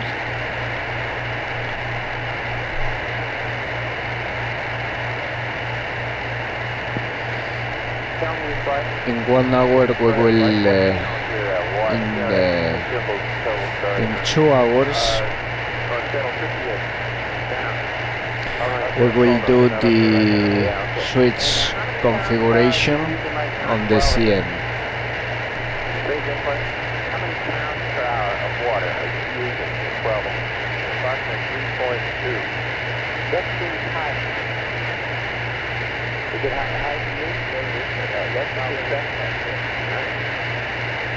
Okay, I'll wait to see what.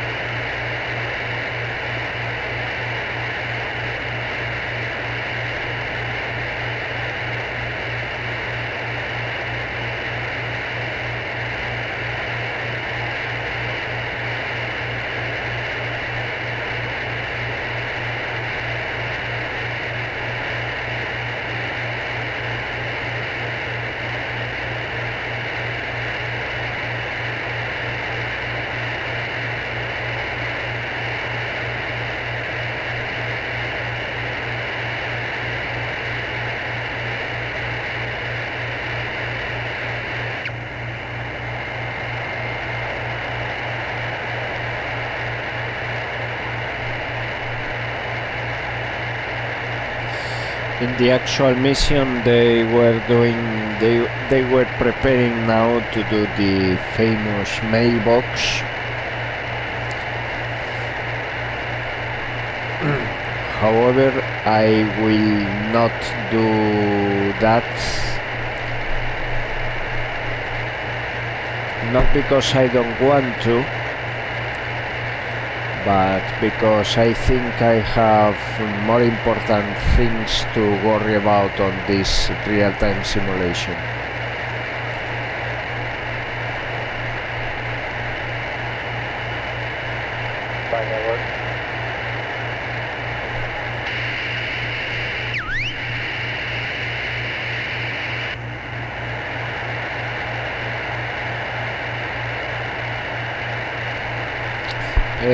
I've been asked for Apollo 14 if I am going to do the abort bit problem they had.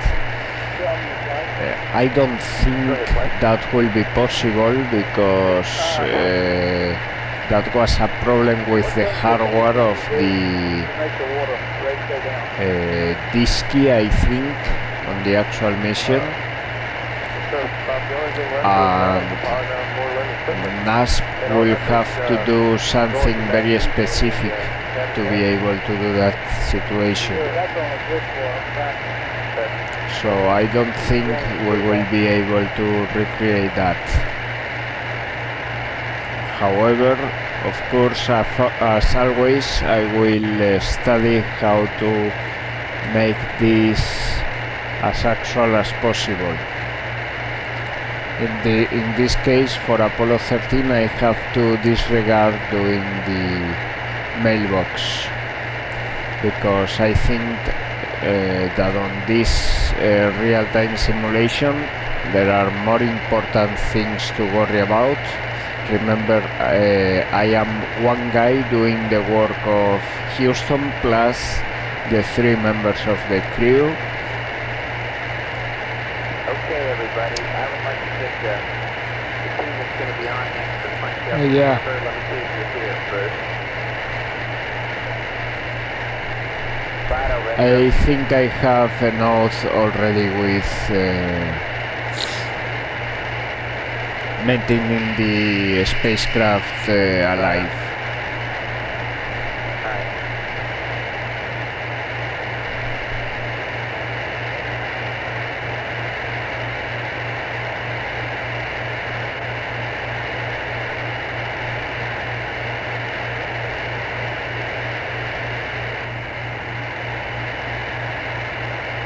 companies like the Gilby guy comes they got the 190 hours compensation. Right, like that's an overhead. That's a private. What they all working on?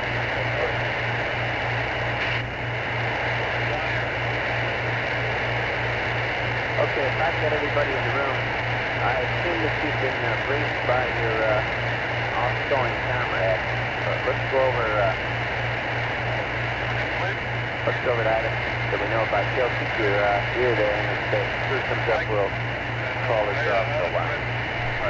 Sounds like you're talking for a wait. Doing good for the moment. Just woke up. We have 3.8 millimeters going. It was a decent sleep.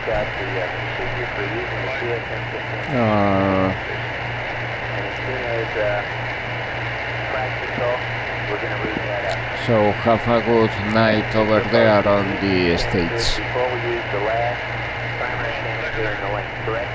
Tell me if that's perfect, like. Okay.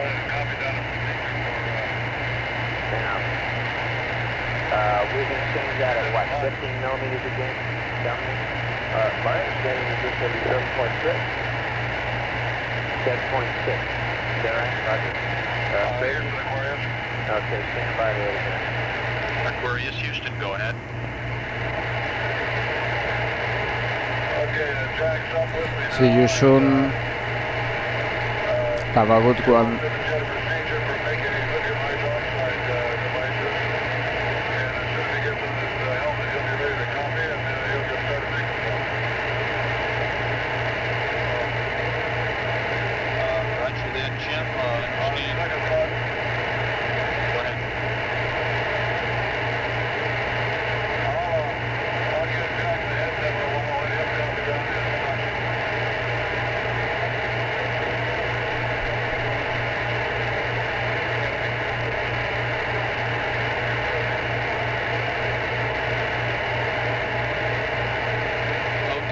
Jim, I didn't copy your second thought, over. I'll give Jack the headset and let him copy the instructions.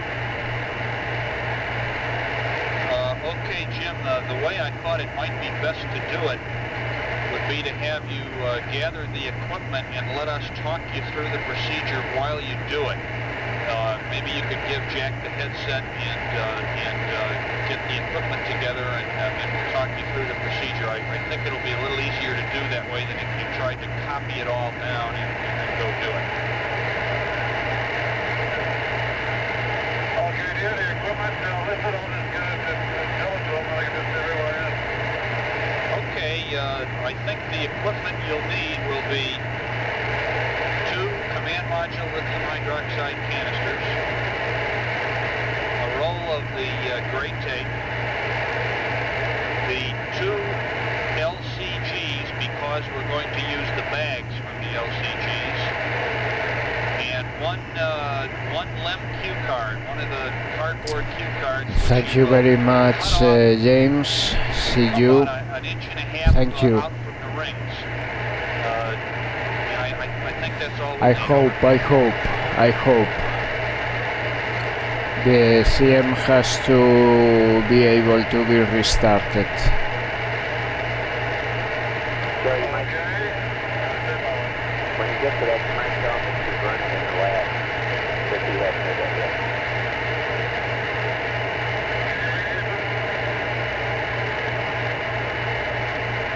And talking about that, today we are going to do various tests on the command module to see how she is, if she is healthy or not, and figure out what to do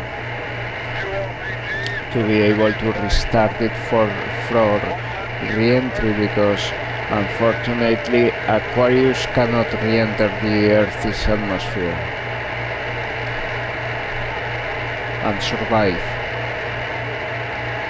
Okay, that's affirmative, Jim. If you'll just cut the cue card. Okay, as you listen how they are building the mailbox,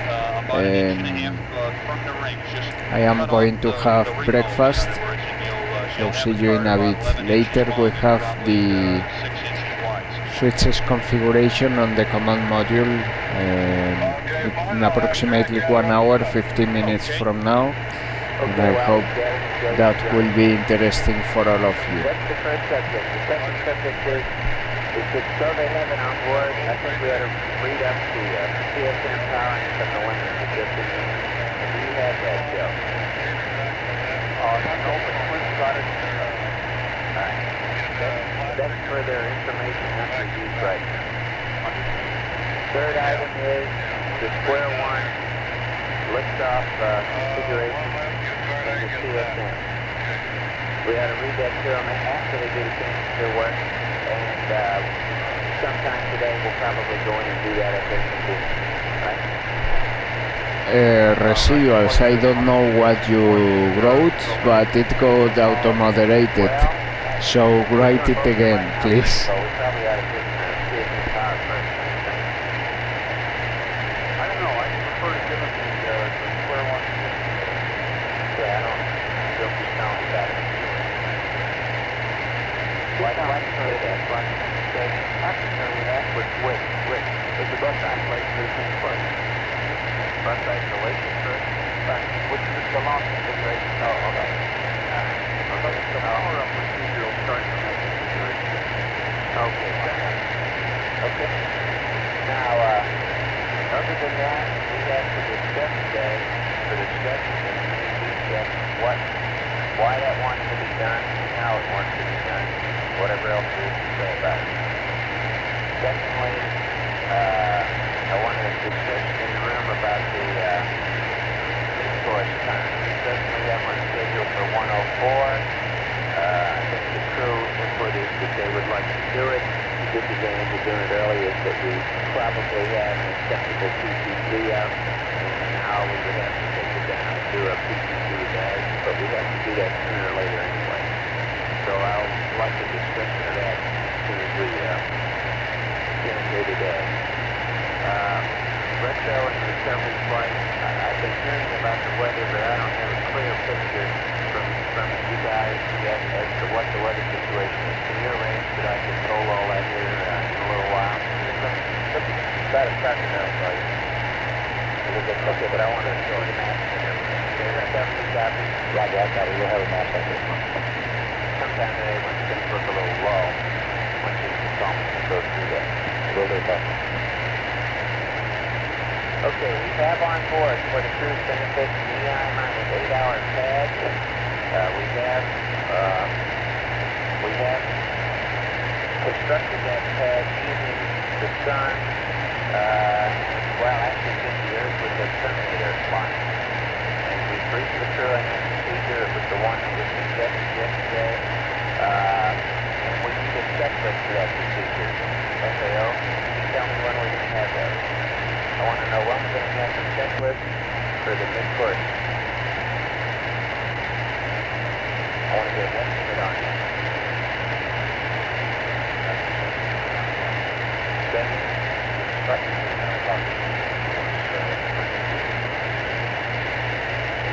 Yes? Okay. But when are we going to do the burn? At 104. When are we going to have the checklist? And how many hours do we have to verify the simulator before we boot it up? My concern with that is the same concern I have in general. I want to be sure that we don't continue to forget and spend the last 2-3 minutes reading up the checklist for the crew. In all fairness, we ought to have the checklist available well before the burn, have it read up to so they understand it, have the other crews learn about it, and I want you to get a schedule for that that makes a certain amount of sense. Not just that accidentally resolve a one-hour meeting. We want to get things done on a schedule that meets our desire. That is, running the simulation read up early enough and crew to put in a consider. And I want you to come back with some concerns about it. Okay?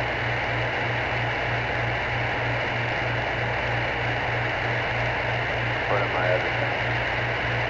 Okay, entry of everybody's benefit. We pull the white team out of the ship schedule for now. They have a meeting scheduled today at noon. The CSM people have put together a growth timeline as constructed around a trajectory timeline that Retro gave last night. The same people have been working on the CSM part of it. I think they'll probably have, from what I hear, a good baseline set of work for the teams that will work on session noon and finalize those issues at noon. That ought to give us time to simulator time. It ought to give us time to consider when we want to read these things up in time for the crew upstairs to think about them. That's for information to everybody. Anybody that has any thoughts on the or any applications to these checklists, they ought to start writing them down and getting to their buddies on the white sheet because we want to get that finalized hopefully today. What else? No combat is on board. We're saving the primary language to the CSM procedure. We're collecting here upstairs right now. Mid-course 5, turn, mid-course 5, burn it, checklist. The arrangements, inbox 2, CSM, quick story. Okay, I'm beginning to understand how we do the push thing, but I'd like to talk more with you today, Tony, about how we do that. Technically how we do it, I guess. Basically what you're doing. Okay, let me go around and see if anybody has anything else. Right now, we have a mid-course looking edge of about 7 feet a second together at mid-course 5. The trajectory is being well behaved. So let me go around and see what everybody has to say. Retro? Okay, that mid-course is holding at about 7 feet per second. Might go a little bit. That's about 9 to 118. We've got some options if you want to speed up, but I don't think I can tell you if you want to hear much, but keep everyone from that plan. As far as the engine stuff goes, we've been working on it yesterday. The left jet procedures are in work over an MPAD, and we've been checking all the emotion and all that stuff. Okay, but I hope that you and the land and the jet procedures and the land guys are starting to look towards bringing all this stuff together with the CSM portion today.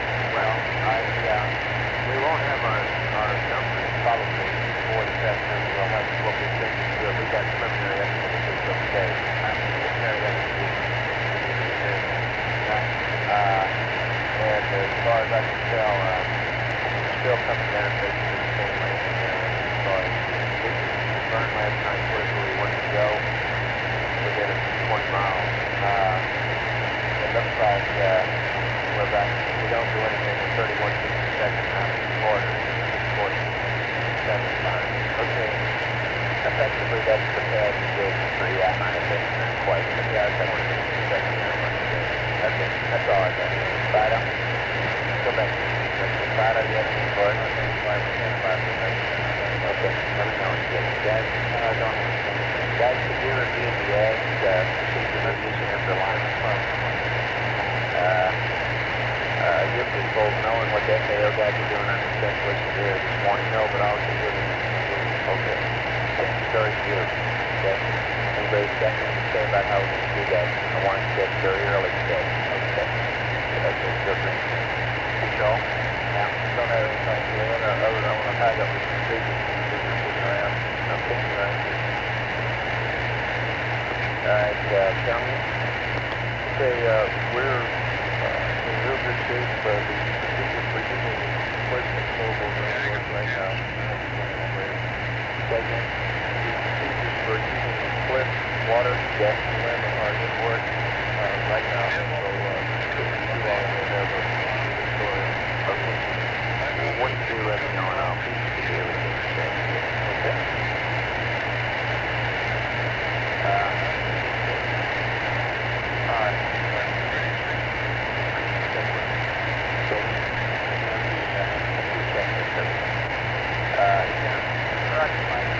I guess one other thing that didn't specifically mention there, we would like to get a readout on the research time. That's on board meter readout. Why? We'd like to see what the pressure is on the map on here. That's all we got. The research time, Right, you're like I just sealed off. So you don't want to widen the atmosphere really down to the water surface so that we can experience it at the bottom? That's fine. Okay. Check now.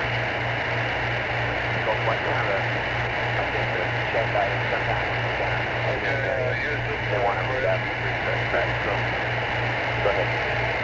Aquarius, Houston, go ahead. We have gathered the material. And I can put Jack on the headset and he can copy the instructions, or do you see any need for, or can I copy them and give them to him, or do you think that you need help? Well, why don't you put him on the headset, Jim, and I'll read it out to you. Okay. Thank you, residuals. Thank you, everybody.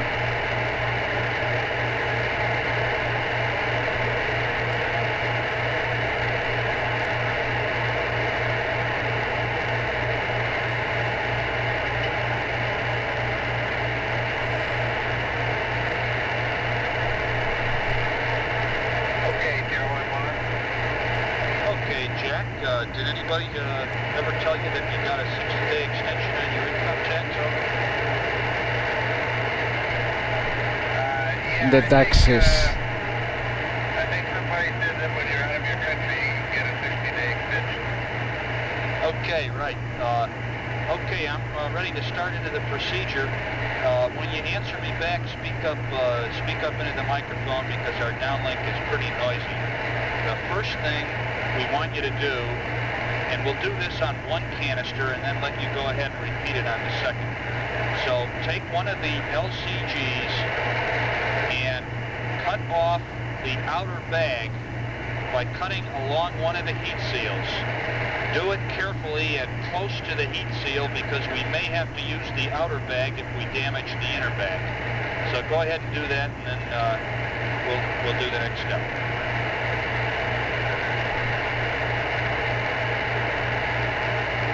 Okay, take an LCG, cut the outer bag by the heat seal. Be careful not to damage the inner bag, right? Right, just cut along one side.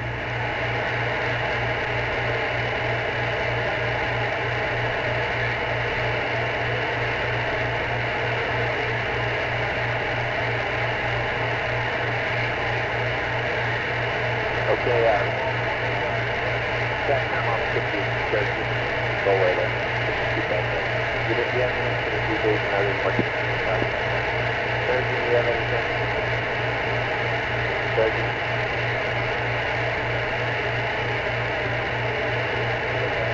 Do you have anything for the debriefing where it goes to this shift and things to 726? Anything else?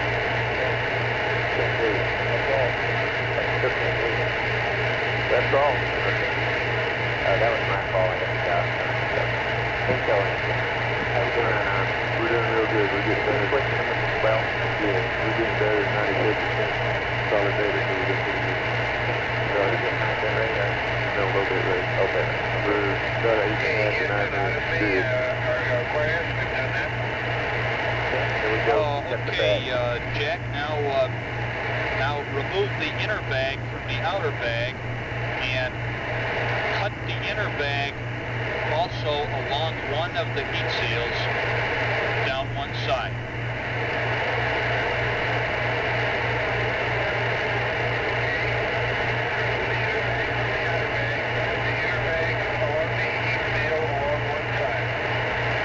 Okay, that's correct. Do that and report.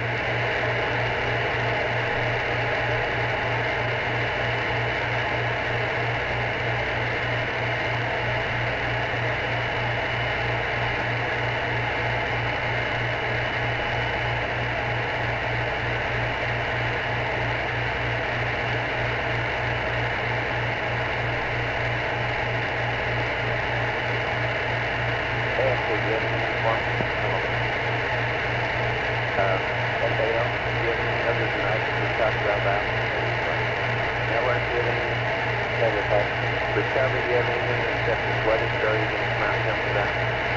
That's all, Jack. Okay, does anybody anybody have anything they want to bring to the room? We're in the process of preparing the PSN canisters. Hello Jasper. Hello Madison. Okay, Jack. 15 hours to go until that happens. Out of the inner bag, put it in the outer bag and stow it someplace. We recommend U1, but you can stow it wherever it's convenient.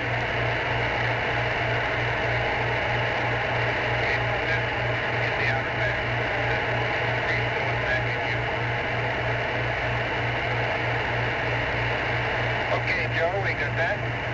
Okay, now pick up one of the lithium hydroxide canisters and let me describe which end is which. It's approximately square. On one of the vented flat ends has the strap, and that end we call the top. The end opposite we call the bottom. Is that clear? Over.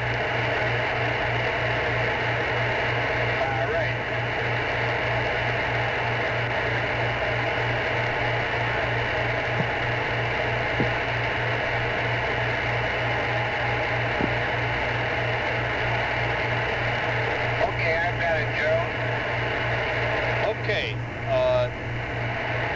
now then, we want you to take the tape and cut out two pieces about 3 feet long or a good arm's length. And what we want you to do with them is to make two belts around the sides of the canister, one belt near the top and one belt near the bottom, with the sticky side out. We are listening to the creation of the mailbox in flight aboard Apollo 13 through the Apollo 13 in real-time experience by Stephen Slater and Ben Feist. Link in the description.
FAO flight, one other thought, Bob.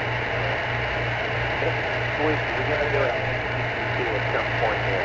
Could I have that procedure also written out? Whatever it is. You know what I mean?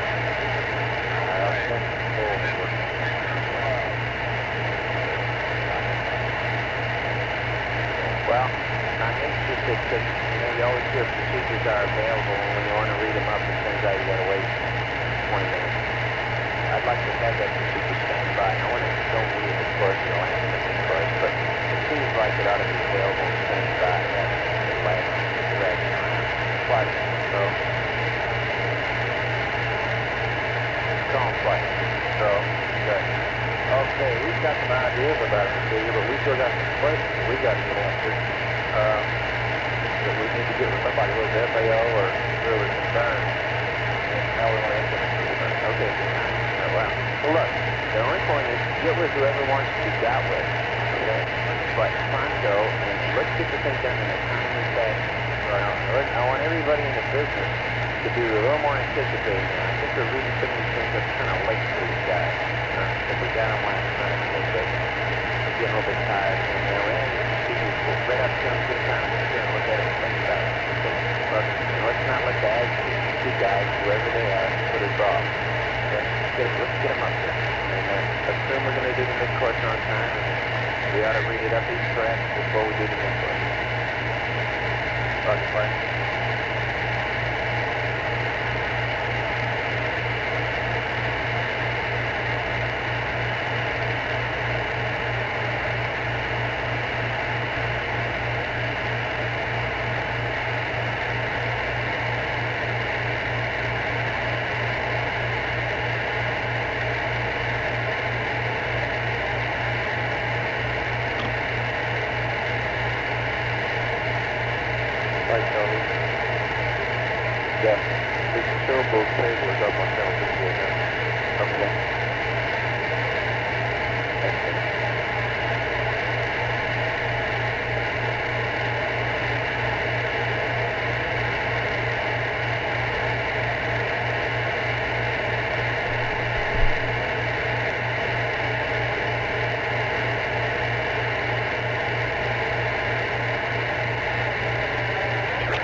Jack, you have...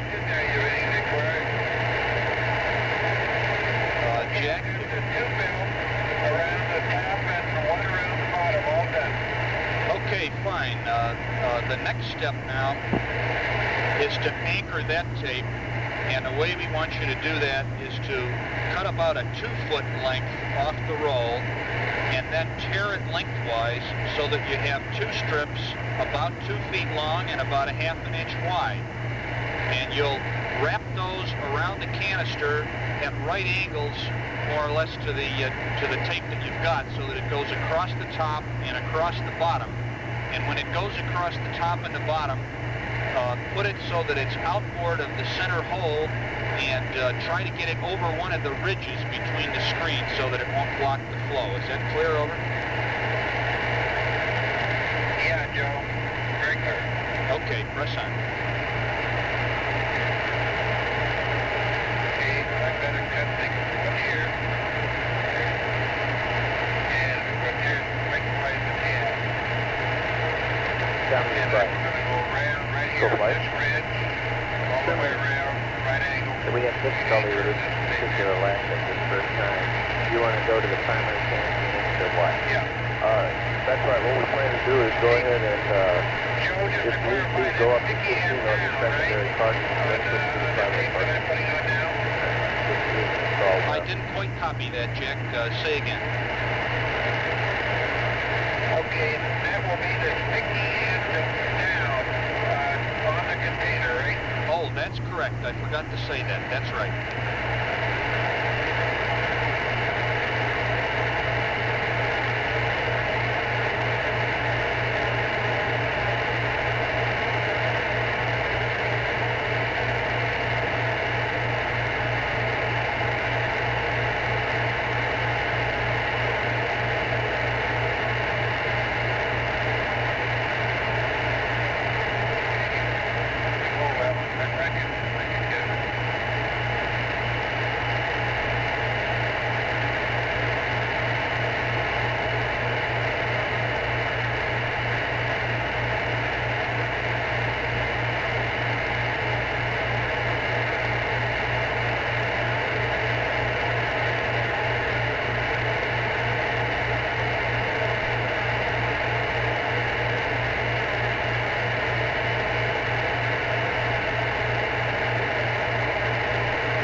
next step is to get the EVA cue card and use it to form an arch over the top of the canister. Just tuck one short end under one ridge on the top and the other one against a ridge on the other side, so that it forms a rounded arch over the top of the canister.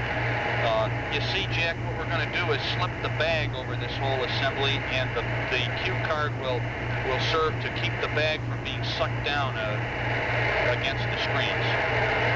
Over. Okay, I got the idea. Okay, and when you've done that, to hold the arch in place, just run a strip of tape across the sides of the, that is, across the top of the arch, and anchor it down to the sticky strips along each side. Okay, yeah, I got the idea. Okay, let me just repeat it here.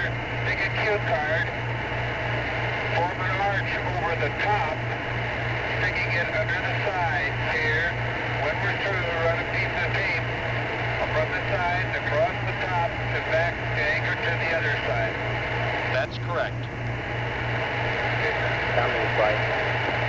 Okay, it worked. It says that on this plot, just to be sure that I'm with you, your consumable chart is based on present rate continued. Does it allow for the two mid-courses that we have planned or not?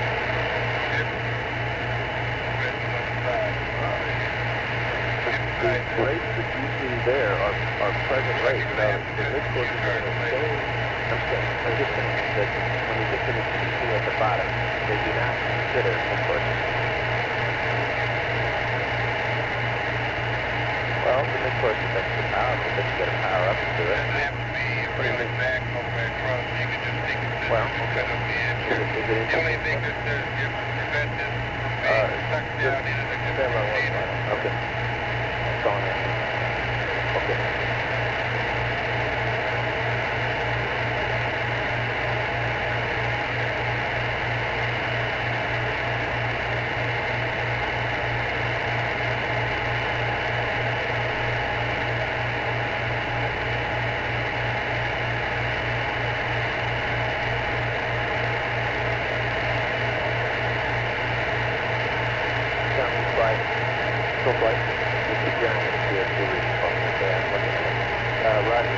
We're watching folks.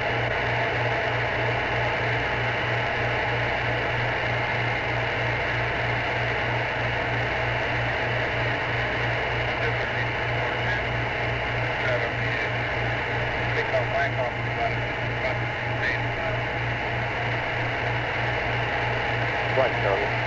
Yep. Okay, the TC times at the bottom are based on the present rate that do not count the emission. Okay. Somebody always estimate a little delta on those. To always subtract 2 hours from water, 1 hour from O2. I guess nothing for O2, but 2 hours from time. Put together just approximately some little delta that you can always take off the bottom. That's confirming. That's clearly something to do. So that you can see that for me so I can. Okay.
the next step is to stop up the bypass hole, which is the hole in the center of the bottom of the canister. We want to stop that up because we don't want to bypass the flow. And I forgot to tell you to get something to stick in that hole. We recommend that you either use a wet wipe or cut off a piece of sock and stuff it in there, or you could probably even crumple up some tape and use that. Over.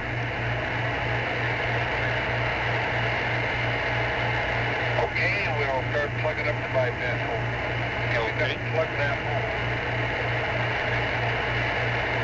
We can put some, cut a piece of your towel there. Sounds good.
Over the top of the canister. When you do that, orient it so that the ears of the bag, that is the corners that stick out on the closed end, are oriented along the open ends of the arch, because we're going to snip one of those corners to stick the hose in.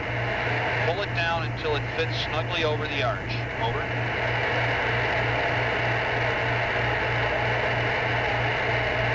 Okay, Joe.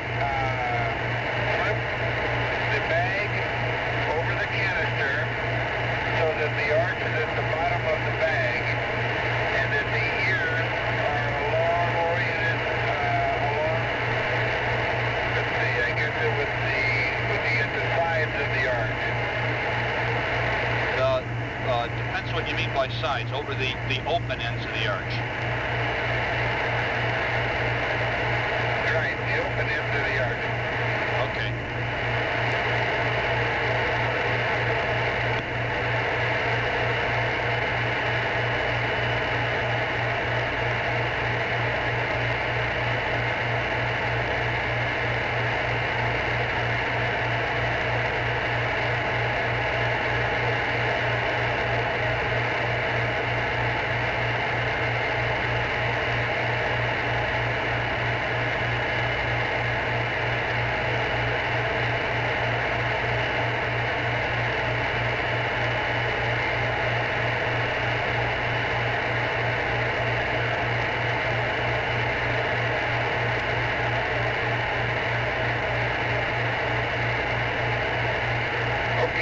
we've got that done. Okay, now press the bag against the sticky belts that we put on the sides of the canister. If there's any excess material, just kind of pleat it so that it makes a fairly tight seal. And then take another 3-foot strip of sticky tape and wrap it around the outside of the bag opposite the bottom sticky belt to make a nice tight seal. Okay, in order. And now we want 2 strips around here to make a tight seal.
Now there's probably a couple inches of excess bag sticking out around the bottom of the canister.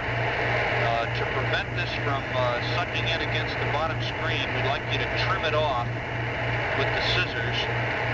And when you've done that, we'd like you to cut 2 more strips of tape about 12 inches long or so. Tear them lengthwise to get 4 pieces, 12 inches long and 1/2 inch wide. And then use those 4 strips to secure the bag by passing the strips from the sides of the canister outside the bag around the bottom of the canister and back up the other side.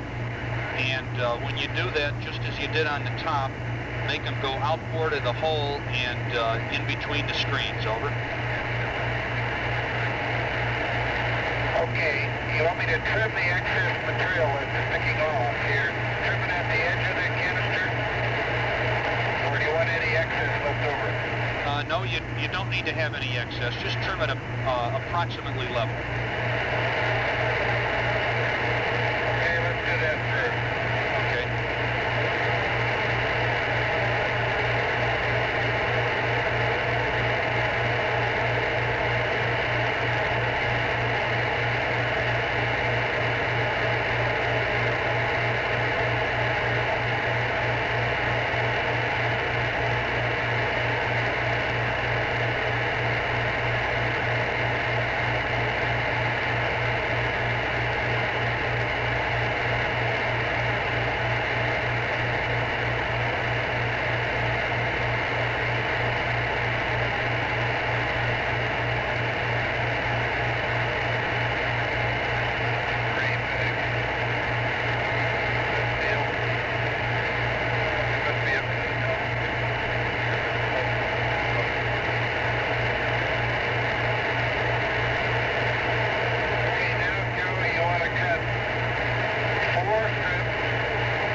sides of the bag across the rim.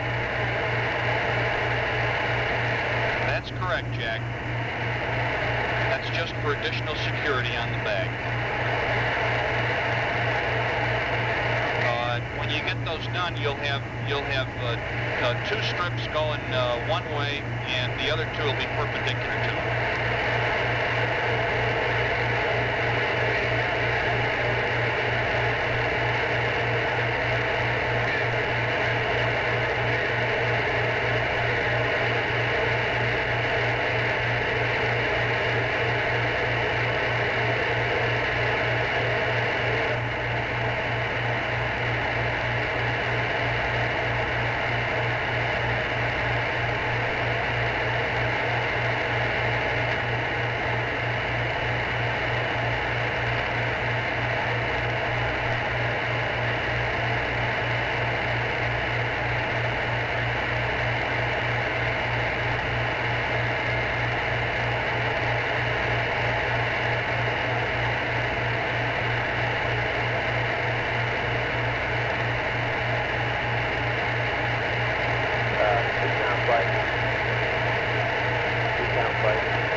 Okay, Houston, Aquarius, we've got the 4 strips in place. Okay, we're in business now with the bag, and the next step to perform is to get ready to put the red suit hose, either the commanders or the LMPs, because we're going to want you to have both of these made up eventually, into the top of the bag. And to do that, you first of all have to assure that the red hose is separated from the blue hose. I don't know whether this has been done already, but if it hasn't, what you have to do is cut the outer beta cloth sheath down the full length of the hoses, and then also cut the rubber ties that secure the two hoses together. And the hoses should come apart, and the comm cable should come off. Over.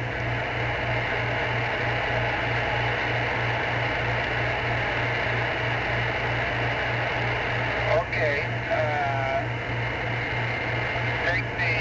We want to separate the red hose from the blue hose by cutting their beta cloth sheath. Okay, that didn't work. Okay.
next step is to cut a diagonal hole in one ear of the plastic bag near the arch. You can pick either one and cut about a 1.5 or 2 inch diagonal hole big enough to slip the red hose through. And when you've done that, you'll just slip the red hose through so that it goes about to the center of the canister. It's not critical, except that the opening should be down, and then tape the bag to the hose where it goes in so that it's nice and snug. Over. Okay, copy that. Okay, what's the 1.5 inch hole right here in this ear? Just put the hose in here, end down, and toward the canister, and then we just tape the seal around here.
Bear with us now because we're going to be going into 2 big configuration last